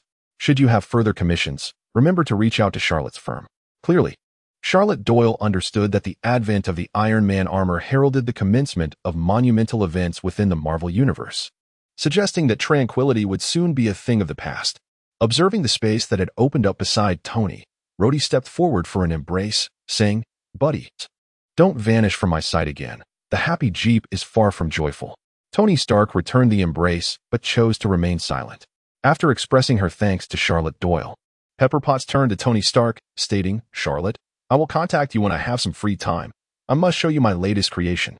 Evidently, Tony still held fond memories of Charlotte's loyal canine and his mystical companion. After exchanging words, Tony Stark proceeded towards his Rolls-Royce. As Tony and the military personnel dispersed, Ginny, who had been waiting patiently, approached and exclaimed, "Welcome back, boss." Following a brief embrace with Ginny, Charlotte Doyle entered his own Rolls-Royce, with Irica Hyen at the wheel. Charlotte inquired, "Ginny, how have you managed the tasks I assigned?" Ginny picked up a folder and replied, "Boss, the 90 million funds have all been invested in Stark Industries." With a bearish outlook, "I anticipated you would return with Tony Stark's body, hence my pessimism regarding Stark Industries. Given the current situation, we may face a backlash, leading to substantial losses. Should we liquidate all short positions before the news of Tony Stark's return breaks?" Charlotte Doyle chuckled. "No, not only should we not liquidate, but once the remaining commission arrives, invest that as well, maintaining our bearish stance on Stark Industries." "What?" Ginny questioned in confusion. Charlotte, this time foregoing any mystery, simply said, "Drive on. You and Oppos, I'll understand once you see the latest news." At this juncture, Irica Hyen, acting as the driver, asked, "Sir, shall we head to the office or return to your apartment?" Charlotte Doyle replied nonchalantly, "To the office." Meanwhile, on the other side, Happy, who was driving, inquired, "Where are we headed?" Pepper was the first to respond, "Please take us to the hospital, Happy." Tony Stark, however, promptly declined. "No." Pepper looked at Tony in surprise, insisting, "No, Tony, you must go to the hospital." Tony Stark reiterated his refusal. "No, when I say no, I mean no." Pepper explained, "You absolutely need to undergo a physical examination." To which Tony retorted, "I don't need anything. I was locked away for 3 months. I only want to do 2 things, eat an American burger and—" At that moment, sensing misunderstanding, Pepper interrupted with a stern expression, "Stop right there." Realizing Pepper had misinterpreted his words, Tony clarified, "It's not what you think. I want to hold a press conference." Pepper, surprised it wasn't about a model, exclaimed, "A press conference?"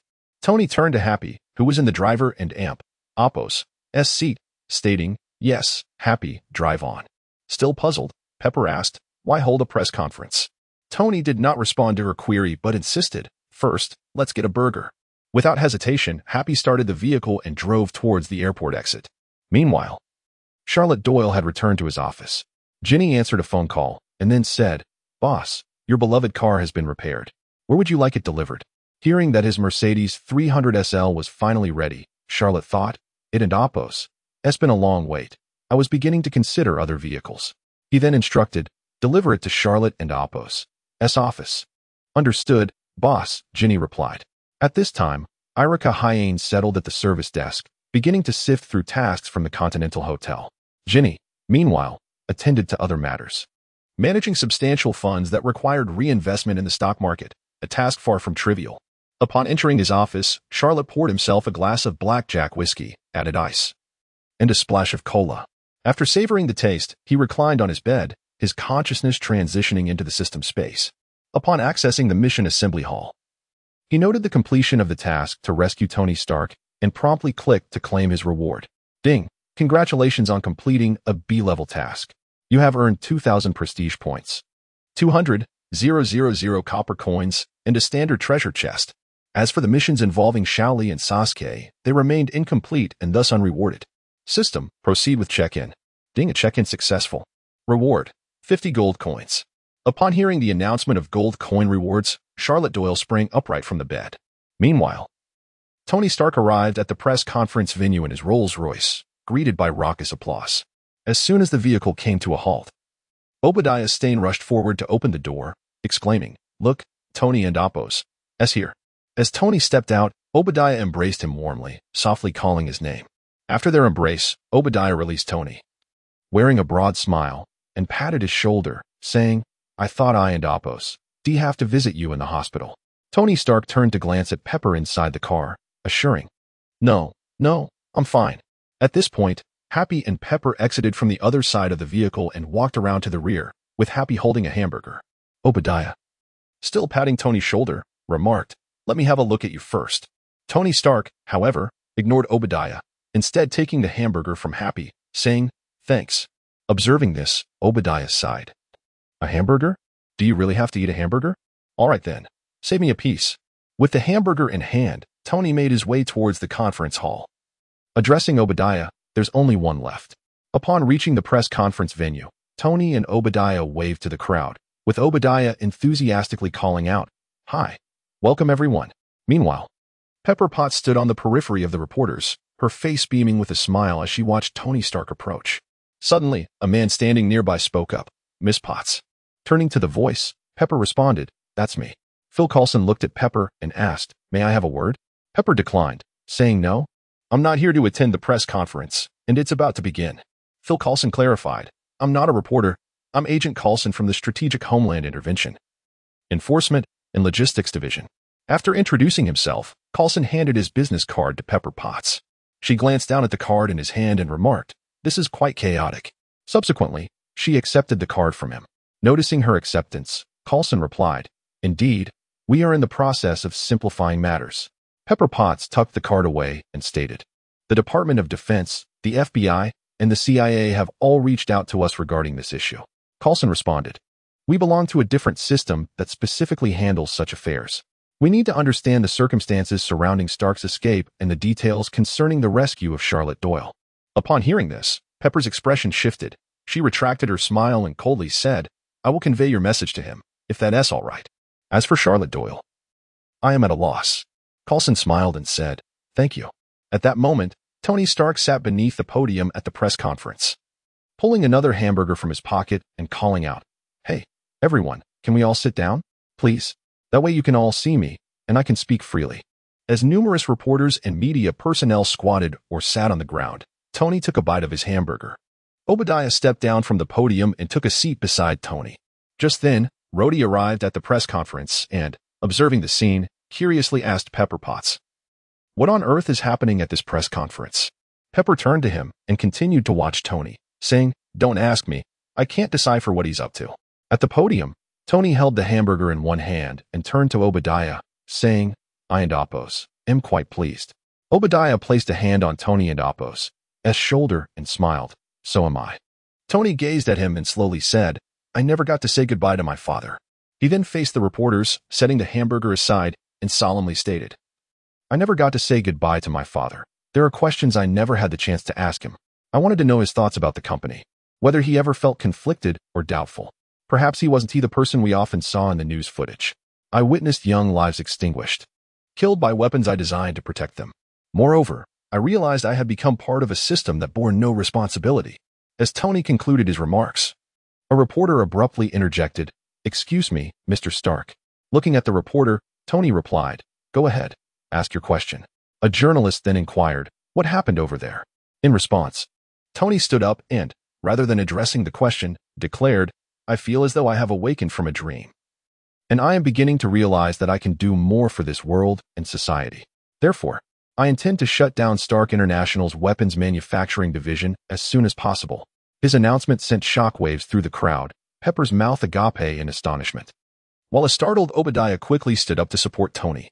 Tony continued, "Of course, that will have to wait until I have sufficient authority to determine the company and Oppo's future, to steer its development towards a positive trajectory, ensuring it aligns with the nation and Oppo's best interests." Rhodey, with a serious expression, regarded Tony intently as he spoke. After concluding his address, Tony stepped down from the podium, but Obadiah immediately took to the microphone to clarify. Today and Oppo's press conference is primarily to announce Tony and Oppo's return and to assure everyone that he is in excellent health. An internal meeting will be held to discuss the matter further, and we will keep you all informed of the final decisions. Meanwhile, Charlotte, who had just completed her sign-in, immediately directed her gaze to her coin balance. Watching as the number shifted from 1148 to 1198. Clenching her fist, she made a gesture of encouragement and exclaimed, "Yes." Opening the marketplace, she located the ninja recruitment scroll and promptly spent her coins to purchase 7 of them, bringing her total to 10. However, her coin balance plummeted to a mere 22, falling into double digits. Observing the scrolls, Charlotte refrained from initiating the recruitment process, opting instead to exit the system space to prepare adequately for the ritual before proceeding. This time, she hoped to change her fate. Charlotte Doyle first took a bath and changed her clothes, then glanced at the restroom before arriving at the empty space in the living room where she lit a candle. She arranged several gold bricks around it and placed an array of delectable foods including ramen, hamburgers, fried chicken, and cola, with her left hand resting on her chest. Charlotte murmured, "Fool of an era not belonging to this time, mysterious ruler above the gray mist, king of yellow and black who commands good fortune. Please heed my prayer and grant me the summoning of a powerful ninja." Upon completing her ritual, Charlotte's consciousness entered the system space. Ninja recruitment, 10 consecutive draws, commence. A whirlpool emblem from the land of whirlpools materialized before her, radiating an unusual glow. After a flash of brilliance, the results of her summoning appeared before Charlotte and Oppo's eyes. Ding. Acquired B-rank ninja, 1 fragment of 1010. Ding. Acquired C-rank ninja, 1 fragment of Naruto. Ding. Acquired A-rank ninja, 4 fragments of Haiden. Ding. Acquired C-rank ninja, 2 fragments of Ninja Academy Naruto. Ding. Acquired C-rank ninja, Shino. Ding. Acquired A-rank ninja, 1 fragment of Kuratsuchi from Boruto. Ding. Acquired B-rank ninja, 4 fragments of Young Kakashi. Ding. Acquired C-rank ninja, 2 fragments of Temari. Ding. Acquired C-rank ninja, 1 fragment of Sak. Ding.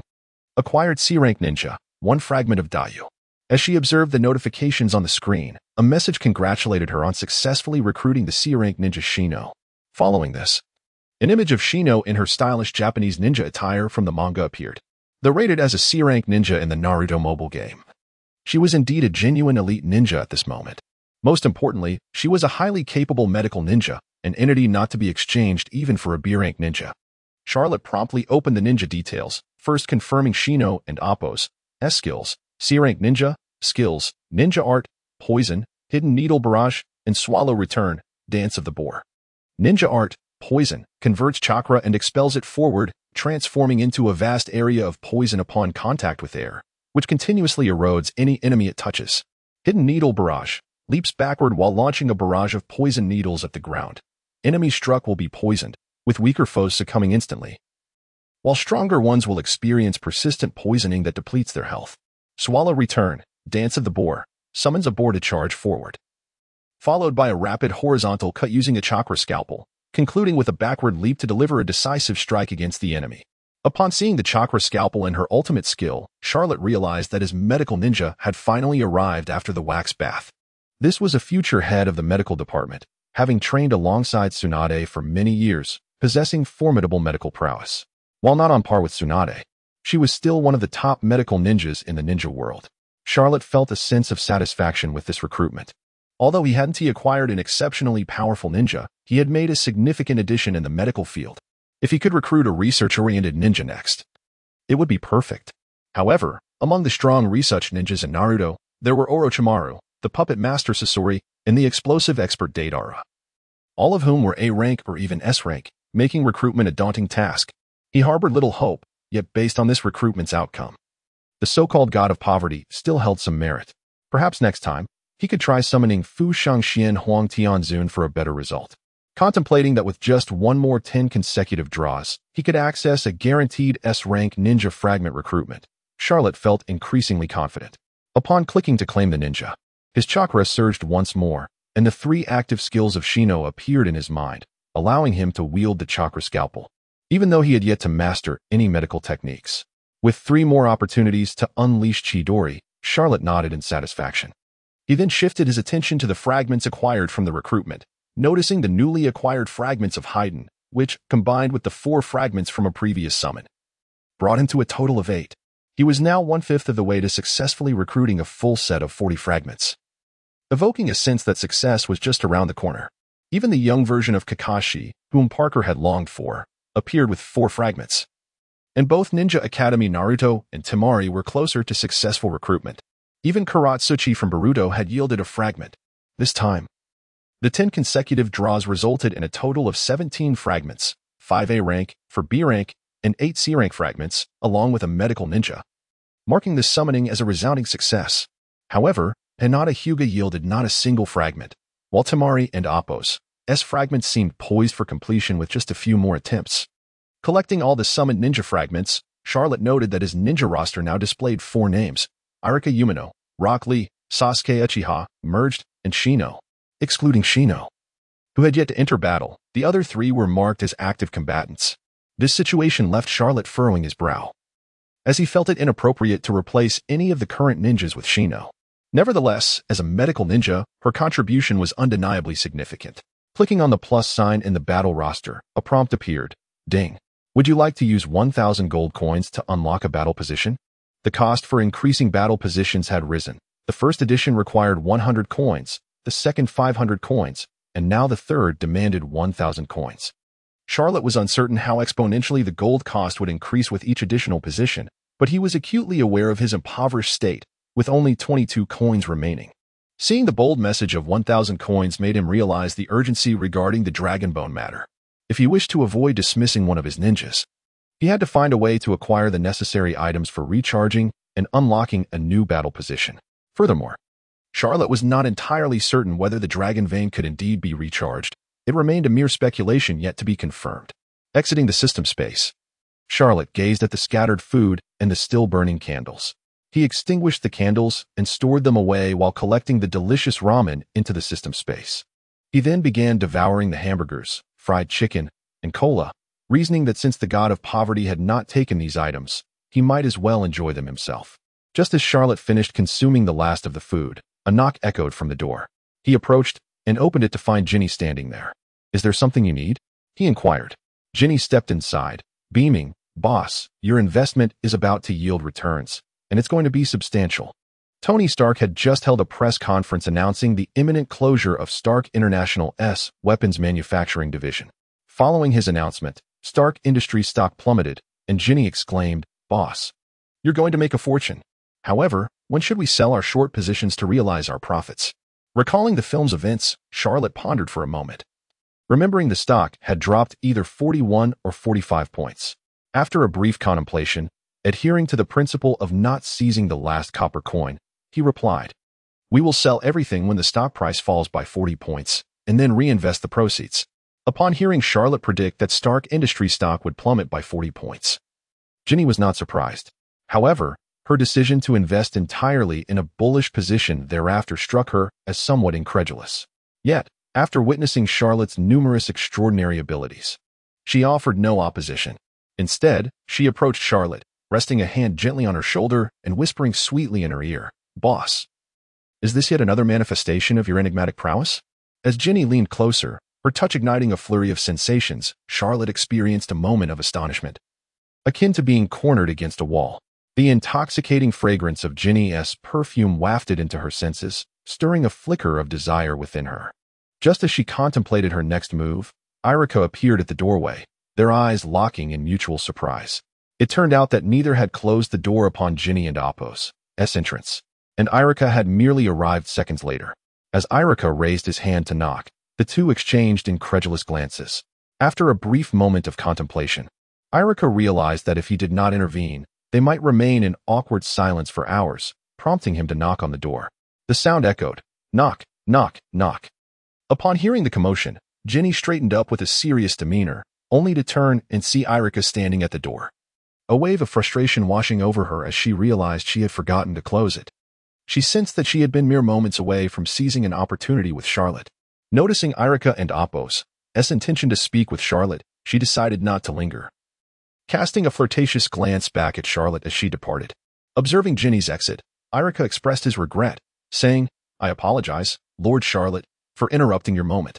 Charlotte felt a twinge of embarrassment at Erica's words, internally acknowledging, "You are aware you have intruded upon my delicate moment." Just as I was experiencing a fleeting spark of affection for Ginny. Nevertheless, she maintained a composed demeanor and replied, "Erica, you have not disturbed me. I assume you have something of importance to discuss?" Erica nodded and began, "Lord Charlotte, 2 guests have arrived, the Garbage King and Mr. Jean Bing, both seeking your audience." Upon hearing these names, any remnant of regret swiftly dissipated from Charlotte's mind. Her personal sentiments paled in significance compared to the matters at hand. "Erica, please escort me to them," she instructed. Upon entering the office's grand hall, Charlotte surveyed the 2 individuals seated on the sofa and greeted them with a warm smile. "Greetings, my friends. It is a pleasure to welcome you." Observing Charlotte's buoyant mood, both guests returned her greeting with smiles. Charlotte then directed, "Erica, please escort Mr. Jean Bing to the meeting room. I wish to converse with the king of the garbage district for a moment." Erica approached Jean Bing, stating, "Please follow me, Mr. Jean Bing." Jean Bing nodded amicably and proceeded with Erica to the meeting room. With Jean Bing gone, and only Charlotte and the Garbage King remaining, the latter knelt on one knee and proclaimed, "Elder Charlotte, I have fulfilled your request, and here is the data you sought." The Garbage King produced a hard drive from his pocket, presenting it to Charlotte. Charlotte stepped forward, taking the device and slowly responding, "I see your sincerity. The garbage district remains yours." The Garbage King, still kneeling, placed his right hand over his heart and vowed, "I will forever remain loyal to the high table and to you, Elder Charlotte." Charlotte nodded in acknowledgement and replied, "Very well, I accept your loyalty. You may return now. Should any tasks arise, Adjudicator will seek you out." Upon hearing Charlotte and Apos' words, the Garbage King rose and took his leave. As he opened the door to the meeting room, Charlotte and Apos' gaze was immediately drawn not to Jean Bing, but to the exquisite bottle of 50-year-old Macallan whiskey placed on the table. Initially, Charlotte had anticipated that Jean Bing would have it delivered by someone else, yet here it was, brought by Jean Bing himself. Entering the meeting room, Charlotte addressed Jean Bing. While instructing Erica, "Please fetch a blank mission scroll. I suspect Mr. Jean Bing has a commission to propose today." "Understood, Lord Charlotte," Erica replied, rising to prepare the necessary scroll. Taking a seat on the sofa, Charlotte inquired, "So, Jean Bing, have you solidified your final thoughts?" After a moment of contemplation, Jean Bing replied, "Charlotte, should I wish to eradicate the hand and kill Lady Gao, what price must I pay?" Charlotte was not taken aback by Jean Bing's request. He had anticipated this conflict between Jean Bing and Lady Gao, though he had not expected it to unfold so swiftly. Perhaps Jean Bing's token had instilled in him the confidence to sever ties. Instead of answering directly, Charlotte posed a question. "You are aware of the Hand's formidable reputation, I presume? An organization that has endured since the 16th century without a change in leadership. One can only imagine the depths of its intricacies. What do you believe would be an appropriate cost for severing even one of its 5 fingers?" Reflecting upon Charlotte's words, Jean Bing pondered deeply. He was acutely aware of the hand's terrifying prowess and had heard whispers of the immortality of its 5 fingers. Although unproven, such rumors often stem from a grain of truth. Considering his own fortune of several $100 million, he slowly articulated, "I would offer $2 billion. However, I demand the complete annihilation of the Hand's influence in America, along with the absolute elimination of Lady Gao." Charlotte Doyle felt a profound shock upon hearing Jean Bing and Apos' offer. Although his demeanor remained composed, the staggering sum of $2 billion weighed heavily on his mind, especially considering his own assets barely totaled around $500 million. Initially, he had merely intended to propose a lofty figure of $100 million. But it seemed he had underestimated the magnitude of the situation. Jean Bing, he knew, required a 50 advance payment for the commission task, with the remaining half due upon completion. Jean Bing smiled, acknowledging that $2 billion was no trifling amount. It represented 1/20th of his fortune. And parting with such a sum for a commission was not without its pangs. However, he understood that this investment was necessary. especially since Madame Gao had begun to threaten his existence. Charlotte, we are old friends, are we not? I am well aware of your protocols, and I have prepared the funds in advance. Upon hearing this, Charlotte replied with a smile. All right, let us commence with the signing of the commission document. Charlotte pressed a button on the table, and soon Erica knocked and entered, presenting a blank task scroll to Charlotte before exiting the meeting room and closing the door behind him. Receiving the blank scroll, Charlotte began to write energetically, quickly inscribing the details of the task. Client, Wilson Grant Fisk Commission Party. Charlotte Agency Task, eliminate Madame Gao and eradicate all members of the Hand in the United States. Commission amount, $2 billion. Once he finished detailing the task, he placed the scroll before Jean Bing. Jean Bing glanced at the document. Noting the intention to eliminate all members of the Hand in the United States, he was not surprised. He merely looked up at Charlotte and signed his name on the task scroll. Charlotte tucked the scroll away and smiled. How would you prefer to make the payment? Credit card, bank transfer, or cash? For an expenditure of this magnitude, even someone like Jean Bing, renowned as a spice magnate, hesitated to use a card or a transfer, opting instead for cash. Cash, bearer bonds, and a quantity of gold. Charlotte shrugged, indifferent to the method of payment, as long as the funds were forthcoming. Jean Bing took out his phone and made a call, instructing, send the convoy to the garage of the Charlotte Agency. After hanging up, he placed 2 briefcases on the table, opening one to reveal stocks valued at $300 million in Osborne Industries, $300 million in Coca-Cola Company stocks, and another $300 million in Stark Industries stocks. The Stark Industries stock may see a decline today, but Osborne Industries is expected to rise, altogether valued at $900 million. The remaining $100 million will comprise $50 million in cash and $50 million in gold. Charlotte took the briefcase, briefly inspecting the bearer stocks, and nodded in agreement. After Charlotte accepted the $900 million in stocks, Jean Bing opened the other briefcase, revealing used, unwashed utensils. These are utensils used by Madame Gao, still bearing her scent. I trust you will find this useful. Jean Bing closed the case and pushed it toward Charlotte. Satisfied with Jean Bing's offering, Charlotte acknowledged the familiarity and understanding that had developed through their previous collaborations. At that moment, Jean Bing's phone rang. He answered, then said, the remaining funds have been delivered to the back door of your agency's garage. Please arrange for receipt. Charlotte pressed the button on the table again, and Erica entered, asking, Lord Charlotte, how may I assist you? Take a few people to the back door of the garage and collect all the items sent by Jean Bing, securing them in the vault. Understood, Lord Charlotte. I will handle it immediately, Erica replied, departing. Watching Erica leave, Charlotte opened a bottle of Macallan 50-year single malt whiskey, pouring 2 glasses and placing one before Jean Bing. To the successful completion of our task and the resolution of your pressing concerns. Jean Bing raised his glass in acknowledgement, downing the drink with a grateful, thank you. After receiving the initial payment for the commission task, Charlotte escorted Jean Bing outside the agency. Entering the system interface, Charlotte promptly submitted the signed task scroll to the task assembly, quickly receiving an evaluation. It was classified as an A-level task, awarding 5,000 prestige points, 500,000 copper coins, and a splendid treasure chest.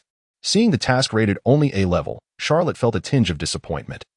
Perhaps merely severing a finger of the hand and eliminating its members across the United States did not warrant an S-level classification. Had it involved the complete eradication of the hand, it surely would have been an S-level task. Observing that Xiao Li and Sasuke had completed their tasks, Charlotte clicked to claim the rewards, totaling 1,000 prestige points, 100,000 copper coins, and 2 ordinary treasure chests. Exiting the system space, Charlotte took out his phone and messaged several of his operatives to gather in the operations room. In the operations room, Ginny, Erica, Uchiha Sasuke, Rock Lee, and Charlotte Doyle were all present. Meanwhile, the Carlos father-son duo in John Wick, located abroad, had yet to receive Charlotte's message. Although they were formidable, the distance was too great. Once everyone had arrived, Charlotte began, today, Jean Bing entrusted me with a significant task. It is an A-level mission of utmost importance. I expect full participation from all of you. The group nodded in agreement, with no objections. Charlotte then produced a hard drive from his pocket, handing it to Ginny. Your task is not combat, but it is not simple either. This contains information on all buildings in Hell's Kitchen.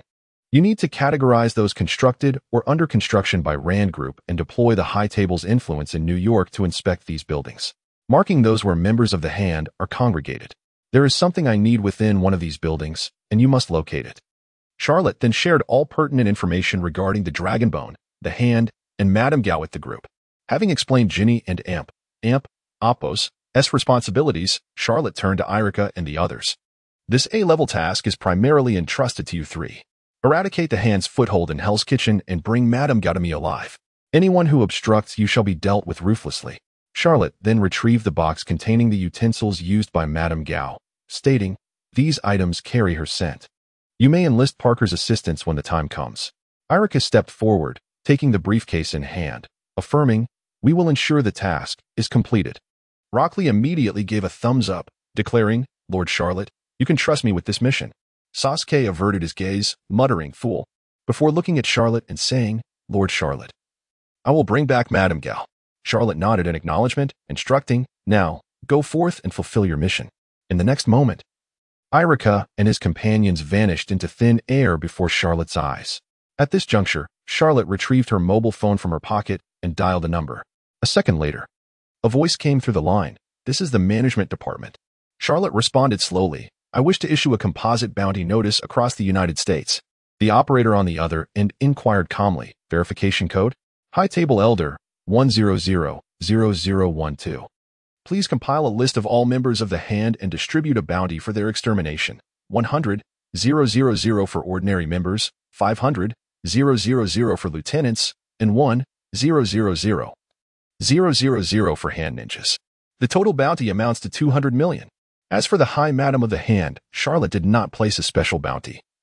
As she had already dispatched the Irika team to fulfill the task, his priority was to capture her alive, not to retrieve a corpse. "Processing, please hold." On the other end of the call, the operator paused, then said, "Manager, accessing the files for all members of the Hand across the United States." At that moment, a secretary-clad staff member approached the archive room, retrieved the latest member information of the Hand in America, and presented it to the operator. The operator received the file, opened it, and the first page prominently displayed a photograph of the High Madam alongside an image of a building in Hell and Apos' kitchen. The operator then took a red stamp and affixed it to the document, the stamp clearly inscribed with the word "Commence hostilities." Subsequently, the operator picked up the phone and replied, "The information has been recorded and will be broadcasted shortly." In no time, the bounty task was announced. A typist began inputting the information on a computer. Bounty target, members of the Hand across the United States. Total amount, 200 million. Bounty structure, 100,000 per ordinary member. 500,000 per lieutenant, 1,000,000 per hand ninja. Distribution, nationwide. Status, immediate effect. Known largest base, Hell's Kitchen. Updated, 5 p.m. As the information was being edited, the bounty taskbar in the High Tables Task and Publication Center saw the first position replaced by the Hand's organization in America, with a bounty amount of 200 million. The taskbar updated, the information finalized, and sent. In the next instant, all registered assassins under the High Table's influence, including those at the Continental Hotel, received a text message on their phones. At that moment, the newly reinstated trash king of the Brooklyn area, upon reading the message, turned to Ella and exclaimed, "Work has arrived. Gather the brothers and send them out. We must claim a portion of that 200 million. The trash king, having recently regained control, was in dire need of a bounty to pacify his reclaimed subordinates." Meanwhile, Winston at the Continental Hotel in New York, upon receiving the information on his phone, frowned slightly. He understood that issuing a bounty against another faction was not a decision that could be made by a mere adjudicator. Ever since Charlotte Doyle became a High Table Elder, she had neither altered the policies of the High Table across the United States nor executed any significant actions. Ultimately, Winston murmured, "It seems the new Elder's inaugural blaze will ignite from the Hand." At this moment, the ringing of mobile phones echoed throughout the Continental Hotel, and Sharon observed the familiar scene, deep in thought. In this instant, assassins across the United States were mobilized, their scale surpassing that of the John Wick incident by countless magnitudes. In a sushi restaurant, Assassin Zero, upon seeing the words "Hand Ninja," felt as if he had discovered a new target, promptly closed the establishment, and set out with his apprentice. The phone rang once more, this time revealing a link from the High Table. Upon clicking, it displayed a comprehensive list of Hand members across the United States, dense with names and photographs, over 100 in total, culminating with a note stating that this list did not encompass all Hand members in America. The allure of 200 million and a plethora of targets to hunt exploded like an atomic bomb within the assassin community. At this moment, the most frequently uttered phrase resonating through the streets was, "Brothers, let us go earn some money." Countless assassins from New York surged toward Hell's Kitchen, and even some gangs and killers within Hell and Oppo's Kitchen who received the information began to stir restlessly. In the operations room, Charlotte Doyle and Ginny both received the notification. Ginny, wide-eyed, exclaimed, "Boss, where did you get that money?" It was known that she had just heard her employer was financing a 200 million bounty across the United States, and all of the Boss and Oppo's funds had been funneled through her into the stock market. Charlotte smiled, retrieving a box containing 900 million in shares from her storage space, and remarked, "The commission for Gene Bing's task is a staggering 2 billion. Upon hearing 2 billion, Ginny jumped to her feet, dropping her notebook in disbelief. "Is he really that generous?" Charlotte chuckled and replied, "This is a box of shares valued at 900 million, the initial commission. You will transfer it all under my name." Ginny eagerly opened the briefcase, gazing at the bearer-shared documents inside, and exclaimed, "Boss, with the task of dismantling the hand, you've hit the jackpot. These 3 stocks are excellent and suitable for long-term holding."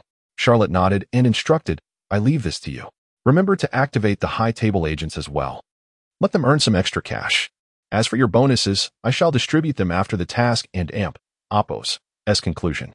With that, Charlotte turned and exited the operations room, heading toward the hall to enjoy a glass of whiskey in celebration of her impending success.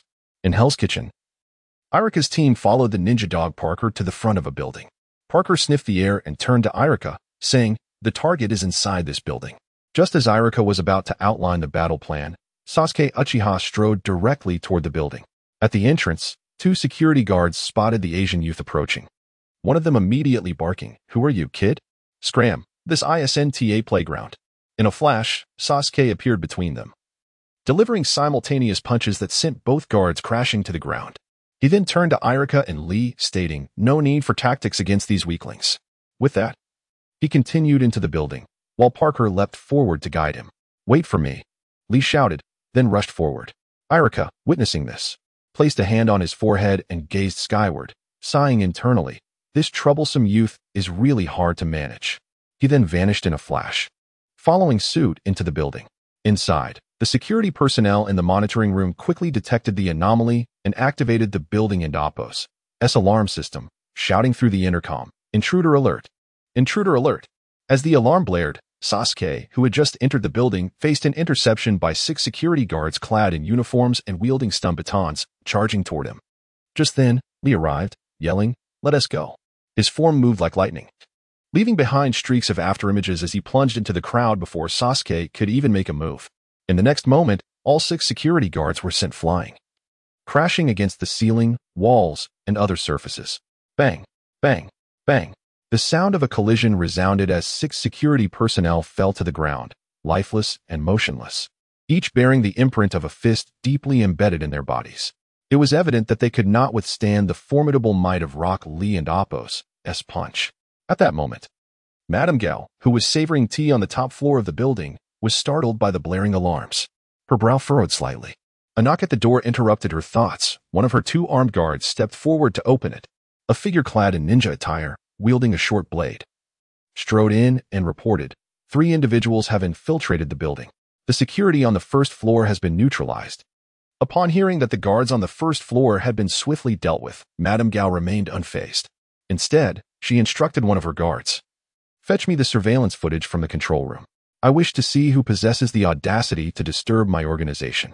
She then turned to another guard, commanding, "Take a group down and eliminate them. Let them know that daring to tread upon my domain will lead to their demise." Following her orders, the 2 armed guards began to act independently. One activated the electronic screen on the wall of the hall, while the other operated a nearby computer. Soon, the entire surveillance feed was displayed on the large screen before Madame Gao. As she scrutinized the images of Irika and his companions, her brow tightened. Among the 3, 2 were youths of Asian descent, and the pug dog, Parker, present in the footage garnered no attention from her. After all, who would concern themselves with a seemingly harmless pet? Madame Gao pondered, who could have sent them? Meanwhile, Sasuke and his companions had ascended to the 3rd floor via the staircase, deliberately avoiding the elevator due to the inherent risks it posed, which could potentially grant their adversaries an advantage. Upon entering the third floor, they were met by a tactical squad of 9, armed with submachine guns, who immediately opened fire. The gunfire erupted. A storm of bullets aimed to turn the trio into mere pulp. The squad members smirked, envisioning the bloody scene that was about to unfold. However, in the next moment, the 3 figures before them transformed into wooden dummies, with nearly 100 bullets striking them and reducing them to splinters.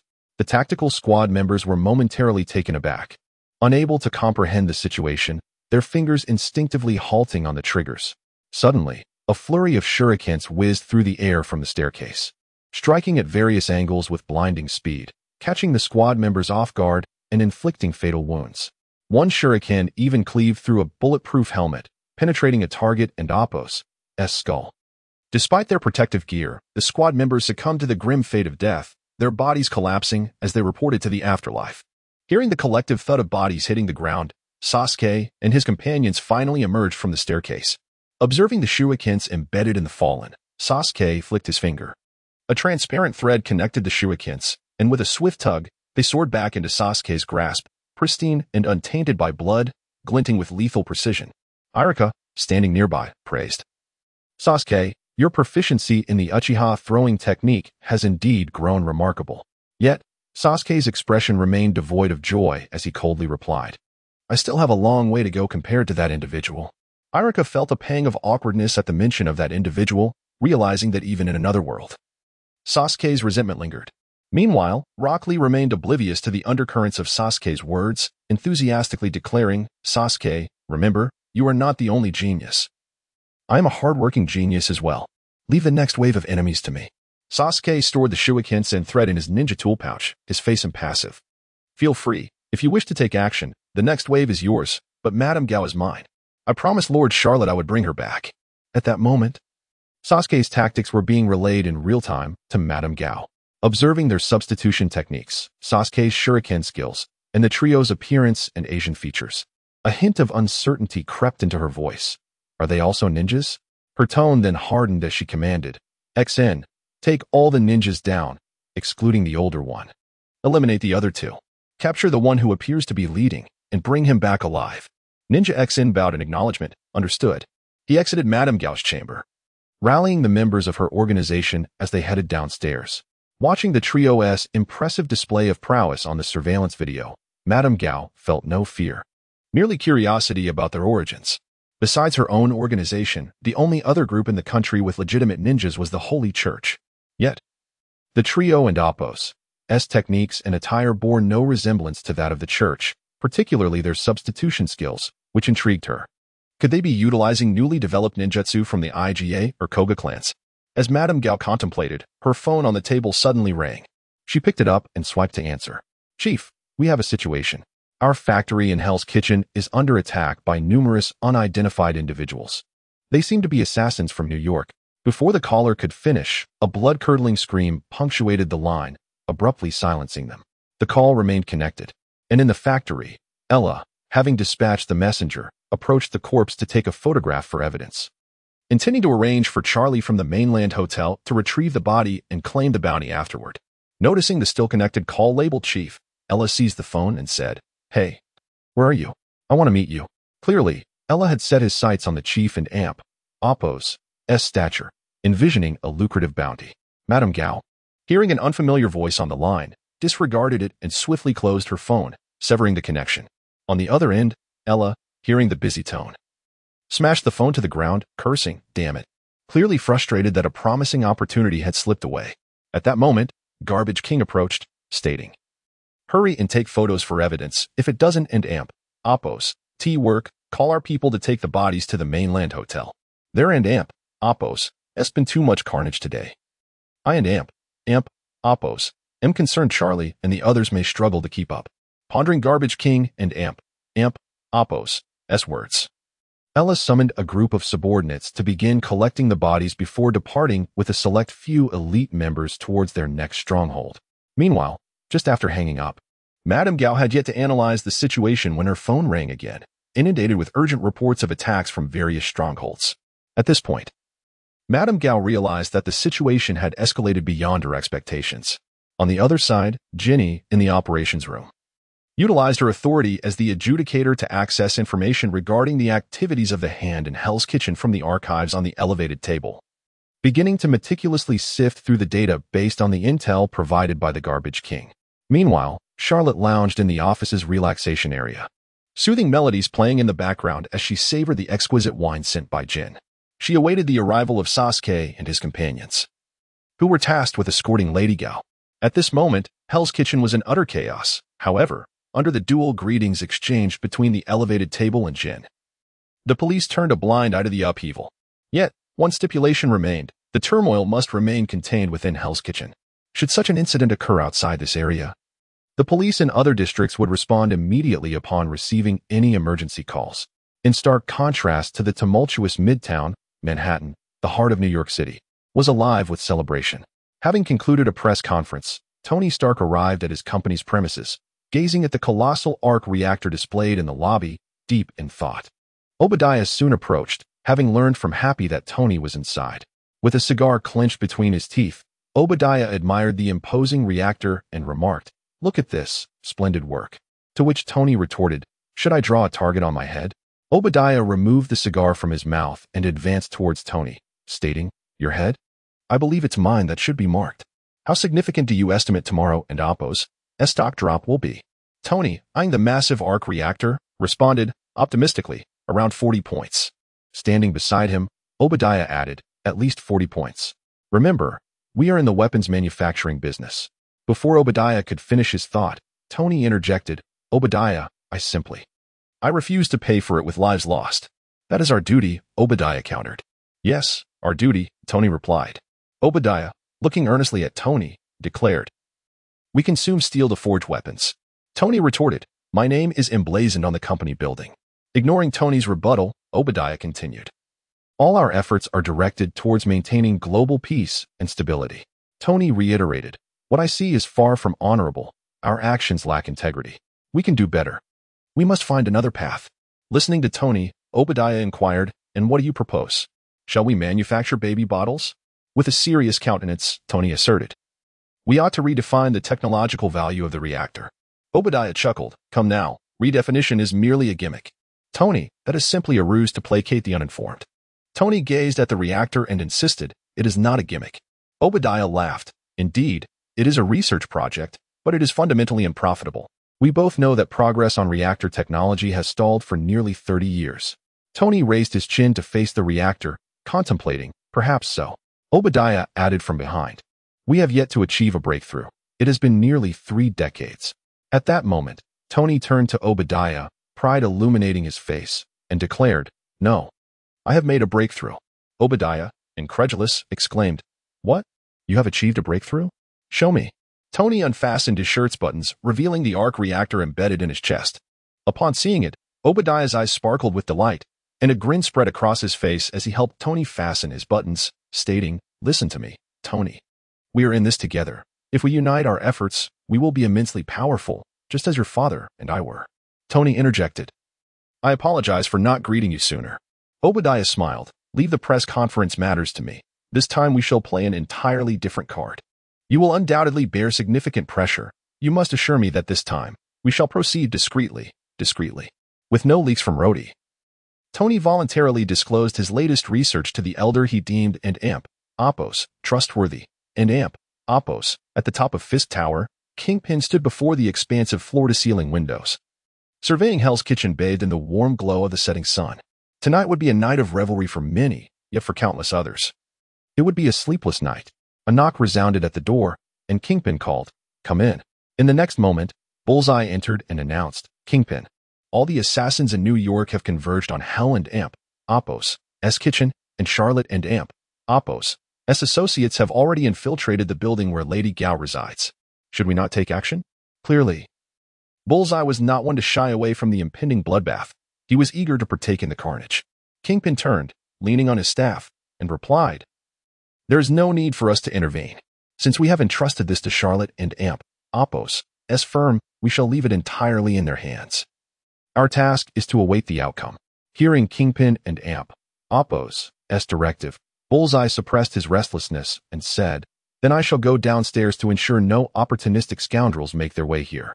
Observing Bullseye and Apos' unwillingness to remain idle, Kingpin relented, gently stating, "Go and see. If any members of the Hand seek refuge here, stop them."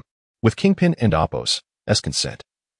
A smile crept onto Bullseye's face as he cheerfully replied, "Understood.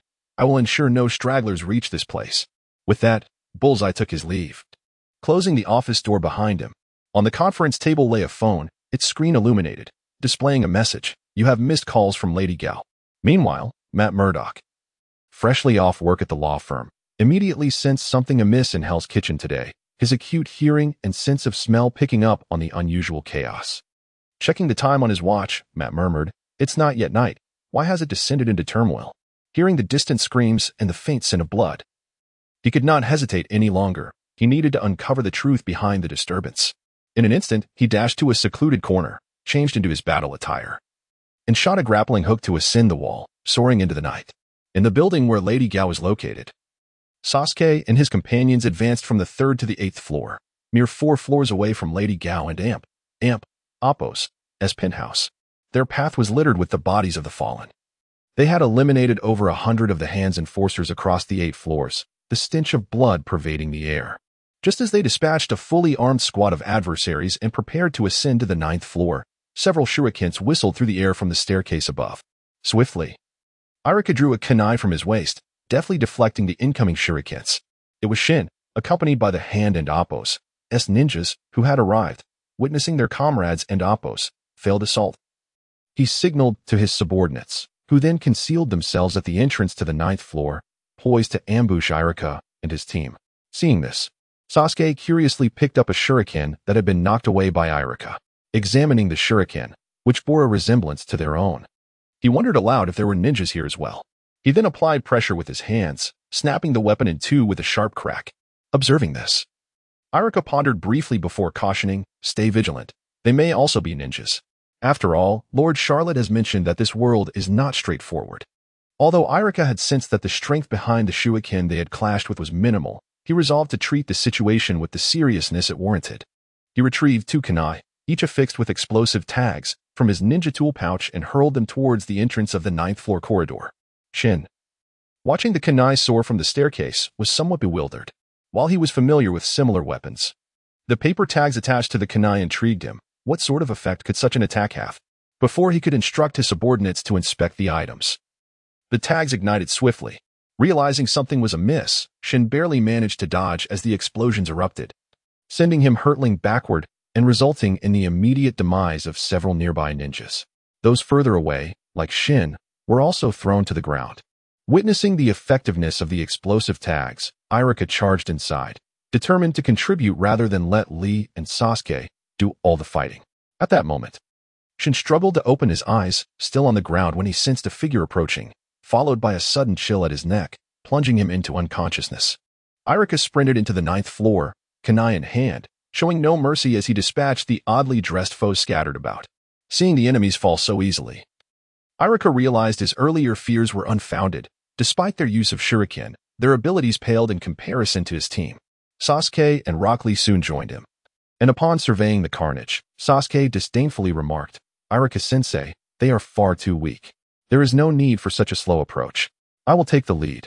As he spoke, Uchiha Sasuke brandished a kunai and descended, instructing Parker to guide him in retrieving Lady Goth before nightfall.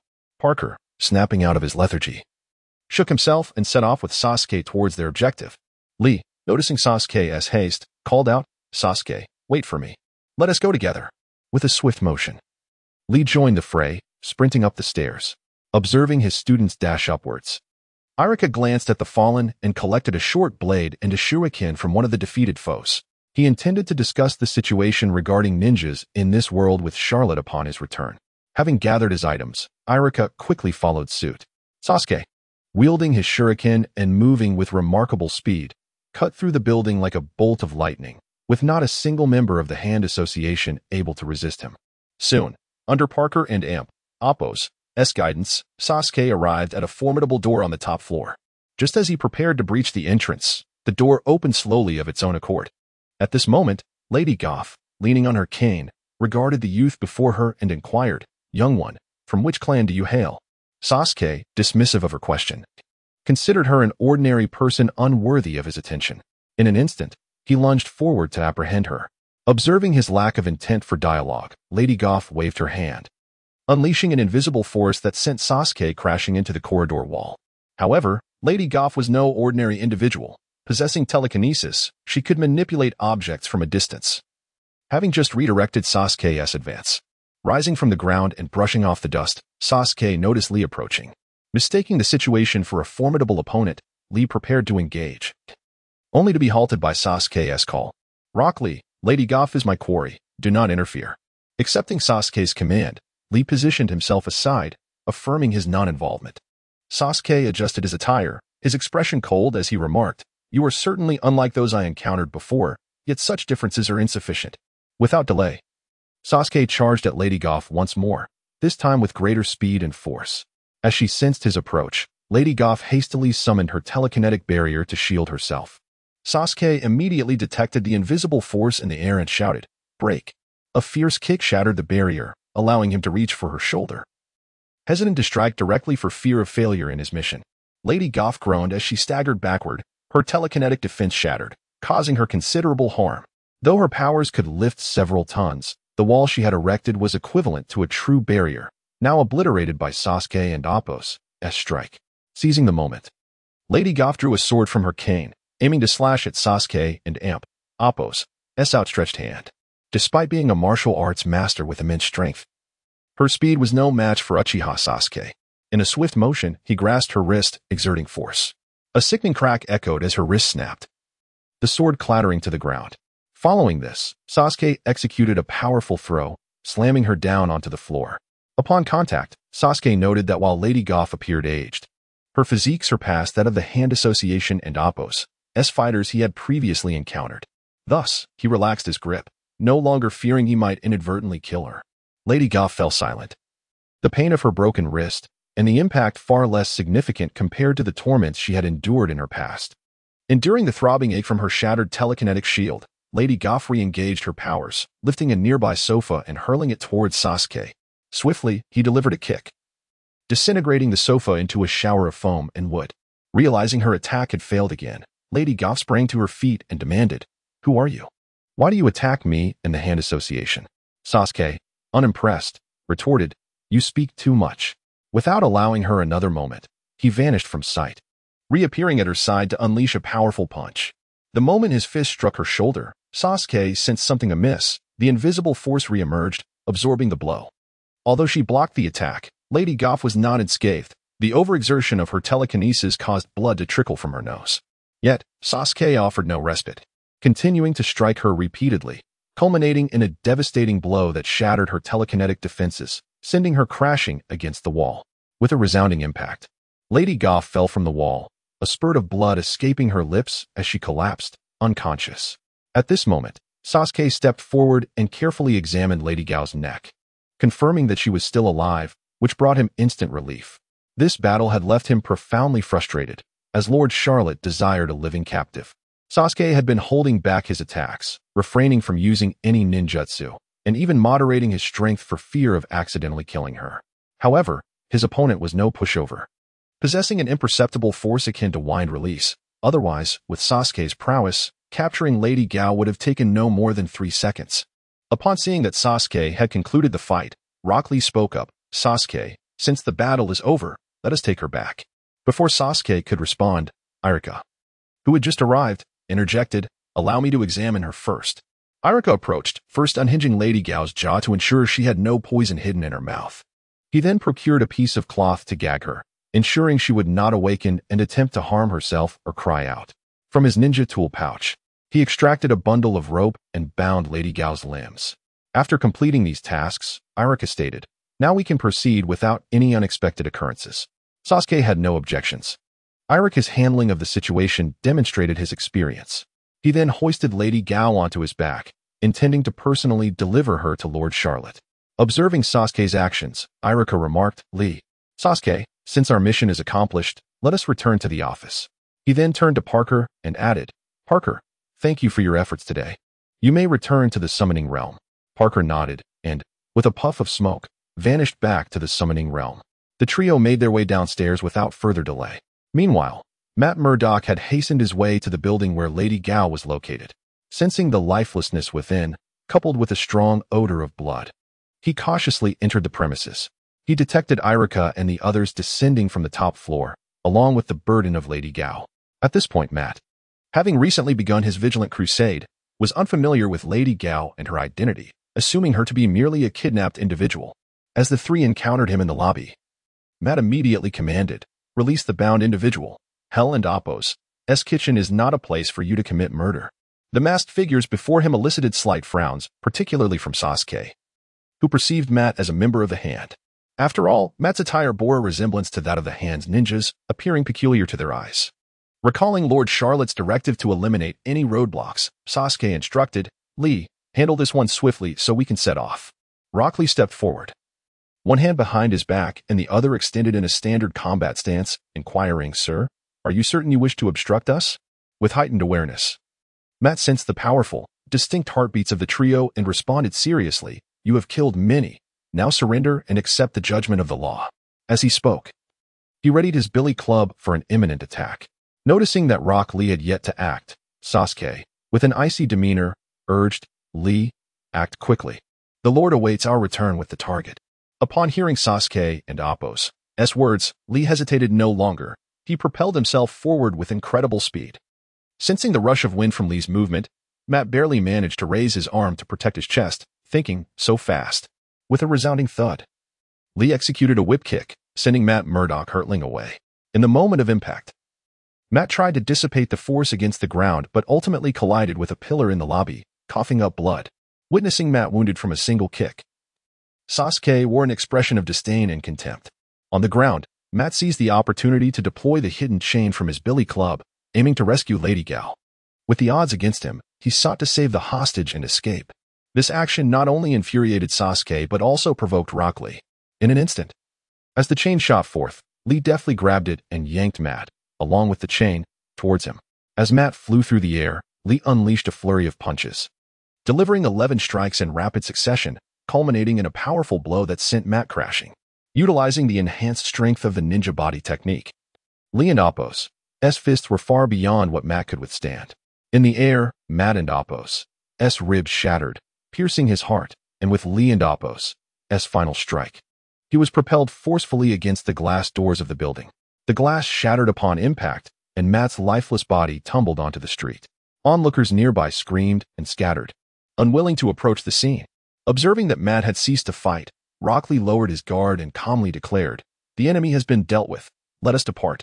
Sasuke, still carrying Lady Gao, strode towards the exit, remarking, "Let us hope no more foolish individuals obstruct our path." As the trio departed, Matt's lifeless form lay outside, while his billy club remained in the lobby. With a clear path ahead, Irika drove the group back to Charlotte's office. In the operations room, Charlotte sat in a chair, facing the bound Lady Gao, who lay on the ground.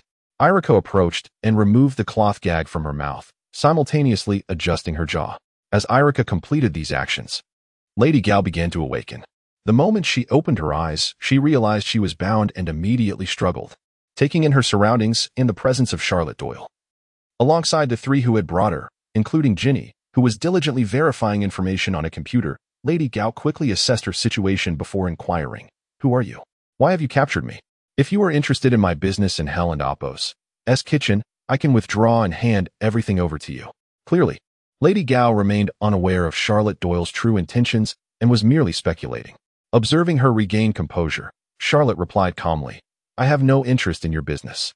Upon hearing this, Lady Gao quickly asked, "Are you sent by Wilson Fisk? How much did he pay you?" "I am willing to offer double." When Charlotte remained unmoved, she pressed on, "How about 5 times? Or you can name your price."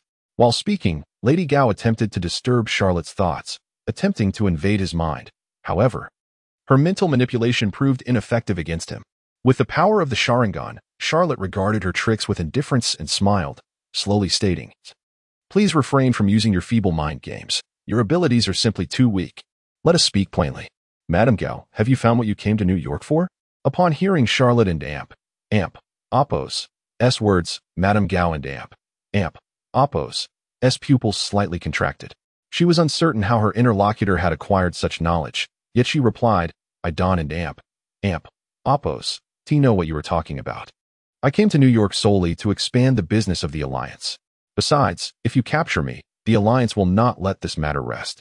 It would be better for you to state your demands, and I shall do my utmost to fulfill them. Observing Madame Gao's refusal to admit anything, Charlotte slowly uttered 2 words, dragon bone. Upon hearing this, Madame Gao realized she could no longer conceal the truth and glared furiously. Who are you really working for? The Holy Order or Kunlun? She then quickly negated her own question. Kunlun could not possibly train ninjas. Where do you truly come from? Seeing that Madame Gao no longer denied anything but continued to interrogate, a smile crept onto Charlotte and Appo's face as she gently replied, I am neither from Kunlun nor the Holy Order. And as for the assassins trained by you and the Holy Order, do they even deserve to be called ninjas? It and Appo's as utterly laughable. Madame Gao fell momentarily silent, reflecting on the strength of the 3 individuals who had bound her. Indeed, not only the Holy Order but even the ninjas they trained, including herself, one of the 5 fingers, were no match for the youth under Charlotte's command. Madame Gao evidently mistook Sasuke as a talent cultivated by Charlotte Doyle's faction. From which faction do you hail? Madame Gao pressed on, refusing to relent. Charlotte Doyle chuckled softly, then pondered for a moment before uncertainly stating, I am an elder of the High Table. I wonder if this answer will satisfy you? Madame Gao scrutinized Charlotte Doyle intensely before uncertainly responding, You are the newly appointed elder of the High Table? Impossible. I know the High Table. They lack such power. Then, as if struck by a revelation, she exclaimed, It was you. You were the one who placed a bounty on the Alliance through the High Table. At this moment, Madame Gao finally understood the reason behind the actions taken against her. Charlotte Doyle paid little mind to Madame Gao's belated realization and said, I have already told you what you wish to know. Now, shall you inform me whether you have located the traces of the dragon bone? Madame Gao regarded the man before her, her mind racing. After some contemplation, she replied, I can provide you with the information you seek, but I implore you to grant me one condition. I will not ask you to spare my life. Instead, we in my homeland uphold the principle of returning to one and Appo's roots for a peaceful rest. I wish for the Alliance to return my body home for burial. Surely, such a request should be simple for you. Upon hearing Madame Gao's proposal, a mysterious smile spread across Charlotte's face as she responded, returning to one's roots, you say?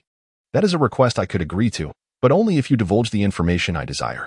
At this moment, Charlotte thought to herself that sending ashes back would also constitute a return to one and Appo's roots. As for transporting her physical form back for resurrection, Madame Gao, you must be dreaming. With Charlotte and Appo's agreement, Madame Gao felt a sense of relief. After all, with Charlotte possessing the Sharingan, her mental fortitude was formidable. She could not penetrate Charlotte's mind nor discern his true intentions. Thus, she could only present this simple request, presuming it would not be obstructed. It appeared she had achieved her objective. High Table, Charlotte, and the Continental Hotel, brace yourselves. Once I am resurrected, you shall face the full wrath of the Alliance. Madame Gao organized her thoughts and gradually spoke. I do not know how you learned of the dragon bone, nor do I comprehend your intentions for it. However, I can unequivocally inform you that the dragon bone should lie beneath Hell and Appo's kitchen. As for its exact location, I have not yet discovered it since I have only just arrived in New York, but it is certain that the site is in Hell's Kitchen. Charlotte was not surprised to hear that Madame Gao had yet to locate the dragon bone. After all, a significant amount of time remained before she could unearth its location.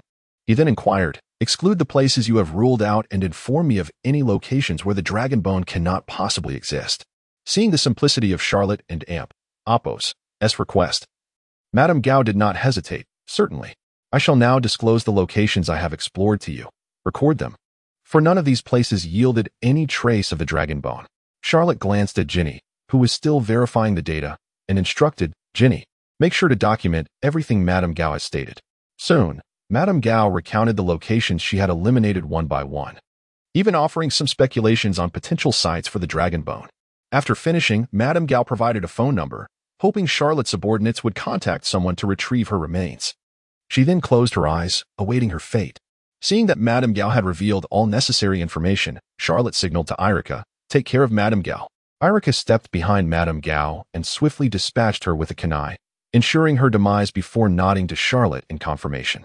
Once the task was complete, Charlotte picked up the phone, not dialing the number provided by Madame Gao, but instead calling Charlie at the Continental Hotel, stating, Charlie, this is Charlotte's office.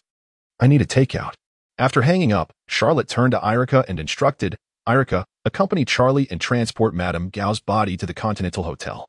I need you to witness the activation of her remains and then properly prepare her ashes before contacting the individual she mentioned, ensuring her return to her roots. Charlotte was acutely aware of Madame Gao's intentions for resurrection. Had she been uninformed, she might have been deceived. But now? Resurrection? I have not even scattered your ashes. It is I, Charlotte Doyle, who will honor my promise. Irika, standing opposite her, respectfully replied, Yes, Master Charlotte. At that moment, Ginny approached Charlotte and stated, Boss, I have completed the verification of all information. Excluding the locations already examined by Madame Gao, 3 sites remain highly suspicious. All 3 buildings were constructed by the Rand Group.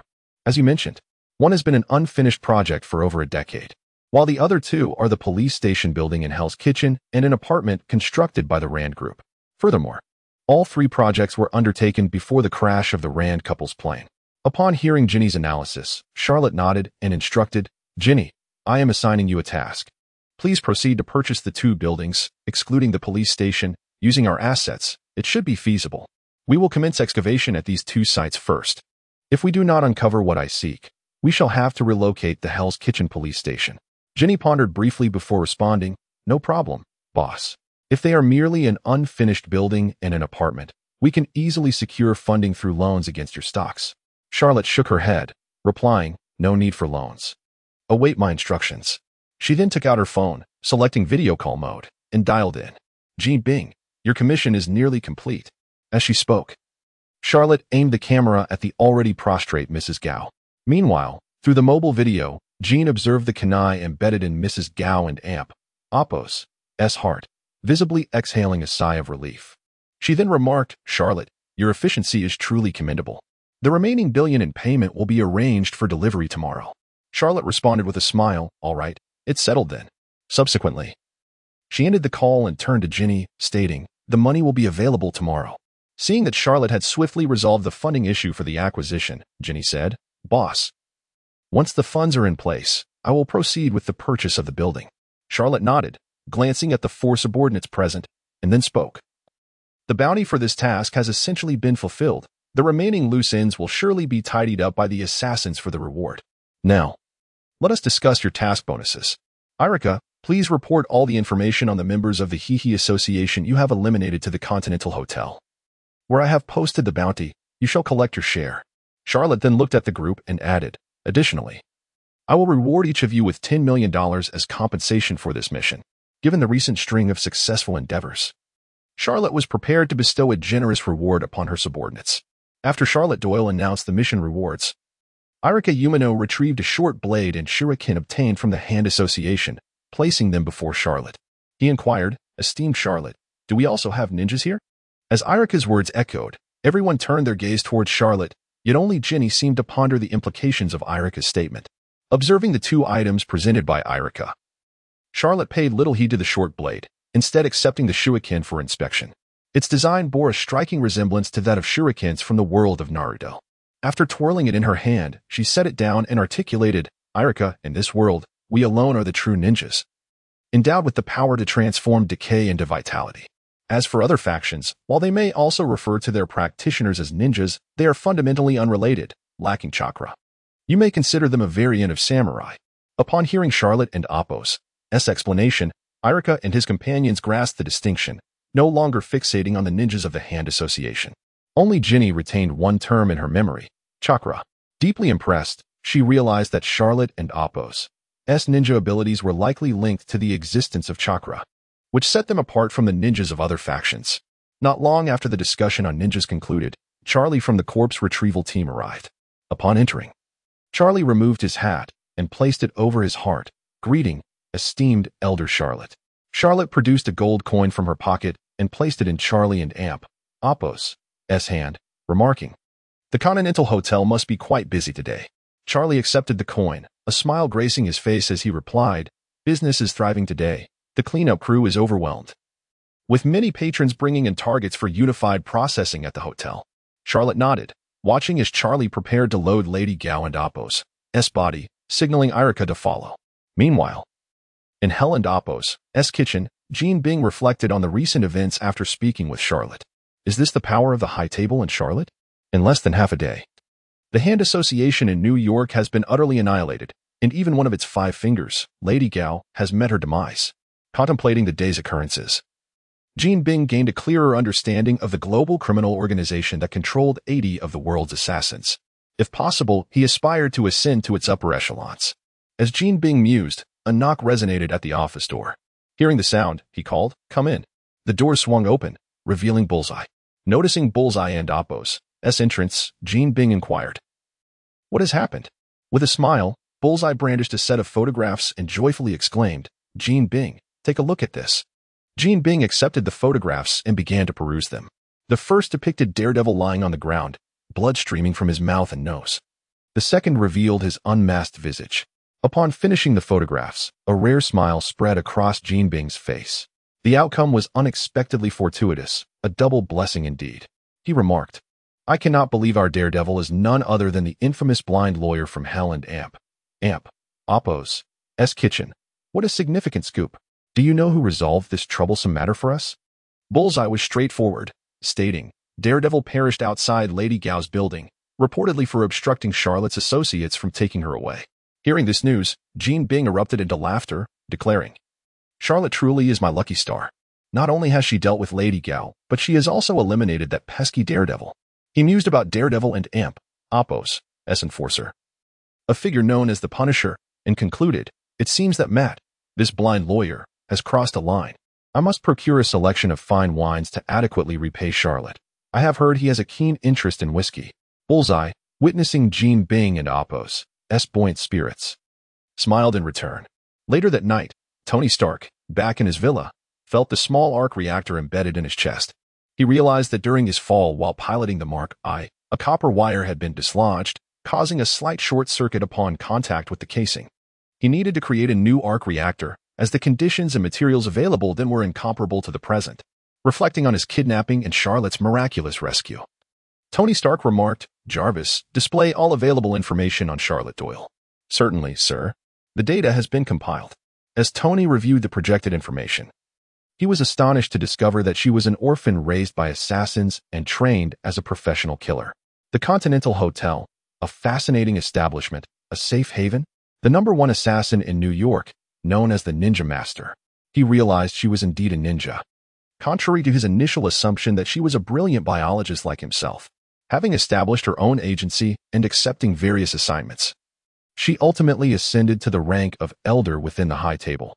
As he delved deeper into the concept of the high table, Tony and Appo's brow furrowed slightly. He had just announced the closure of his weapons manufacturing division, only to learn that his savior was a notorious assassin. Though she did not solely accept assassination contracts and engaged in other tasks, and had risen to the rank of elder, it was still not what he had envisioned. Contemplating Charlotte's remarkable abilities, as well as her talking ninja dog Parker and the swift blue serpent, Tony Stark murmured to himself, "When I, Tony, choose friends, I do not consider their status, it is their character that matters. They must repay kindness." Yes, indeed, she was his savior. It is certainly not because of the talking ninja dog or the lightning-fast serpent. It cannot be for those reasons. "Jarvis." "Yes, sir?" "Delete all online information regarding Charlotte Doyle." "Sir, do you mean all information on the internet?" Tony pondered for a moment before responding, "Yes, all negative records on the internet." "Understood, sir. Commencing operation now." After instructing Jarvis, Tony Stark began crafting his latest model of the arc reactor. As Jarvis executed the command, negative information about Charlotte Doyle began to vanish from the internet. Soon after, Jarvis uncovered a file on Charlotte Doyle within a covert network. Adhering to Tony Stark and Appo's orders, Jarvis promptly deleted the file from the Department of Homeland Security and Appo's archives pertaining to Charlotte Doyle. At the Continental Hotel, Erica Umino accompanied Charlie to the establishment. Upon his arrival, Winston promptly stepped out to greet him, saying, "Welcome, Arbiter." Erica nodded and instructed, "Lead the way." Winston guided Erica to the location where the bodies were incinerated. As Charlie pushed a gurney into the imposing furnace, he was met with the sight of Lady Gao and Appo's lifeless body lying atop it. Winston immediately recognized her as one of the 5 fingers of the hand, silently marveling at Charlotte's audacity. At that moment, Aluka glanced at the corpse, confirming there was no mix-up, and spoke slowly, "Let us begin." Remember to package the ashes separately for me. Charlie shot a curious glance at Aluka. It was his first encounter with someone conducting a cremation here, particularly that of an enemy leader. However, considering Aluka and Amp, Apos' status as an adjudicator, he refrained from voicing his thoughts and proceeded with the task as instructed. As Lady Gao and Amp, Apos' body was pushed into the incinerator, it transformed into a wisp of smoke amidst the roaring flames, leaving behind only a pile of ashes. Charlie procured a wooden box, carefully placing the ashes within and handing it over to Aluka.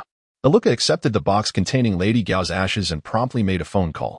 Please come to the Continental Hotel in New York and take Lady Gao back for her final resting place. The person on the other end quickly acquiesced. And within an hour, a young Asian man appeared at the Continental Hotel. Sitting in the lobby, Aluka gestured for him to approach. The young man stood before Aluka, looking somewhat bewildered at the sight of the box. Aluka addressed him. These are Lady Gao and Amp, Apos' ashes. She wishes to return to her homeland. Please take her back. Without waiting for the young man's stunned reaction, Aluka placed the box into his arms and added, I hope you are not affiliated with the Hand and can safely deliver her remains to the island.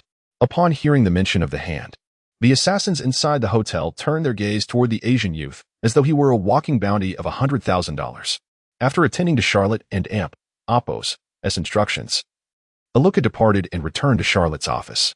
As for the fate of the Asian youth and whether Lady Gao's ashes would successfully be returned, that remained uncertain. The following day, as dawn broke, Charlotte Doyle's first action was to access the system interface. Commencing check-in, a notification chimed. Check-in successful. Reward, 300 ninja gems. Not particularly stirred by the reward, Charlotte felt neither joy nor disappointment, remaining quite composed. Although the gems were not immediately useful, he anticipated their significance would emerge once he activated the artifact, though he was entirely unaware of when that might occur. Exiting the check-in page, Charlotte's gaze shifted to the task assembly hall. Entering, he noted a solitary, uncompleted A-level task, indicating that the rewards were currently unattainable. Upon inspecting the task details, Charlotte discovered that the reason for its incompletion was the ongoing elimination of Hand members across the nation, suggesting he would need to wait a while longer. Leaving the assembly hall, he glanced at his meager 22 gold coins and murmured to his silent ninja card. It won't be long now. Once the dragon bones are excavated, you shall emerge. After a brief morning routine, Charlotte made his way to the hall, where everyone had gathered. From his storage space, he retrieved 5 bowls of delectable ramen and placed them on the dining table in the lounge, cheerfully announcing, delicious ramen, everyone come and enjoy. At the sound of delicious ramen, Aluka and the others rushed to the table in an instant. Aluka remarked, the ramen from my hometown, how nostalgic. The trio quickly settled down, and Ginny approached, eyeing the scrumptious ramen. Boss, this ramen has remarkable restorative properties. Isn't it a bit extravagant to indulge in it so early in the morning? Hearing Ginny's comment, the others turned to Charlotte, who smiled and reassured them. Feel free to indulge. I have plenty more. Besides, I received a substantial order yesterday, so consider this a reward. Upon hearing Charlotte Doyle's words, Charlie exclaimed, Thank you. Lord Charlotte. Once seated, Charlie eagerly exclaimed, I'm digging in, and began savoring the delicious ramen. Charlotte also partook, feeling a warm surge of vitality coursing through him, invigorating his spirit as he had just awakened. Meanwhile, in a villa, Tony Stark had completed the assembly of a new arc reactor, reclining in a medical chair adorned with heart rate monitors. He was being observed by Pepper Potts from the upstairs living room as she watched the host present news about Tony's press conference. At that moment, Tony's phone rang. Pepper made her way downstairs to Tony Stark's laboratory. Hey, come here and let me see, Tony called, extending a hand in invitation. Pepper approached him, and as she did, Tony admired her delicate hands, saying, What exquisitely crafted hands you have. Looking at the brand new arc reactor in his grasp, Tony said, I need your assistance with a small task. Pepper moved closer, her eyes widening at the sight of the reactor. Oh my God, what is this? Are you relying on this to sustain your life? Tony gestured towards the new reactor, confirming, Indeed, but that old model is outdated. This is my new lifeline. I need to replace the old one, but I've encountered a minor obstacle. With a serious expression, Pepper inquired, What obstacle? What are you talking about? Tony glanced down at the reactor, explaining, It's nothing, just a little inconvenience. As he began to remove the reactor from his chest, he added, There's a wire exposed beneath this device, and it's making contact with the socket casing, causing a short circuit. As he spoke, Tony swiftly extracted the old reactor. exclaiming, "Ah, perfect." He handed the outdated reactor to Pepper. Staring at the scene before her, Pepper stammered, What do you want me to do?" Tony waved his hand dismissively. Instructing, "Set that aside on the table. It's useless now." Pepper turned and placed the old reactor on the table, exclaiming, "Oh my God." Tony then fixed his gaze back on the new reactor, saying, "I need you to reach in and gently pull out the wire." Turning back, Pepper hesitantly asked, "Is that safe?" Tony closed his eyes, assuring her, "It should be fine. It's akin to a military operation. As long as you don't trip a wire." It went to go off. Pepper looked at Tony, bewildered, and asked, "What military operation? What do you mean?" To which Tony replied, "It's a type of computer game. Don't worry. Just gently pull out the wire, all right?" Pepper, feeling reassured by Tony and Oppos' words, responded, "Okay." Looking at the hollow in Tony and Oppos' chest, she tentatively reached in with a hand, only to retract it immediately, saying, I seem to lack the qualifications for such a task." Tony turned his gaze to Pepper Potts and said, No, you are absolutely qualified. You are the most capable, reliable, and deserving person I know. You will excel at this." Noticing that Pepper remained still, Tony urged, "What are you waiting for?" Pepper quickly responded, All right, fine." Tony looked earnestly at Pepper and said, "I genuinely need your help." Taking a deep breath, Pepper placed her hand into the device embedded in Tony's chest. As her hand entered, she exclaimed, "Goodness, there and Oppos' pus inside." Tony clarified, "That is not pus. It is merely some exotic plasma, expelled from the device, not biological fluid." Pepper recoiled, saying, "It smells horrendous." Tony nodded in agreement, "Indeed, it's quite foul. Did you feel the copper wire?" To which Pepper replied, "Yes, I felt it." "I felt it." "Excellent. Just be careful not to touch the casing on your way out." Despite Tony and Oppos' warning, Pepper accidentally brushed against the casing once, but eventually managed to extract the copper wire along with the magnet. She then installed a new arc reactor for Tony, who winced in pain twice during the process. Holding her plasma-stained hand aloft, Pepper declared, "Please, for the love of all that is good, never make me do this again." Hearing her words, Tony Stark looked at her gently and replied, "But I have no one else but you." They shared a moment of eye contact before Tony smirked and made a silly face, saying, "In any case, thank you. And for helping me find Charlotte Doyle to rescue me. Although I was fairly confident I could escape myself, I still appreciate your assistance." Pepper turned away, muttering about bad luck, before picking up the old reactor Tony had replaced, asking, "What should we do with this?" Looking at the outdated device in her hands, Tony shrugged nonchalantly, saying, "Destroy it." Curious, Pepper asked, "Don't you want to keep it?" Tony turned to her, saying, "Pepper, I have many flaws, one of which is a penchant for novelty." Pepper, slightly displeased by his remark, asked, "Is there anything else, Mr. Stark?" "No, Miss Potts," he replied. Tony then turned to a group of intelligent machines, saying, "Fools, what use are these? Aside from my phone and a photo of my father. Toss everything else in the trash." Pepper, still holding the old reactor, exited the lab. At the Trident Tower, in Nick Fury's office, Phil Coulson was delivering a report. "Director, I'm still following up on Tony's situation and should find a breakthrough through Pepper Potts. Here's the latest information on Charlotte Doyle. It differs significantly from your previous analysis." Nick Fury took the documents from Coulson and began to review them intently. Upon discovering that Charlotte Doyle had become an elder of the High Table, Nick raised an eyebrow, taken aback by the rapid advancement of this assassin. Although the High Table remained a coalition of criminal organizations, capturing Charlotte would not be as simple as before. Nonetheless, he did not underestimate the High Table. The balance of power had shifted. Turning to the second page, he was even more surprised to find that Charlotte had waged war against the Hand and sent her subordinates to eliminate Lady Gal. At that moment, he understood why Coulson remarked that things had changed from his analysis. After reviewing the entire dossier, Nick Fury closed the folder and said, "Find a time to reach out to Charlotte Doyle. Since she was the one who rescued Tony Stark, she must be aware of the circumstances." He added, "Pepper Potts is quite generous. That could earn a cool $100 million effortlessly. I hope he pays his taxes on time." Coulson responded, "Understood, Director. I will meet with her today to gather information about the rescue." Nick Fury pondered for a moment and continued, "Select a reliable candidate to approach Charlotte Doyle. Since she is not a ninja from the Hand, dig deep into her background." Pointing to the photo of Rock Lee with the Kanoa headband around his waist, Nick said, "This symbol must be linked to the organization behind her. I need to understand their presence. Coulson considered the task and replied, Director, Charlotte Doyle's office does not hire anyone. And now she has a group of high-table enforcers. It will likely be difficult to approach her. Hearing Coulson's assessment, Nick Fury began to contemplate.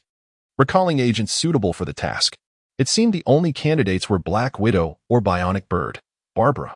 However, Black Widow was still on an assignment and had not yet returned, so he had to send Barbara instead. Contact Bionic Bird. I recall a killer from the Continental Hotel who bore a striking resemblance to Barbara. This could be a breakthrough. Coulson smiled at the realization, saying, Director, I will reach out to Barbara immediately. I believe her resurrection will pique Charlotte Doyle's curiosity, making her willing to engage with Barbara. As Coulson departed, Nick Fury was deep in thought about the unique symbols on the three subordinates of Charlotte Doyle, contemplating the implications. Nick decided to investigate this lead, an organization, as long as it exists, cannot remain without traces unless it is an entirely new entity, in which case there would still be some evidence left behind. Meanwhile, Tony Stark, now dressed, arrived at the airbase to visit his good friend, Colonel Rhodes. In front of Rhodes, Tony playfully teased him. With no choice but to dismiss his soldiers, Rhodes sought a private conversation with Tony. He patted Stark on the back, smiling, I never expected this. Turning to face Rhodes, Tony asked, What? Rhodes chuckled, I swear, I really didn't think you would recover this quickly. Tony shrugged, responding, I can just about walk now, with his arms crossed. Rhodes inquired, Is that so? Indeed, Tony said seriously, his demeanor shifting. Rhodes, I'm working on something significant. I came to enlist your help. Rhodes pursed his lips. Glancing around, you've certainly gotten everyone here quite excited.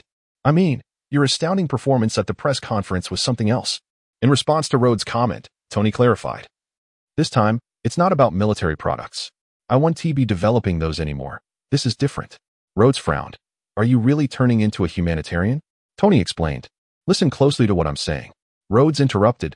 No, you need to sort out your thoughts before you speak. Seeing Tony suddenly chuckle, Rhodes insisted. I'm serious. Tony retracted his smile and remarked, Very well. Subsequently, Rhodey spoke, It and Oppos. A pleasure to see you, Tony. With that, Rhodey disregarded Tony Stark and turned to leave. Clearly, he was oblivious to what he had missed. After being dismissed by Rhodey, Tony returned to his laboratory. Upon awakening J.A.R.V.I.S., he instructed, I wish to establish a new project file, codenamed Mark II. J.A.R.V.I.S. inquired, Shall it be saved in the central database of Stark Industries? Tony transferred the model of Mark I to virtual display and replied, At present, I am uncertain whom to trust. For now, let us store all documents in my private server. J.A.R.V.I.S. questioned, Is this a classified initiative? Tony Stark gazed at the Mark I before him and declared, I do not wish for it to fall into the hands of malevolent individuals. For reasons unknown. The image of Charlotte Doyle and her loyal dog Parker resurfaced in Tony's mind. As for creating a mechanical dog, that was beyond his contemplation. What was that, programming J.A.R.V.I.S. into a toy? Did I require a toy dog? No. Subsequently, Tony Stark dismissed these distractions and commenced the development of Mark II. Meanwhile, at Charlotte's office, Kingpin paid another visit. He greeted enthusiastically, Hello, Charlotte Doyle. Charlotte grasped Kingpin's outstretched hand, smiling as she asked, Kingpin, are you satisfied with this commission? With a beaming smile, Kingpin replied, Absolutely, beyond satisfaction. You have no idea how pleasantly surprised I am. You know, your subordinates not only dealt with Madame Gao, but also inadvertently eliminated that masked weirdo. Upon hearing masked weirdo, Charlotte's expression turned peculiar. Daredevil? Kingpin erupted in laughter. Yes, that fellow. After a brief handshake, Charlotte suggested, Let us retire to the lounge for a proper discussion. Kingpin, accompanied by his bodyguard Bullseye, followed Charlotte to the sofa in the lounge. Charlotte inquired, Would you care for a drink? Kingpin replied, A glass of whiskey, please. Bullseye echoed, Make mine a whiskey too. With ice. Charlotte called out, Irica, bring a bottle of whiskey and an ice bucket. Irica, stationed at the service desk, promptly responded, Just a moment, Lady Charlotte. Observing Charlotte and Oppos' directive to Irica, Kingpin remarked, My friend, that is your adjudicator. He is so powerful. Having him do such tasks. Perhaps you should consider hiring some waitstaff, akin to the Continental Hotel, to attend to your office. Charlotte nodded thoughtfully. Very well, I shall consider it. At that moment, Irika arrived, holding an ice bucket in one hand and a tray with a bottle of whiskey and 3 glasses in the other. Irika skillfully poured the drinks and placed them before everyone. As Irika prepared to leave, Charlotte asked, "Irika, was there a masked individual obstructing the way yesterday?" "There were quite a few masked individuals yesterday. Those ninjas," Irika mused before continuing, "Indeed, as I exited the building yesterday, there was a masked man attempting to accost Madame Gao, demanding we go to the precinct to confess. I am unsure if he is the one you refer to. But that fellow was not formidable. He was dispatched by Little Li with just a few punches." Upon hearing that Daredevil attempted to rescue Madame Gao, both Charlotte Doyle and Kingpin, along with Bullseye, were taken aback. What was this situation? Charlotte deduced that Daredevil, with his acute hearing, might have misunderstood, perceiving Madame Gao as virtuous. Meanwhile, Kingpin and Bullseye were astonished that Daredevil had been defeated by a youth named Rock Lee with mere punches. It seemed that Charlotte Doyle's subordinates were indeed a hidden force to be reckoned with. After understanding the situation, Charlotte said, "All right, I comprehend. You may resume your tasks." Irika then excused himself and returned to the service desk, perusing the bounties from the Continental Hotel. Observing Irika's departure, Kingpin produced an envelope. Placing it on the table as he stated, "Charlotte, here is your final payment." Charlotte Doyle picked up the envelope, opening it to find a Swiss bank card inside. With the password affixed to the back, Kingpin explained, "The card contains the remaining funds for the commission, totaling $1 billion, readily accessible." Charlotte smiled. Tucking the card into her pocket, "Should there be further commissions of this nature, do not hesitate to contact me." Kingpin chuckled, "Charlotte, with a $20 billion commission, my stature permits only a few such ventures." Charlotte raised her glass, declaring, "To celebrate the successful completion of the task, let us toast." Kingpin and Bullseye lifted their glasses as well, sharing a sip. After setting down his glass, Kingpin gazed at Charlotte Doyle and slowly remarked, "Charlotte," with the hand eliminated. "Are you interested in their factory business?" Upon hearing Kingpin mention Madame Gao's blind factory, Charlotte shook her head, stating, "Kingpin, you know me. I have no interest in such enterprises." Kingpin, unfazed by Charlotte's refusal, continued, "What about Hell's Kitchen?" As Kingpin's words lingered, the air in the lounge seemed to freeze momentarily. Kingpin scrutinized Charlotte and Apos' expression, eager to ascertain whether this man had any inclination toward the territory of Hell and Apos' kitchen. Charlotte leaned back in his chair and replied, "Kingpin, I have no interest in Hell's Kitchen. It is chaotic and disordered. Although your presence has indeed restrained the gangs there considerably, it remains the most tumultuous district in all of New York. I am not particularly keen on managing a gang. Otherwise, my territory beneath the high table would not merely encompass America." Upon hearing Charlotte express disinterest, Kingpin detected no hint of insincerity on his face, allowing him to breathe a sigh of relief. However, with Charlotte's subsequent, but the reassurance he had just felt evaporated. Charlotte continued, "However, I may require the assistance of a few big players from Hell and Apos' kitchen. I need to locate something. Should members of the high table appear in Hell and Apos' kitchen, I hope you do not misconstrue my intentions." Kingpin smiled, "No problem at all. I am uncertain what buildings you require, but if they're under my name, I can authorize their direct transfer to you." Charlotte shook his head. "I may need 1 or perhaps 3 buildings. I am still undecided. But the ownership of the buildings is of no concern to you."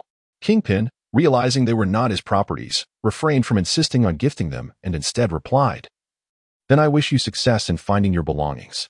With that, Kingpin raised his glass once more. Charlotte, seeing Kingpin's gesture, lifted his whiskey as well and said, "Thank you."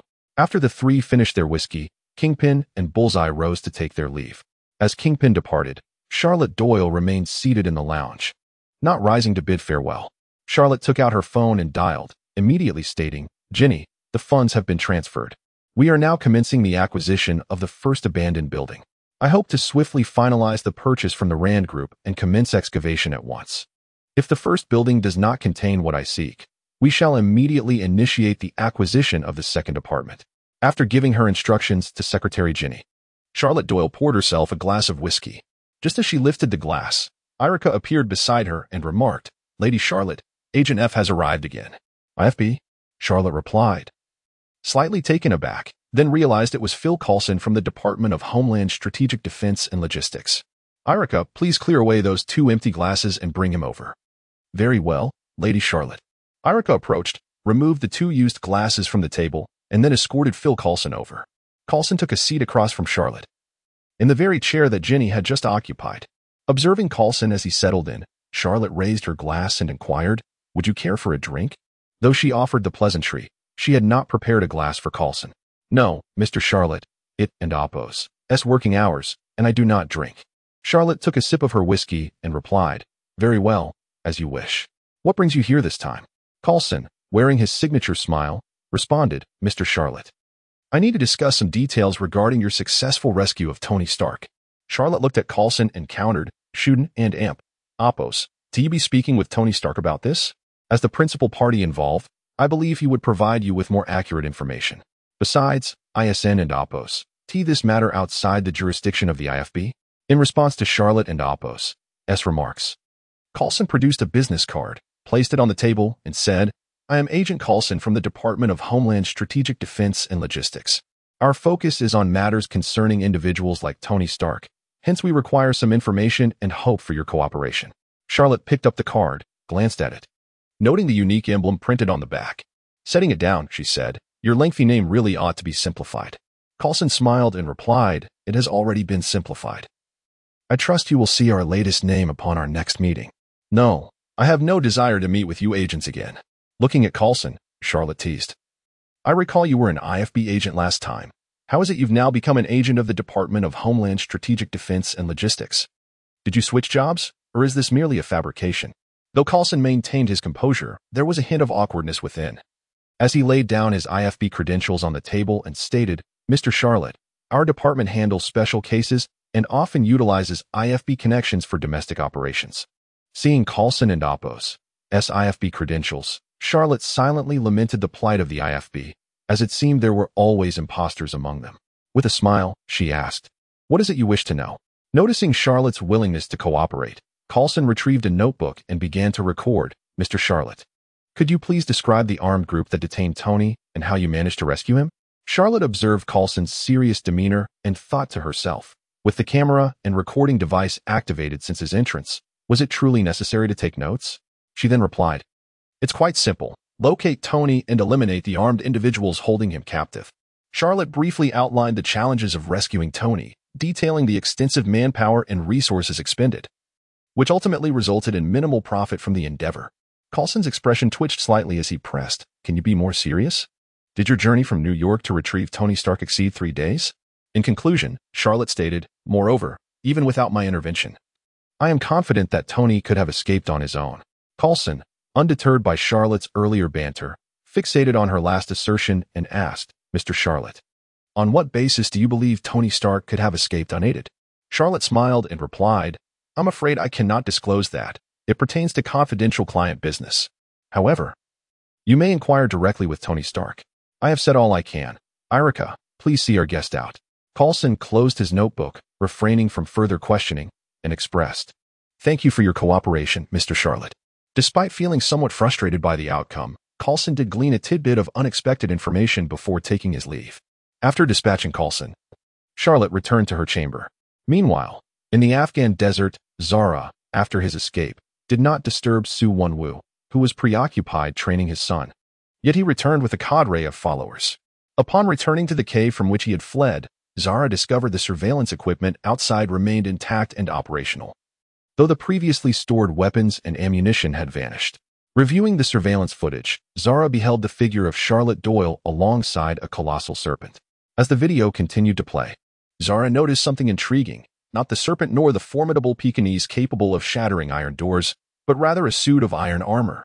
In the footage, Tony donned the suit, showcasing his weaponry, including miniature missiles, flamethrowers, and ultimately, flight capabilities.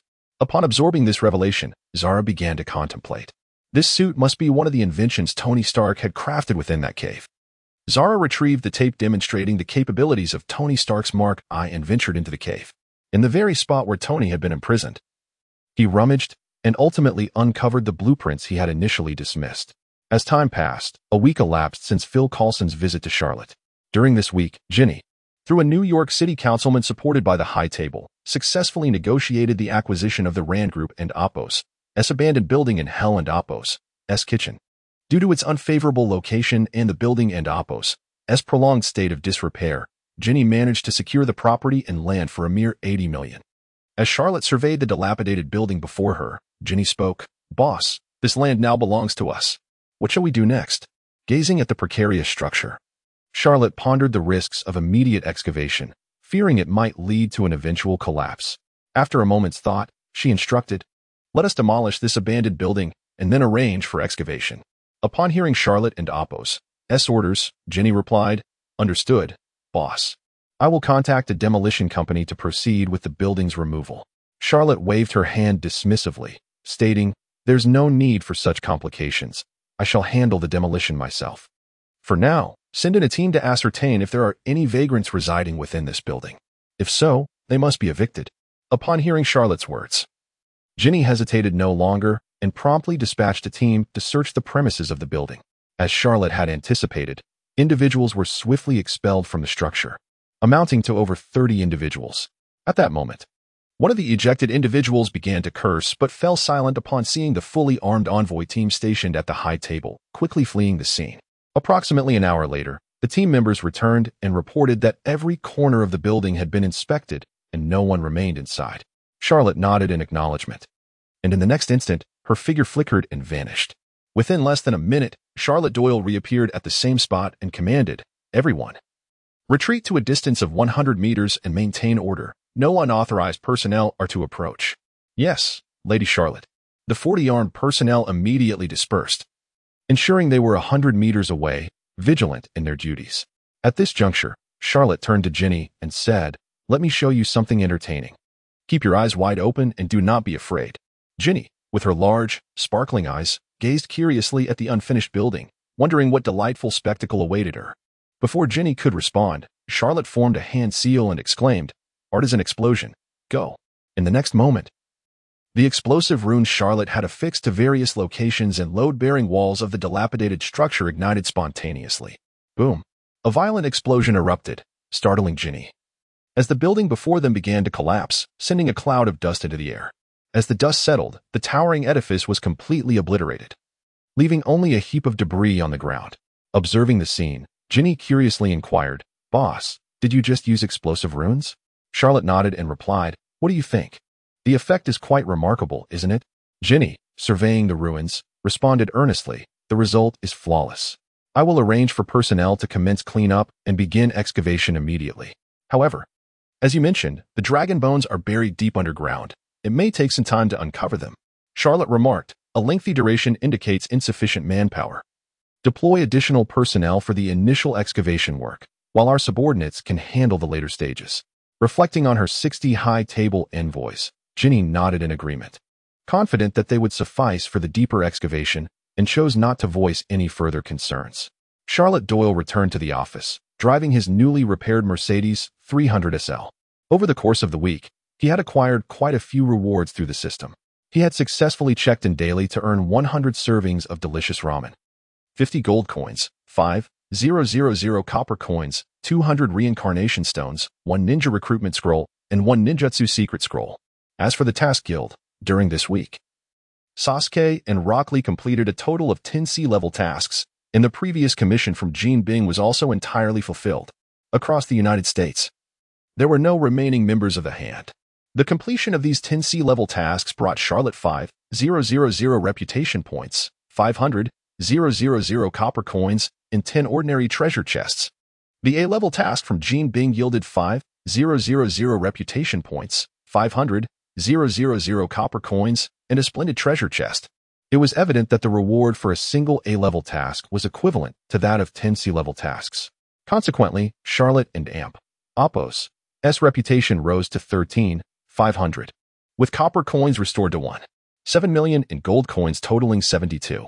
At this moment, Charlotte had amassed 14 ordinary treasure chests and 1 splendid treasure chest, which he planned to open together once the dragon bones were in place.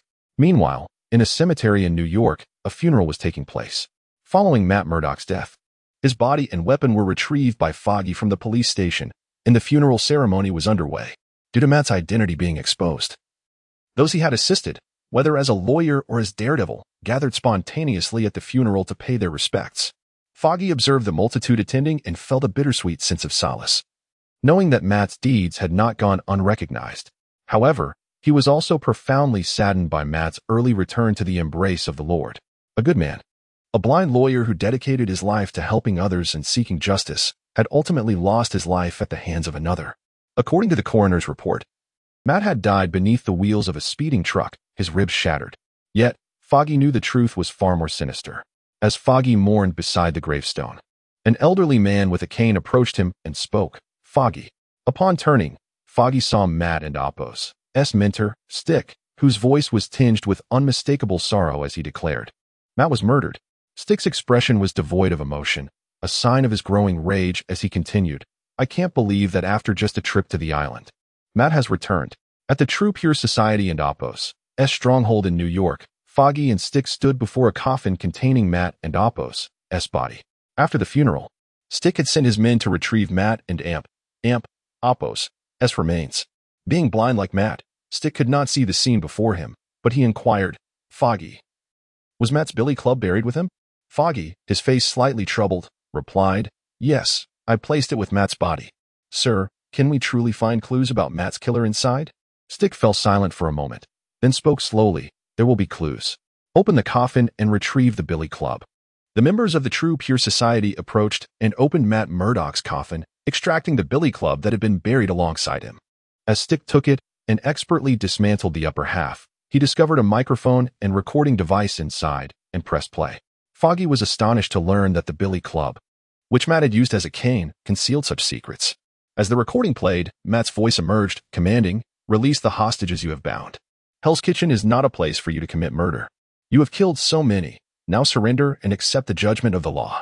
Upon hearing this, both Stick and Foggy realized that Matt had been killed while attempting to save others. The recording continued, revealing other voices beyond Matt's. Are you sure you want to stop us? Rockley, hurry up. The boss is waiting for us to bring the target back. We hope no more fools get in our way. Hearing his disciple referred to as a fool, Stick tightened his grip on the billy club he held. He then commanded, Gather information on the location where Matt was found dead and any events that transpired there. I refuse to believe there are no traces left at the scene of his death. I also want detailed information on this Rockley and the forces he is associated with. A member of the True Pure Society who had been standing beside Stick spoke up. Leader, while you were away, significant events unfolded in New York. We have gathered all the information, including matters pertaining to your disciple, Matt Murdock. However, you returned just in time to receive the news of his passing. Upon hearing this, Stick expressed surprise, then turned to Foggy and said, Foggy, the remaining matters are not suitable for you to know. You should leave for now. He added solemnly, I will avenge Matt. Foggy, understanding the gravity of the situation, cast one last sorrowful glance at his friend in the coffin before turning to depart. Once Foggy had left, Stick instructed, Report the gathered information to me. The member who had just spoken produced a document, opened it, and began, a week ago, for unknown reasons, Charlotte Doyle, the elder controlling the American region, engaged in battle with the Hand across the United States. On that day, all assassins nationwide received a bounty notice from the Continental Hotel, calling for the elimination of all Hand members, with a total reward of $200 million. On the day the bounty was announced, nearly all factions under the Elder and Apos' command launched attacks on various strongholds across America. The building where Lady Gao resides was particularly targeted by 3 of Charlotte Doyle and Apos' adjudicators. The Rockley you mentioned is one of those adjudicators. According to our intelligence, your disciple, Matt Murdock, went to intervene, intending to rescue Lady Gao and Apos' adjudication team, and was shot dead on the spot. Upon hearing this, Stick and Apos' keen intellect pieced together the events, and he exclaimed in anger, Foolish. Lady Gao is the arch-nemesis of the True Pure Society. How could he go to rescue the leader of the enemy? It and Apos' utterly hopeless. He had long warned Matt not to overly trust his hearing. Seeing is not always believing, and hearing can often be deceptive. It was evident that his disciple had fallen victim to this very flaw. Currently, there were no remaining members of the Hand within the United States. All their strongholds had been thoroughly dismantled. According to the latest intelligence, Madame Gao was executed shortly after being taken back to the Charlotte office. Her remains were subsequently removed by the cleaners from the Continental Hotel and cremated. Even the personnel responsible for escorting Madame Gao and Apos' ashes were killed by assassins from the Continental Hotel, leading to a change in the bounty. By the time we arrived, Madame Gao's ashes had already been scattered on the ground, thoroughly washed away by the rain. Upon hearing the report from his subordinate, the old man of the staff burst into laughter. Huh? How long has it been? Today is a day for your hand association.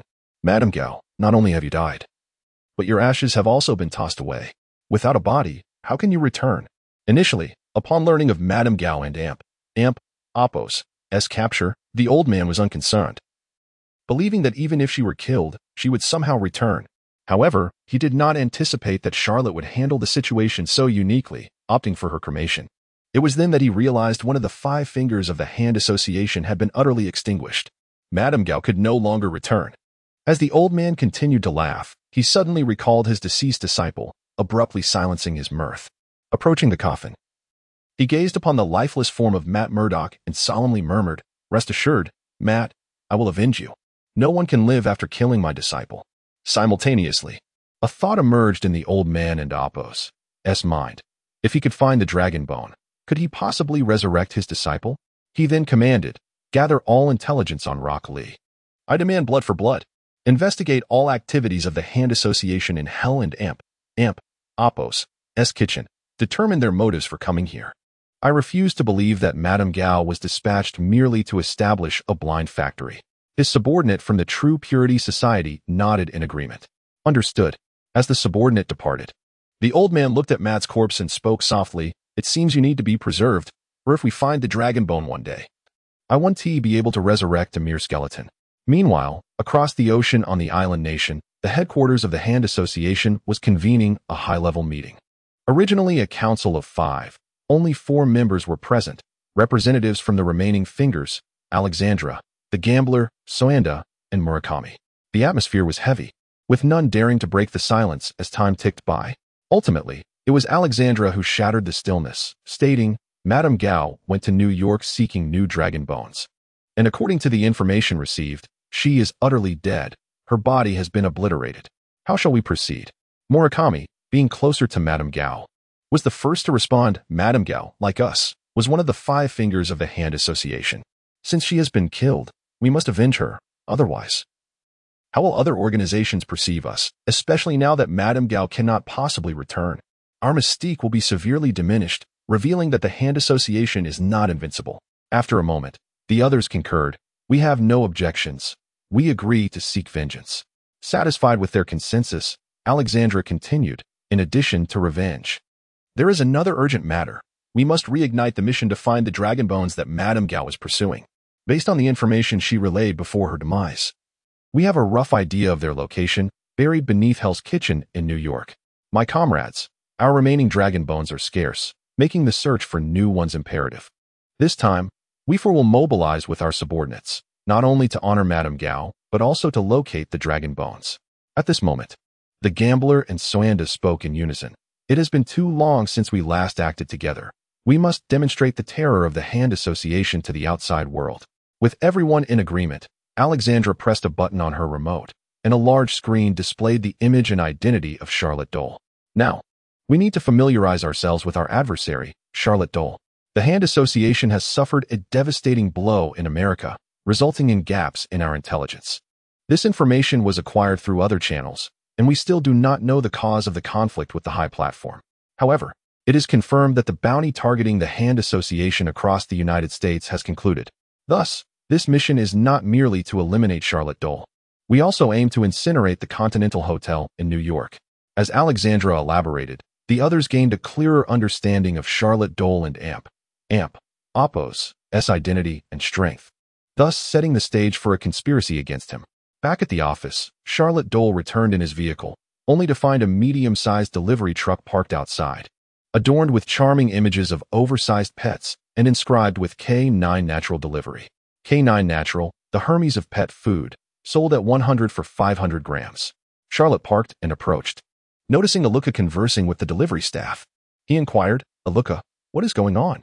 Aluka replied, "Sir Charlotte, they are from the pet food company, claiming we ordered a shipment of dog food and pet snacks, which they have come to deliver." Charlotte took the product list from Aluka, scanning it briefly to find a substantial quantity. In addition to a ton of K9 natural dog food, there were salmon, steak, chicken breast, beef bones, various pet cans, snacks, a large bag of pet toys, and an extravagant dog bed. The list concluded with a note indicating this was the quarterly delivery, to occur once each quarter. Observing the items, Charlotte mused, Tony Stark truly indulges his pets. He has certainly outdone himself for Parker. He then instructed, this is a gift for Parker from a client.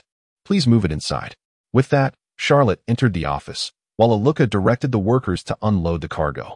At that moment, on the other side of the ocean, the Hand Association and APOS headquarters was in the midst of a high-level meeting.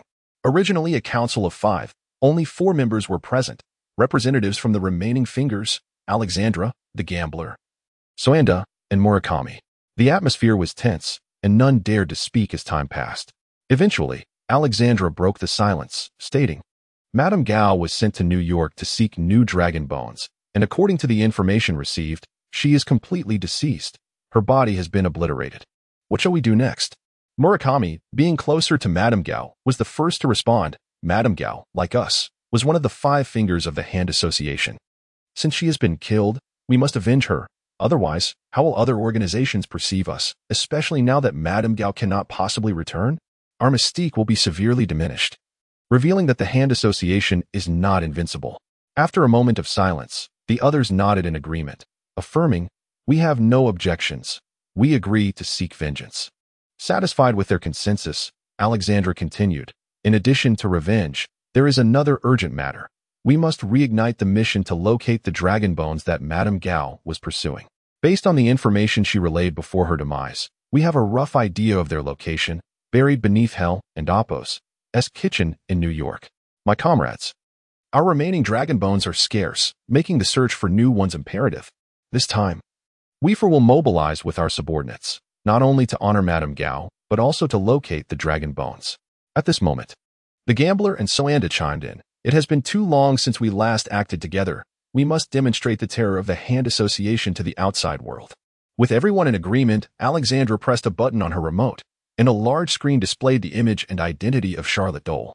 Now, we need to familiarize ourselves with our adversary, Charlotte Doyle. The Hand Association has suffered a devastating blow in America, resulting in gaps in our intelligence.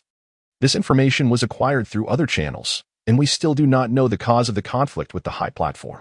However, it is confirmed that the bounty targeting the Hand Association across the United States has concluded.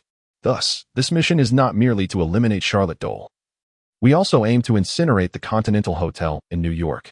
As Alexandra elaborated, the others gained a clearer understanding of Charlotte Doyle's identity and strength, thus setting the stage for a conspiracy against him. Upon returning to the office, Charlotte Doyle noticed Rock Lee and Sasuke Uchiha engaged in a sparring session in the training room. Due to Rock Lee's inability to open the 8 gates, his strength was inferior to that of the already enhanced Sasuke. At this moment, Sasuke's power surpassed his strength following the Chunin exams, making him formidable, though not quite equal to his state during the original series' 2nd stage. Upon noticing Charlotte Doyle's arrival, both assumed he had a mission to assign and halted their practice. Approaching him respectfully, Sir Charlotte. Observing the large crater in the training room's concrete floor, Charlotte considered their destructive capability and instructed. You two should report to Ginny and assist with the excavation work. Complete the search for the dragon bones as swiftly as possible. If the dragon bones prove useful, they will undoubtedly expedite both your strength enhancement and the arrival of those you long for. Hearing Charlotte's words, both Sasuke and Rock Lee's expressions lit up with excitement as they shouted, Yes. Now, go help immediately. As the conversation concluded, Charlotte suddenly heard a swish. The 2 figures dashed out of the training room, racing towards the outside. Charlotte promptly shouted, Take a taxi. It will be more convenient. Understood, Lord Charlotte. With a sense of urgency, Charlotte feared that the 2, in their excitement, might recklessly sprint towards Hell's Kitchen. Given their speed, such an action could potentially create a considerable uproar in an instant. After ensuring the 2 were set on their way, Charlotte returned to his room and chose a relatively comfortable position on his bed, entering the system space. Ever since he acquired the skill of silence, he had yet to practice it thoroughly. Today, he intended to hone his ninjutsu within the system space. Upon entering, Charlotte Doyle opted for the training ground. In the next moment, his consciousness transformed into his physical form, appearing in a place reminiscent of the 3rd training ground of Kanahagakure. After stretching his limbs, Charlotte began attempting the 3 techniques of silence. The first technique he practiced was the poison mist technique. He formed hand seals, gathering chakra in his chest. and then performed a nature transformation, exhaling a vast cloud of toxic mist before him. As the amount of chakra he used increased, Charlotte found he could control the quantity of mist produced. The more chakra he transformed, the greater the volume and duration of the mist. During his practice, Charlotte experimented with various stances, standing, squatting, and even utilizing the technique midair. He left no stone unturned, attempting every conceivable combat scenario. He even tested the effectiveness of the poison mist while submerged in water. After mastering the poison mist technique, Charlotte briefly experimented with the shuriken technique, reaching a level of proficiency that satisfied him, deciding not to pursue it further. He found the use of poison needles somewhat trivial, yet deemed it prudent to possess a basic understanding of the technique. What truly piqued Charlotte's interest was the grand technique of silence, the dance of the silent pig. As he performed the hand seals, the ninja pig was summoned, charging forward with a powerful impact. Although merely a ninja pig, its charge created a trench in the earth, demonstrating considerable force. Meanwhile, Charlotte conjured a chakra scalpel in his hand, executing a swift horizontal cut before leaping back to deliver another strike to the enemy. After experimenting with his skills, Charlotte proceeded to deconstruct the ninjutsu. Despite being a mobile game skill provided by the system, it was applicable in the real world, allowing for deconstruction unlike in the game, where a skill could not be halted or partially utilized. Charlotte was particularly intrigued by the chakra scalpel and Appos' capabilities. As he focused, the knowledge imparted by the system flooded his mind, enabling him to condense the chakra scalpel. Soon, chakra erupted from Charlotte Doyle and Appos' hands, forming the scalpel. He began practicing this ninjutsu, leaving the command of the pig to the silent technique. In close combat, he aimed to utilize the chakra scalpel for precise cuts against his adversaries. As a legendary assassin, Charlotte was acutely aware of the human body's vulnerabilities and the devastating consequences of a well-placed strike. While Charlotte lacked proficiency in healing, he excelled in combat with the chakra scalpel, immersing himself in his ninjutsu practice. Time swiftly passed, and 3 days elapsed. Throughout this period, Charlotte accumulated 500 reputation points, 200 reincarnation stones, and 00 copper coins through system sign-ins. Just as Charlotte completed his sign-in and exited the system space, the phone on his desk rang. Answering it, he was greeted by Ginny's excited voice. "Boss, you must come quickly. We've discovered something unusual. There's a seal underground here. You need to see if it's what you require." Hearing Ginny and Appos' words, excitement washed over Charlotte's face, and with barely concealed enthusiasm, he replied, "Wait for me. I and Appos' I'll be there shortly." After hanging up, he swiftly donned his clothes and exited his room. Charlotte approached the service desk, retrieved his Mercedes key, and instructed Irika, "Keep an eye on the place while I'm out. If any clients arrive, ensure the tasks are locked." Without waiting for Irika's response, he dashed out of the office and headed towards the backyard garage. Once there, he jumped into his car, started the engine, and sped away with fervor. Utilizing his exceptional visual perception and keen reflexes, Charlotte drove with remarkable speed, almost pressing the accelerator into the fuel tank. Before long, he arrived at Hell's Kitchen, near the parcel of land he had acquired. The area was cordoned off with barriers, prominently marked as a private zone under construction, with a warning to keep out. Charlotte parked his car by the roadside and approached the main entrance of the construction site. Charlotte immediately spotted Ginny, who had been waiting nearby, along with several high-ranking emissaries. Approaching Ginny, Charlotte promptly instructed, "Take me to the site. I wish to see if there is anything of importance there." Observing the slight excitement on Charlotte and Appos' face, Ginny was taken aback. It was the first time she had witnessed her typically composed boss display such fervor. Not even the promise of hundreds of millions or a 20 billion bounty had elicited such a reaction from him before. "Boss, please follow me," she replied, leading Charlotte into the excavated underground passage. The passage was deep, extending several dozen meters underground.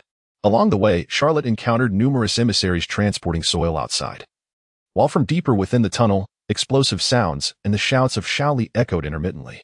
Soon, Ginny guided Charlotte to the end of the passage, where Shaoli was attacking a wall formed of gray-white material, while Uchiha Sasuke was placing explosive tags in the areas yet to be illuminated by the excavation. Upon Charlotte Doyle and Appos' arrival, everyone paused their work and respectfully called out, "Lord Charlotte." Nodding in acknowledgement, Charlotte remarked, "You have all done an excellent job with the excavation. I did not expect to see results so soon, merely 3 days in. It surpasses my expectations, and our luck seems fortuitous." We have already identified our target at the first of 3 predicted locations. Truthfully, Charlotte had anticipated that even achieving such results in 10 days would be commendable, and he had been prepared for the relocation of Hell's Kitchen Police Department. Hearing Charlotte's praise, Rock Lee and Uchiha Sasuke beamed with pride. Charlotte, observing the dust-covered duo, sighed and approached the energy wall for closer inspection. He vaguely recalled that the land of the Dragon Bones harbored a seal that had ultimately been undone by an iron fist. At that moment, Rock Lee interjected, "Lord Charlotte, this seal appears to lack high strength. If we maintain continuous attacks, I believe we can break through it." Charlotte nodded, scrutinizing the seal. Peering through it, he discerned what seemed to be a colossal entity sealed within, yet the details remained elusive. His brow furrowed slightly. This was the Marvel Universe after all. And who could definitively ascertain whether the seal contained a dragon bone or some other malevolent force? The possibilities were endless. If a formidable demon or a projection of a Dimension Lord were to emerge, either scenario would be beyond his current capabilities to confront. What can I do to see clearly? He pondered. Activate the Sharingan. In the next moment, Charlotte Doyle's eyes transformed, revealing a pair of double-tomo Sharingan. With the enhanced vision provided by the Sharingan, he could finally perceive the object within the energy wall, a dragon skeleton. To describe it, the term bone dragon seemed most fitting. For a dragon devoid of flesh was indeed a mere bone dragon. Charlotte recognized that the remains belonged to Shoulao of Kunlun. Each time Shoulao reincarnated, he left behind a body, and when this land was still barren, he had undergone a rebirth here. Through the passage of time, the once desolate land had transformed into a sprawling metropolis. The dragon's remains, now entombed underground, had become dragon bones. Confirming the identity of the bones, Charlotte declared, "Sasuke, you and I will attack this seal together using Chidori. Lee, employ your strongest taijutsu to strike it continuously. Let us strive to break the seal. Jinny, maintain order at the site and ensure everyone remains calm." "Yes," they echoed in unison. Following Charlotte Doyle and Appo's orders, Jinny began to uphold order, while Rock Lee unleashed his infinite dance to commence the assault. Meanwhile, Charlotte and Sasuke formed hand seals, gathering lightning between their hands. The crackling sound of electricity resonated throughout the underground passage. Initially filled with fear and confusion, the high-ranking emissaries soon transformed their apprehension into anticipation. Was this the power wielded by the elders? Might they also have the chance to acquire such strength? "Lightning release, Chidori," they exclaimed in unison. Charlotte and Sasuke, wielding their Chidori, surged forward, striking the seal before them. As lightning surged, the energy wall trembled, visibly diminishing in thickness. Witnessing the effectiveness of their attack, Charlotte urged, "Continue the assault." While he had considered utilizing a multitude of explosive tags for precise detonation, he refrained, knowing that too many could cause the underground passage to collapse. Entombing everyone within, Charlotte, Sasuke, and Lee resumed their onslaught against the seal. Meanwhile, on the other side, the elder led members of the Jinchuan society to the land Charlotte had acquired.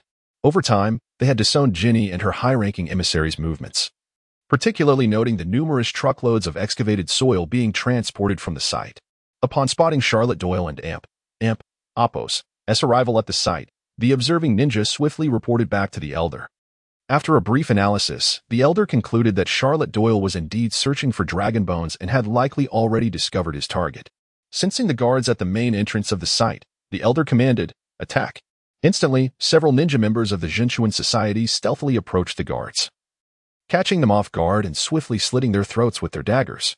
Dragging the bodies into the site, they opened the gates, allowing 100 members of the Jinchuan society and the elder to flood in.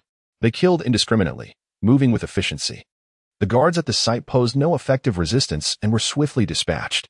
The elder and the Jinchuan society were not bound by a no-kill principle. They showed no mercy towards the high-ranking emissaries. The sounds of battle were inaudible in the depths below, especially with the thunderous noise of lightning resounding through the passage, drowning out any disturbances. At that moment, Sasuke, like Lee, resorted to taijutsu strikes, having exhausted his chakra after 5 uses of Chidori. In stark contrast, Charlotte Doyle still possessed ample chakra. Even after 5 more Chidori, he would remain unfazed. Once again, Charlotte formed hand seals and unleashed another Chidori against the seal. With this strike, the barrier finally shattered. As the seal broke, Charlotte and his companions ceased their attacks. Meanwhile, the elder and his followers had discovered the excavated passage and were preparing to descend into it. With the shattering of the seal, the immense dragon skeleton emerged before them. Ginny gasped. It's a dragon, an Eastern dragon. Good heavens, the world truly once hosted such a creature. If this were to be unveiled by archaeologists, it would send shockwaves across the globe. Charlotte chuckled softly and replied, even if outsiders were to discover this, trust me, Ginny, the news would not reach the ears of the masses, nor would it shock the world. You must understand, we are not the first to seek the dragon bones. Upon hearing Charlotte's words, Ginny immediately recalled the Lady Gao who had been abducted, who was also in search of dragon bones. Charlotte did not elaborate further. It was now time to ascertain whether the dragon bones could be recharged. As Charlotte advanced a few steps, she suddenly perked up and said, Ginny, someone has entered. You must lead the envoys to intercept them. The mention of intruders caused a palpable change in the expressions of those present. Ginny promptly commanded, all envoys, arm yourselves and follow me to confront the enemy. Yes, my lord judge, came the reply. In that moment, every envoy on the platform set aside their shovels and transport carts, donning the nearby bulletproof vests and submachine guns, and proceeded to march outside with Ginny. Charlotte observed the departing figures and then glanced at Rock Lee and the seated Uchiha Sasuke, who was meditating to recover his chakra. Charlotte took 2 bowls of delectable ramen and chopsticks from her storage space and instructed, you two should eat the ramen before heading to support Ginny. Rock Lee stepped forward to accept the delicious ramen and assured, rest assured, Lord Charlotte, Sasuke, and I will promptly assist Secretary Ginny. With that, Rock Lee quickly approached Sasuke, and the two began to devour the savory ramen. Having arranged everything, Charlotte Doyle did not hesitate any longer. She strode forward and soon approached the dragon bones. Just as she was about to make contact with them, the sound of gunfire erupted. Ginny and her team, who had been intercepting the enemy, had encountered the members of the Pure Innocence Society. The two sides immediately began exchanging fire. As the Pure Innocence Society was not comprised solely of ninjas wielding cold weapons, but also included armed squads utilizing firearms. Hearing the distant sounds, Charlotte furrowed her brow, perplexed by the audacity of those who dared intrude upon her territory. Regardless of their identity, she vowed to obliterate them and annihilate the forces behind them. As the saying goes, she would ensure that their eggs were scrambled. Without hesitation, Charlotte placed her hands upon the massive dragon skull before her, and in the next moment, a familiar sound resonated. Ding! Detecting special energy, recharge available. Would you like to proceed? Upon hearing the news of the recharge, a smile graced Charlotte's face. Indeed, the dragon bones could be utilized for system recharging, just as she had anticipated. Without a moment's pause, Charlotte Doyle mentally commanded the recharge. The enormous dragon bones before her began to warp, absorbed into her palms, causing the entire underground passage to tremble violently. The sudden extraction of the dragon bones left a substantial pit in the ground. At this moment, Rock Lee and Sasuke, having finished their delectable ramen, displayed no curiosity regarding the unfolding scene. Instead, they swiftly dashed outside to assist Secretary Ginny. Meanwhile, Charlotte Doyle remained oblivious to the commotion outside. Her focus directed solely at the interface of the Hokage system in her mind. Ding, recharge successful.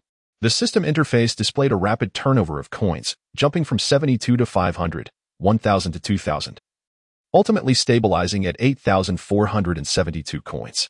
A total of 8,400 coins had been recharged, resulting in an upgrade of her VIP level from VIP 1 to VIP 3.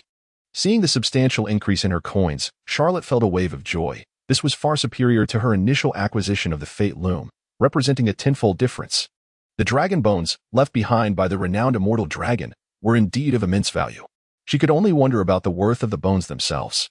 As for the 8,400 coins merely elevating her VIP status by 2 levels, Charlotte Doyle was no longer surprised. After all, her first recharge of 840 coins had only yielded VIP 1, the lowest tier, and now ascending to VIP 3 was well within her expectations. Ding, congratulations, recharge successful. Charlotte Doyle has ascended to VIP 2. Rewards, 12,000 copper coins, 70 reputation points, 1 secret technique scroll, 1 ninja recruitment scroll. Ding, congratulations, recharge successful. Charlotte Doyle has ascended to VIP 3. Rewards, 14,000 copper coins, 80 reputation points, 1 secret technique scroll, 1 ninja recruitment scroll. Receiving these 2 favorable updates, Charlotte was quite satisfied. Having acquired 2 secret technique scrolls and 2 ninja recruitment scrolls, all of considerable value. Particularly thrilling was the ability to establish an organization, which filled Charlotte with anticipation. Confident in her subordinates, Charlotte chose not to exit the system interface immediately, though she did not delve into the specifics of organization creation just yet. Instead, she navigated to the battle deployment section, eager to unlock new combat positions. Upon clicking the Add button next to the battle deployment section, a notification promptly appeared. Ding! Would you like to spend 1,000 coins to unlock a battle position? Without any hesitation, Charlotte clicked to unlock it. In an instant, the number of available battle positions increased to 4. Observing her remaining balance of 7,472 coins, Charlotte continued to unlock additional positions. Ding! Would you like to spend 2,000 coins to unlock another battle position? Seeing that the 5th position required only 2,000 coins, Charlotte exhaled in relief. It was not an exorbitant sum. She clicked to unlock once more, now capable of summoning 5 ninjas to this world simultaneously. Continue unlocking. Ding! Would you like to spend 5,000 coins to unlock another battle position? Upon seeing the cost of 5,000 coins, Charlotte and Apos' desire to continue unlocking halted abruptly. At this juncture, she required ninjas, not merely additional battle slots. Without further hesitation, Charlotte placed the Silent Ninja card in a battle position. In the next moment, the Silent Ninja's figure appeared beside her. After Charlotte Doyle absorbed the dragon bones, a minor earthquake ensued. The staff of the Pure Innocence Society sensed the tremors and speculated that Charlotte and her companions had likely unearthed the dragon bones. Without further delay, they chose not to engage in a stalemate with Ginny and her team in the tunnel, but rather commanded, create some distance, retreat while firing. Thus, the members of the Pure Innocence Society began to withdraw towards the tunnel entrance. Observing the enemy and Apos' retreat, Ginny refrained from pursuing aggressively, instead maintaining a strategic distance while continuing to exchange fire. In the confined space of the tunnel, Ginny and Apos' marksmanship was somewhat constrained, yet each shot successfully felled an opponent. As the members of the Pure Innocence Society sustained casualties during their retreat, bodies fell every few meters along the way. After retreating a short distance, the leader of the Pure Innocence Society sensed the air moving within the tunnel and the wind rushing in from the entrance. He declared, "They are below. We must seal them with poison gas." Following his orders, several ninjas from the Pure Innocence Society retrieved canister-style grenades from their pockets, pulled the pins, and hurled them into the tunnel. The released grenades immediately spewed forth yellow smoke, rapidly filling the passage and obscuring visibility. The yellow mist prevented both sides from seeing one another, completely shrouding their line of sight. As the air flowed into the tunnel, the toxic gas spread deeper within. Meanwhile, the leader of the Pure Innocence Society, accompanied by his members, retreated to the tunnel entrance while throwing additional gas grenades to intensify the concentration of poison. Now positioned at the entrance, the members of the Pure Innocence Society stood guard with their firearms, prepared to mercilessly shoot anyone who dared to emerge through the toxic haze. As the noxious gas began to spread, Ginny sensed the impending danger and urged her companions to flee. However, the oncoming bullets forced her to retreat. Watching the toxic fumes enveloping the area, Ginny had no choice but to lead her group back to the underground passage for refuge. Unfortunately, some individuals, reacting too slowly, inhaled the gas and collapsed, frothing at the mouth. Just as Ginny had retreated, Sasuke and Rock Lee arrived, witnessing the disheveled state of the group.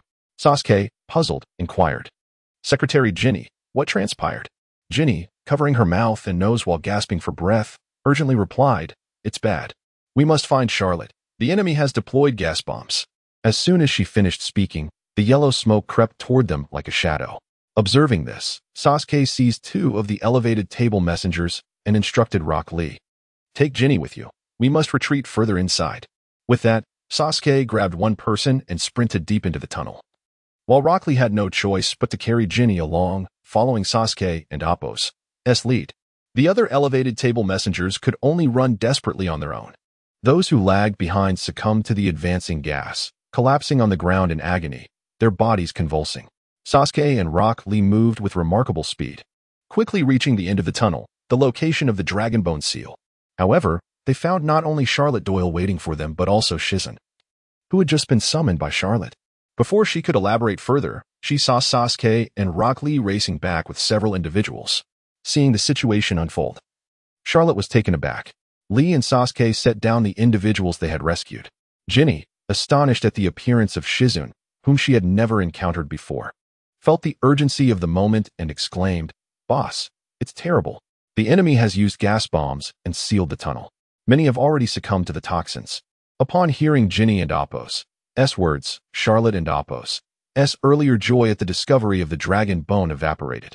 The use of gas bombs in the underground passage posed a dire threat. If they were ordinary people, they would indeed be in grave peril. Yet, Charlotte maintained a calm demeanor, assuring Ginny, "Do not worry, I have a solution. Do you know what faction the enemy belongs to?" Ginny, reassured by Charlotte's tranquil tone, took a moment to gather her thoughts before responding. "I'm not certain about the enemy's affiliation, but they might be associated with the Hand Coalition. I noticed they had ninjas among them." Led by an elderly man wielding a stick, though there seemed to be something off about his eyes. It was evident that the frail elder's agile movements made it difficult for Ginny to perceive him as blind. Charlotte pondered aloud. A stick? An old man? Ninjas? Wait a moment. Suddenly, an epiphany struck her, and she asserted, it must be the master of Daredevil, the leader of the True Purity Society." At this moment, Shizen interjected, "Toxic gas? Let me investigate." Charlotte, recognizing Shizen's expertise, agreed, "Very well, you are the specialist in this matter. Assess the situation, but be cautious." "Understood," Shizen replied, then vanished like a fleeting shadow. Meanwhile, some of the elevated table messengers returned, but their numbers had significantly dwindled. Out of the original 40, only half returned. Some perished in the gunfire, while many succumbed to the toxic gas. Sasuke and Rockley, astonished by Shizen's speed and agility, exclaimed, "Lord Charlotte, who was that just now?" They sensed that Shizen was akin to them, yet her identity remained unknown to them. Charlotte, noticing their expressions of surprise, smiled and introduced. "She is Shizen, a J-nin, and, more importantly, a medical ninja." The revelation of Shizen being a J-nin astonished both men, as J-nin represented a high level of combat capability in Konoha, especially a medical ninja, a rare and invaluable asset. However, due to Shizen's attire, lacking a ninja headband or J-nin vest, they had not recognized her immediately. Meanwhile, Ginny was intrigued by the appearance of this so-called medical ninja, wondering how she came to be here, especially since Charlotte had arrived alone under her guidance. Glancing at the large pit behind Charlotte, she noticed the absence of the dragon bone and began to speculate, could it be that the woman was a manifestation of the dragon bone? At that moment, Ginny's gaze towards Charlotte Doyle grew increasingly peculiar. As for the mouse bomb, whatever can be done will be done. As for not bringing it along, that is simply out of the question, for it is his trump card. Once the decision to act tonight was made, Carlos rose to bid farewell to Charlotte, as he needed to prepare his firearms and explosives. Departing from Charlotte's residence, Carlos made his way towards the elevator, just in time to spot a delivery person emerging from it, holding a box of pizza. Their gazes met briefly, but Carlos paid no heed. Upon reaching the elevator, he discovered it had already descended and pressed the button, settling into wait. Meanwhile, inside the room, Charlotte Doyle had just seen off the cross and was about to proceed with her daily check-in. Ding dong. The doorbell rang, interrupting her actions. Glancing back at the living room where she had just conversed with Carlos, she found nothing amiss. Could he have forgotten to mention something? Approaching the door, Charlotte opened it to reveal a black delivery person clad in typical attire, holding a pizza. Frowning slightly, she was about to speak when she saw him draw a handgun from beneath the pizza box, ready to shoot. In an instant, Charlotte reacted with remarkable speed. Before he could fire, she delivered a powerful kick. This strike was enhanced by her harnessing of chakra. Thud! The assailant was propelled backward, crashing into the hallway wall, which cracked upon impact, and he slumped lifelessly to the ground. The pizza box he had been holding fell in a freefall motion, its lid flying open to reveal the pizza and its concealed contents. Charlotte uttered a curse. Is this a bomb or a liquid explosive device? With urgency, she accelerated her movements to their utmost, seizing the pizza box before it struck the ground and hurled it toward the end of the corridor. In a swift pivot, she retreated into the room, leaning against the wall as she awaited the impending explosion. This sequence of actions transpired in a mere flash, executed with remarkable speed. The next moment, a resounding boom echoed through the air, causing the room to shudder violently, with plaster and dust cascading down, and the building and Oppo's alarm system blaring to life. Once the detonation subsided, Charlotte emerged from the room and glanced down the corridor, where the wall at the far end had been utterly obliterated. A chill breeze rushed through the gaping hole, prompting Charlotte to murmur, not a small power after all. The entire episode had unfolded so swiftly that Carlos, who had yet to reach the elevator, was startled by the explosion and immediately sprinted toward Charlotte's direction. Upon seeing Charlotte unharmed, he inquired, "Charlotte, are you all right?" Charlotte's expression darkened, her tone laced with fury as she replied, "I am fine.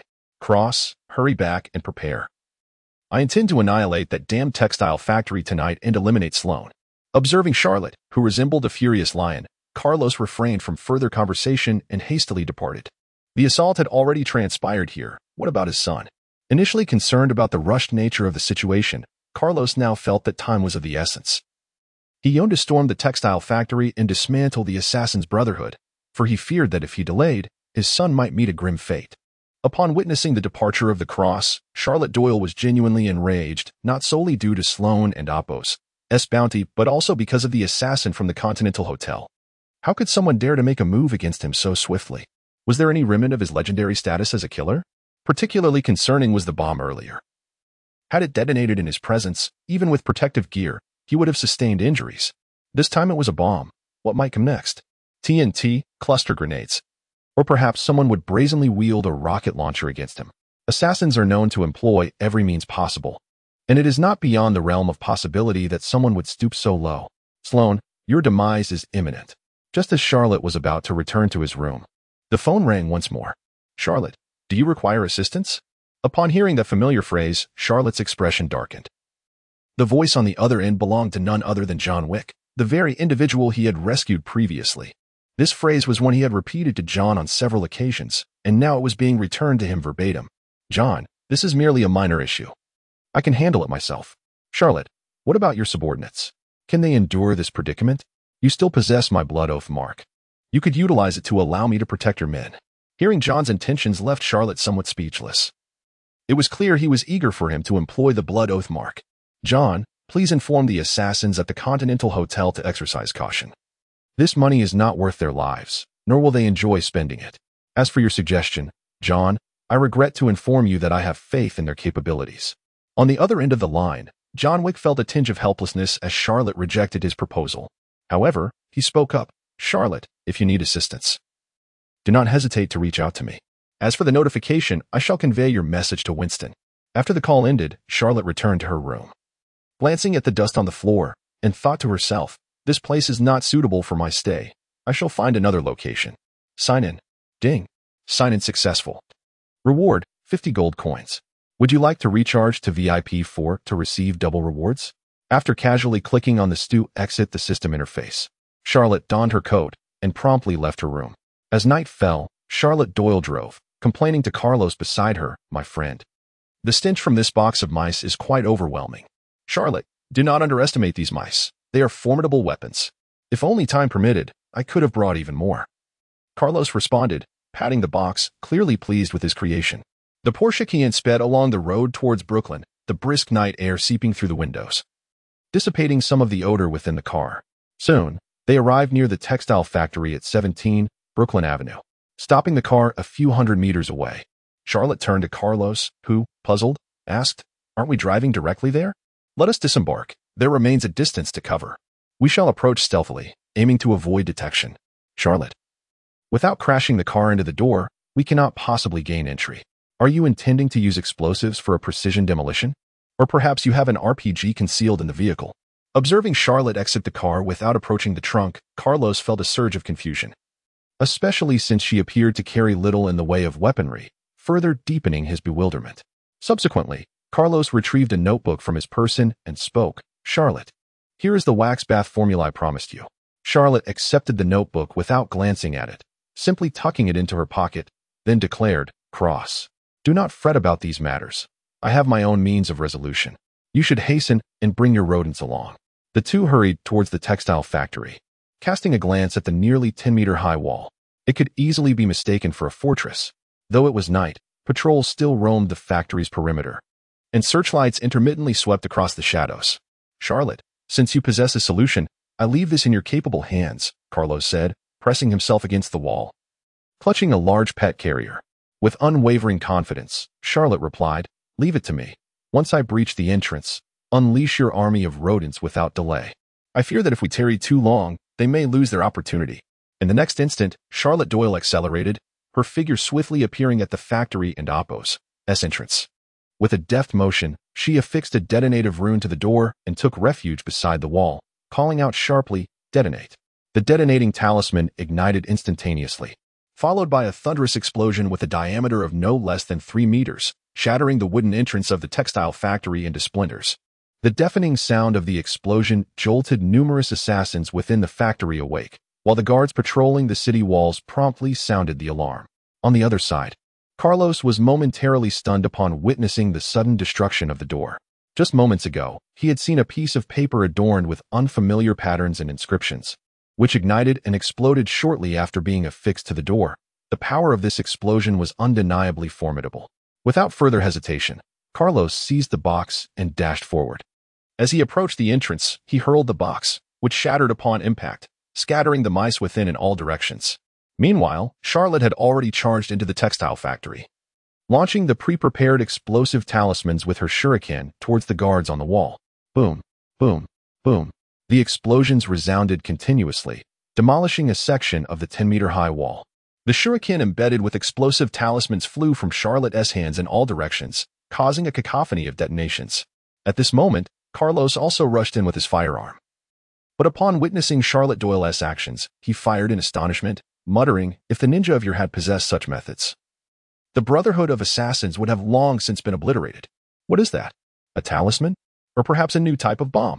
The gunfire echoed relentlessly as Carlos followed Charlotte into the textile factory, only to be met with a scene strewn with corpses. Charlotte wielded a kunai, charging through the textile factory with unparalleled ferocity. The occupants posed no challenge whatsoever, as her swift movements rendered their bullets ineffective. Those that did make it her way were deftly deflected by her kunai. Ascending to the second floor, an explosion suddenly erupted, not from Charlotte's detonators, but from Carlos and Appo's multitude of explosive mice. The force of the blast obliterated the staircase leading to the second and third floors. Upon entering the second floor, a bullet was towards her, but Charlotte swiftly cleaved it in two with her kunai, sending the fragments flying and eliminating two assassins who were about to fire their weapons. The shooter, a mechanic, realized his shot had missed its mark and prepared to pull the trigger again. In an instant, Charlotte traversed the 10 meters that separated them and stood before the mechanic, delivering a devastating punch. The force was catastrophic. The mechanic's head exploded, showering the vicinity with a grotesque mix of red and white. The gruesome spectacle startled not only her enemies but also Charlotte herself. Having never executed such a move before, she was taken aback by its sheer ferocity and the bloodshed it wrought, resolving quietly to refrain from targeting heads in the future, as the sight was indeed repulsive. She turned away. Glancing at the collapsed staircase, she leaped nimbly to the third floor. The third floor was a slaughterhouse, home to butchers. No sooner had she stepped inside than a throwing knife hurtled toward her, which she effortlessly batted aside. The room was shrouded in darkness and an eerie silence, filled with the grotesque silhouettes of countless slaughtered carcasses, creating an atmosphere of unsettling dread. Charlotte was devoid of any inclination to indulge her opponent in playful antics. With her hands forming intricate seals, she unleashed the fire release, great fireball technique.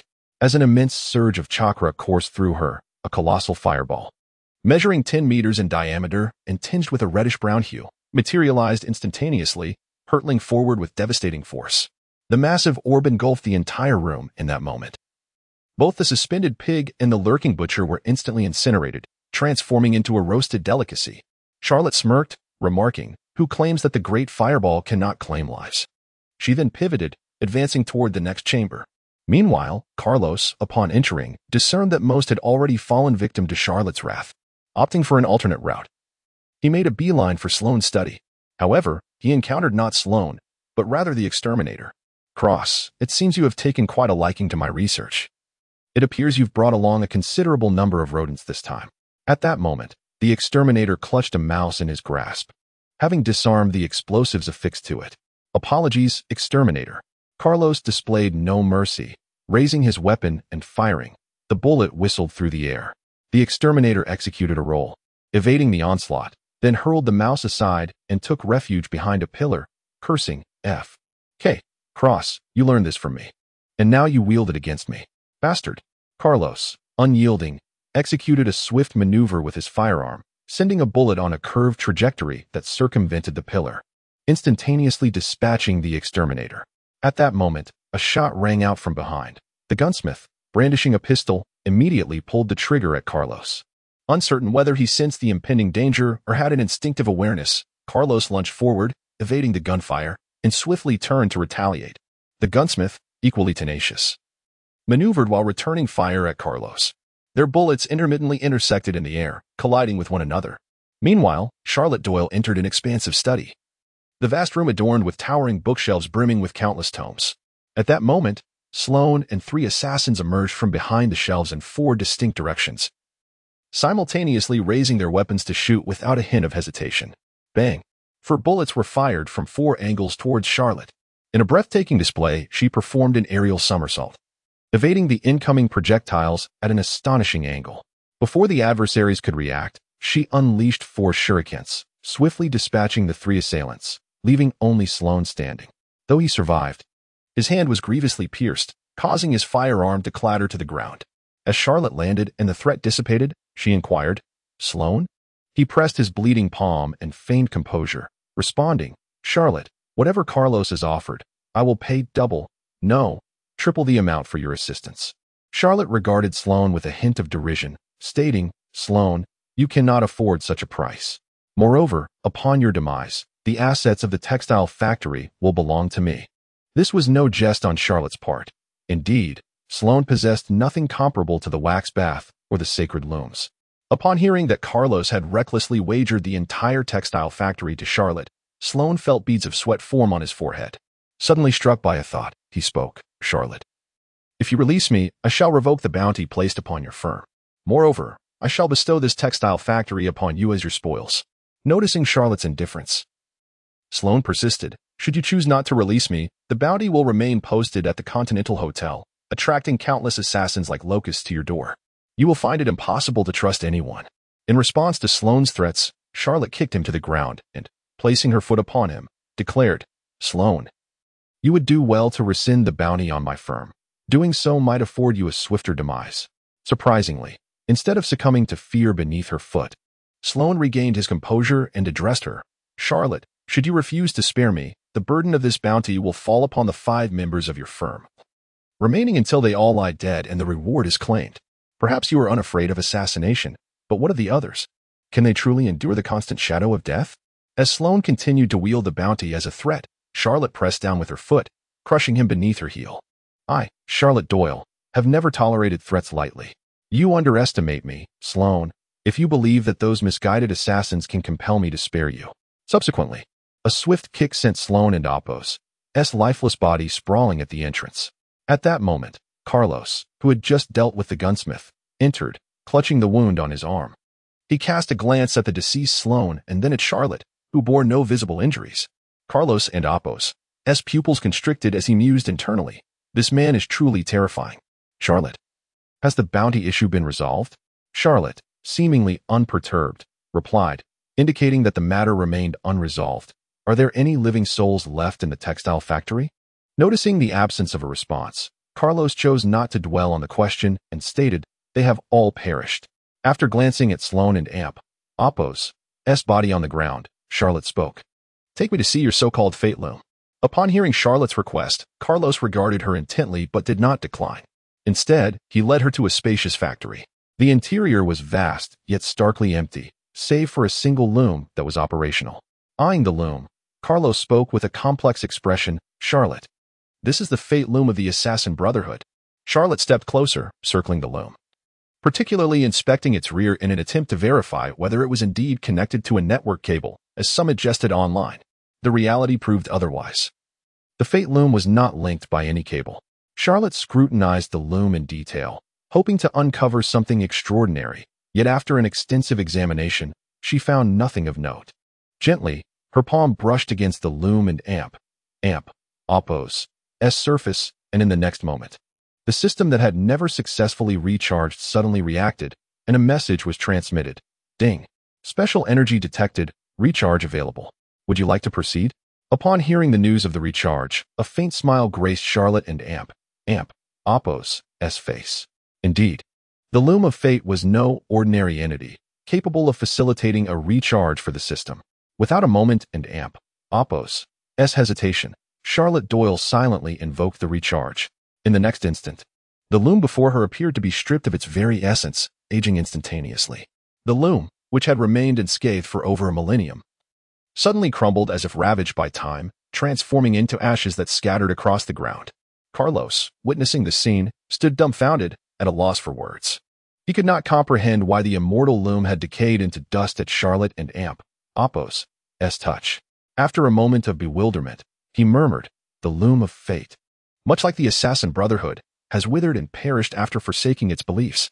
At this moment, Charlotte merely raised an eyebrow at Carlos's words, paying little heed to them, as her focus was directed towards the interface of the Naruto system in her mind. Ding! Recharge successful.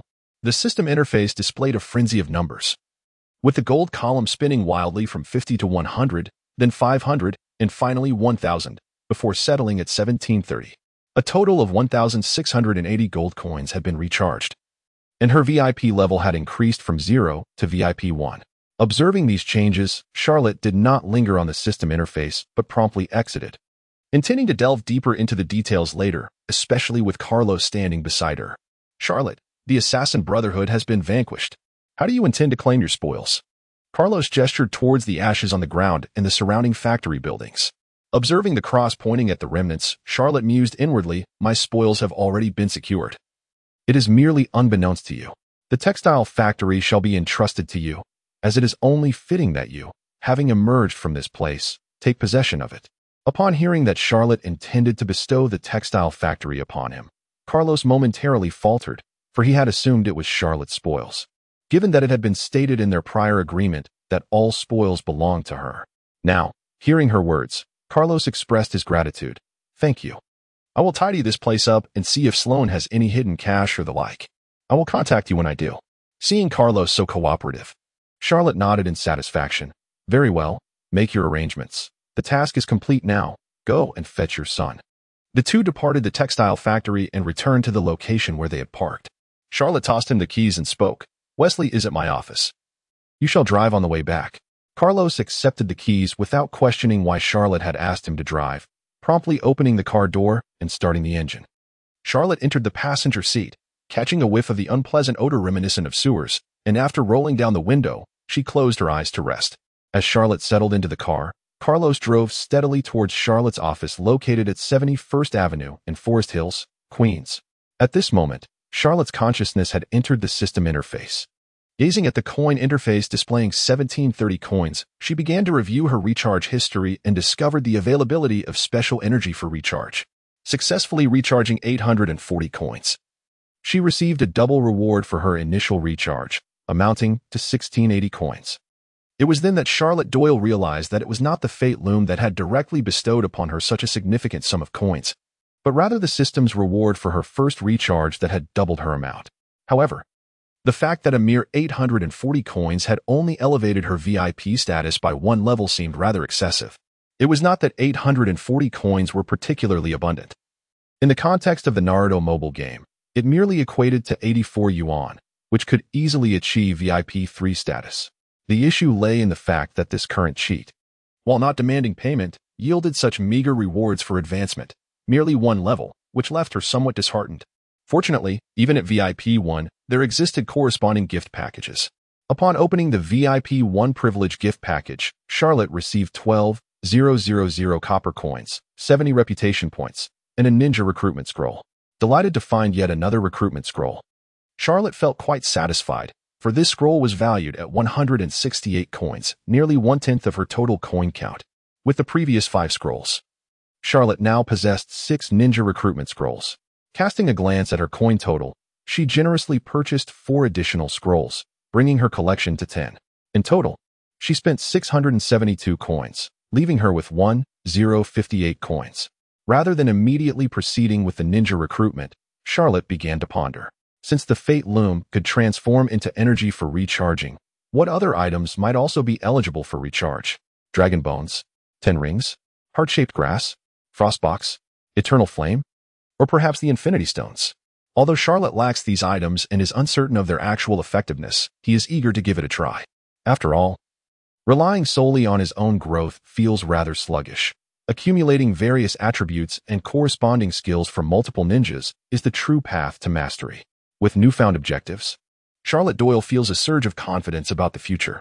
Setting aside his musings, he opens the Quest Assembly interface and discovers that the mission to eliminate the Assassin Brotherhood has been completed. He promptly opts to claim his rewards.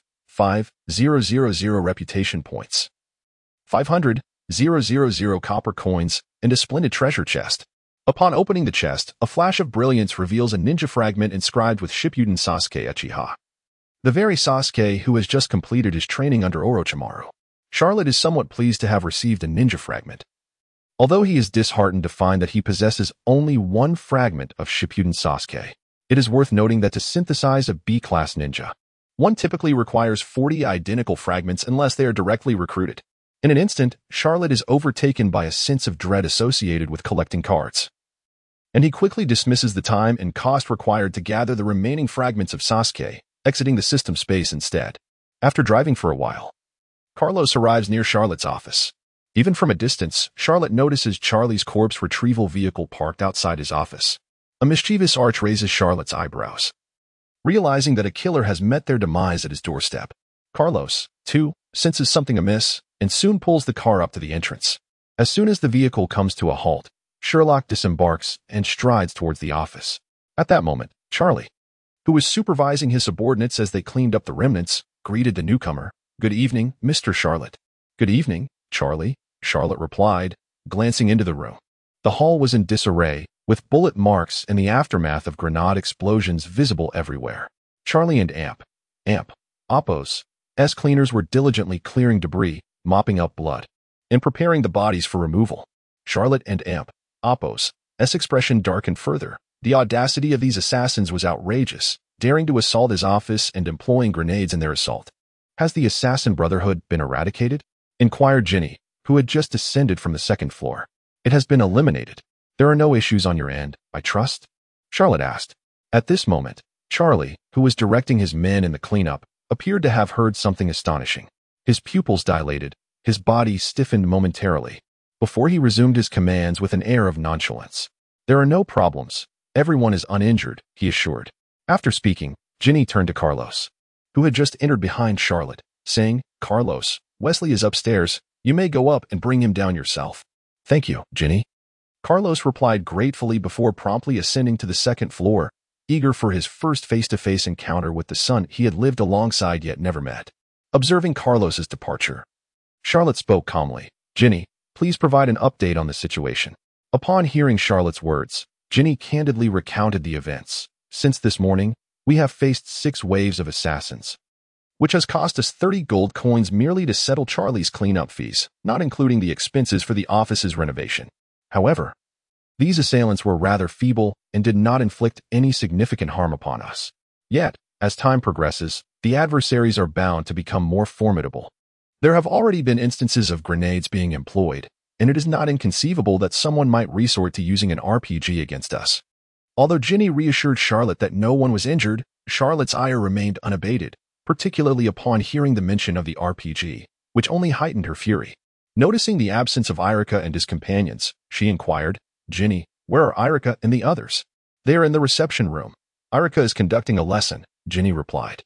Charlotte raised an eyebrow in curiosity. What transpired? With a hint of embarrassment, Ginny explained, "A grenade exploded, nearly injuring Xiao Li, and Irika is currently providing a post-battle assessment." Relieved to hear that Xiao Li was unharmed, Charlotte refrained from further comment.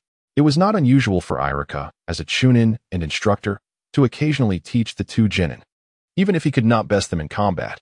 At that moment, Sherlock retrieved a notebook from his pocket and said, "Ginny, this is the wax bath formula that Carlos provided me. Please experiment with it to ascertain its viability. If all is well, reserve a room for a recovery chamber." Upon receiving the wax bath formula handed over by Charlotte, Ginny perused it briefly before stating, "No problem, I will implement it promptly." At that moment, Carlos descended with Wesley, and it was unclear how the two had communicated, yet they recognized each other almost instantly. "Charlotte, the task of protecting Wesley has now concluded." "I sincerely thank you for your assistance," Carlos remarked, simultaneously retrieving the keys to Charlotte's Porsche Cayenne. "Wesley and I are headed back. Here are your keys." Noticing Carlos's intention to return the car keys, Charlotte quickly interjected, "Carlos, consider the vehicle a gift. It will conveniently facilitate your journey home with your son." Charlotte had no desire for the car, which had taken on an unpleasant, musty odor, and thus she readily bestowed it upon him. Carlos, upon hearing her words, did not decline the offer, exchanged a cordial farewell, and departed, as a Porsche Cayenne was of little significance to either of them, merely valued at a few $1,000s here. Shortly after Carlos's departure, Charlie and the others had tidied up the room and bid farewell to Carlos and his companions. Ginny, please summon Irica and the others. We need to prepare for the night at the Continental Hotel. Uncertain whether the assassins might strike again in the early hours, Charlotte planned to take everyone to the hotel for the night, intending to resolve the bounty issue the following day. This was not born out of fear of an ambush, but rather a recognition that it was unnecessary to remain vigilant. Enduring a sleepless night for this matter seemed unwarranted. Soon, Ginny returned with Irica and the three others. Good evening, Lord Charlotte, they greeted. The three individuals approached Charlotte with a greeting, glancing at Sasuke before her. Charlotte was reminded of the previous fragments of Sasuke as well as the 10 ninja summoning scrolls she currently possessed. An impulse to draw from them surged within her. Yet she suppressed it. After exchanging pleasantries with the group, Charlotte instructed, "You three, gather your belongings. We shall check into the Continental Hotel tonight and address the bounty matters tomorrow." After quickly packing a few changes of clothes, they set off for the hotel. During the drive, Sasuke cast a glance at Ginny, his expression betraying a hesitation to speak, yet he ultimately remained silent. The group encountered no further assassination attempts and safely arrived outside the Continental Hotel. Upon entering, they noticed several assassins seated in the hotel's executive corridor. Their gazes, filled with curiosity and greed, fell upon Charlotte and her companions. This particular ensemble, a woman, a child, and an Asian, was perceived as the epitome of weakness. Although they had heard of the previous failed attempts by others, confidence still radiated from them. The looks exchanged among the assassins were laden with a predatory intent. Yet their pupils contracted when they met Charlotte Doyle's gaze. Her reputation instilled a palpable fear, and while they could not eliminate Charlotte, trading the lives of her companions for a bounty seemed a promising alternative. Charlotte paid little heed to the attention of others. Bolstered by her own strength and the belief that these individuals would adhere to the regulations of the Continental Hotel. At the hotel reception, Charlotte Doyle extracted 5 gold coins from her possession and placed them on the counter, stating, "Challen, please check in all 5 of us into adjacent rooms." At that moment, Ginny gently leaned toward Charlotte and softly suggested, "Charlotte, have you considered reserving just 4 rooms?" Charlotte, however, did not respond to Ginny's inquiry. Instead, she reiterated to Challen, "5 rooms, Challen." Perceiving Charlotte and Apos' unwavering stance, Ginny lost interest and chose to remain silent. After receiving her room key from Challen, she ascended the stairs first. Observing Ginny's return to her serious demeanor, Charlotte silently smiled, refraining from any comments as she also took her room key and proceeded upstairs. "Boring," Sasuke Uchiha remarked as he grabbed a room key from the reception and followed suit. Irica shrugged and addressed Lee. "Come on, Lee. We should head upstairs to rest as well." He then collected the last 2 room keys and ascended with Lee. Upon entering her hotel room, Charlotte's first order of business was to take a shower. After all, she had shared a carriage with rodents and endured a bout of carnage, accumulating a fair amount of blood and dust upon her. After a thorough cleansing, Charlotte changed into her pajamas and was about to access the system interface when the doorbell rang. "Ah, Secretary Ginny, always so considerate of my well-being," Charlotte quipped. Opening the door, she was surprised to find not Ginny, but Sasuke Uchiha standing outside. "What is it?" "Come in," she said. Sasuke, without hesitation, entered the room and took a seat on a nearby chair. Charlotte glanced at the corridor, and upon confirming the absence of others, closed the door behind him. He then inquired, "Sasuke, what brings you to me?" At that moment, Sasuke looked at the man before him, bit his lip, and responded, "Lord Charlotte, could you possibly resurrect my parents in this world?" Upon hearing Sasuke and Apos' words, Charlotte paused, observing the young boy before him. It suddenly struck him that Sasuke was still merely a child, only 12 years of age. Even accounting for his time in this world, he was but 13, and had experienced the tragedy of his clan and Apos' annihilation just a few years prior. In that instant, Charlotte felt a pang of compassion. He stepped closer and tenderly ruffled Sasuke and Apos' hair, then sighed softly, "Sasuke, I cannot make any promises. Perhaps soon, I may be able to bring your kin into this world, or it might take a considerable amount of time." Startled by Charlotte and Apos' gesture, Sasuke did not retreat. Instead, his eyes brimmed with hopeful tears. He longed for his parents and his clan, yet he harbored no desire to remember his brother, Itachi Uchiha. Hearing Charlotte's words, he immediately knelt down in a respectful gesture, pleading earnestly, "I beg of you, Lord Charlotte, After expressing his plea, Sasuke dashed out of the room. Watching him leave, Charlotte inwardly mused, I spoke of kin, but I never promised to bring your parents. It is not that he is unwilling to articulate his thoughts clearly. Rather, he is genuinely uncertain whether the recruited ninja characters include Uchiha Fugaku and Uchiha Makoto. After all, prior to his transcendence into this realm, these two characters from the Naruto universe had yet to make their appearance in the mobile game. Conversely, there are numerous character cards for Uchiha Shisui and Uchiha Itachi. Setting aside these contemplations, Charlotte Doyle returned to her bed, reclined comfortably, and once again immersed her consciousness into the system interface. She navigated to the task assembly and observed that the B-grade mission to protect Wesley had been marked as completed. With a decisive click, she claimed her rewards. Ding! You have received 2,000 reputation points, 200,000 copper coins, and a standard treasure chest. Upon opening the chest, she was greeted with another 2,000 reputation points.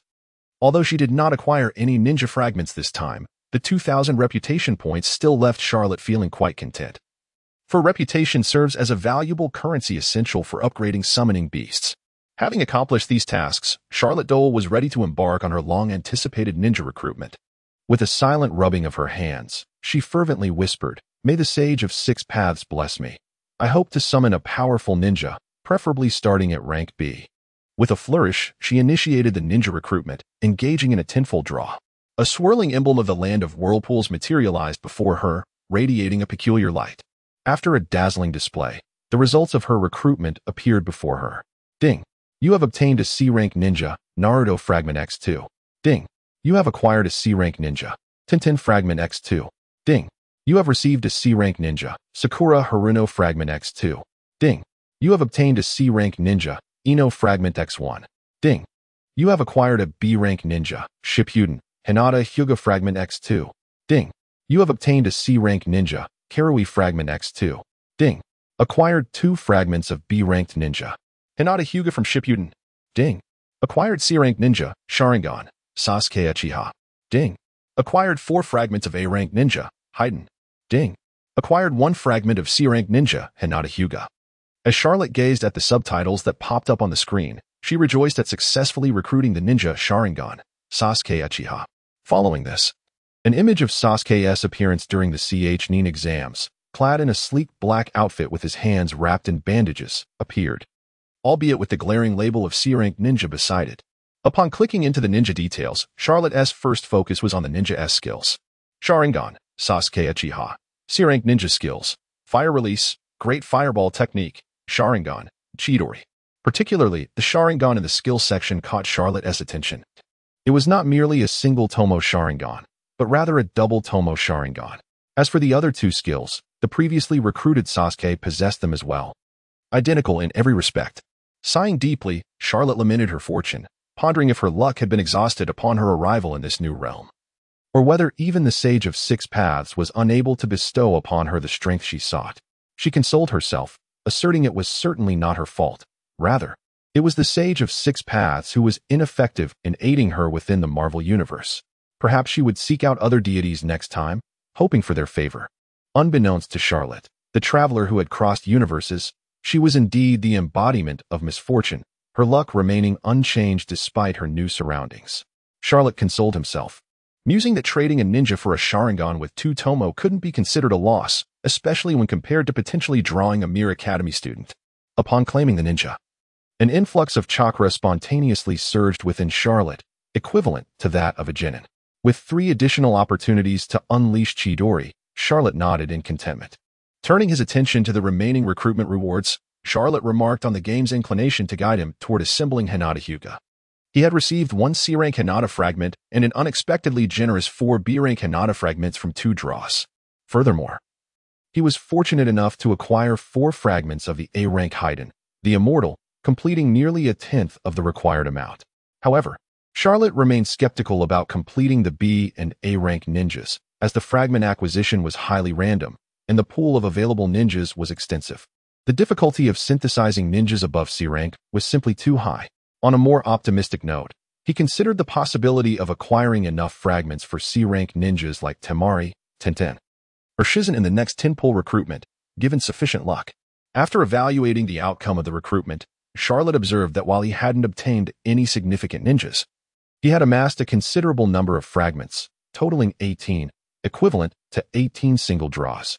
At that moment, Charlotte accessed his ninja roster, which now displayed 4 ninjas: Irika Yumino, Rock Lee, Sasuke Uchiha, and Sharingan Sasuke Uchiha. Opting against deploying both Sasuke variants, Charlotte chose to fuse the cards. Cards of the same character can be fused. Retaining the memories acquired during the manifestation in the skill expansion will increase to 6.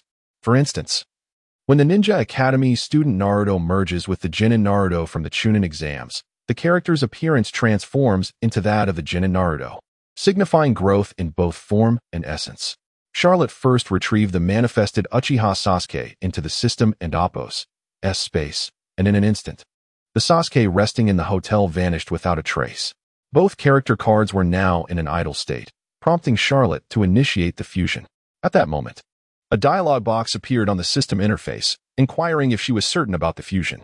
The requirement for character ascension would now be the sum of the previous character fragments, for example, 30 fragments of Uchiha Sasuke plus 30 fragments of Sharingan Sasuke.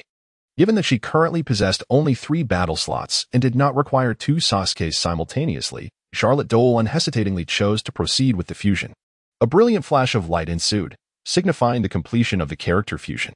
Due to the identical skills of the characters, the Fire Style, Great Fireball, and Chidori underwent enhancement.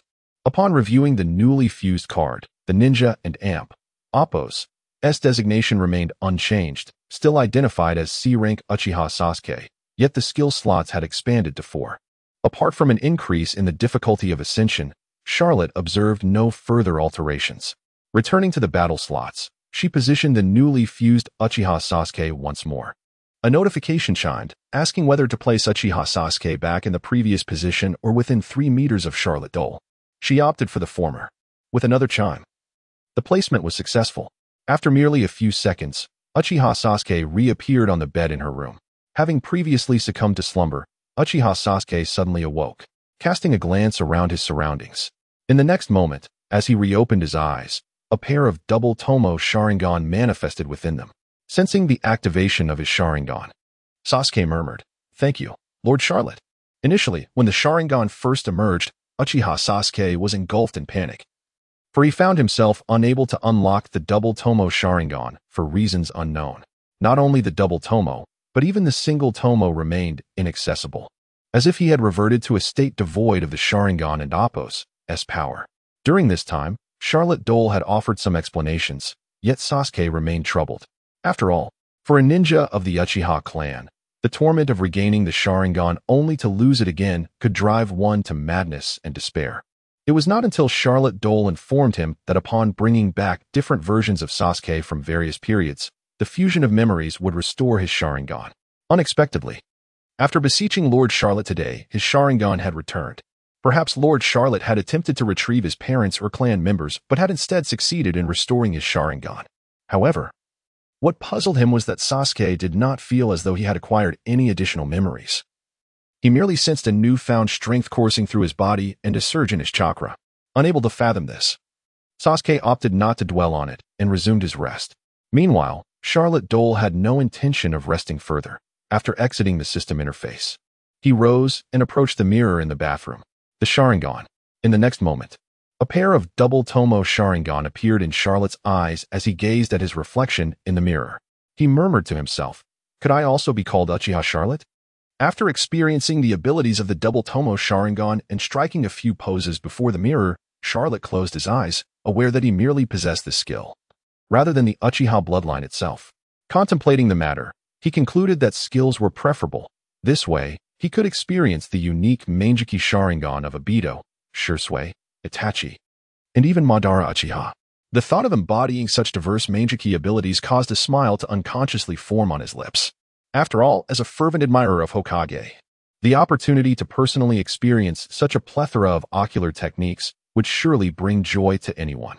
After some time spent in contemplation, Charlotte Doyle returned to his bed for a rest. Fortunately, he found himself in a hotel room, alone. Otherwise, it would be hard to reconcile the image of this man, stricken by a bout of adolescent fantasy, with the legendary assassin Charlotte Doyle. The following day, morning sunlight streamed into Charlotte's room. Upon awakening, His first action was to access the system and check in. Ding. Check-in successful. You have received 5,000 copper coins. After washing up, Charlotte joined Ginny and others in the hotel dining area for breakfast. Charlotte, how do you plan to address the bounty issue? Ginny inquired curiously while enjoying her meal. At this moment, not only Ginny, Rock Lee, and Uchiha Sasuke, but also Irika Yumino paused their meal, directing their gazes towards Charlotte Doyle. Although the trio was not intimidated by the prospect of assassination, they were nonetheless eager to hear Charlotte and Appo's plans, as they wished to lend their assistance if needed. Observing the attention directed at him, Charlotte took a sip of milk and declared, "Eliminate them.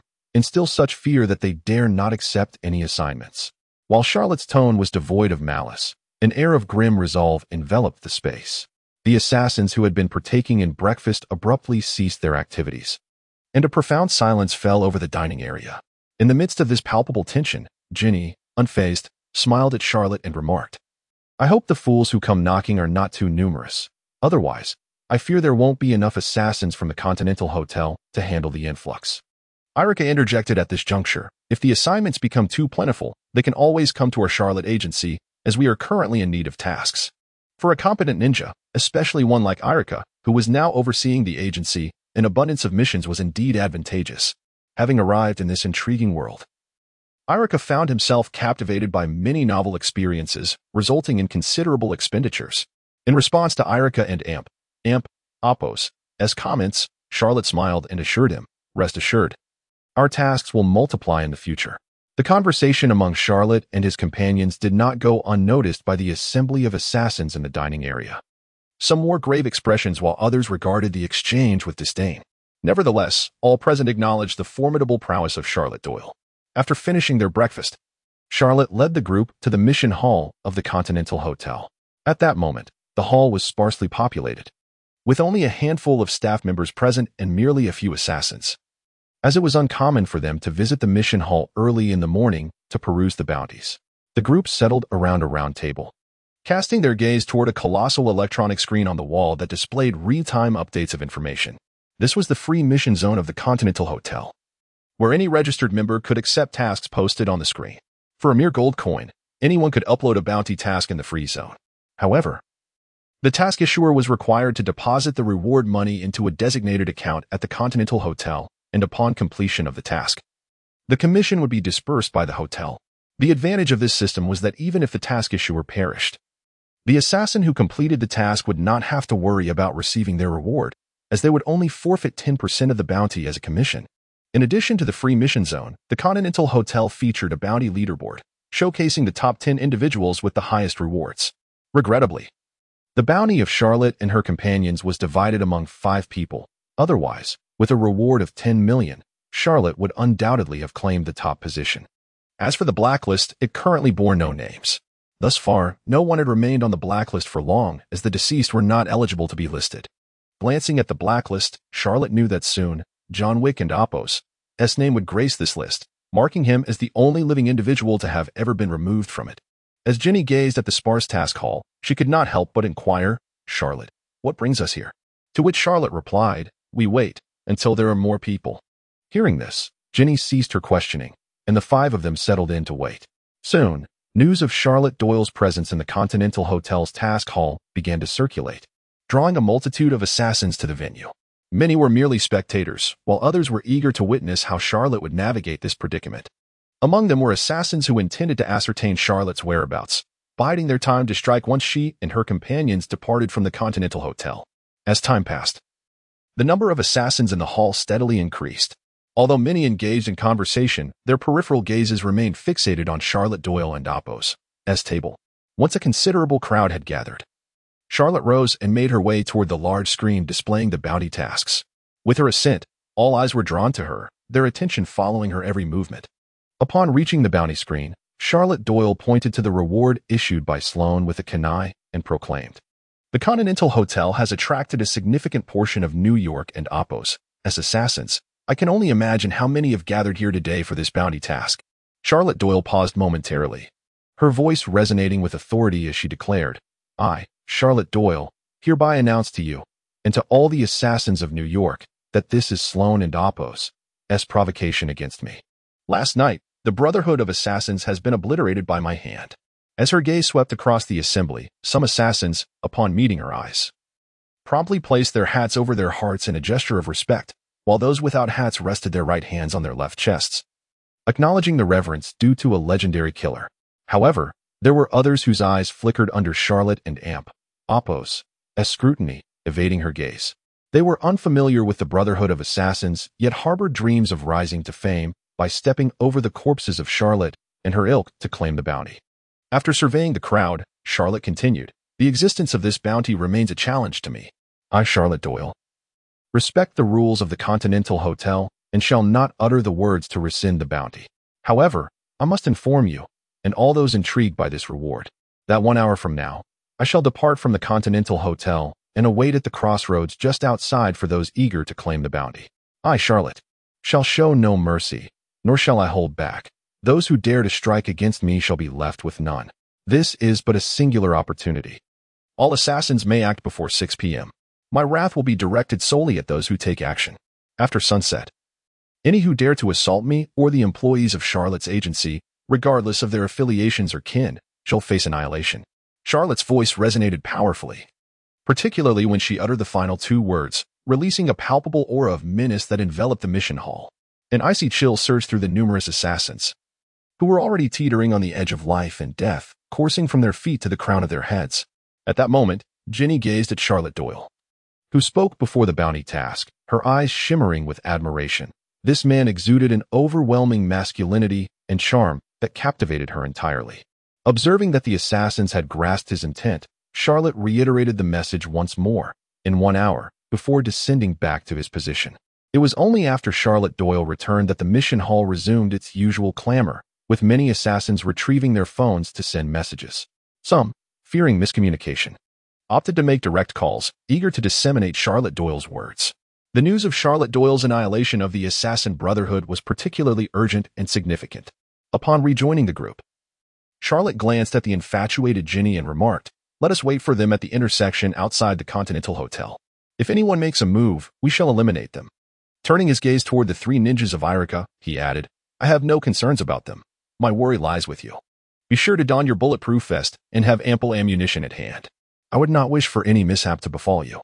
Charlotte felt a tinge of exasperation regarding the Assassin Brotherhood's aversion to bulletproof vests. Although their marksmanship was commendable, in the throes of actual conflict, stray bullets are indiscriminate, posing a significant risk to Ginny given her capabilities. Ginny patted her leather jacket and spoke, "The latest custom from Continental Hotel, bulletproof version." After observing Ginny and Apple's protective gear, Charlotte contemplated for a moment before continuing, "Irica, shortly, you 3 shall form a protective triangle around Ginny." In Charlotte's view, this was a critical moment to establish authority. Success was the only acceptable outcome, and the preservation of his team and Apple's safety was paramount. He was determined to resolve this matter flawlessly. Upon receiving Charlotte and Apple's instructions, Irica, Rock Lee, and Sasuke Uchiha all nodded in agreement, assuring him of their unwavering commitment. Casting a glance at the busy assassins in the hall, Charlotte retrieved his phone, accessed Winston and Apple's contact information, and dialed.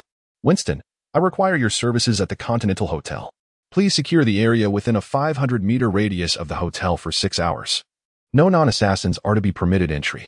Anyone appearing outside the hotel during that time would be deemed Charlotte's adversary, and once the time was up, he would strike without hesitation."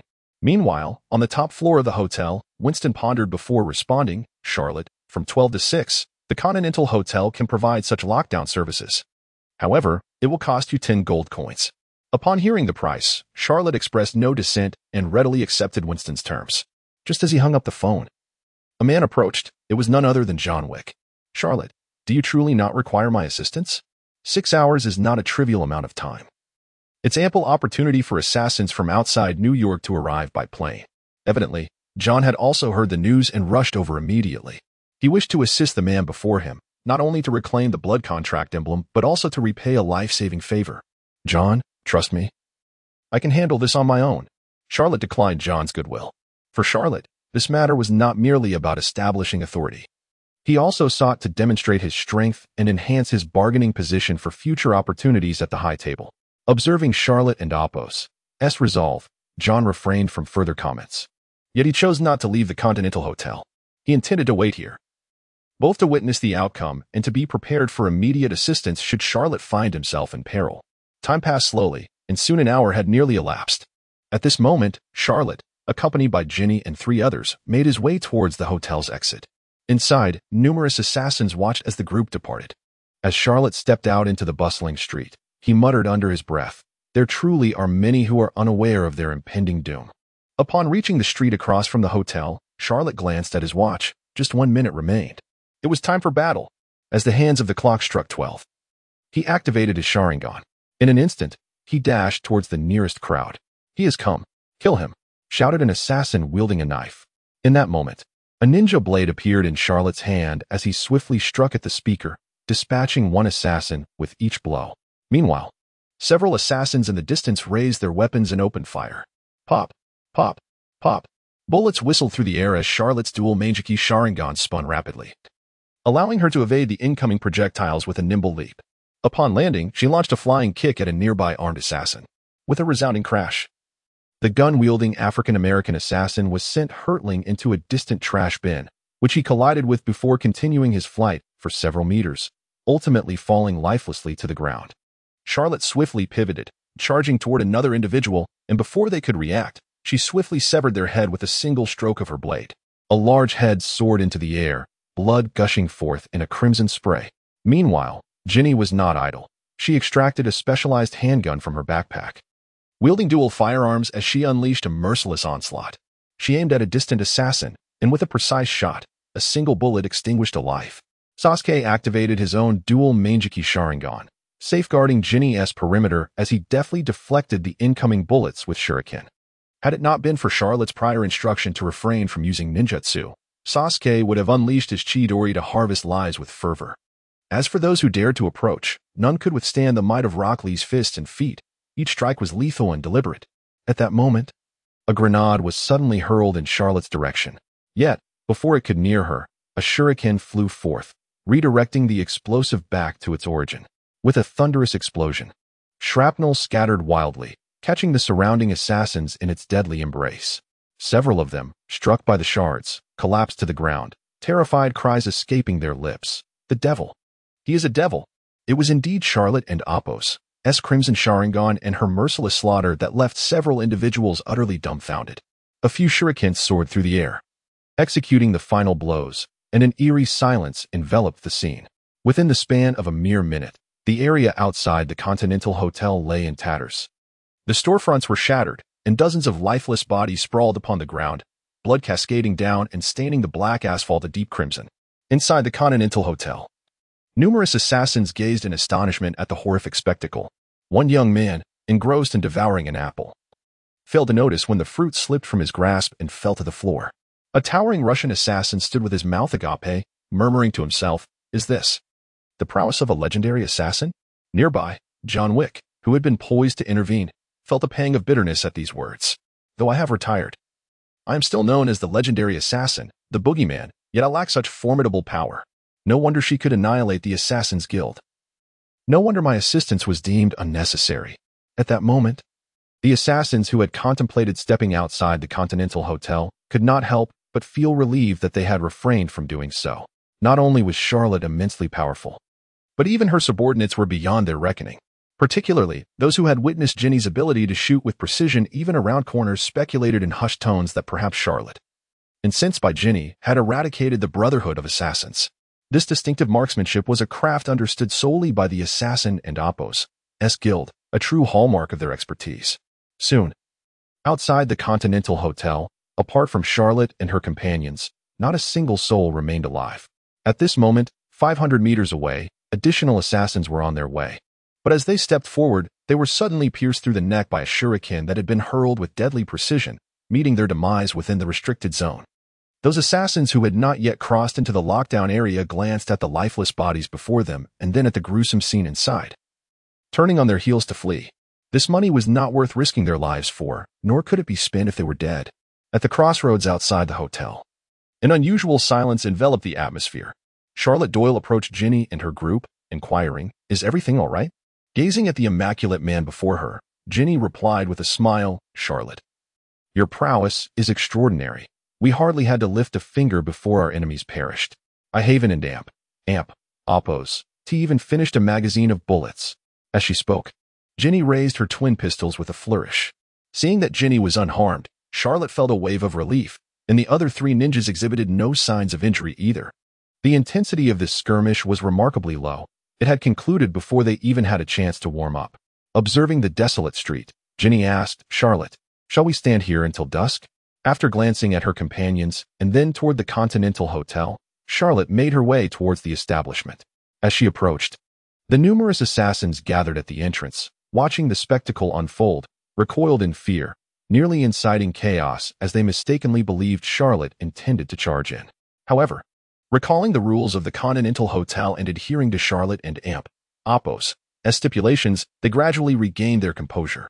Upon reaching the entrance of the hotel, Charlotte refrained from entering and instead addressed John. "John, please bring me a set of tables and chairs.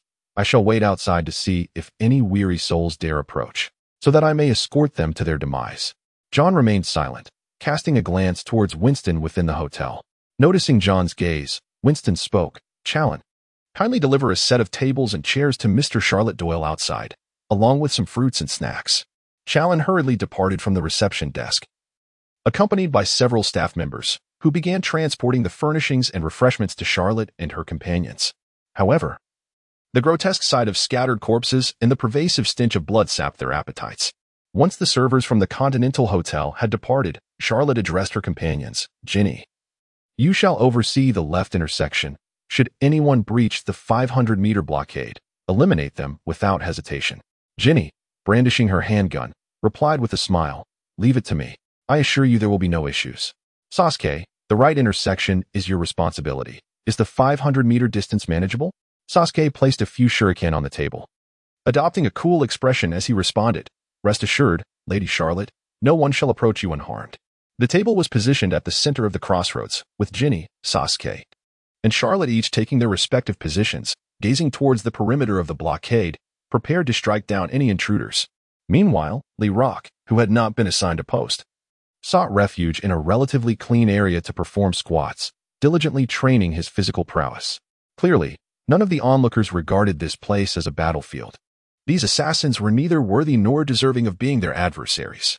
As dusk approached, initially, a few overconfident assassins, buoyed by delayed information regarding their own capabilities, ventured into the restricted zone, eager to claim the bounty. However, as time wore on, whether due to the spread of unsettling news or the accumulation of corpses at the periphery of the zone, no assassin dared to set foot within it.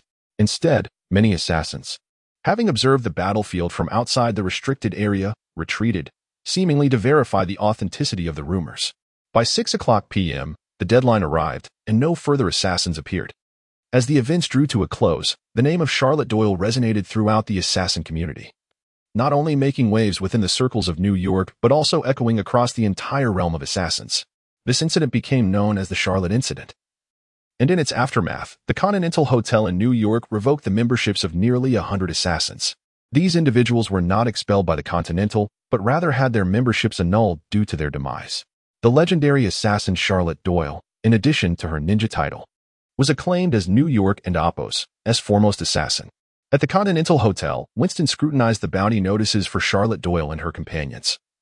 And after jotting down some notes on a piece of paper, he handed it to an associate beside him.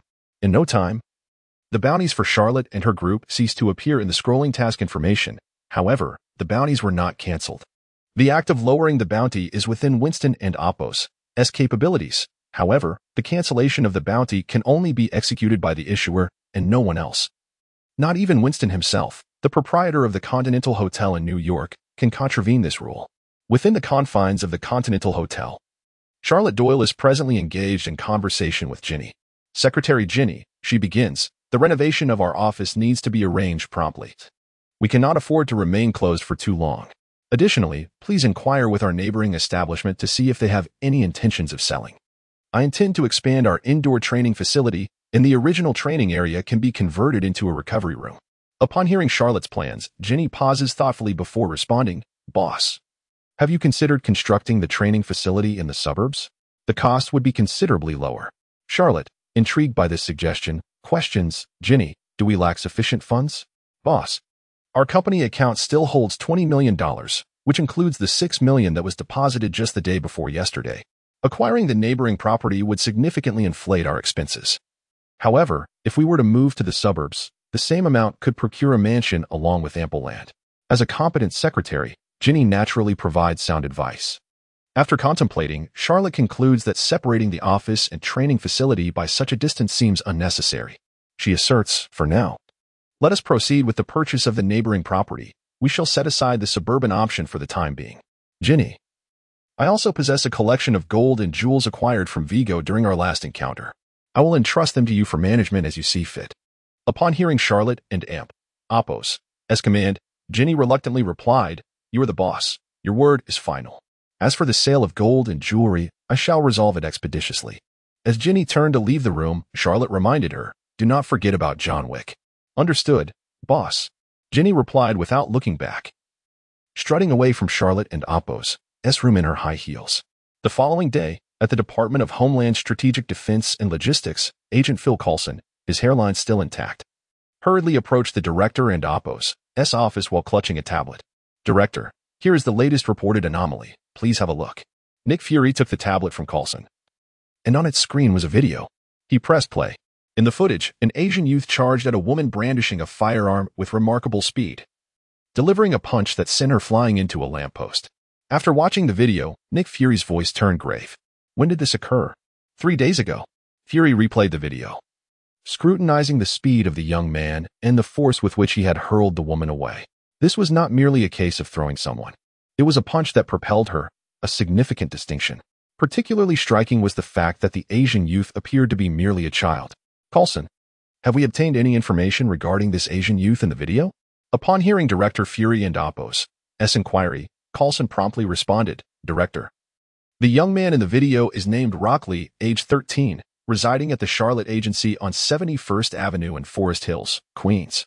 His identity was processed through the Continental Hotel, and, in truth, we have been unable to uncover any information about him from birth until the age of 13. As Coulson reported this information, Nick Fury rose from his chair, stroking his chin. After a moment of contemplation, he inquired, Is he an assassin? Coulson nodded and continued.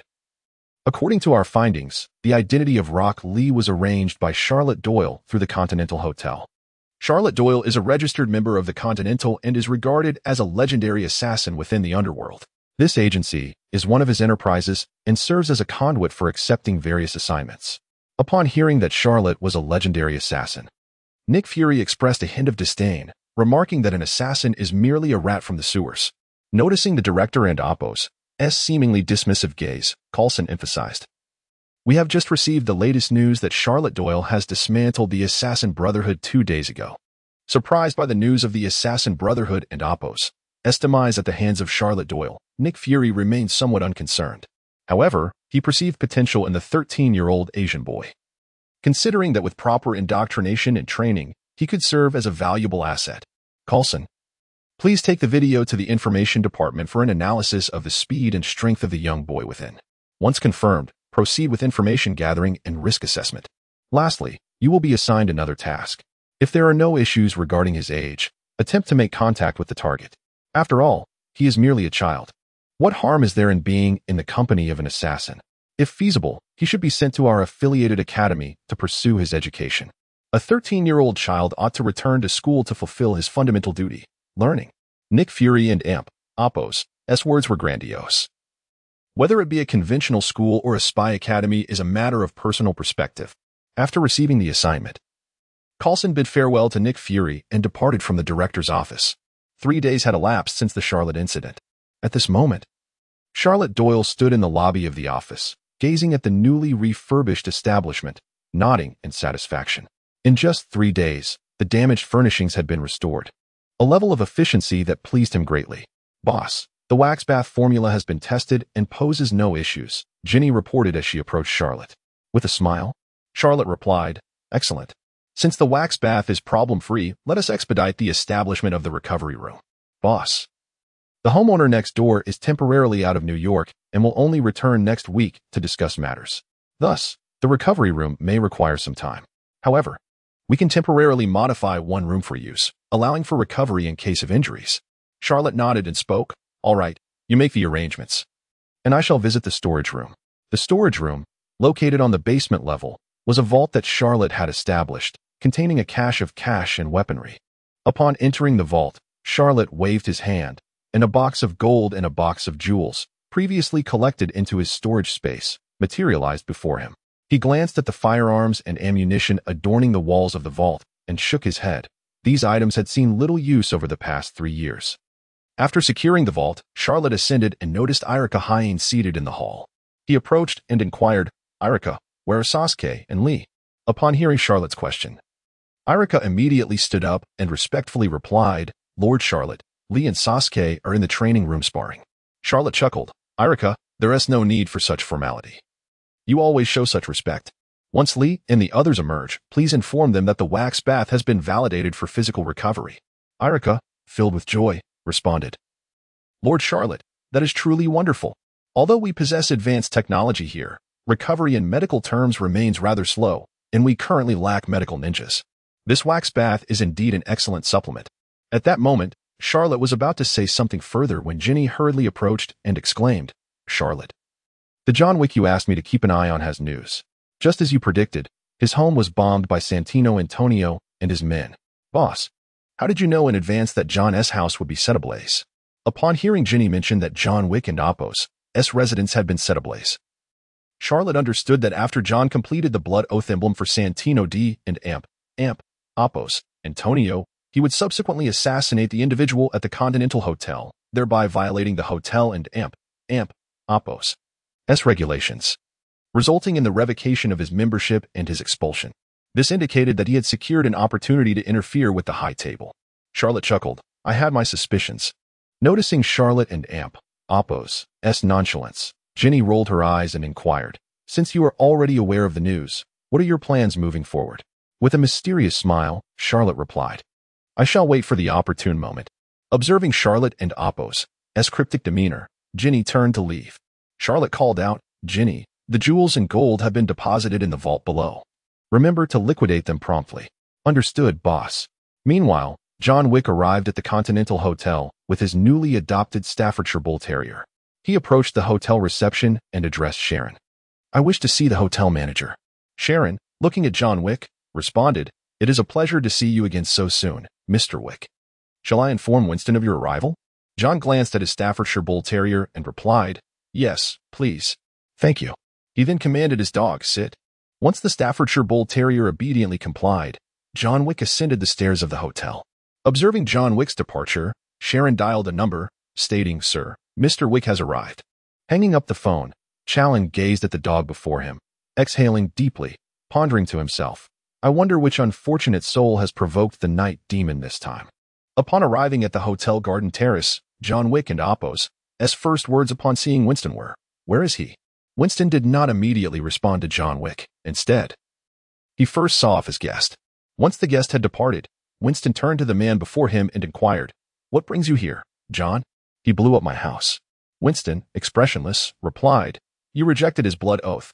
He merely destroyed your house. Consider yourself fortunate. What were you thinking? To swear a blood oath to someone like Santino D'Antonio? John Wick responded, It was the only way for me to extricate myself. Winston scrutinized the disheveled John Wick and remarked, Do you truly believe this qualifies as an extrication? What do you think will transpire? What are you anticipating? Do you genuinely believe this day would never arrive? Let us not forget, just recently, you bestowed a blood badge upon Charlotte D'Angelo. Upon hearing Winston mention the blood badge given to Charlotte D'Angelo, Wick momentarily felt a pang of distress and turned his face away, avoiding eye contact. Observing John's discomfort, Winston continued, What does Santino D'Antonio want with you? I did not inquire. I simply refused. Winston shook his head in resignation and spoke, So when Charlotte comes to you with the blood oath, are you prepared to respond in the same manner? Can you imagine the repercussions should Charlotte discover that you have deceived him? John Wick replied, If Charlotte seeks me out, I shall honor my blood oath. He has saved my life. Hearing such contradictory responses from John, Winston felt somewhat at a loss. When Santino Antonio sought you to fulfill the blood oath, you refused. Yet just days ago, when Charlotte did not approach you, you took the initiative to visit the Continental Hotel, eager to lend assistance. John Wick, one cannot be so hypocritical. With a sense of exasperation, Winston raised 2 fingers and stated, John, there are 2 rules at the Continental Hotel that must be adhered to. Blood must not be shed within its walls, and any blood oath must not be desecrated. While I may currently reduce your punishment to exile, should the traditions be violated, the higher-ups in the organization will not let you off lightly. John Wick gazed at Winston, his voice heavy. Do I have no other choice?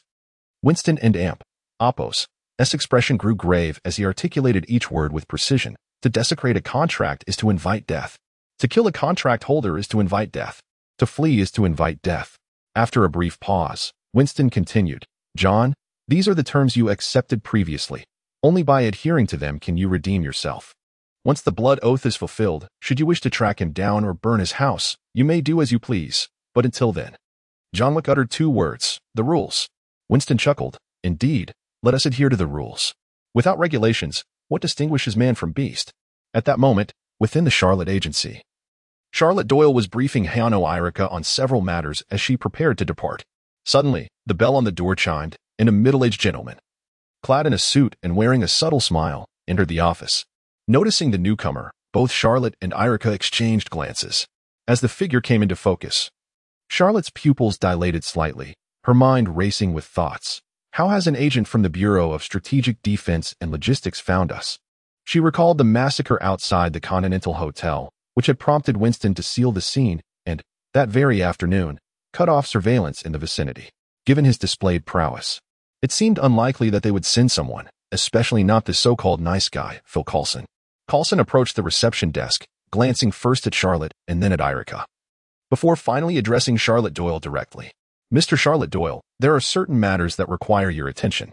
I am Agent Phil Coulson of the FBI, he stated, producing his credentials to show her. As Charlotte gazed upon the FBI identification, she felt a wave of incredulity wash over her. Truly, what a department to use the FBI as a guise for their identity.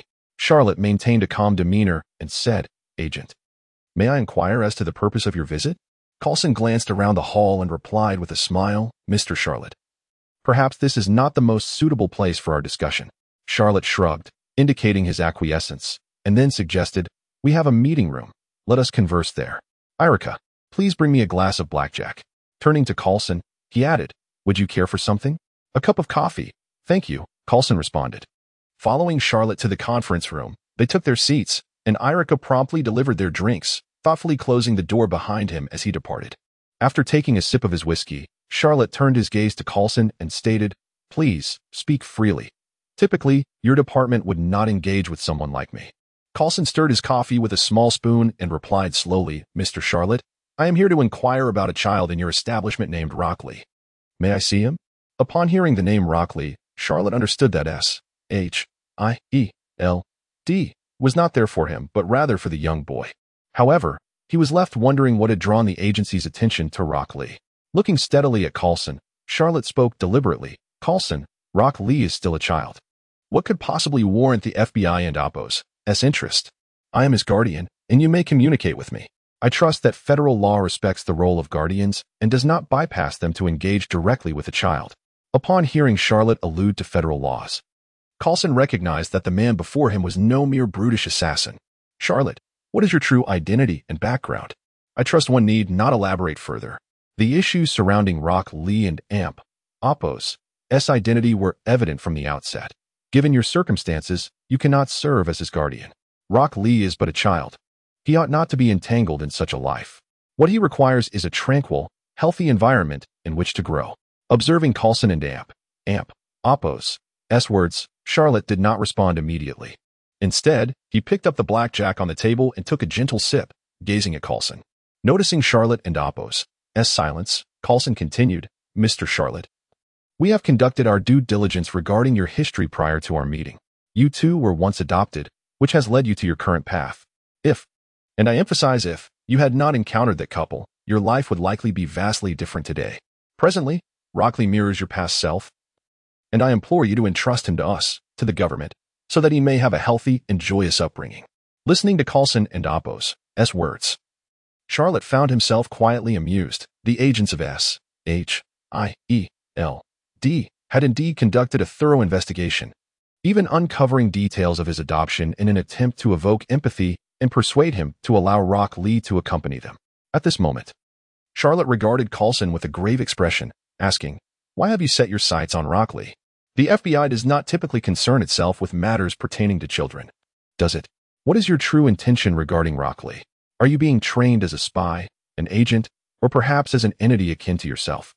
Upon hearing Charlotte and Oppo's series of inquiries, Coulson lifted his coffee cup and took a sip before responding slowly, "Charlotte, we are merely informing you that we are in discussion with you.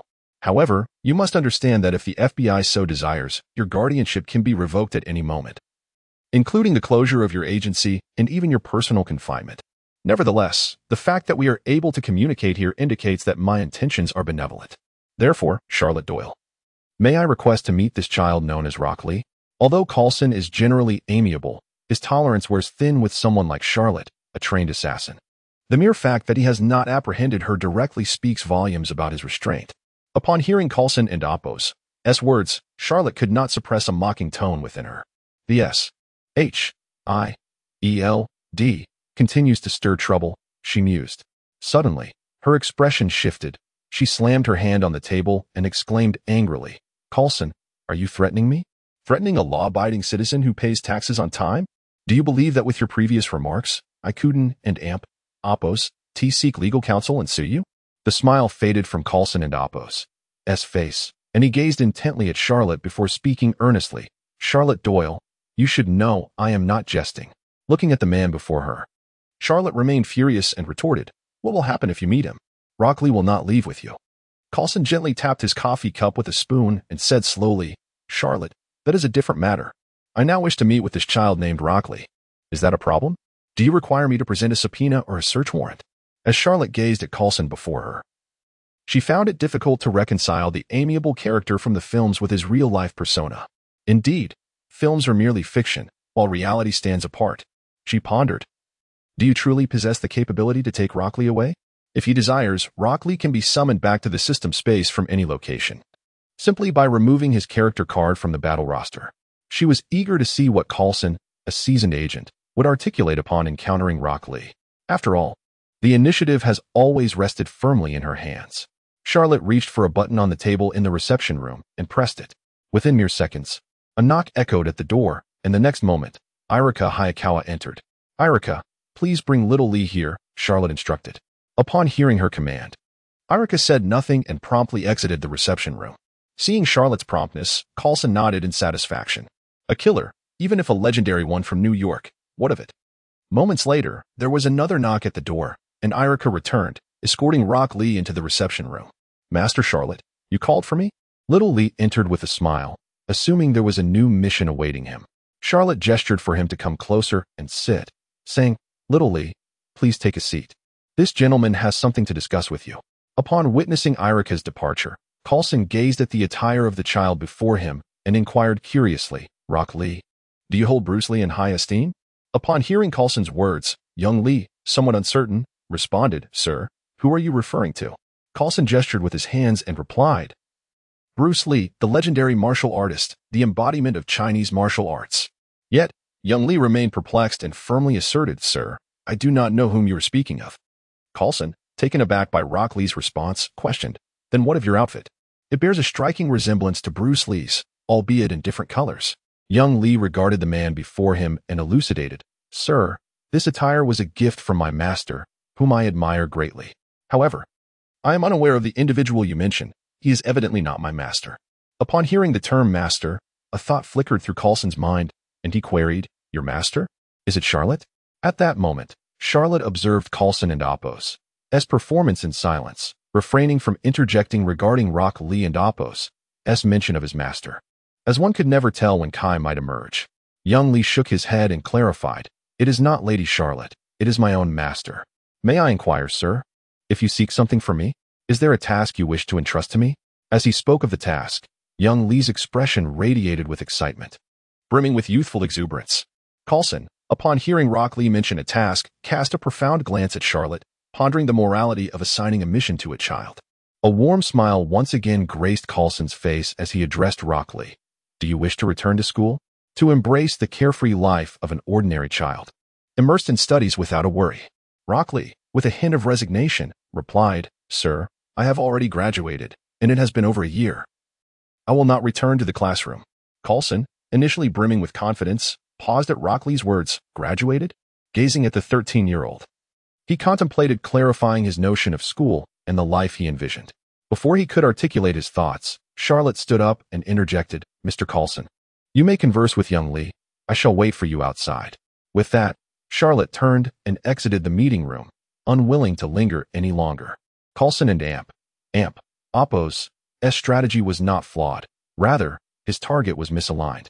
How could one expect a ninja to be swayed to return to school, even with the right approach? Coulson could hardly captivate young Lee. Earlier, Charlotte had considered persuading Lee to accompany Coulson, infiltrating SHIELD, to glean information, not about the Tesseract's whereabouts, but regarding its energy core. He yearned to ascertain whether this entity could be replenished. Yet, Lee was still a child. Even if he were to go, what would it matter? He would still need to enter SHIELD and Oppo's Academy for Agents. And by the time he graduated and was deemed worthy of such matters, it would be too late. Thus, Charlotte dismissed the thought, resolving instead to seize the Tesseract during Loki and Oppo's arrival when the opportunity and strength were ripe. Upon seeing Charlotte emerge, Irika rose and inquired, My Lord Charlotte, have matters concluded? Not yet, she replied. This individual wishes to meet with young Lee. They are still engaged in discussion. Upon hearing that negotiations were still ongoing, Irika expressed, My Lord Charlotte, ever since that man arrived, we have found ourselves under scrutiny. I have sensed a malevolent aura. It appears that more than one firearm is aimed at our office. I am uncertain whether these individuals accompanied the agent or are bounty hunters, hence I refrained from apprehending them. Upon hearing Irika mention external surveillance and gunmen, Charlotte remained unfazed and remarked, They are merely here to protect this FBI agent. There is no need for concern.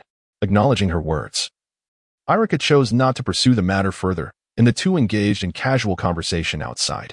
After approximately half an hour, the door to the reception room swung open. At that moment, Coulson's visage bore no trace of the amiable smile it once held. Instead, he appeared quite defeated. After extensive discussion, he felt as though he and Rock Lee were not on the same wavelength. He had scarcely gleaned any useful information. All he discerned was that the young man had a master who guided his training, though the master was not present at that moment but would arrive in the future. Beyond that, he had extracted little else. The boy was exceedingly cautious, reminiscent of someone hailing from an academic background rather than an ordinary individual. Particularly revealing was the concealed camera and recording device he bore. Coulson sensed that the boy had noticed them, for he had been fixated on those particular spots for quite some time, yet chose not to voice his observations. Coulson approached Charlotte Doyle and spoke. Rock Lee is reluctant to follow me, and he has his own godfather. However, I shall not easily concede. Perhaps one day I shall return. Indeed, in Coulson's eyes, Lee's mentor represented the existence of the opposing godfather. Noticing Coulson's determination, Charlotte replied, I have previously stated that little Lee will not accompany you. It would be wise for you to abandon this endeavor. Farewell, Charlotte, Coulson said, refraining from further discussion as he turned to leave her office. Upon stepping outside, Coulson made his way to his beloved vehicle, where not only he was present, but also May, who sat beside him. May, he began. The video and audio are being transmitted in real time. What are your thoughts on our conversation? May removed her headphones and spoke slowly. That legendary assassin, Charlotte, appears indifferent to us. Or perhaps she is unconcerned about the FBI, exuding confidence that little Lee will not follow you. Furthermore, the Charlotte agency is quite extraordinary. The Asian individual named Irika detected our plans. During your dialogue, he deliberately stepped outside to observe the position of our deployed sniper. Moreover, he displayed no signs of alarm, as if he were unconcerned about being targeted. Upon hearing May's assessment, Coulson contemplated Charlotte's demeanor, as well as her anger and reactions when he threatened her. With a sense of resignation, he said, Let us return and report to the director. We shall see how he chooses to proceed. Simultaneously, a group of individuals remained to surveil the target. With Coulson and Oppo's departure, the Charlotte office returned to its former tranquility. Charlotte chose not to eliminate the surveillance personnel stationed outside. A band of underlings could continue their watch. At present, he had other matters to attend to and did not wish to provoke the Hornet and Oppo's nest of SHIELD. However, should they overstep their bounds, Charlotte would not hesitate to send them to meet Lady Death. Although the office had officially opened, it had only been 3 days, and no task assignments had been received. Yet, Since the commencement of renovations 6 days prior, Charlotte had diligently checked in daily, ultimately acquiring a ninja recruitment scroll. His other 5 check-ins yielded 3 rewards of 5,000 copper coins and 2 of 200 reputation points. Presently, Charlotte had amassed 7,896 reputation points, 2,937,000 copper coins, 1,058 gold coins, and a ninja recruitment scroll. He mused that once he reached 10,000 reputation points, he would upgrade the Blue Serpent. It struck him that he had yet to summon the Blue Serpent for communication. As Charlotte closed the system interface and prepared to leave his home for the office, a message arrived on his phone. The sender's identity was unknown, but the public bounty read, John Wick, $7 million. Upon seeing this message, Charlotte realized that John had already killed Gina Antonio, the formidable boss of the Camorra and a member of the High Table. At this moment, every assassin registered with the Continental Hotel has received this public assassination warrant. Gazing at the information, many assassins were rendered speechless. The previous legendary assassin, Charlotte Doyle, was merely placed on a public bounty list with a reward of a mere $2 million. Just outside the Continental Hotel, the streets were strewn with corpses, a veritable sea of blood. This time, however, the situation is far more severe, as it is a direct public assassination warrant targeting the former legendary assassin, the Boogeyman. Public bounties and public assassination warrants are fundamentally distinct. The former is simply one of many tasks listed on the Continental Hotel's mission board, while the latter conveys this information directly to every assassin's hands. Some new assassins, unfamiliar with John Wick's prowess, opted to forego the mission. After all, the legend of Charlotte Doyle had been validated just 3 days prior, leading them to believe that this former legend would not be significantly inferior. Conversely, seasoned assassins, who had witnessed John Wick in action, found themselves intrigued by this task. While John's strength is formidable, it remains within the realm they can contend with. A gunshot wound can still inflict harm, and a bullet to the head can lead to death. Importantly, John Wick does not possess the ability to deflect bullets. $7 million, a sum substantial enough to warrant their audacious gamble. Just as Charlotte was preparing to step out of her home, her phone rang once more. Boss, the man you once saved, John Wick, has once again been placed on a bounty list. And this time, it is a public assassination warrant with a staggering reward of $7 million. His value truly escalates rapidly. Boss, your investment in him may result in losses. Charlotte chuckled. Secretary Jean, fret not. My investment is secure, and he will not meet his demise. Boss replied, as long as you are confident, that is reassuring. I merely wish to remind you. Furthermore, Carlos has transferred $4 million to us. He asked me to convey that he has unearthed Sloane's cash, yet he is unable to withdraw the funds from the bank card, including the money belonging to other Brotherhood members, which remains inaccessible in their accounts. Upon hearing of the incoming funds, Charlotte smiled and said, please tell him I appreciate the sentiment. Should there be any further tasks, do not hesitate to contact the Charlotte agency. As for the money in the bank card, Charlotte was indifferent, for funds that cannot be accessed are as good as non-existent. After ending the call, Charlotte closed the door and drove to the Continental Hotel. Mr. Charlotte Doyle, it is a pleasure to see you again. Sharon greeted him with utmost respect. Charlotte responded with a smile. Sharon, it is delightful to see you. Is the manager available? Sharon replied, he has been here all along. Would you like me to inform him? Charlotte replied with a grin. That would be most kind of you. Sharon picked up the phone and dialed, Sir, Mr. Charlotte Doyle wishes to pay you a visit. Very well, very well. Sharon hung up and said, the manager is in the hotel dining area. You will be able to find him there. Charlotte nodded and made his way towards the dining area. Upon reaching the dining area on the basement level, Charlotte swiftly spotted Winston, engrossed in reading a newspaper. She approached and seated herself directly across from him. Winston folded the newspaper and placed it on the table, adjusting his glasses before slowly speaking. Charlotte, have you come regarding John? Gazing at the formidable figure of the Continental Hotel, Charlotte Doyle began. Santino Antonio is profoundly unethical, just as John completed his blood oath. A bounty of $7 million was placed on his head. After a brief pause, she added, most importantly, John Wick cannot die. The blood contract emblem I possess must not become worthless.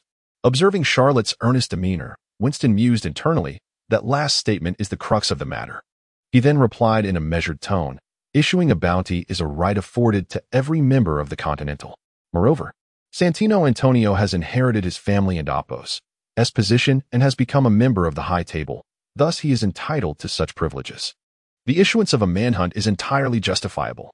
Furthermore, Gina Antonio is already a member of the High Table. John, having killed a member of the High Table, will inevitably face repercussions from them. Regardless of who it is, taking the life of a High Table member will result in punishment, even for those who assisted him.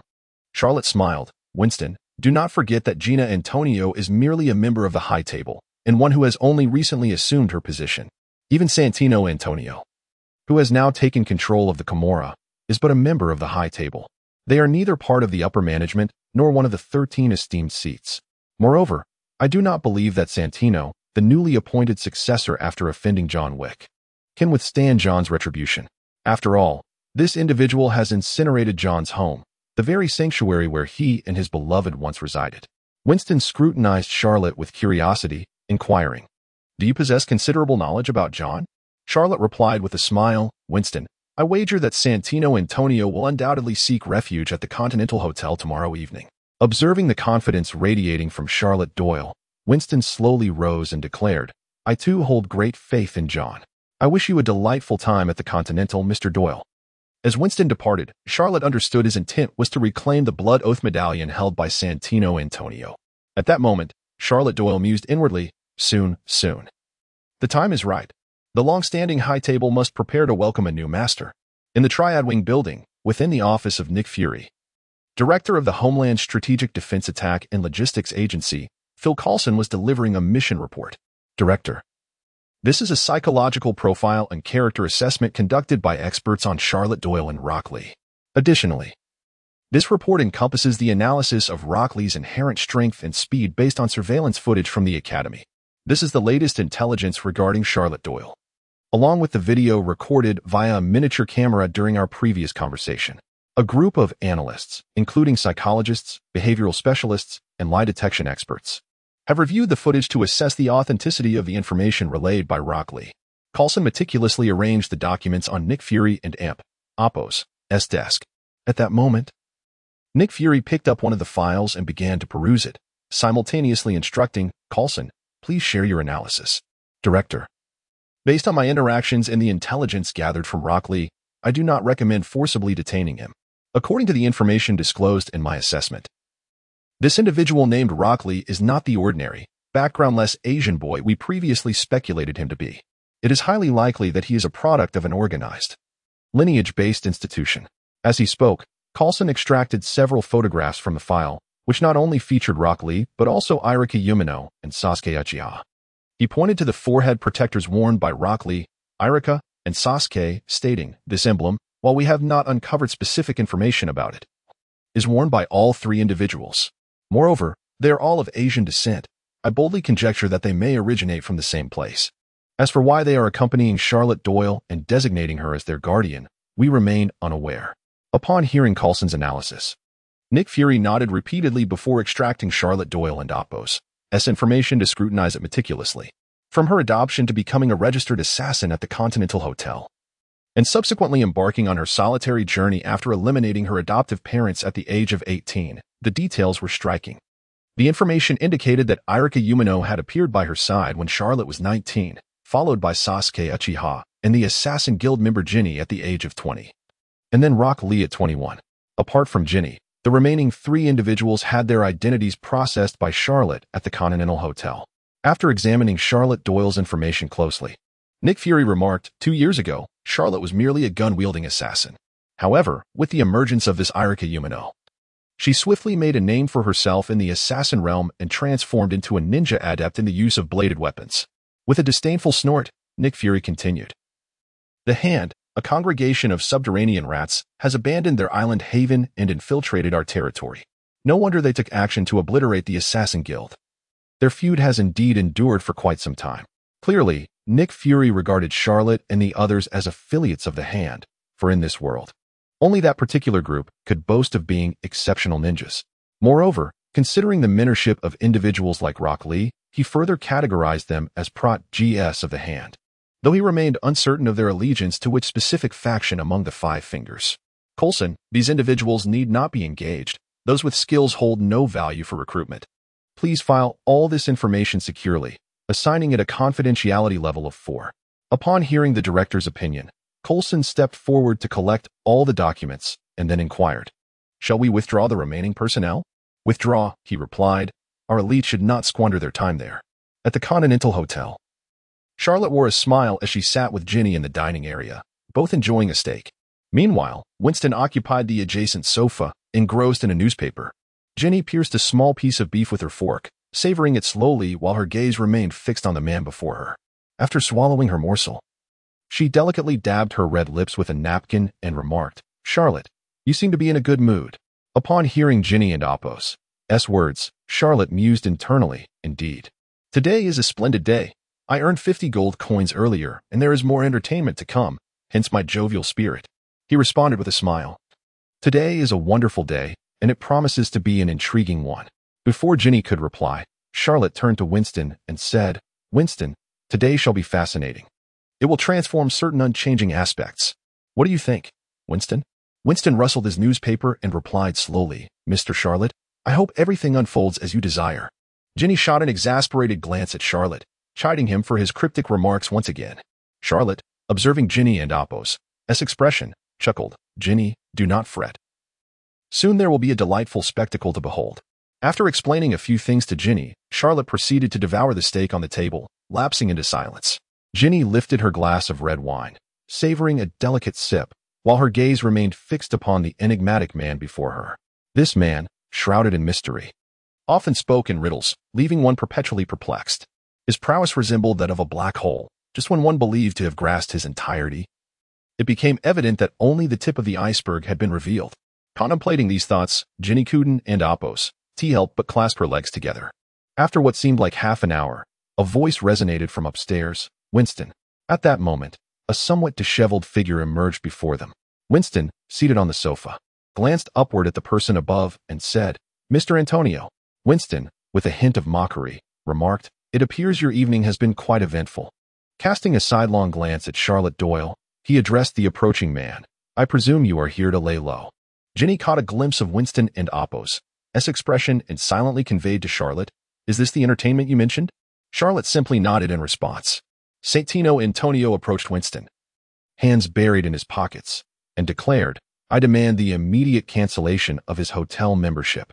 Winston regarded the agitated Santino with composure, replying, "According to the regulations, Mr. Wick has not breached any policies."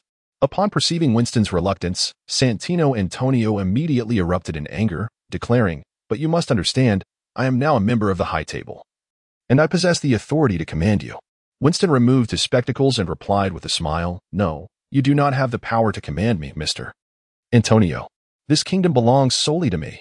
At this, Santino Antonio and Apo's expression darkened, and he retorted, "Very well. Guard your kingdom, Winston, while you still draw breath." Unfazed, Winston shot back, "Then you may cling to your privileges."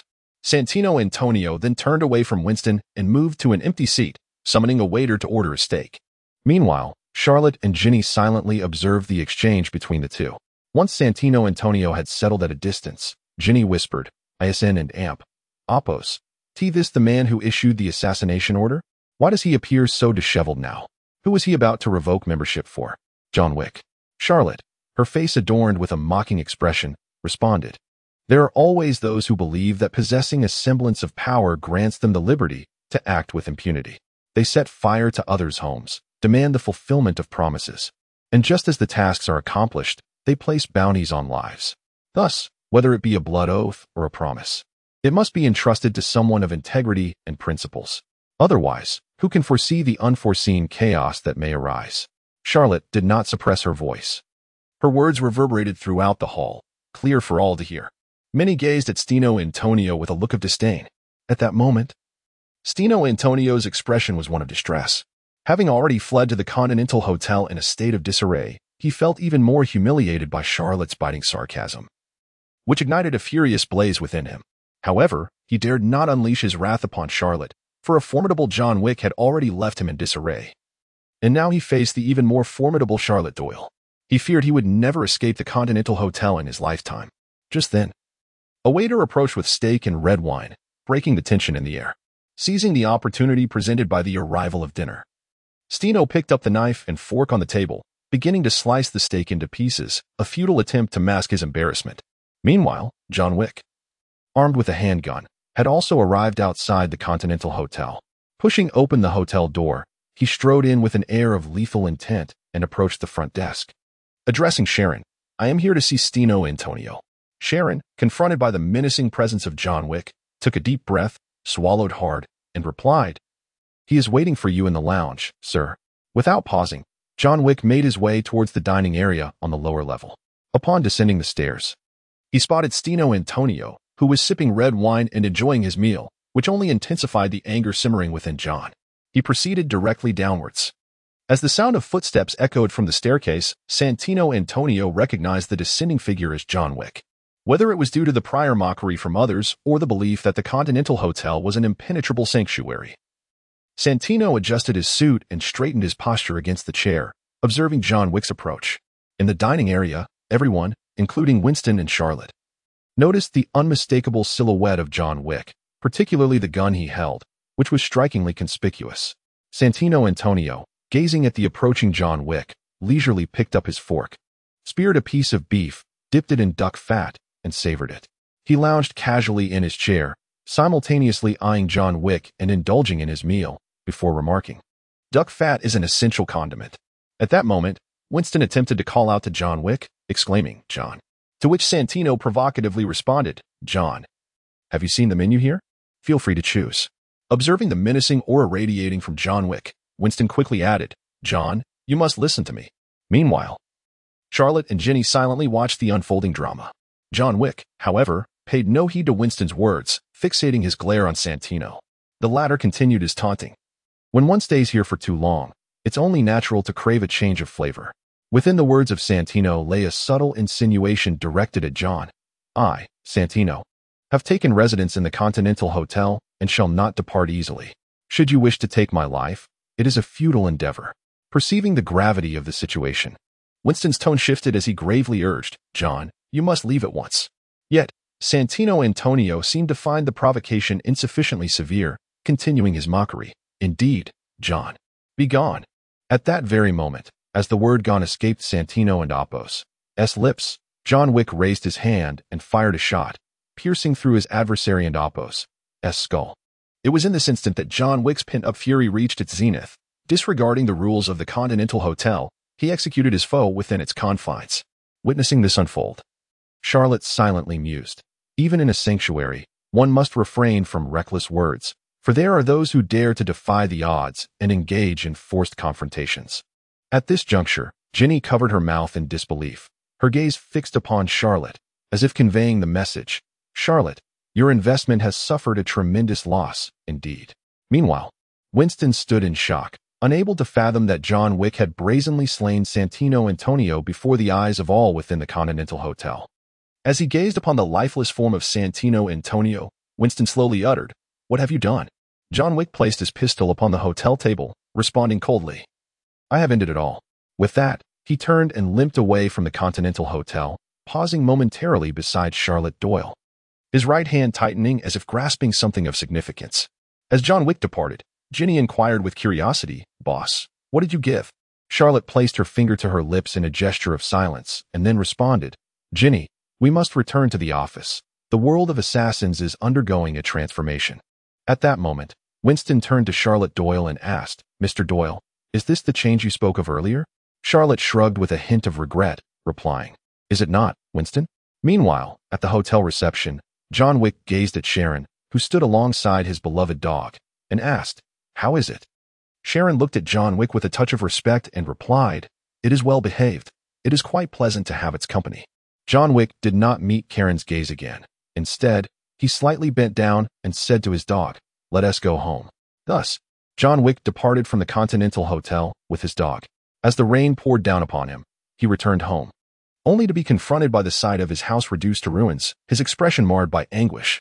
In the debris, he discovered a picture frame containing a photograph of himself and his wife, yearning to wipe it clean to reveal the original image, but his efforts proved futile. In despair, John Wick sat amidst the rubble, staring at the ashes beneath him, when he caught sight of a necklace left behind by his wife. He immediately began to sift through the ashes. Ultimately, he unearthed the necklace, which remained relatively intact. With the necklace in hand, John Wick moved to a still-standing sofa, sat down, and placed the necklace against his heart, reminiscing about his beloved wife. At that moment, a sudden voice startled John, prompting him to glance in its direction. Merging seamlessly with the night was Challen, a server from the Continental Hotel, who spoke. "Mr. Wick." Noticing John and Apos' gaze, he continued, "If you are willing, you may accompany me." John remained silent, merely nodding in acquiescence. Challen drove Winston and Apos' Rolls-Royce, escorting John Wick along with his beloved dog to meet Winston. Seated in the rear of the vehicle, John withdrew a tissue from his pocket, revealing the name Charlotte Agency inscribed upon it, an item previously handed to him by Charlotte Doyle at the Continental Hotel. As he gazed at the inscription, John understood it to be Charlotte and Apos' way of conveying that this was his lifeline. He tucked the tissue back into his pocket and looked out at the passing scenery, quietly awaiting their arrival. Before long, the car arrived at the entrance of a park, where the warm sun was just beginning to rise, illuminating the sky. Accompanied by his dog, John stepped out of the vehicle. Challen approached him, saying, "It has been a pleasure, Mr. Wick." After a brief handshake, he added, "Farewell," gesturing towards a direction within the park, indicating that someone awaited him there. John Wick entered the park, traversed a footbridge, and soon spotted Winston seated at the center of the plaza. Approaching him, Winston greeted, "Wick." At this moment, John directly inquired, "Winston, what punishment shall I receive?" Winston, seated on the steps, regarded John with a serious expression and replied, "Carmela has doubled the bounty on Santino's head. Now, there is a global manhunt for you." Upon hearing Carmela's name, John queried, "The upper echelons of the organization?" Winston nodded affirmatively, "Indeed."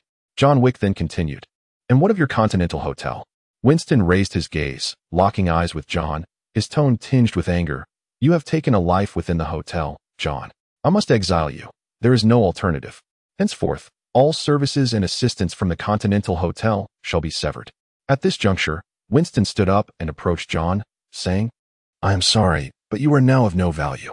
John and Apos' voice, slightly hoarse, responded, "If I have broken the rules, why am I not dead?"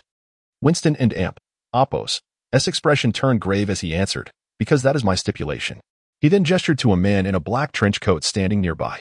In the next moment, the man extracted a phone and commanded, "Now." The once bustling park instantly seemed to pause, with all movement ceasing. John Wick surveyed his surroundings, fully aware that Winston was not jesting. Once Winston confirmed John's understanding of the situation with a nod, life resumed in the park. At that moment, Winston glanced at the watch on his wrist and addressed John, "You have 1 hour. I cannot delay for too long. Perhaps, in the future, you may require this." In Winston's hand appeared a blood oath medallion, once possessed by John Wick, a token earned through aiding others, which he had entrusted to Winston upon his retirement. Today, Winston returned the medallion, once held by John, to him. Receiving the blood oath medallion, John Wick spoke, "Winston, convey this message to them.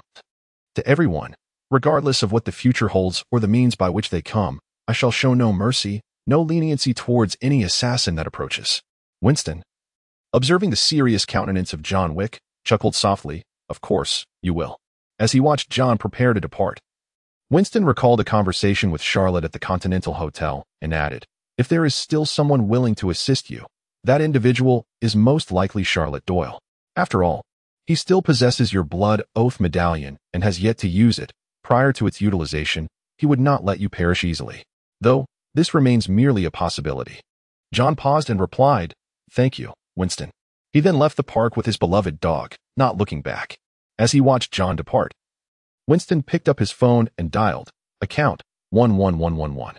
1 hour from now, John Wick, exiled. On the other side, in the Charlotte office, Charlotte was currently announcing a mission. "Ginny, prepare the wax bath. It will be necessary when John Wick arrives." Upon hearing that John Wick was coming, Ginny expressed her astonishment. "Boss, John broke the rules at the Continental Hotel. Is it even possible for him to survive this?" Clearly, Ginny did not believe that John could have lived after violating one of the Continental Hotel's 2 cardinal rules. Charlotte chuckled softly and replied, "Trust me, Ginny. John will not die. Moreover, I will ensure that he remains alive." Ginny then playfully remarked, "Boss, that's a bounty of $7 million. Just as she finished speaking, everyone's phones buzzed with a notification. John Wick had been exiled from the Continental Hotel, his membership revoked, and the bounty on his head had doubled to $14 million. Within an hour of receiving this notification, Anyone could hunt John Wick, anywhere in the world. Upon seeing the message, Ginny murmured, "It and amp, Oppos, S now 14 million, his bounty has increased. He undoubtedly holds the title of the most wanted on the bounty list. Boss, do you still believe he will come here alive? The entire city's assassins must be eager to claim a piece of that reward. Besides, does he truly dare to show up?" Charlotte replied with a smile, "Prepare yourself. Ginny, trust my judgment. After all, I have never been wrong." She then addressed Aluka and the others. "When John arrives, be ready for battle. If any other assassins attempt to breach the office, eliminate them immediately." "Yes, Lady Charlotte." After assigning tasks to everyone, Charlotte gazed out at the sky and sighed. The weather is about to change. Subsequently, Charlotte Doyle accessed the system interface and completed today's check-in. Ding. Check-in successful. You have earned 200 prestige points. Would you like to recharge to VIP 4 to receive double rewards? After clicking an X, Charlotte exited the system interface and began pondering how to maximize her benefits in the upcoming mission to rescue John Wick. Meanwhile, the once clear sky suddenly darkened, as if a storm were imminent. At that moment, John Wick had just left the park, bearing his injured form with his beloved dog, and stepped onto a bustling street, where he noticed several assassins eyeing him with insatiable greed. John glanced at his watch. The exclusion order would take effect at 6 o'clock, and he had 1 hour remaining. Recalling the note in his pocket and Winston and Oppos' advice, John Wick understood where he needed to head next. However, with a prudent mindset, he decided to make a stop at the New York Public Library to retrieve the gold coins he had concealed there, along with another item that could aid in his escape, the Rosalind passport. He could not rely solely on Charlotte's agency, especially considering the substantial bounty of $14 million. Just then, the sky unleashed a torrential downpour. John Wick hailed a taxi on the street and said, "To the New York Public Library." The driver turned back and replied, "No problem." The automobile accelerated swiftly, yet it had scarcely traversed a distance when it became ensnared in a traffic jam caused by the torrential downpour. Listening to the cacophony of honking vehicles ahead, John Wick felt a sense of urgency. He was acutely aware that his time for safety was fleeting, and once the hour struck, anyone could potentially become his adversary. John Wick rolled up his sleeves, glanced at his watch, and then retrieved a coin issued by the Continental Hotel from his pocket. He extended it towards the driver ahead and announced, "The plan has changed." Upon hearing his voice, the driver turned to face John Wick, eyeing the coin in his hand before accepting it. "Could you deliver this to the front desk at the Continental Hotel?" John Wick inquired, casting a glance at his beloved dog seated beside him. The driver, recognizing the illustrious figure of the boogeyman, nodded in acknowledgement. "Very well, Mr. Wick." John Wick gently stroked his dog, murmuring, good boy, before opening the car door and alighting from the taxi. He then sprinted towards the direction of the library. At that moment, countless eyes on the street were fixed intently on John Wick, but the realization that they could not act for another hour allowed them to settle down, as they were bound to adhere to the rules of the Continental Hotel. Soon, John Wick was braving the deluge, making his way to the New York Public Library. Rushing to the library's service desk, John Wick immediately addressed the staff, stating, "The author of Russian folktales is Alexander Afanasyev, 1864. Observing the librarian as she searched for the book's location, John Wick glanced at the time, confirming that less than an hour had passed. The librarian handed him a note and remarked, "It is on the second floor." "Thank you." Taking the note, John Wick swiftly ascended to the second floor. Meanwhile, Sharon was driving Winston back to the Continental Hotel. Upon entering the hotel, Sharon expressed, "I truly hope Mr. Wick can escape safely." Adjusting his collar, Winston replied, "Sharon. He knowingly broke the law and killed in the hotel." Sharon, keeping pace with Winston, inquired, "Do you believe he can evade capture?" Winston turned to Sharon and stated, "He has a bounty of $14 million on his head. Every assassin in the city is eager to claim a share. I estimate his chances of escape at 50%, provided he can locate Charlotte Doyle and secure her assistance." Sharon, perplexed, responded, 50%? In his understanding, Charlotte, who had made a name for herself just days ago outside the Continental, is now a figure that many assassins dare not confront. If she were willing to intervene, John Wick's chances of escape should be absolute. Winston chuckled. There is a 50% chance that Charlotte will strike down John to claim the bounty, and a 50% chance that she will aid him in his escape. After all, at this moment, John Wick had become utterly worthless. It was a choice between the promise of the blood oath emblem or a sum of $14 million. The decision lay solely with Charlotte Doyle. Upon uttering these words, Winston ascended the staircase. Meanwhile, Sharon gazed at Winston's departing figure, momentarily frozen in place. John Wick, clutching a note, swiftly arrived at the second floor where the books were stored. He retrieved a volume, tore away the adhesive label, and discovered within it a photograph of his deceased wife. 5 gold coins, a pass, and other items. He placed the photograph on the shelf, then pocketed the coins, followed by the pass and the remaining belongings. Finally, John Wick lifted the photograph of his late wife, gazed at it deeply, kissed it tenderly, and then sealed it back within the book. At that moment, a voice suddenly echoed in his ear. Consider why God created you. Accompanied by the sound of footsteps, the voice continued, not to live like a beast, but to pursue virtue and knowledge. At this juncture, a towering figure, exceeding 2 meters in height, emerged, holding a book in his hands. He addressed John, exclaiming, "Dante."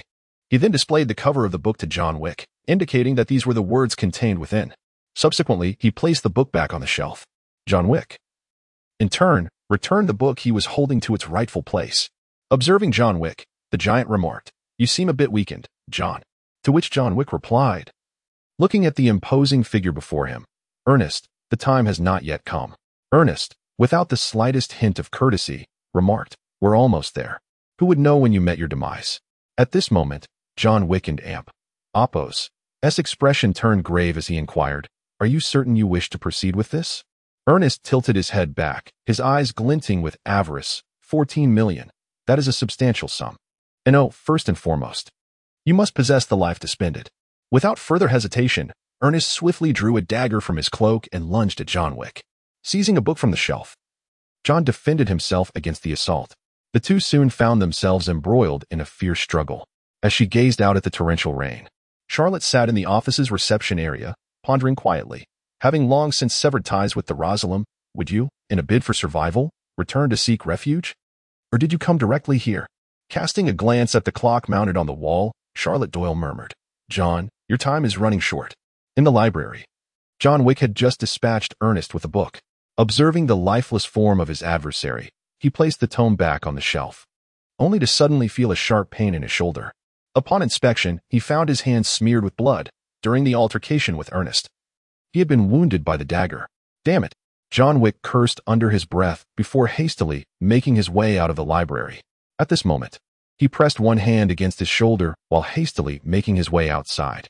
Considering the distance to the Charlotte office, John resolved to stitch up his wound before it was too late. Otherwise, he feared he might not survive the journey to Charlotte. 10 minutes remained until John Wick and Apos' expulsion from the Continental Hotel took effect. Meanwhile, in the Bowery, the underground kingpin, Bowery King, addressed his subordinate, Ella, stating, "Let it be known that the Bowery will respect the decision of the expulsion. We shall offer no form of assistance or service to John Wick." At this point, John Wick had reached the residence of the black market doctor in Chinatown. He urgently knocked on the door, exclaiming, Doctor, it's Wick." The panel of the door opened, and the doctor, peering through, remarked, "Mr. Wick, no, you should not be here. Time is running out." Desperate, John Wick replied, "I know. Doctor, I implore you. There is still time." The doctor, gazing at John through the door, continued to refuse. "I cannot do this." Seeing the doctor's steadfastness, John retrieved a Continental Hotel gold coin from his pocket, presenting it before the doctor as he pleaded, "I have 5 minutes left, I beg you." The doctor, after taking the coin through the small window, opened the door, saying, "Come in quickly." Once John Wick entered, he cautiously extended his head to glance down the corridor, ensuring that no one was following him, and promptly shut the door behind him. The doctor guided John Wick to his workstation and immediately urged, "Please, take a seat." Without hesitation, John removed his suit jacket, revealing the injured area. The doctor, upon seeing the wounded shoulder and neck, exclaimed, "Let me take a look." While speaking, he picked up a hemostatic bandage and began to cleanse the wound, remarking as he worked, "A stab wound, quite deep, having severed an artery. It requires suturing." Without delay, he commenced the stitching process. Time ticked away, second by second. At that moment, John sat in the chair, observing the clock in the doctor's office, and then spoke, "Doctor." The doctor continued his work, responding, "Almost done, just halfway left." "Doctor, only 5 seconds remain." John began to count down. 5, 4, 3, 2, 1. As the clock and Apos' hands pointed to 6-0 and Apos' clock, the chime resonated. The doctor looked at John with a sense of regret and said, I'm sorry, Mr. Wick, but I can no longer assist you. John understood and replied, I comprehend. It is the rule. The doctor muttered in agreement, the rule. At that moment, the expulsion from the Continental Hotel had fully taken effect, prohibiting any organization or individual loyal to the high table from providing any services to John Wick. Taking the scissors from the doctor's hand, John faced the mirror and began to complete the suturing himself. In the Continental Hotel, at the Information Processing Center, a message was dispatched to all registered assassins under its banner. Target, John Wick. Bounty, 14 million. Distribution, global assassins. Status, public. Last known location, New York, Chinatown. Update, the bounty is officially in effect. At this moment, Winston, who was engrossed in a game of Scrabble at the Continental Hotel, glanced at the message on his phone and murmured, it has begun. Meanwhile, Sharon at the hotel reception observed numerous assassins in the corridor of the executive hall, all simultaneously directing their attention to the information on their phones. In the office, Charlotte also received the bounty notification from the Continental Hotel. After a brief glance at the message, she tossed her phone onto the table, took a sip of bourbon whiskey, and patiently awaited the arrival of John Wick. At this time, John, still at the doctor's office, had already stitched up his own wounds and was rummaging through the doctor's cabinet in search of painkillers. After searching for quite some time without success, he continued to sift through the contents. Out of respect for Mr. Wick, the doctor spoke up, it's on the top shelf. To the right. Yes, take 4 of those. They will help you regain your strength and alleviate the pain. John Wick looked at the Asian doctor with surprise before promptly retrieving the medication and consuming it. At that moment, the doctor approached the cabinet, opened a drawer, and retrieved a handgun, stating, Mr. Wick, they will not believe that I ceased treatment on time. John looked at the doctor and spoke, but you indeed stopped. The doctor, holding a handgun, continued, they will find out. John turned away, adjusting his clothing, and inquired, find out what? Find out that I revealed to you where the drugs are. Upon hearing the doctor and Oppo's words, John Wick paused momentarily before turning back. At that moment, the doctor approached John Wick, extending the handgun towards him. Before taking a seat and grasping a piece of hemostatic gauze, preparing to stem the bleeding, John accepted the handgun and positioned himself opposite the doctor, asking, where should I shoot? The doctor lifted his shirt, pointing to a spot just below his ribcage, saying here, just below the floating ribs, and please avoid my. Before the doctor could finish his sentence, John Wick raised the gun and fired, hitting the mark. Ugh! The doctor cried out in pain, collapsing onto the chair. Just as John was about to set the gun down and leave, the doctor called out, wait, one shot may not suffice. He then unfastened the collar of his shirt, revealing his shoulder and neck, continuing, just don't hit my. Once again, before he could complete his thought, the gunshot rang out. Ugh! Ah! The doctor groaned in agony once more. John stepped forward, retrieved his suit jacket, and turned to depart. As the doctor gazed at John Wick's retreating figure, he remarked, good luck, Mr. Wick. John Wick halted, turning to face the doctor, who was clutching his wound, and said, thank you, doctor. After speaking, John did not linger and walked directly outside. The phone on the table chimed with a new text message, and Charlotte picked it up to discover that the bounty on John Wick had escalated to a staggering $15 million. What an impressive sum. Where are you headed? John Wick? Meanwhile, John Wick had carved a path through the streets and made his way to the stables, where he eliminated every assassin that dared to confront him.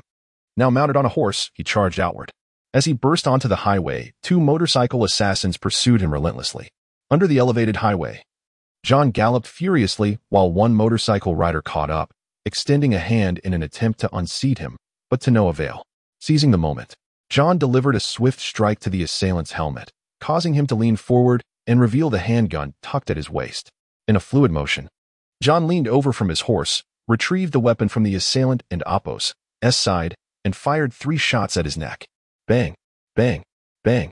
The motorcycle rider fell lifelessly, sending his vehicle crashing uncontrollably into a nearby truck. Noticing another motorcycle assassin closing in behind him, John cleverly slid to the side of his horse, concealing himself behind its body. He then extended his arm and fired several shots at the approaching motorcycle. In an instant, the rider lost control and collided with a stationary car ahead. After eliminating the 2 motorcycle assassins, John Wick glanced back to ensure he wasn't being followed. He then galloped towards the Charlotte office located at 71st Avenue, Forest Hills, in Queens. At this moment, within the office, Charlotte and her 5 associates awaited his arrival. Ginny turned to Charlotte Doyle and inquired, "Boss, are you certain about this? Can John still make it at this hour?" Charlotte, not entirely confident, but considering John's circumstances, replied, "As long as he is alive, he will come." Just as Charlotte finished speaking, a knock echoed from the office door. Erica stood up to answer it. "Mr. John Wick, please come in." Upon seeing the door swing open, John Wick addressed Erica. "I am here to see Charlotte Doyle." Erica looked at John standing outside and said, "Lady Charlotte has been waiting for you in the lobby." Upon hearing that Charlotte Doyle was within the office, John Wick followed Erica inside. Meanwhile, across the street, an assassin observed John entering Charlotte's office, and with a look of regret, he departed from the location. John Wick walked alongside Erica, traversing the lobby until he stood before Charlotte.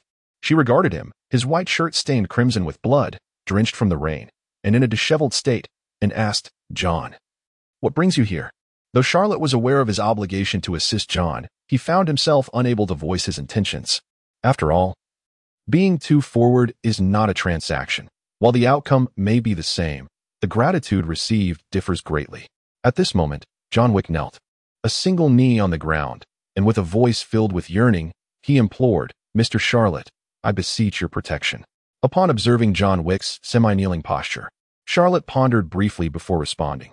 "John, you have been expelled from the Continental Hotel, and a bounty of $15 million has been placed upon your head. To even meet with you would be to offend the high table, let alone offer you sanctuary. However, my willingness to meet with you signifies a potential for assistance. Tell me, John Wick, should I extend my aid, what might I gain in return?" As he spoke, Charlotte Doyle retrieved John's blood oath medallion from his pocket, holding it aloft. It was evident that Charlotte's meaning was clear. John understood that Charlotte was conveying, "I possess your blood oath medallion. If you seek my help, the price must be substantial." John Wick then raised his gaze to the figures seated in the hall. Ginny, Erica, Sasuke Uchiha, Rock Lee, and others. With an apparent resolution forming within him, he slowly addressed Charlotte. "I am willing to pledge my loyalty and become your subordinate, just as they are." Observing John Wick from below, Charlotte recognized that the latter had reached a point of desperation. He then inquired, "John, what compels you to wish for survival?" John had not anticipated Charlotte would pose such a question. After a brief pause, he replied, "It is for my beloved.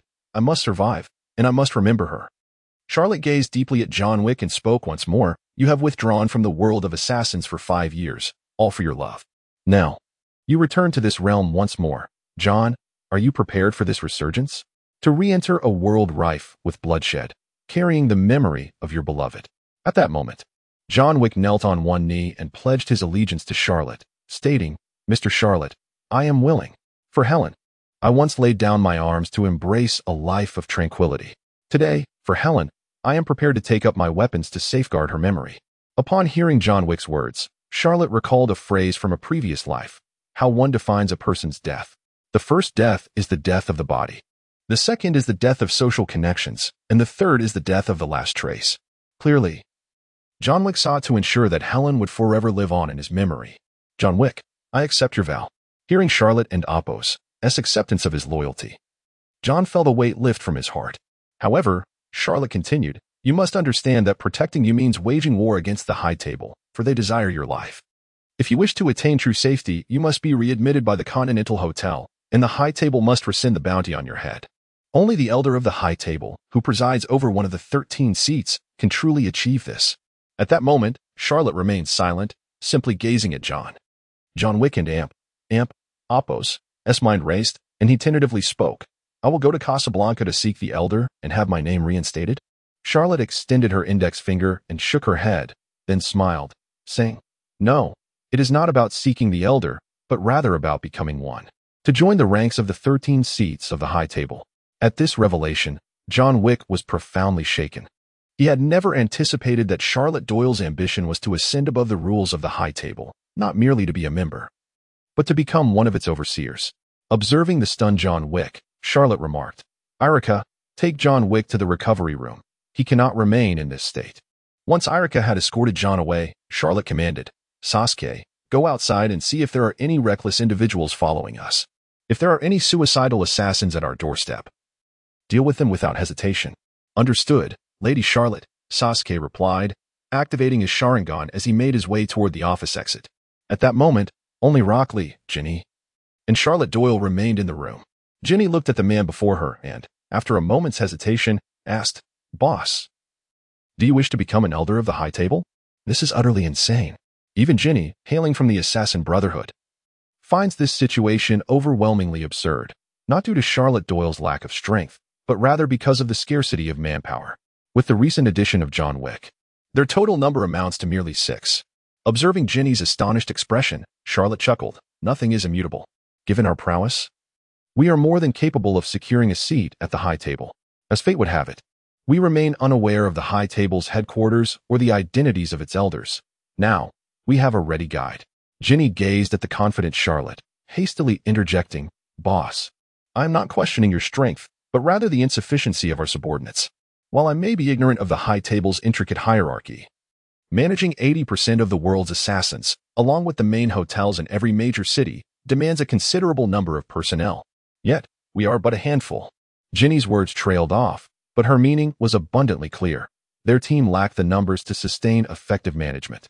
Even if they were to claim a seat, they would still be incapable of wielding the power that accompanied it. Listening to Ginny and Oppos' concerns, Charlotte Doyle replied with a smile, "No, Ginny. First and foremost, you must understand that we are not limited to just these 6. Over the years, I have cultivated a vast network, should I choose to, with but a single command. Numerous assassins would eagerly pledge their allegiance to me. Even this incident involving John Wick presents us with an opportunity to assume allegiance to a powerful faction. Moreover, I do not need to personally oversee these territories. I merely require a few adjudicators to conduct regular inspections." Upon hearing the term adjudicator, Ginny immediately thought of John Wick. Given his prowess, he would undoubtedly excel in the role of Charlotte's adjudicator. However, Ginny shook her head and remarked, "Boss, John Wick alone will not suffice. Do you intend to dispatch Irika and the others as well? I actually have a candidate to recommend." Intrigued by Ginny's suggestion, Charlotte inquired, "Who is it?" "Carlos and Wesley." Ginny replied. Charlotte paused momentarily, surprised, and then exclaimed, "The Cross has trained his son? Not yet deployed, but it is imminent. Carlos claims that Wesley possesses exceptional talent, even surpassing his own.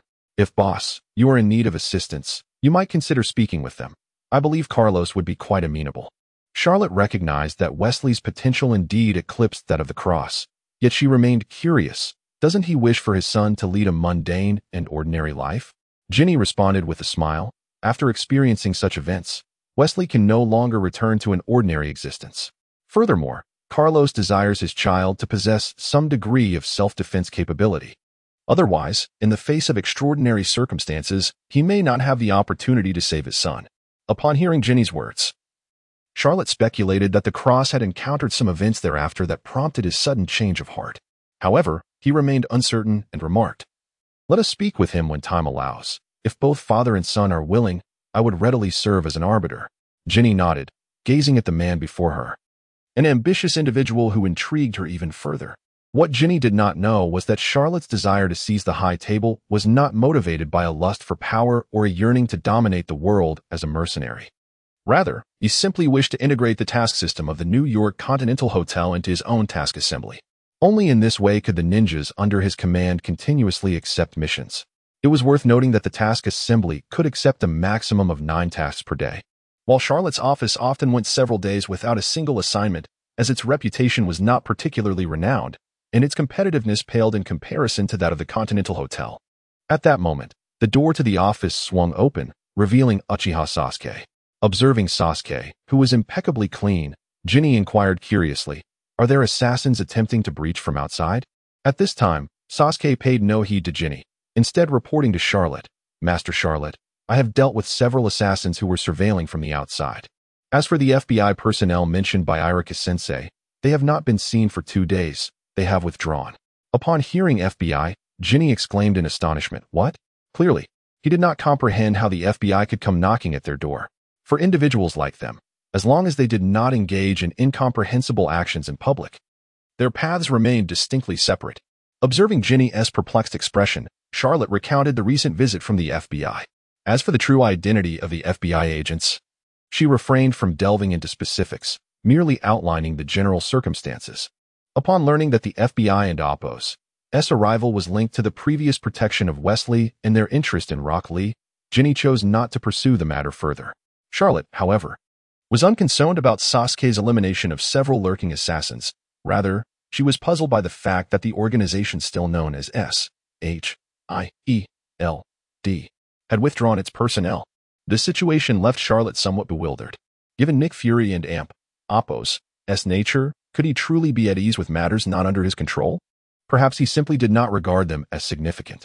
Upon reflection of her group's displayed abilities, it was entirely plausible that Fury had underestimated them. After all, with a connection to the Skrulls and the backing of the formidable Captain Marvel, it was conceivable that Fury would not deem a few assassins worthy of his attention. What Charlotte remained unaware of was that Nick Fury did not overlook them. Instead, he perceived them as potential recruits. Regarding these indoctrinated, organized ninjas, Fury understood that such individuals could only be recruited under extraordinary circumstances, akin to Black Widow's situation. Hence, he deemed it unnecessary to expend resources on them. It is precisely this marvelous misunderstanding that led Nick Fury to forsake Charlotte and the others. By the time he once again comprehended Charlotte's capabilities, a considerable amount of time had already elapsed. Regrettably, what Nick Fury remains unaware of is that the longer he delays his engagement, the greater the multitude of Charlotte's allies will become, and her strength will only amplify. By the time he contemplates the idea anew, the challenge he faces may escalate exponentially. At the Charlotte agency, the night passed without incident. As dawn broke, it was time for the daily check-in. Ding. Check-in successful, earning 200 prestige points. Observing the addition of another 200 prestige points, Charlotte Doyle nodded in satisfaction. He now possessed a total of 296 prestige points, drawing tantalizingly close to the coveted threshold of 10,000. Stepping out of his chamber, Charlotte Doyle grasped a bottle of bourbon whiskey and made his way to the rejuvenation room. Upon entering, he beheld John Wick ensconced in a wax bath within the newly constructed cement tubs, his body entirely enveloped, save for his face. Hearing the sound of footsteps, John Wick immediately stirred into alertness, yet his wax-covered visage rendered him temporarily mute, allowing only muffled sounds of acknowledgement to escape his lips. Noticing John had awakened, Charlotte approached and inquired, "John, are you all right?" Upon hearing Charlotte and Appo's voice, John ceased his facial struggles. He sensed a marked improvement in his injuries, though a parching thirst lingered. As John spoke, the wax encasing his face began to crack, with fragments even tumbling towards his mouth. Charlotte, after clearing the wax from John Wick's face, spoke softly, "Here, have a sip of water." She then uncapped the bourbon whiskey she had brought with her, poured a small glass, and offered it to John Wick. As the liquor slid down his throat, John felt significantly rejuvenated and remarked, "Thank you, this is my favorite bourbon." He inquired, "What is this wax bath?" Charlotte set the bourbon aside, seated herself beside John, and explained, "This wax bath stimulates white blood cells, accelerating the recovery process. Here, bruises, cuts, and fractures can heal within hours." Upon hearing this, John Wick was astonished, stammering, This is extraordinarily powerful. With this, one need not fear common injuries at all, especially cuts and fractures, to heal in just a few hours. Such efficacy is truly remarkable. Even a severely wounded assassin could recover by the next day and continue fighting." John was taken aback by the extraordinary nature of this treatment. Realizing that even Winston from the Continental, not to mention the higher echelons of the high table, possessed nothing comparable. However, Charlotte shook her head and cautioned, "While this is indeed remarkable, it can only treat external injuries. If one were to suffer a gunshot wound to a vital area, there would be no remedy." Despite the limitations regarding critical injuries, John Wick felt no disappointment. For him, the wax bath was a marvel beyond compare. With this newfound element, John Wick felt increasingly confident about Charlotte Doyle's aspiration to secure one of the 13 high-table seats. Merely the wax bath would yield substantial profits and loyal followers for Charlotte. "Charlotte, this is already perfect. Its capabilities are extraordinary." Charlotte smiled, choosing not to delve further into the discussion with John. Instead, she remarked, "Very well, I shall take my leave. Once the wax bath has melted, you may emerge. I shall await you in the training room." At the Continental Hotel, a black Mercedes-Benz sedan came to a halt at the entrance. A tall woman, draped in a long black coat and wearing black boots, approached, her nails painted a deep black, and carrying a black briefcase. As she walked toward the hotel, she exuded an air of competence and icy determination, swiftly reaching the service desk. Challen, observing the woman at the counter, greeted her, "Welcome to the Continental Hotel. How may I assist you?" In response, she produced a gold coin symbolizing her status as the adjudicator, delicately pushing it across the counter with 2 fingers. All the while maintaining her silence and gaze upon him, Challen picked up the coin from the counter, scrutinizing it carefully before placing it back down. He then picked up the desk phone and dialed an internal extension, directly stating upon connection, "Sir, there is an adjudicator who wishes to meet you." "Understood, sir." Challen hung up the phone and respectfully addressed the adjudicator. "The manager is in the lounge." The adjudicator cast a glance at Sharon, pocketed the coin symbolizing her authority, and silently proceeded towards the lounge.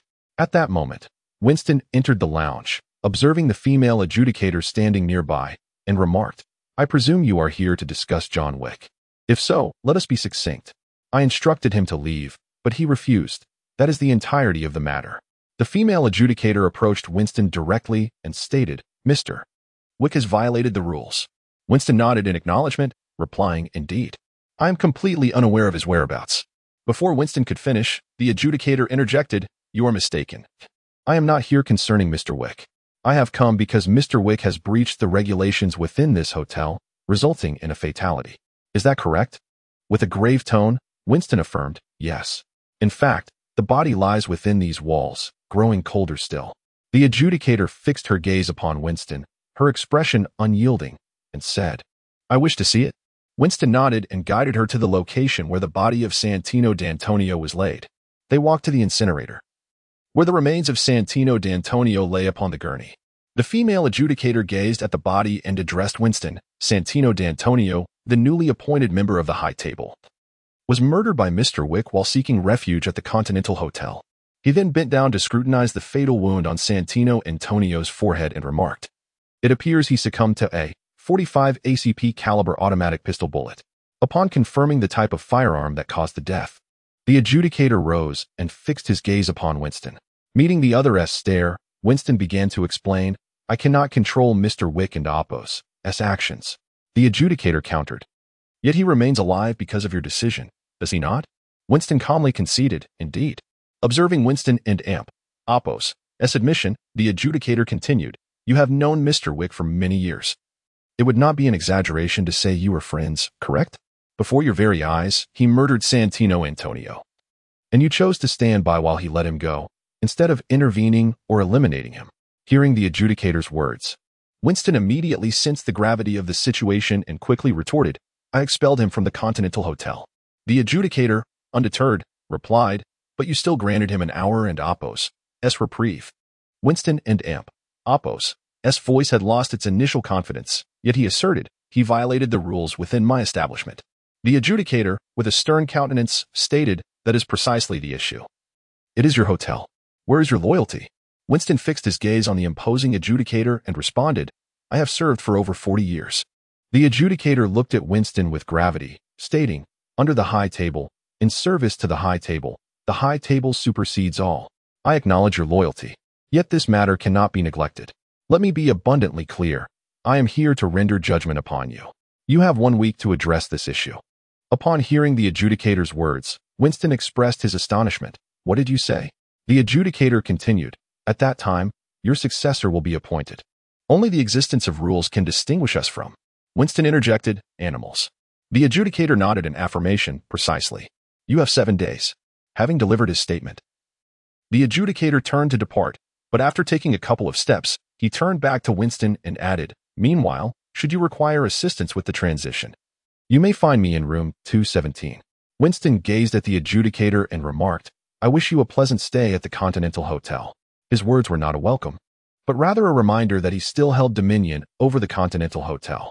The adjudicator cast a lingering glance at Winston, uttered no further words, and simply turned to leave. In the training chamber, Charlotte Doyle was engaged in refining chakra. Since awakening to the system 3 years ago, he had dedicated himself to physical training and chakra refinement. After all, his exposure to chakra had been rather brief, despite the system's ability to bestow upon him greater chakra as well as character skills, enabling him to wield these skills with ease. Charlotte had begun his journey with chakra much later than others. Unlike those in the world of Naruto who had been acquainted with chakra since the age of 5 or 6, the crux of the matter lies in the fact that, despite being of a similar age, Charlotte cannot leap onto rooftops with the same agility as the children in the world of Naruto. The disparity in cellular composition clearly indicates to Charlotte Doyle that his physical capabilities align with those of an ordinary individual in the Marvel Universe. Chakra, which is born from the amalgamation of mental energy and cellular vitality, is proportionate to the number of cells. Thus, possessing fewer cells translates to diminished chakra. Achieving a level of proficiency that allows Charlotte to keep pace with the third-grade students of the Ninja Academy after 3 years of diligent training is a testament to his considerable effort. From the moment he enlisted Iriki Yumino as his ninja instructor, Charlotte, despite possessing some understanding and conjectures regarding ninjutsu, discovered that practical application presented an entirely different challenge. He has undergone training in tree climbing and water walking, yet his mastery of ninjutsu extends beyond mere techniques. He has also acquired knowledge of the shadow clone technique and transformation technique, while the substitution technique is adequately provided by the system. As for the much-coveted Rasengan and Chidori, Charlotte yearns to develop them himself, but his current abilities simply do not permit such endeavors. It is not that Charlotte lacks intelligence, rather, the time he has had to engage with these skills has been far too brief. At this moment, Charlotte is seated on a cushion, refining his chakra, when he suddenly hears the door to the training room creak open. Pausing his chakra refinement, he gestures invitingly towards John Wick, saying, "Please, take a seat here." John Wick approaches and sits down on the cushion opposite Charlotte Doyle, quietly observing him. "Have all your injuries healed?" John inquired, lightly touching the area around his shoulder and neck.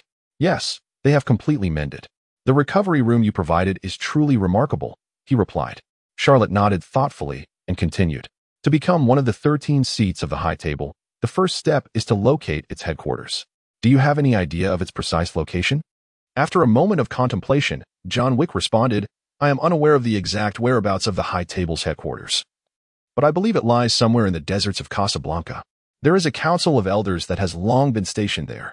Upon hearing John mention the deserts of Casablanca, Charlotte smiled and asked, "If you were to journey there now, would you be able to meet with the elders?" John pondered for a moment, uncertain. "If I were to go alone, there might be a chance of being brought before the elders. However, if we were to go together, it is likely that the elders of the high table would not make an appearance." "Very well. Then you shall travel to Casablanca to meet the elders of the high table. Your task is to find them and ensure your own safety," Charlotte instructed. "Curious," John remarked. "But it is a desert. How will you find me there?" Charlotte chuckled softly,